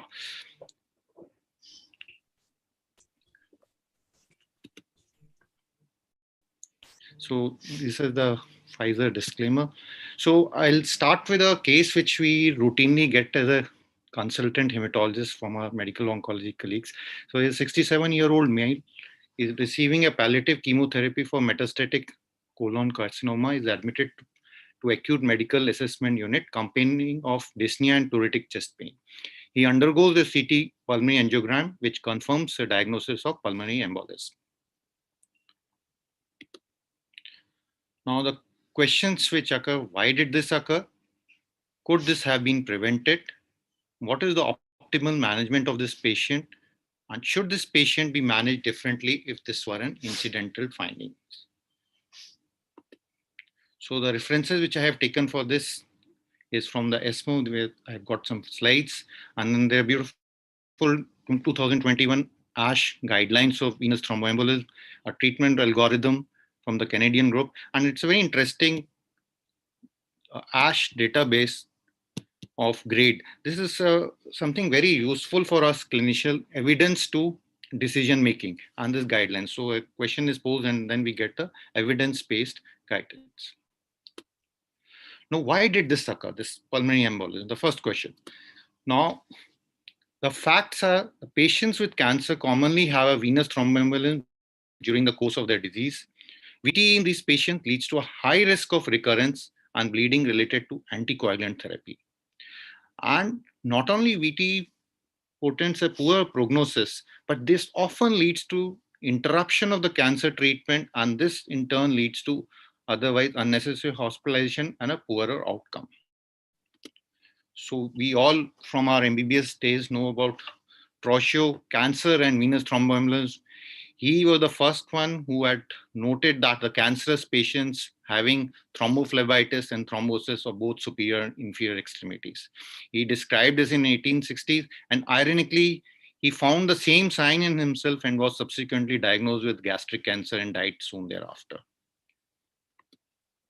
Now, if you see the epidemiologic fact, Of all the cases of venous embolism, 20% occur in cancer patients, 20% will have symptomatic VTE, and if autopsy is done in these patients, almost 50% would have some amount of thrombosis. Recurrent thrombosis is more common, higher risk of bleeding, and thromboembolism, the second leading cause of death in cancer. And if you see this graph, as we know, cancer patients, because of availability of better drugs and treatment, are living longer, and so is the incidence of thrombosis increasing in them. Now, this is again a famous Virchow's triad, which is taught to all undergraduates. Now, cancer is one which affects all the three limbs of this triangle: the stasis, vascular injury, and hypercoagulability. The ones in the bold fonts are the ones which are very important in the cancer patients. Now, more coagulation factor due to hypoxia, inflammation, and this is the tissue factor, which is the major microparticles and tissue factor, which are the major causative factors of thromboembolism. Now, these are the risk factors which can be cancer related, treatment related, patient related. We all know that chemotherapy, hospitalization, central venous catheters. But more importantly, we are now focusing on the biomarkers to predict which are the patients who are likely to get cancer. Now, these are the ones which are more important for non-hematologic cancers. Now, these are increased platelet count, TLC, hemoglobin, or the use of erythropoiesis stimulating agents, D-dimer, P-selectin, and so on. Now, if you see this chart, the risk for thrombosis by type of malignancy, hematologics are the maximum, almost 28% will have thrombosis, while this is the risk ranging from 20% to 1% in ENT.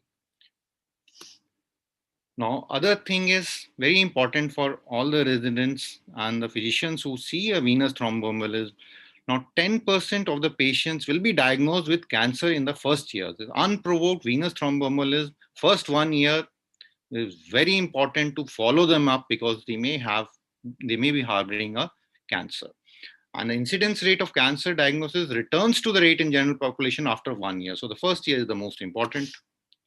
Now, I just go very quickly into the pathophysiology, that is the production of procoagulants, suppression of the fibrinolytic activity, and platelet activation.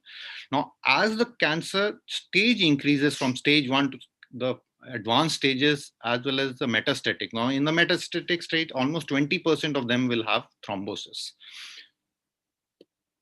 Now, this cartoon shows that venous thromboembolism, why it occurs. It may be due to the tumor or the chemotherapy, the tissue factor, the platelets. Now, the neutrophil and the nets. Now, this is the one factor which now we are hearing more and more with the COVID pandemic. Now, what happens is the neutrophils, the chromatin, decondensed chromatin, comes extracellularly and it forms the fibrillary tangles, which gives a scaffolding for the platelets and the coagulation factors. These nets are important for the cancer-associated thrombosis. Also, tissue factor we have already mentioned is an important factor, and the chemotherapy per se. Now we come to, if there is a thrombosis, could this have been prevented? Now, this is we all know about the Professor Khurana, who has worked extensively on cancer-related thrombosis, and there's a very large real-world analysis which was published in 2013. More than 17,000 patients of age, sex matched, and non-cancer control cohort were evaluated. They were all non-hematologic cancers, and if you see the thromboembolism over 1 year, strikingly more than 12% in cancer cohort, and very significant p-value. Now, incidence rate was 8.2% for bladder cancer to close to 20% for pancreatic cancers. Now, people who are taking chemotherapy, does chemotherapy make a difference? Yes, if there is a platinum-based, the incidence is as high as 18%. All hematologists are very familiar with L-asparginase-induced thrombosis because it depletes the key proteins in the coagulation pathway. Antithrombin level, some people do recommend doing an antithrombin level before starting asparginase, so that the incidence is close to 5%. Surgical patients, we all know, cancer patients going into thrombosis, going into surgery has a higher incidence of venous thromboembolism, and despite prophylaxis, they have a threefold risk of fatal pulmonary embolism. And the most important thing is this line: more than half of the episodes were occurring after the hospital discharge. So it's very important to follow them up after the discharge.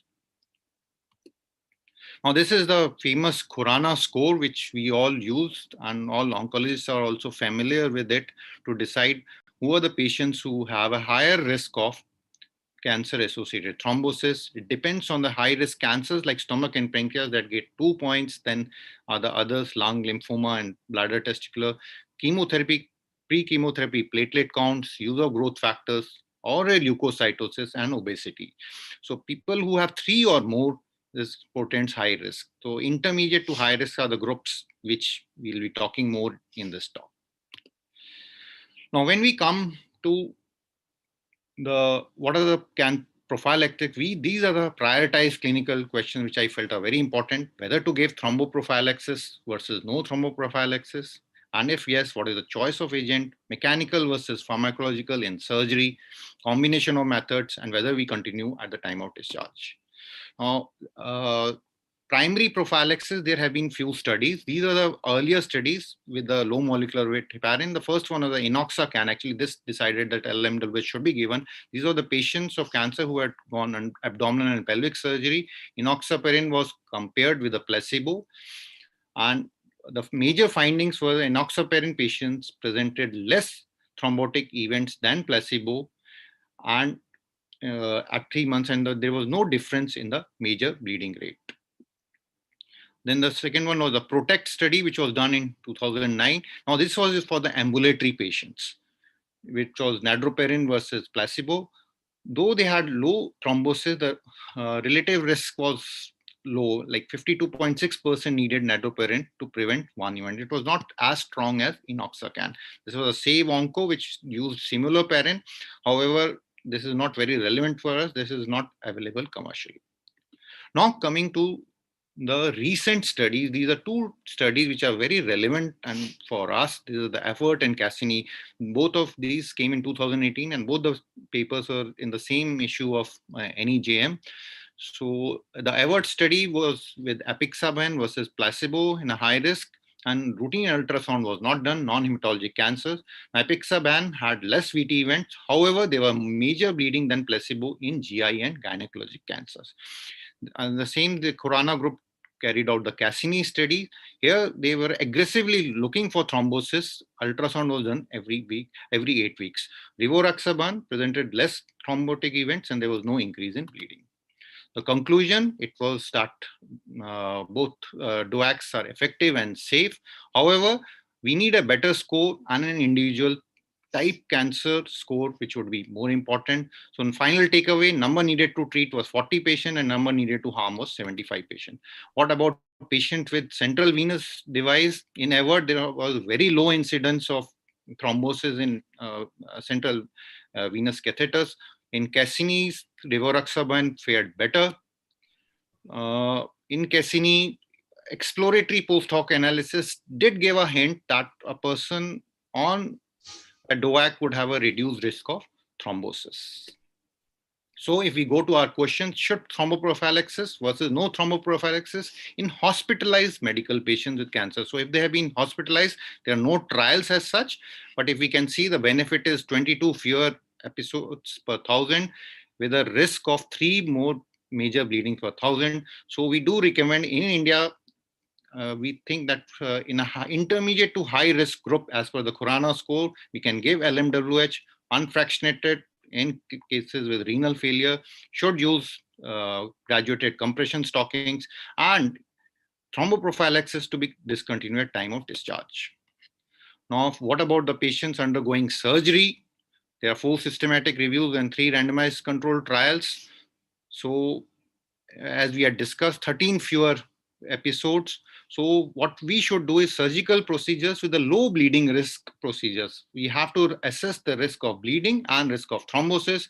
Low bleeding risk, enoxaparin, 40 milligram daily. High bleeding risk, give a mechanical prophylaxis. High thrombosis, combine both. And low thrombosis, give mechanical prophylaxis. And if we decide to give LMWH, do give for 4 weeks. For ambulatory patients, as we had discussed, though there is a benefit as had been shown by the trials Cassini and Effort. Now, Thromboprophylaxis for high risk, especially Khorana-score 3 or more, we do give DOACs are preferred over vitamin K antagonist and LMWH because of the ease of administration and non-inferiority which we saw. Now, important to think is CVC per se does not become an indication for thromboprophylaxis. So a word about, we are all very clear about what we should do. A myeloma patient taking Lenthel or pomalidomide, the choice between aspirin and LMWH, aspirin scores over LMWH because it is more feasible and cost effective. We hardly use any vitamin K antagonist because of increased burden of monitoring.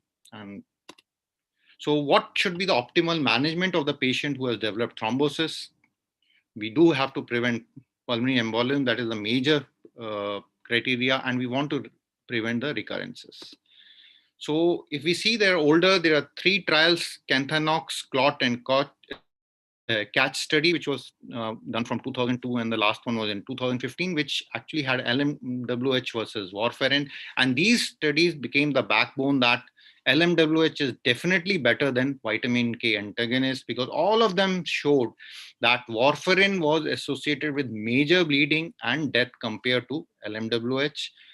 So the meta-analysis which was done, and we all are very familiar that LMWH is better.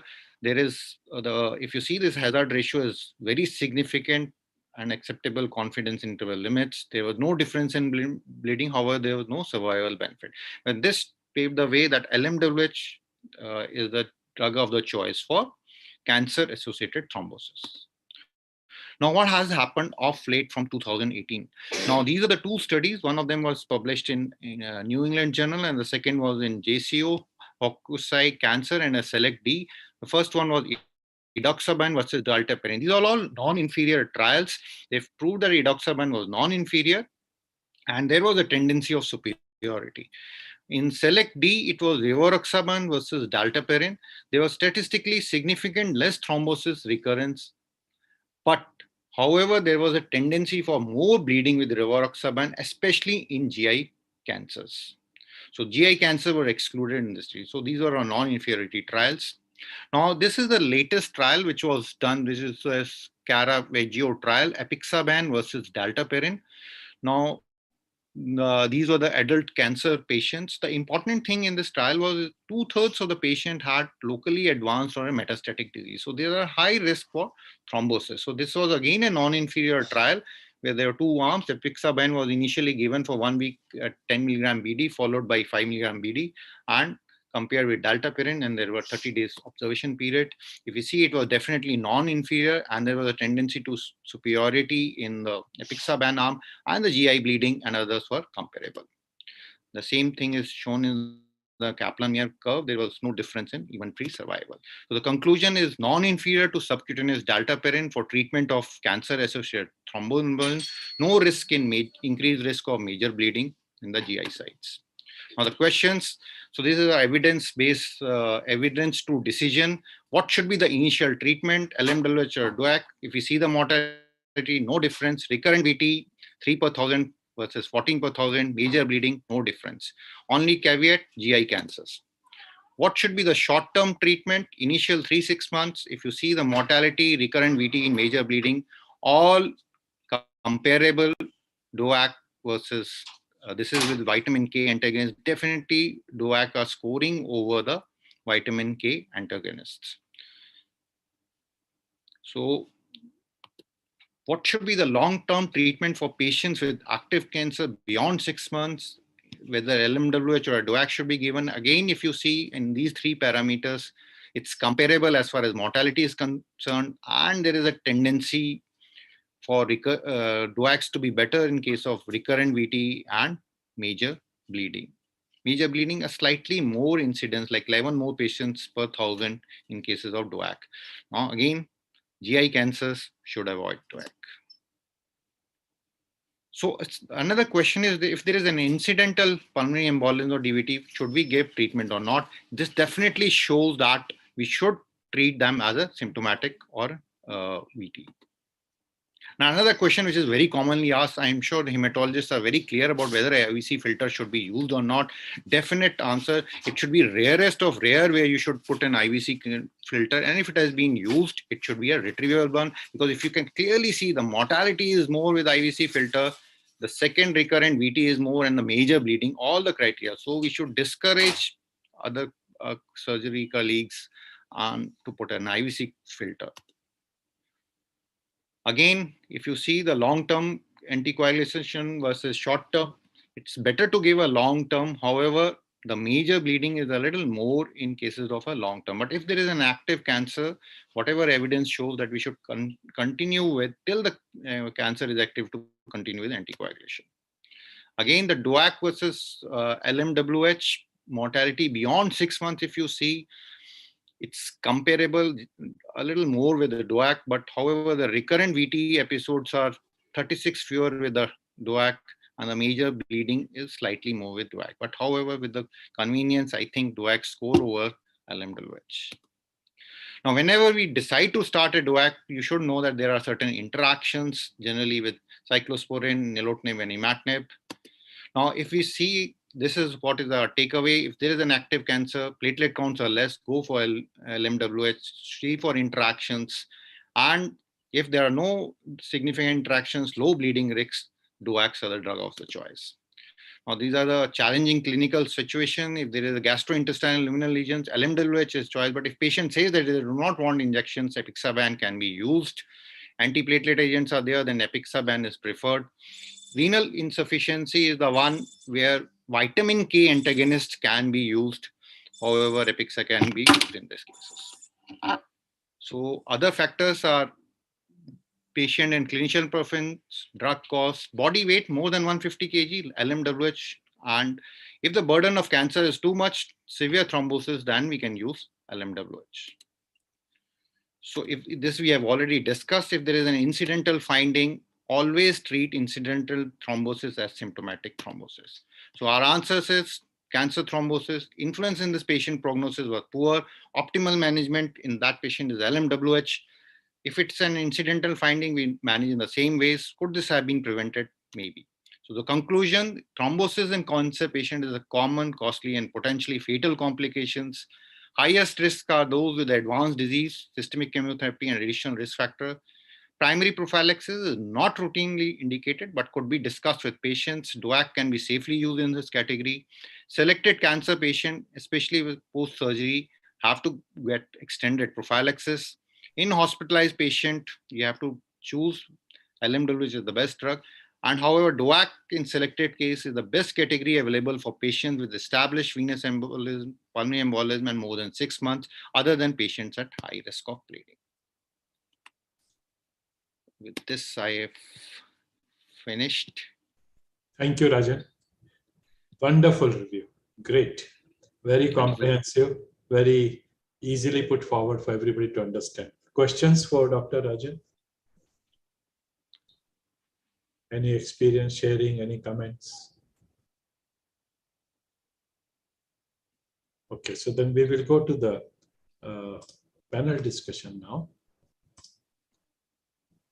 So we have panel discussion about concerns about anticoagulation in the treatment of cancer-associated VTE.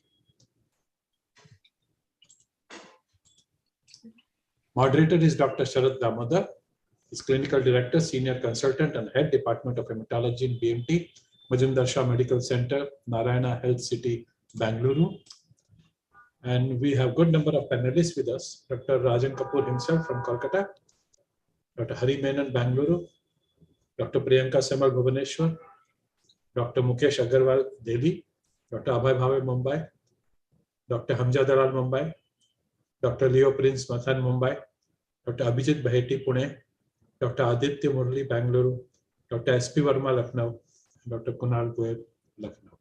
So over to Sharad. Thank you, sir. I'd like to start by thanking Professor Agarwal for this lovely session we've been having, and also Pfizer for actually sponsoring this.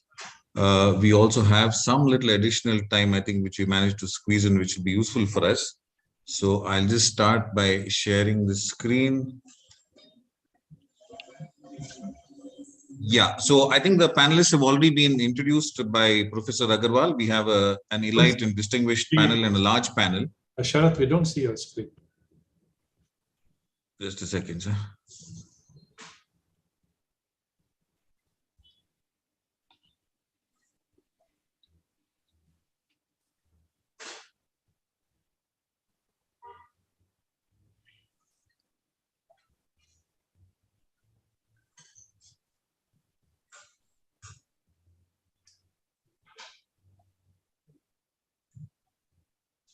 So now?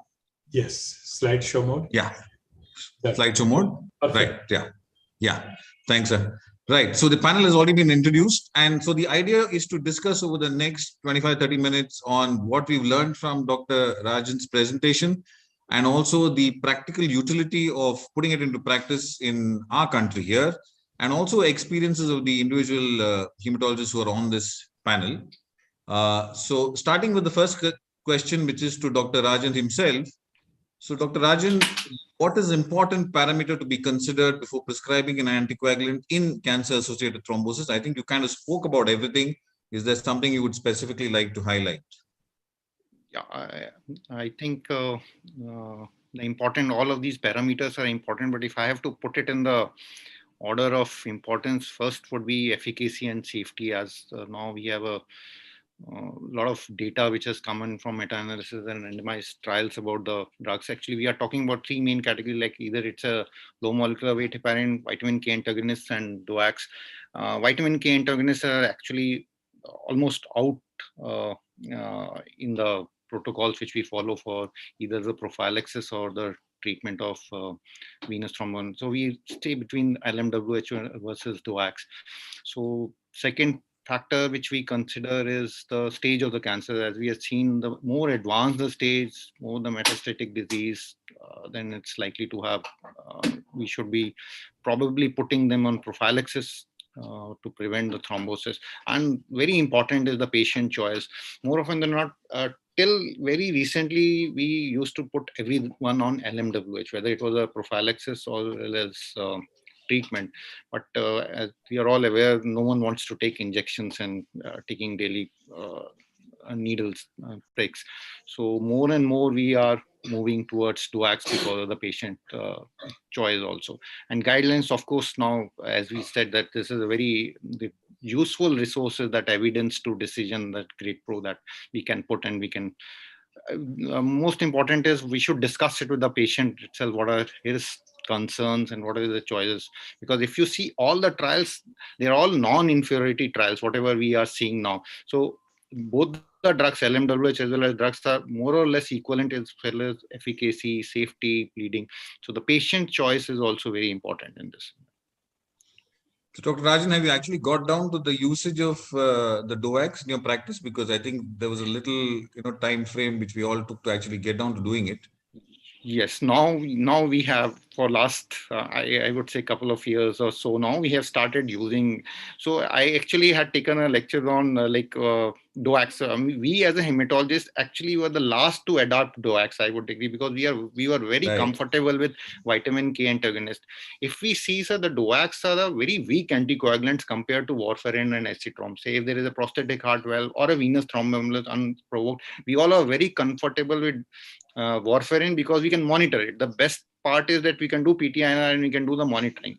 But if you see the pathophysiology of the cancer, it's basically driven by the tissue factor. So it makes mechanistically, like if you use a directly acting anticoagulant, mechanistically it looks better than a vitamin K antagonist. So for last couple of years or so, then we have started moving towards DOACs, especially lesser need for, lesser drug interaction, because most of them are on so many drugs that giving them warfarin and acetrom is a problem and calling them for monitoring. So now for last couple of years, yes, I have moved only in this patient. Actually, if I might confess, this is the only group of patient where I am using DOACs as of now, that is cancer-associated thrombosis. Right, like you mentioned, I think the medical oncologist started using it earlier than the hematologists, which is our own experience also, at least the DOACs. Thank you, Rajat. Is Dr. Hari there? Yes, very much. Yeah, hi, Hari. I didn't see your name, sorry. Yeah. Hi, Hari, welcome. Yeah, so the Hi. next question is to Dr. Hari Menon. Dr. Hari, what is your guidance on initiation, continuation, or stopping of anticoagulations in cancer-associated thrombosis patients in your practice? So it very much sort of follow the 3 or 4 guidelines that is there, mainly from ASCO and also some of the other the 2 other guidelines that are there from Europe. And we just use it as a framework, but not sacrosanct that we always use that for all patients. But certainly patients who are sort of bedridden, and now that I am dealing with a little bit more, I'm taking care of some more solid tumors, you tend to have patients who are bedridden with extensive metastatic disease, or for that matter, less ambulant in those situations, and also GI malignancies, which have a propensity for thrombosis. We might consider using prophylactic anticoagulation in these patients, but not so much for patients who are ambulant and not having any sort of predisposing cancers which have a propensity to induce thrombosis. But of course, the other situation is in patients who, for example, for myeloma patients who have been treated with IMiDs, where we do see, when you're closely following up these patients, somewhere down the line, they tend to get thrombosis. Even though we use aspirin uniformly, it's probably not the best thing to do. And we end up having to use anticoagulants. And in those situations, using an oral anticoagulant becomes extremely useful.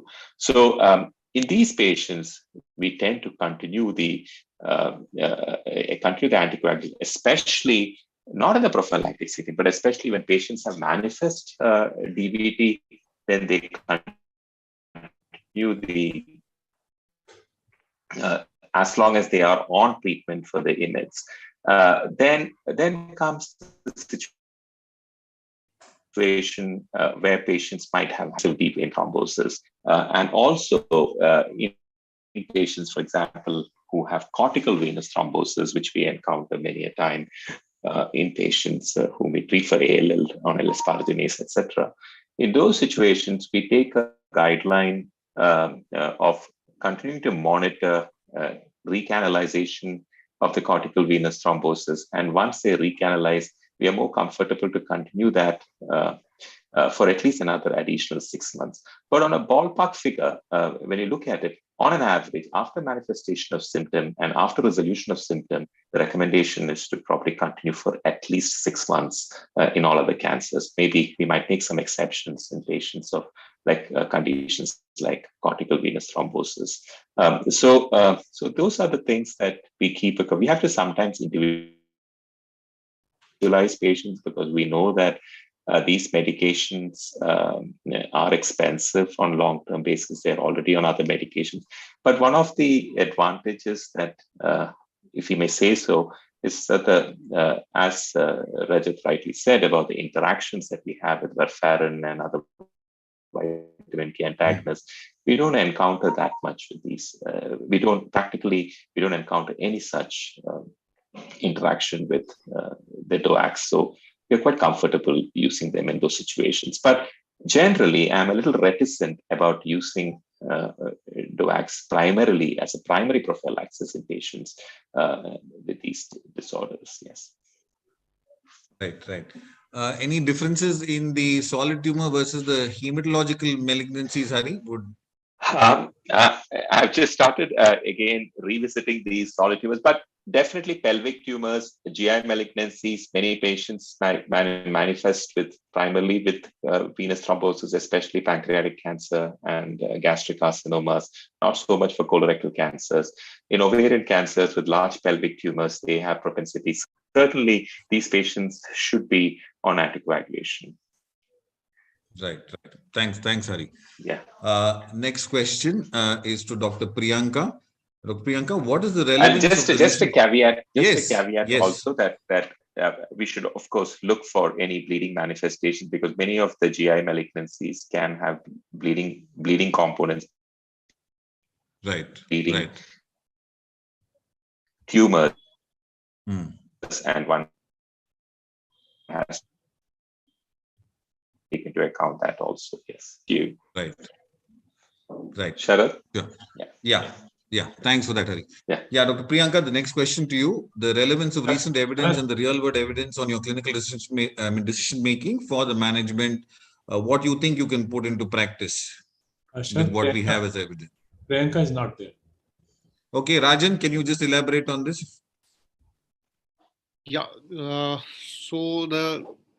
I think you mentioned some of these. I've just put up a table again where they brought in the efficacy of the DOACs. So if you could just give us one or two caveats. DOACs, as we had seen in the previous slide, I'll say first is if there is not an increased risk of bleeding, especially like if the platelet counts are normal and non-GI cancers where we are seeing that the risk of bleeding is less, then the DOACs are at present, I prefer a drug of choice.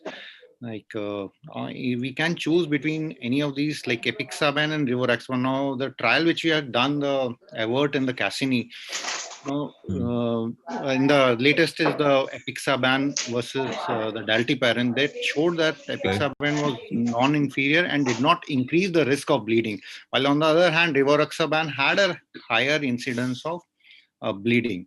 So I would prefer like Apixaban if you have to ask between the drugs which we can. And would you also do this bridging of starting LMWH and then going on? No, so there no bridging has been done in any of the trials, so there is not required to do any bridging. No, I'm just asking. Yeah, So go the ahead. first 7 days you gave a 10 milligram BD and then go on for 5 milligram BD. The only thing is if the surgery, if you are giving any of the anticoagulant, you have to continue for at least a month or so, because the chances of thrombosis, most of the thrombosis would occur after the discharge. That is for the surgical patients, especially the abdominal and the pelvic surgery. The only problem what all we personally face, we are all very scared if there is a bleeding when it occurs with the DOAC, then we don't know what to do. They always refer to the hematologist if there is a bleeding. So that is one area which needs addressal whenever we use these DOACs. So when the bleeding occurs, then there is a serious issue. And then the other one small area where we still prefer a vitamin K antagonist is if GFR is less than 30 ml. So that is one area where I think there is some role of warfarin. Still, I feel that can be used in that. Otherwise, DOACs are the ones which score over most of the conditions. Right. Yeah. So this was just the things put together. What I think Dr. Rajan already mentioned about how the trials evolved and latest Apixaban proving its non-inferiority to the low molecular weight heparin. The next question is to Dr. Mukul Agarwal. Dr. Mukul, what should be the right approach towards anticoagulation in GI cancers or the risk of GI bleed in any of the malignancy? So the only caveat to the use of DOAC in general prescribed for all cancer-associated thrombosis is the patients with GI malignancies. So if we look at the almost all the trials which have used the DOACs in CAT, we see that the risk of recurrence of DVT is less, the risk of overall bleeding risk is less, but the only risk increase is the clinically major bleed, and most of that major bleed is the GI bleed. So if any patient who has a history of GI bleed, whether it is because of the cancer or because of the ulcer, angiodysphagia or whatever, DOACs are perhaps not recommended at present with respect to most of the trials. Only the recent Apixaban trial, the Caravaggio trial did not show any difference, but otherwise I'll be a bit skeptical in prescribing DOAC for patients with GI as well as maybe genitourinary malignancies. Right. Yeah, I think that's what is also the consensus and whatever we have as data till date. And the recommendation is that patients with cancer with either neoplastic or non-neoplastic lesions of the GI tract, you would kind of consider the risk of bleeding if you're trying to get them onto a DOAC, and thereby would go the low molecular weight heparin route. Yeah. Right. Fair enough. Thank you, Dr. Mukul. The next question is to Dr. Abe. Dr. Abe, how much is chemotherapy a concern in the management of cancer-associated thrombosis and your recommendations on that? And I kind of split this both if possible on the solid tumor and the hematological malignancy front.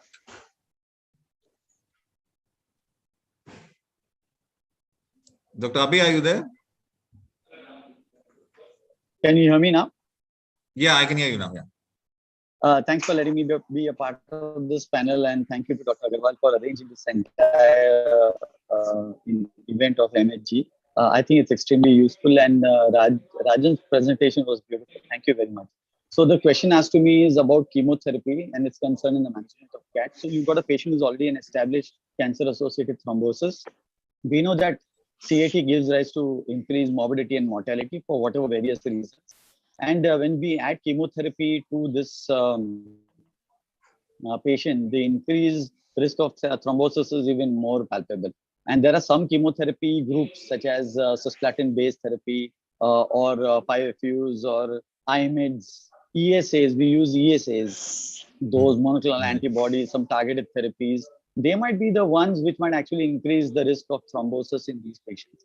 And unfortunately, none of the scoring systems have included chemotherapy in the scoring system to see whether they can increase the risk of thrombosis.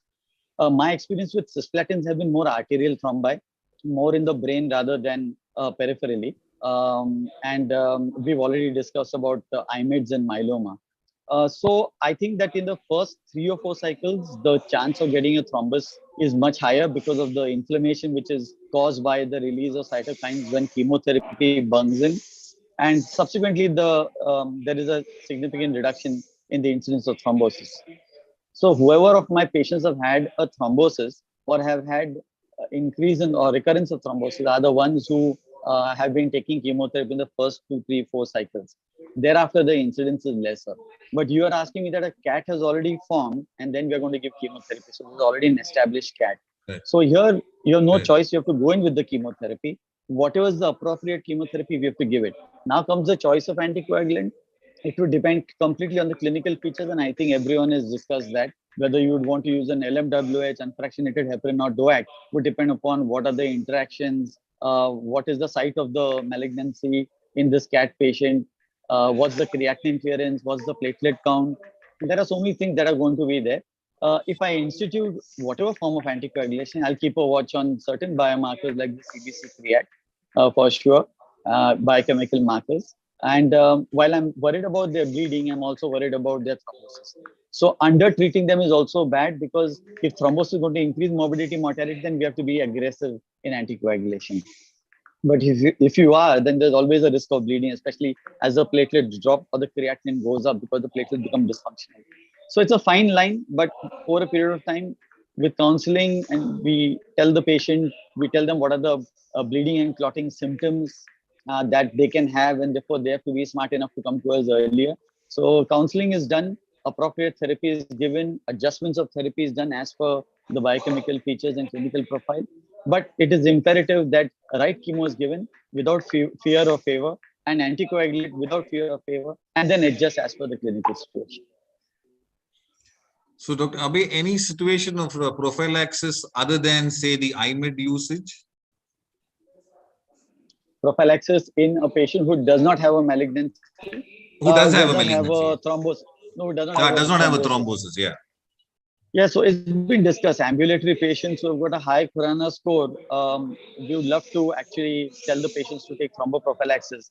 But when we tell them about the bleeding and the clotting risks, the fear is always about bleeding. And with apixaban and rivaroxaban, non-availability of a reversal agent is a worry. Dabigatran has one, but dabigatran is not so well studied in cats for prevention of thrombosis in cancer patients. So it becomes a little bit difficult.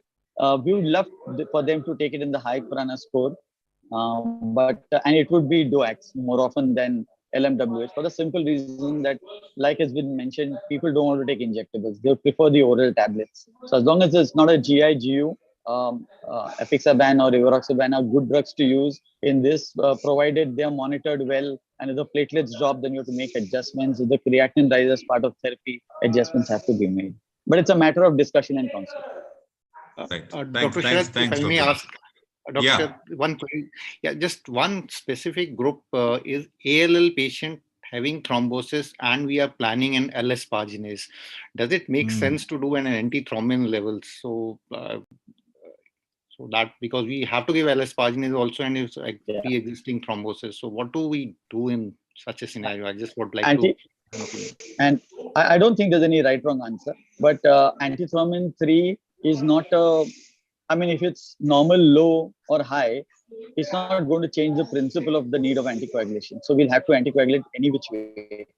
What I've done in the past is I've kept the platelet count above 50,000 and gone on with anticoagulation.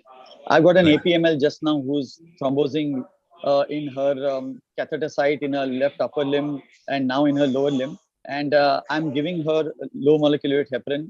I fall back very often on enoxaparin as my drug of choice. And I've supported her with platelets, and I've kept her platelet above 20,000, and I'm giving her the LMWH, albeit at an altered dose, not at a therapeutic dose.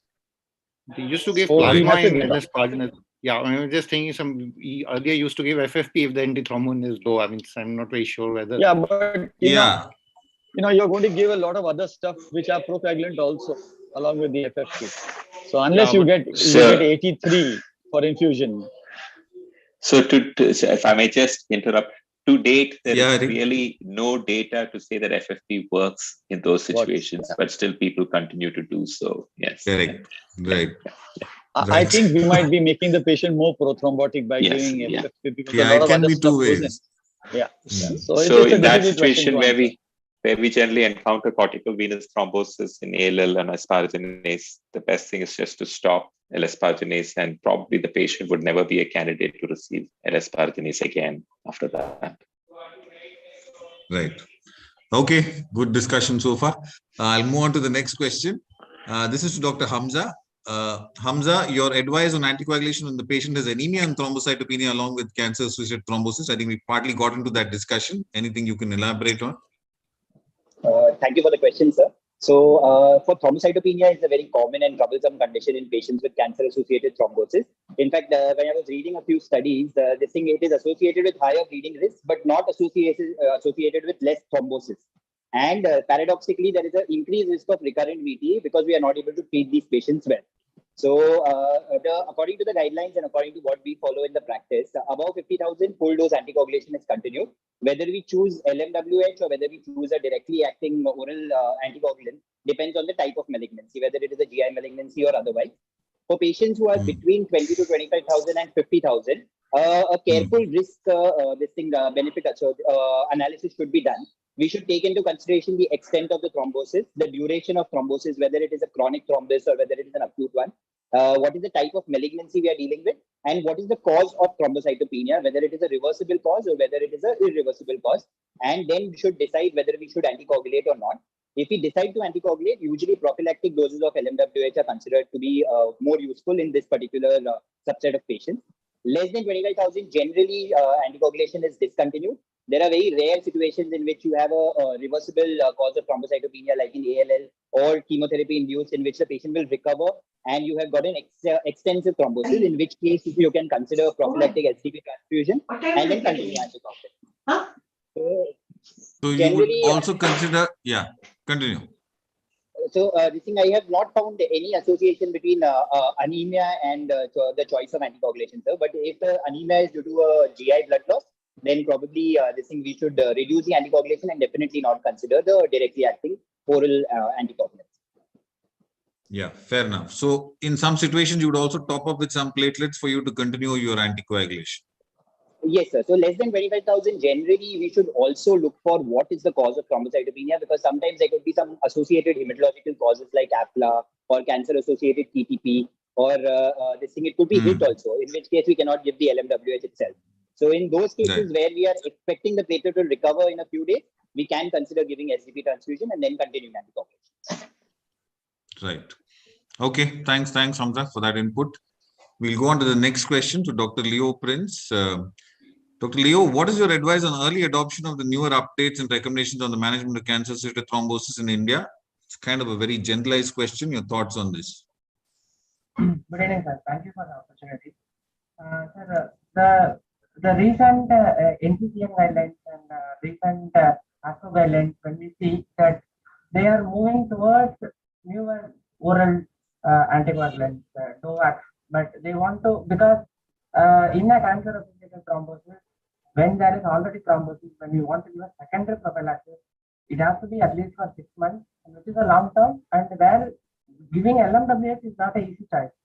It is discomfortable to patient. It is costly, and there is a pain, and they have to go to a hospital to take it regularly. Those disadvantages are there. So we always look for an alternative which is oral, and we are also comfortable with that, and patient is also comfortable with that. So these newer studies are supporting or saying in a way these oral anticoagulants are non-inferior to LMWH or enoxaparin. So these are supporting us to go for this oral anticoagulants with confidence. So these studies are actually helping in that regard. So in your practice, have you kind of made that switch already? Yes, sir. We had used rivaroxaban, but I have not used any other oral anticoagulant. Okay. Okay. Right. Thank you. Thank you, Dr. Leo, for those inputs. Next question is to Dr. Abhijit. Dr. Abhijit, what is your anticoagulation strategy towards the patient of cancer-associated thrombosis with chronic kidney disease? Dr. Abhijit, are you there? No, he is not there. He's not there? Yeah, I think we discussed some of this. Anybody wants to pitch in for this? I think it's already been discussed where, yeah, we've already kind of done this, covered. Yeah, go ahead. Creatinine clearance of 30 ml per minute is where you be a cutoff. Below that, I think the only drug that you could use is probably apixaban, even if the patient has got ESRD or is on dialysis. So thank God that's there to help us to anticoagulate patients, although maybe in a lesser dose, but it's there. And I think that helps. Yeah, have any experience of monitoring anti-10A levels? Anybody in that setting using that? You know, anti-10A is not an easy test to do, and it also depends upon, you have to calculate the R square. So you've got to have a laboratory which is able to do it appropriately and give you a value based on the batch number and lot number of the LMWH that you're using. So it's not really fair to, and it's not interchangeable between, say, dalteparin and enoxaparin oil. So it's not an easy test, but I have used it, and we are fortunate that in Mumbai, Dr. Shahnaz Pradai is doing it for us at Hinduja Hospital. Even ICMR is doing it for us, but Dr. Shahnaz is the one that I generally send to, and we get a value. And based on whether the need is therapeutic or prophylactic, we can adjust the dose accordingly. But I must tell you, it's not a norm to do it. It's only for difficult situations. Right. Sharad, Dr. Priyanka Samal joined now. Okay. Okay, I'll give her another question at the end then. Yes, sir. Very sorry, sir, to have joined late. Yeah. Right. No problem, Priyanka. Dr. Aditya there? Is Dr. Aditya there? Otherwise, Priyanka will get this question. Yes, sir, sure. Okay, then for you, Priyanka, any dose modification in anticoagulation therapy in a patient with cachexia? I just have one request. Yes. Somebody's audio will have to be closed. There's a lot of background noise. So any of the participants. Can the others mute, please? Please mute. Thank you so much. Now the voice is gone. Yeah. Yes, sir. Regarding the cachexia and obese person, it is difficult for us to generalize, but most commonly for the low molecular weight heparin, it is very safe because we have a adjusted dose over there. The weight adjusted dosage. But for rivaroxaban and apixaban, I would not prefer because not much of literature is available regarding these DOACs also as per the weight of the patients. So in my common practice, be it an overweight or an obese person or an cachectic person, I'm more comfortable with the low molecular weight heparin dosing. And similar to continue from our previous questions, are you also looking at a possible anti-10A monitoring in this situation, of extreme obesity and cachexia? Yes, sir. Definitely, we should be doing that, but unfortunately, we do not have it as of now in Bhubaneswar at all to have this anti-10A monitored. But definitely, for even when we are using low molecular weight heparin, many a times we have to dose adjust. That 0.5 milligram per kg or 1 milligram per kg may not be able to take care of the coagulation or the thrombosis underlying. So in those cases, also anti-10A has to be monitored to dose adjust and keep it at a level so that we have an optimal outcome and part to be managed with the thrombosis. Right, right. Fair enough. So I think that's an important comment, and both extremes, both in obesity and cachexia, I think we have a need for that. It kind of makes sense. Right. We'll move on to the next question. Dr. S.P. Verma. Dr. Verma, are you there? Yeah, sir. I'm there. Right, right. So, Dr. Verma, what is the most challenging situation in the management of cancer-associated thrombosis in your kind of practice among the four of them, which is recurrence, extent of cancer, anticoagulation-related bleeding, or drug interactions? It's very difficult to pinpoint any one point. So definitely the two most important ones are the VT recurrence and anticoagulation-related major bleeding. And that is why we are discussing this, because we know that the major bleeding manifestations are the major cause of morbidity and mortality in these patients. And as we see, the DOACs are having the same major bleeding events, although most of the studies have shown that non-major bleeding are also common with the DOACs, but they are not life-threatening, so that's why they do not have the much concern. But major bleeding episodes are definitely the one which we should consider.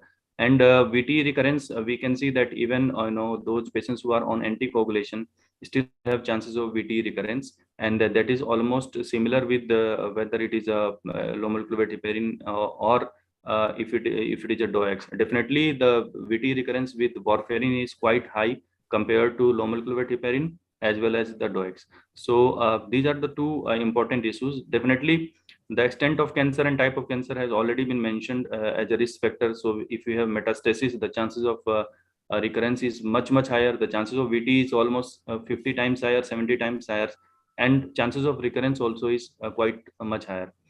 And along with that, the metastatic disease is more likely to bleed also when we are giving anticoagulation in such a situation. So these all are very important. And drug interaction, we have already seen that CYP3 3A4 that enzyme and the P glycoprotein, the interactions are very important while we are using DOACs. So that is not there with low molecular weight heparin, but definitely that is there with the DOACs. And warfarin, we know that a lot of interactions are there with warfarin. So in that situation, low molecular weight heparin is definitely better if you see the drug interaction.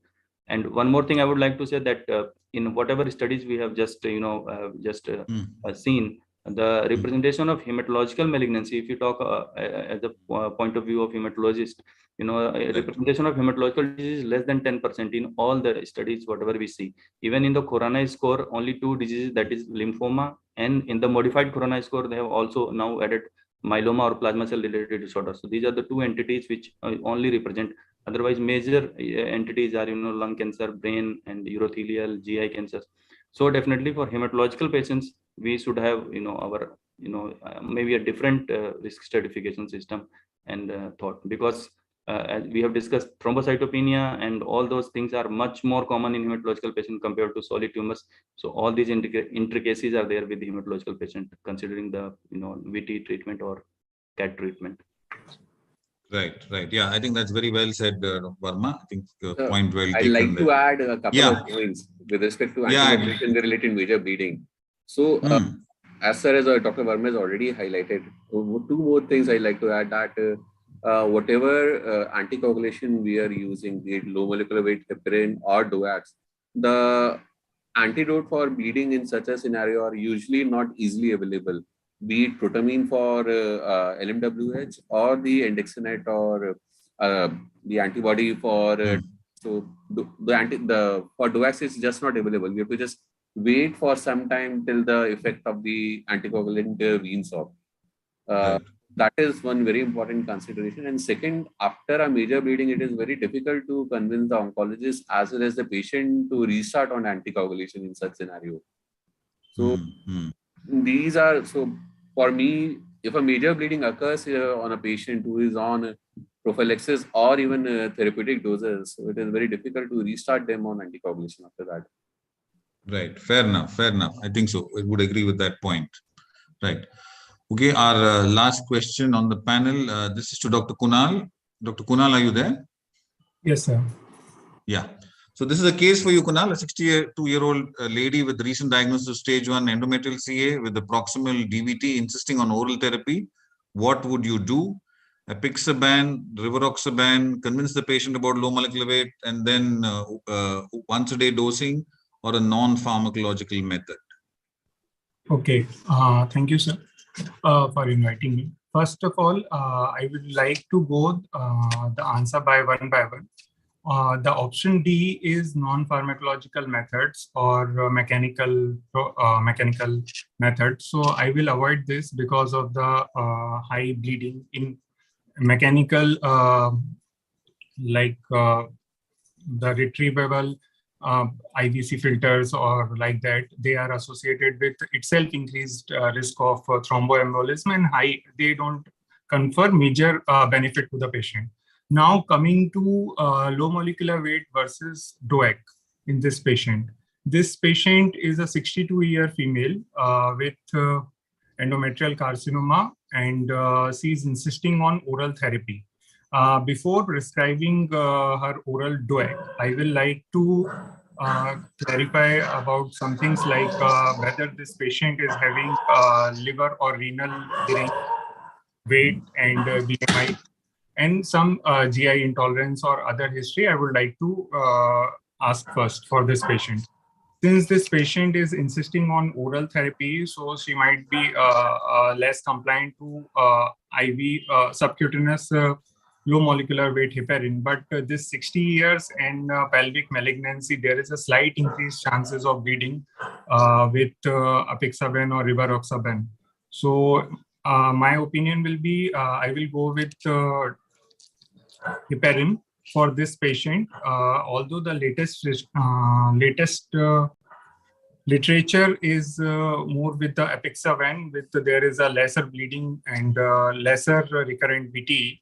So this is a dicey question and depends on patients. And I will like to closely follow this patient. So if she refused the heparin, Kunal, would you still want to try one of the other two? Yes, sir. If she refuse heparin, then I will like to initiate apixaban, as in Caravaggio study, there is a decreased bleeding. So I will go with apixaban in that case. Right. And explain Okay. all the risks. Right. Right. Thanks, Kunal, for that. So my original plan was that, we could only do one question per panelist, and that's what we could manage in this time. But prior to this little session, we had a little survey of questions also sent out to them, which I will just quickly present to get a little flavor of what are the practices in some of the panelists in our country. So about 10 questions are there, which I will just quickly run through. So the first one was, in ambulatory cancer patients, are you using a thrombotic risk assessment score to decide on the use of thrombotic prophylaxis? 67% actually said no. And the 33% who actually said yes were using the corona score. So clearly this is not something routinely done in our practice, but in today's accreditation systems of hospital accreditation, I think most insist that you want to do a VT assessment of all patients who come into hospital, certainly the ones who get admitted. So maybe down the line, this number may actually go to a larger extent in most of our practice, but currently it's about 70% who don't practice it. The next one is, in cancer patients who hospitalized for an acute medical illness, are you practicing pharmacological antithrombotic prophylaxis? 90% odd said yes, and it was low molecular weight heparin. And I think even in our discussions, it looked like that was what most of the panelists came out with. So nothing new there. In patients with cancer-associated thrombosis requiring surgery or invasive procedure, do you ever consider the placement of an IVC filter? Kind of partially discussed this. This was a 50-50 toss-up, where it looked like half of people would still consider an IVC filter. Maybe if you really had an contraindication to the usage of an anticoagulant or a very high bleeding risk, maybe there's a situation, but it looked like it would be a very small subset. But on this survey, I got a 50-50 toss up here. Next question is, should anticoagulant treatment be prolonged beyond 3 months in cancer patients with the central venous line associated DVT when the central venous line is maintained? 90% said they would continue. Only 9% were not against, not for it. So clearly, this is what the guidelines also say, that you would want to continue the anticoagulation, and that's what most of us are practicing. Is low molecular weight prophylaxis indicated in patients with the previous CVC DVT if a new catheter is being inserted? That again was a 50-50 toss-up. 50% actually felt that it was not required, whereas the other 50% thought that it would actually make sense, even though most people do recommend that you continue it on the setting of a previous DVT when you're doing a new line, especially if the risk of the cancer associated thrombosis is persisting. The next question was, should incidental splanchnic venous thrombosis be treated? So in a patient with malignancy, if you incidentally detected this, would you treat or not? About close to 70% said they would, versus the 30% who didn't. So again, general consensus has been that if you did find a thrombosis in somebody who's got a cancer, you would tend to treat that. Next question, in cancer patients with an acute VTE, at what platelet count threshold would imply modifications in the low molecular weight dose? I think most of us kind of discussed and debated that the 50,000 cutoff, there is a discussion even on the 25 to 30,000 kind of cutoffs where you start to dose adjust. And then would you use platelet transfusions to avoid changes in the low molecular weight dosing? 50% said yes, and the other 50% said no. That again has come up in our discussions where some people would transfuse, especially if the platelet fell to about 20,000. So it's kind of both ways. Next question was, in patients with an acute cancer-associated thrombosis requiring anticoagulant treatment, would you continue pre-existing antiplatelet therapy, say if they had, say, coronary artery disease when were already on an antiplatelet? About 70% said they would, whereas about 30% said they would probably take it off. But that again is something which is debatable. It depends on the clinical situation and the individual patient. Somebody who has coronary artery disease, I think most people would continue the antiplatelet in addition to the anticoagulant. The ninth question was, in cancer patients treated with low molecular weight heparin, do you monitor anti-10A activity? We discussed this again. I think because of non-availability, again, seems a little difficult. Again, the reliability of the report. So 100% said no, they hardly ever use a anti-factor 10A activity level. The last question was, are you doing thrombophilia testing in patients with cancer-associated thrombosis? 90% said no. I think 1% said a possible APLA workup if it's in a young patient, but generally the dictum is that you wouldn't. So that was what was the kind of feedback from this little survey which was sent to all the panelists. And this was good to hear this feedback to look at practices in our own country. That's my last slide. I think we had a nice discussion and we are kind of on time. Thank you for your participation. Thank you. Thank you, Damodar, and thanks to Thank you, sir. And thanks to the panelists. That brings us to the end of this meeting. And before we conclude, we have to declare the prizes. We have the judges here. We had 5 judges, of whom 4 I think there.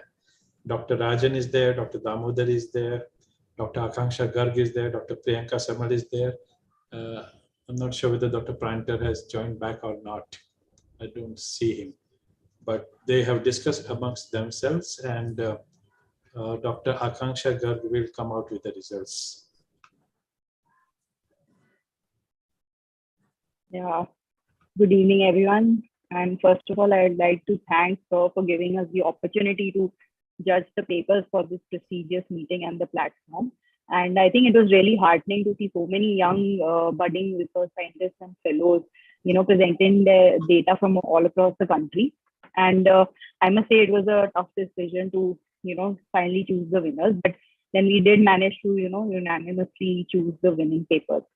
So I think, sir, I'll go ahead with the general category first. Yeah, so we have general category and we had Dr. J.C. Patel Best Paper Award. In the general category, the standard is that we give 3 prizes. And in the J.C. Patel, we have been giving a single prize, and that also not to be shared. Very often the judges have asked us request that there are 2 excellent papers can we share, but the principle has been always followed. So Akanksha, you can first come out with the 3rd prize in the general category. Yeah.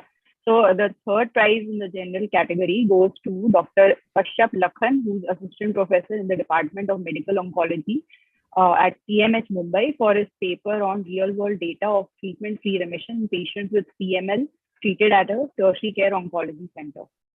So I don't know if Dr. Kashyap is there here to. Are you there, Dr. Kashyap? So he didn't expect that he's going to be the winner. So, okay. Yeah.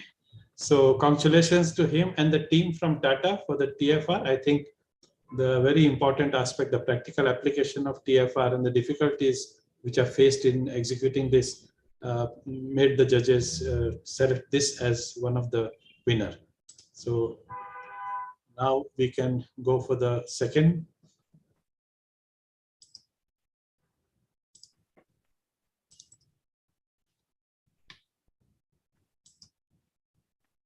You go ahead.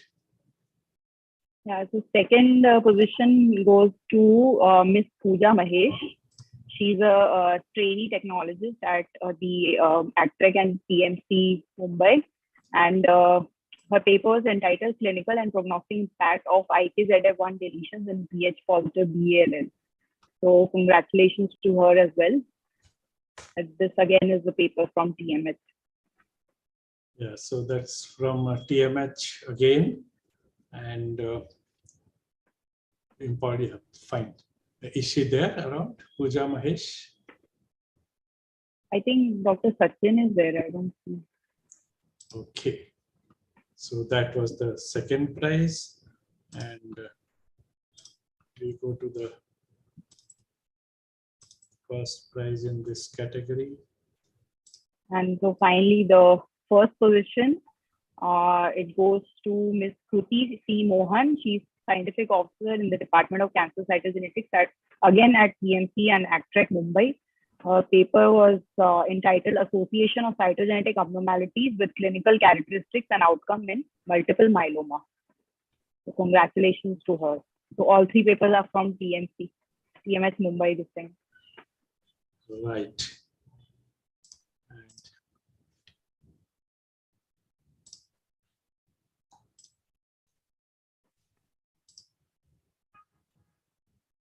We will go to the J.C. Patel Award. I'll just put it up.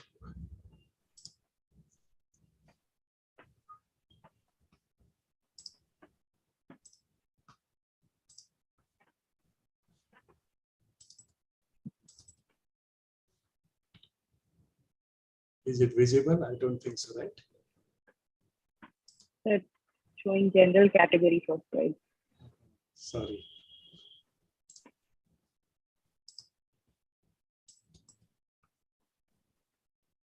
Yeah. Okay. Go ahead.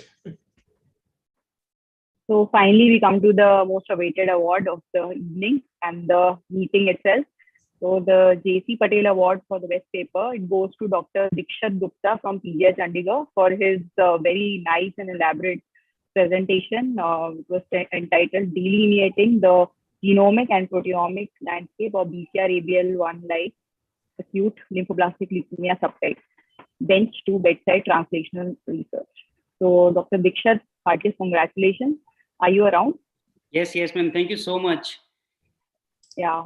Yeah. Congratulations. Yeah, thank you so much. Yeah. Basically, right now I'm in US, joined as a PDF in Lurie Children's Hospital. So a very good morning, because in US it's a good morning, and it's my PhD work, and it's a kind of very extensive, like it's a very challenging entity to detect.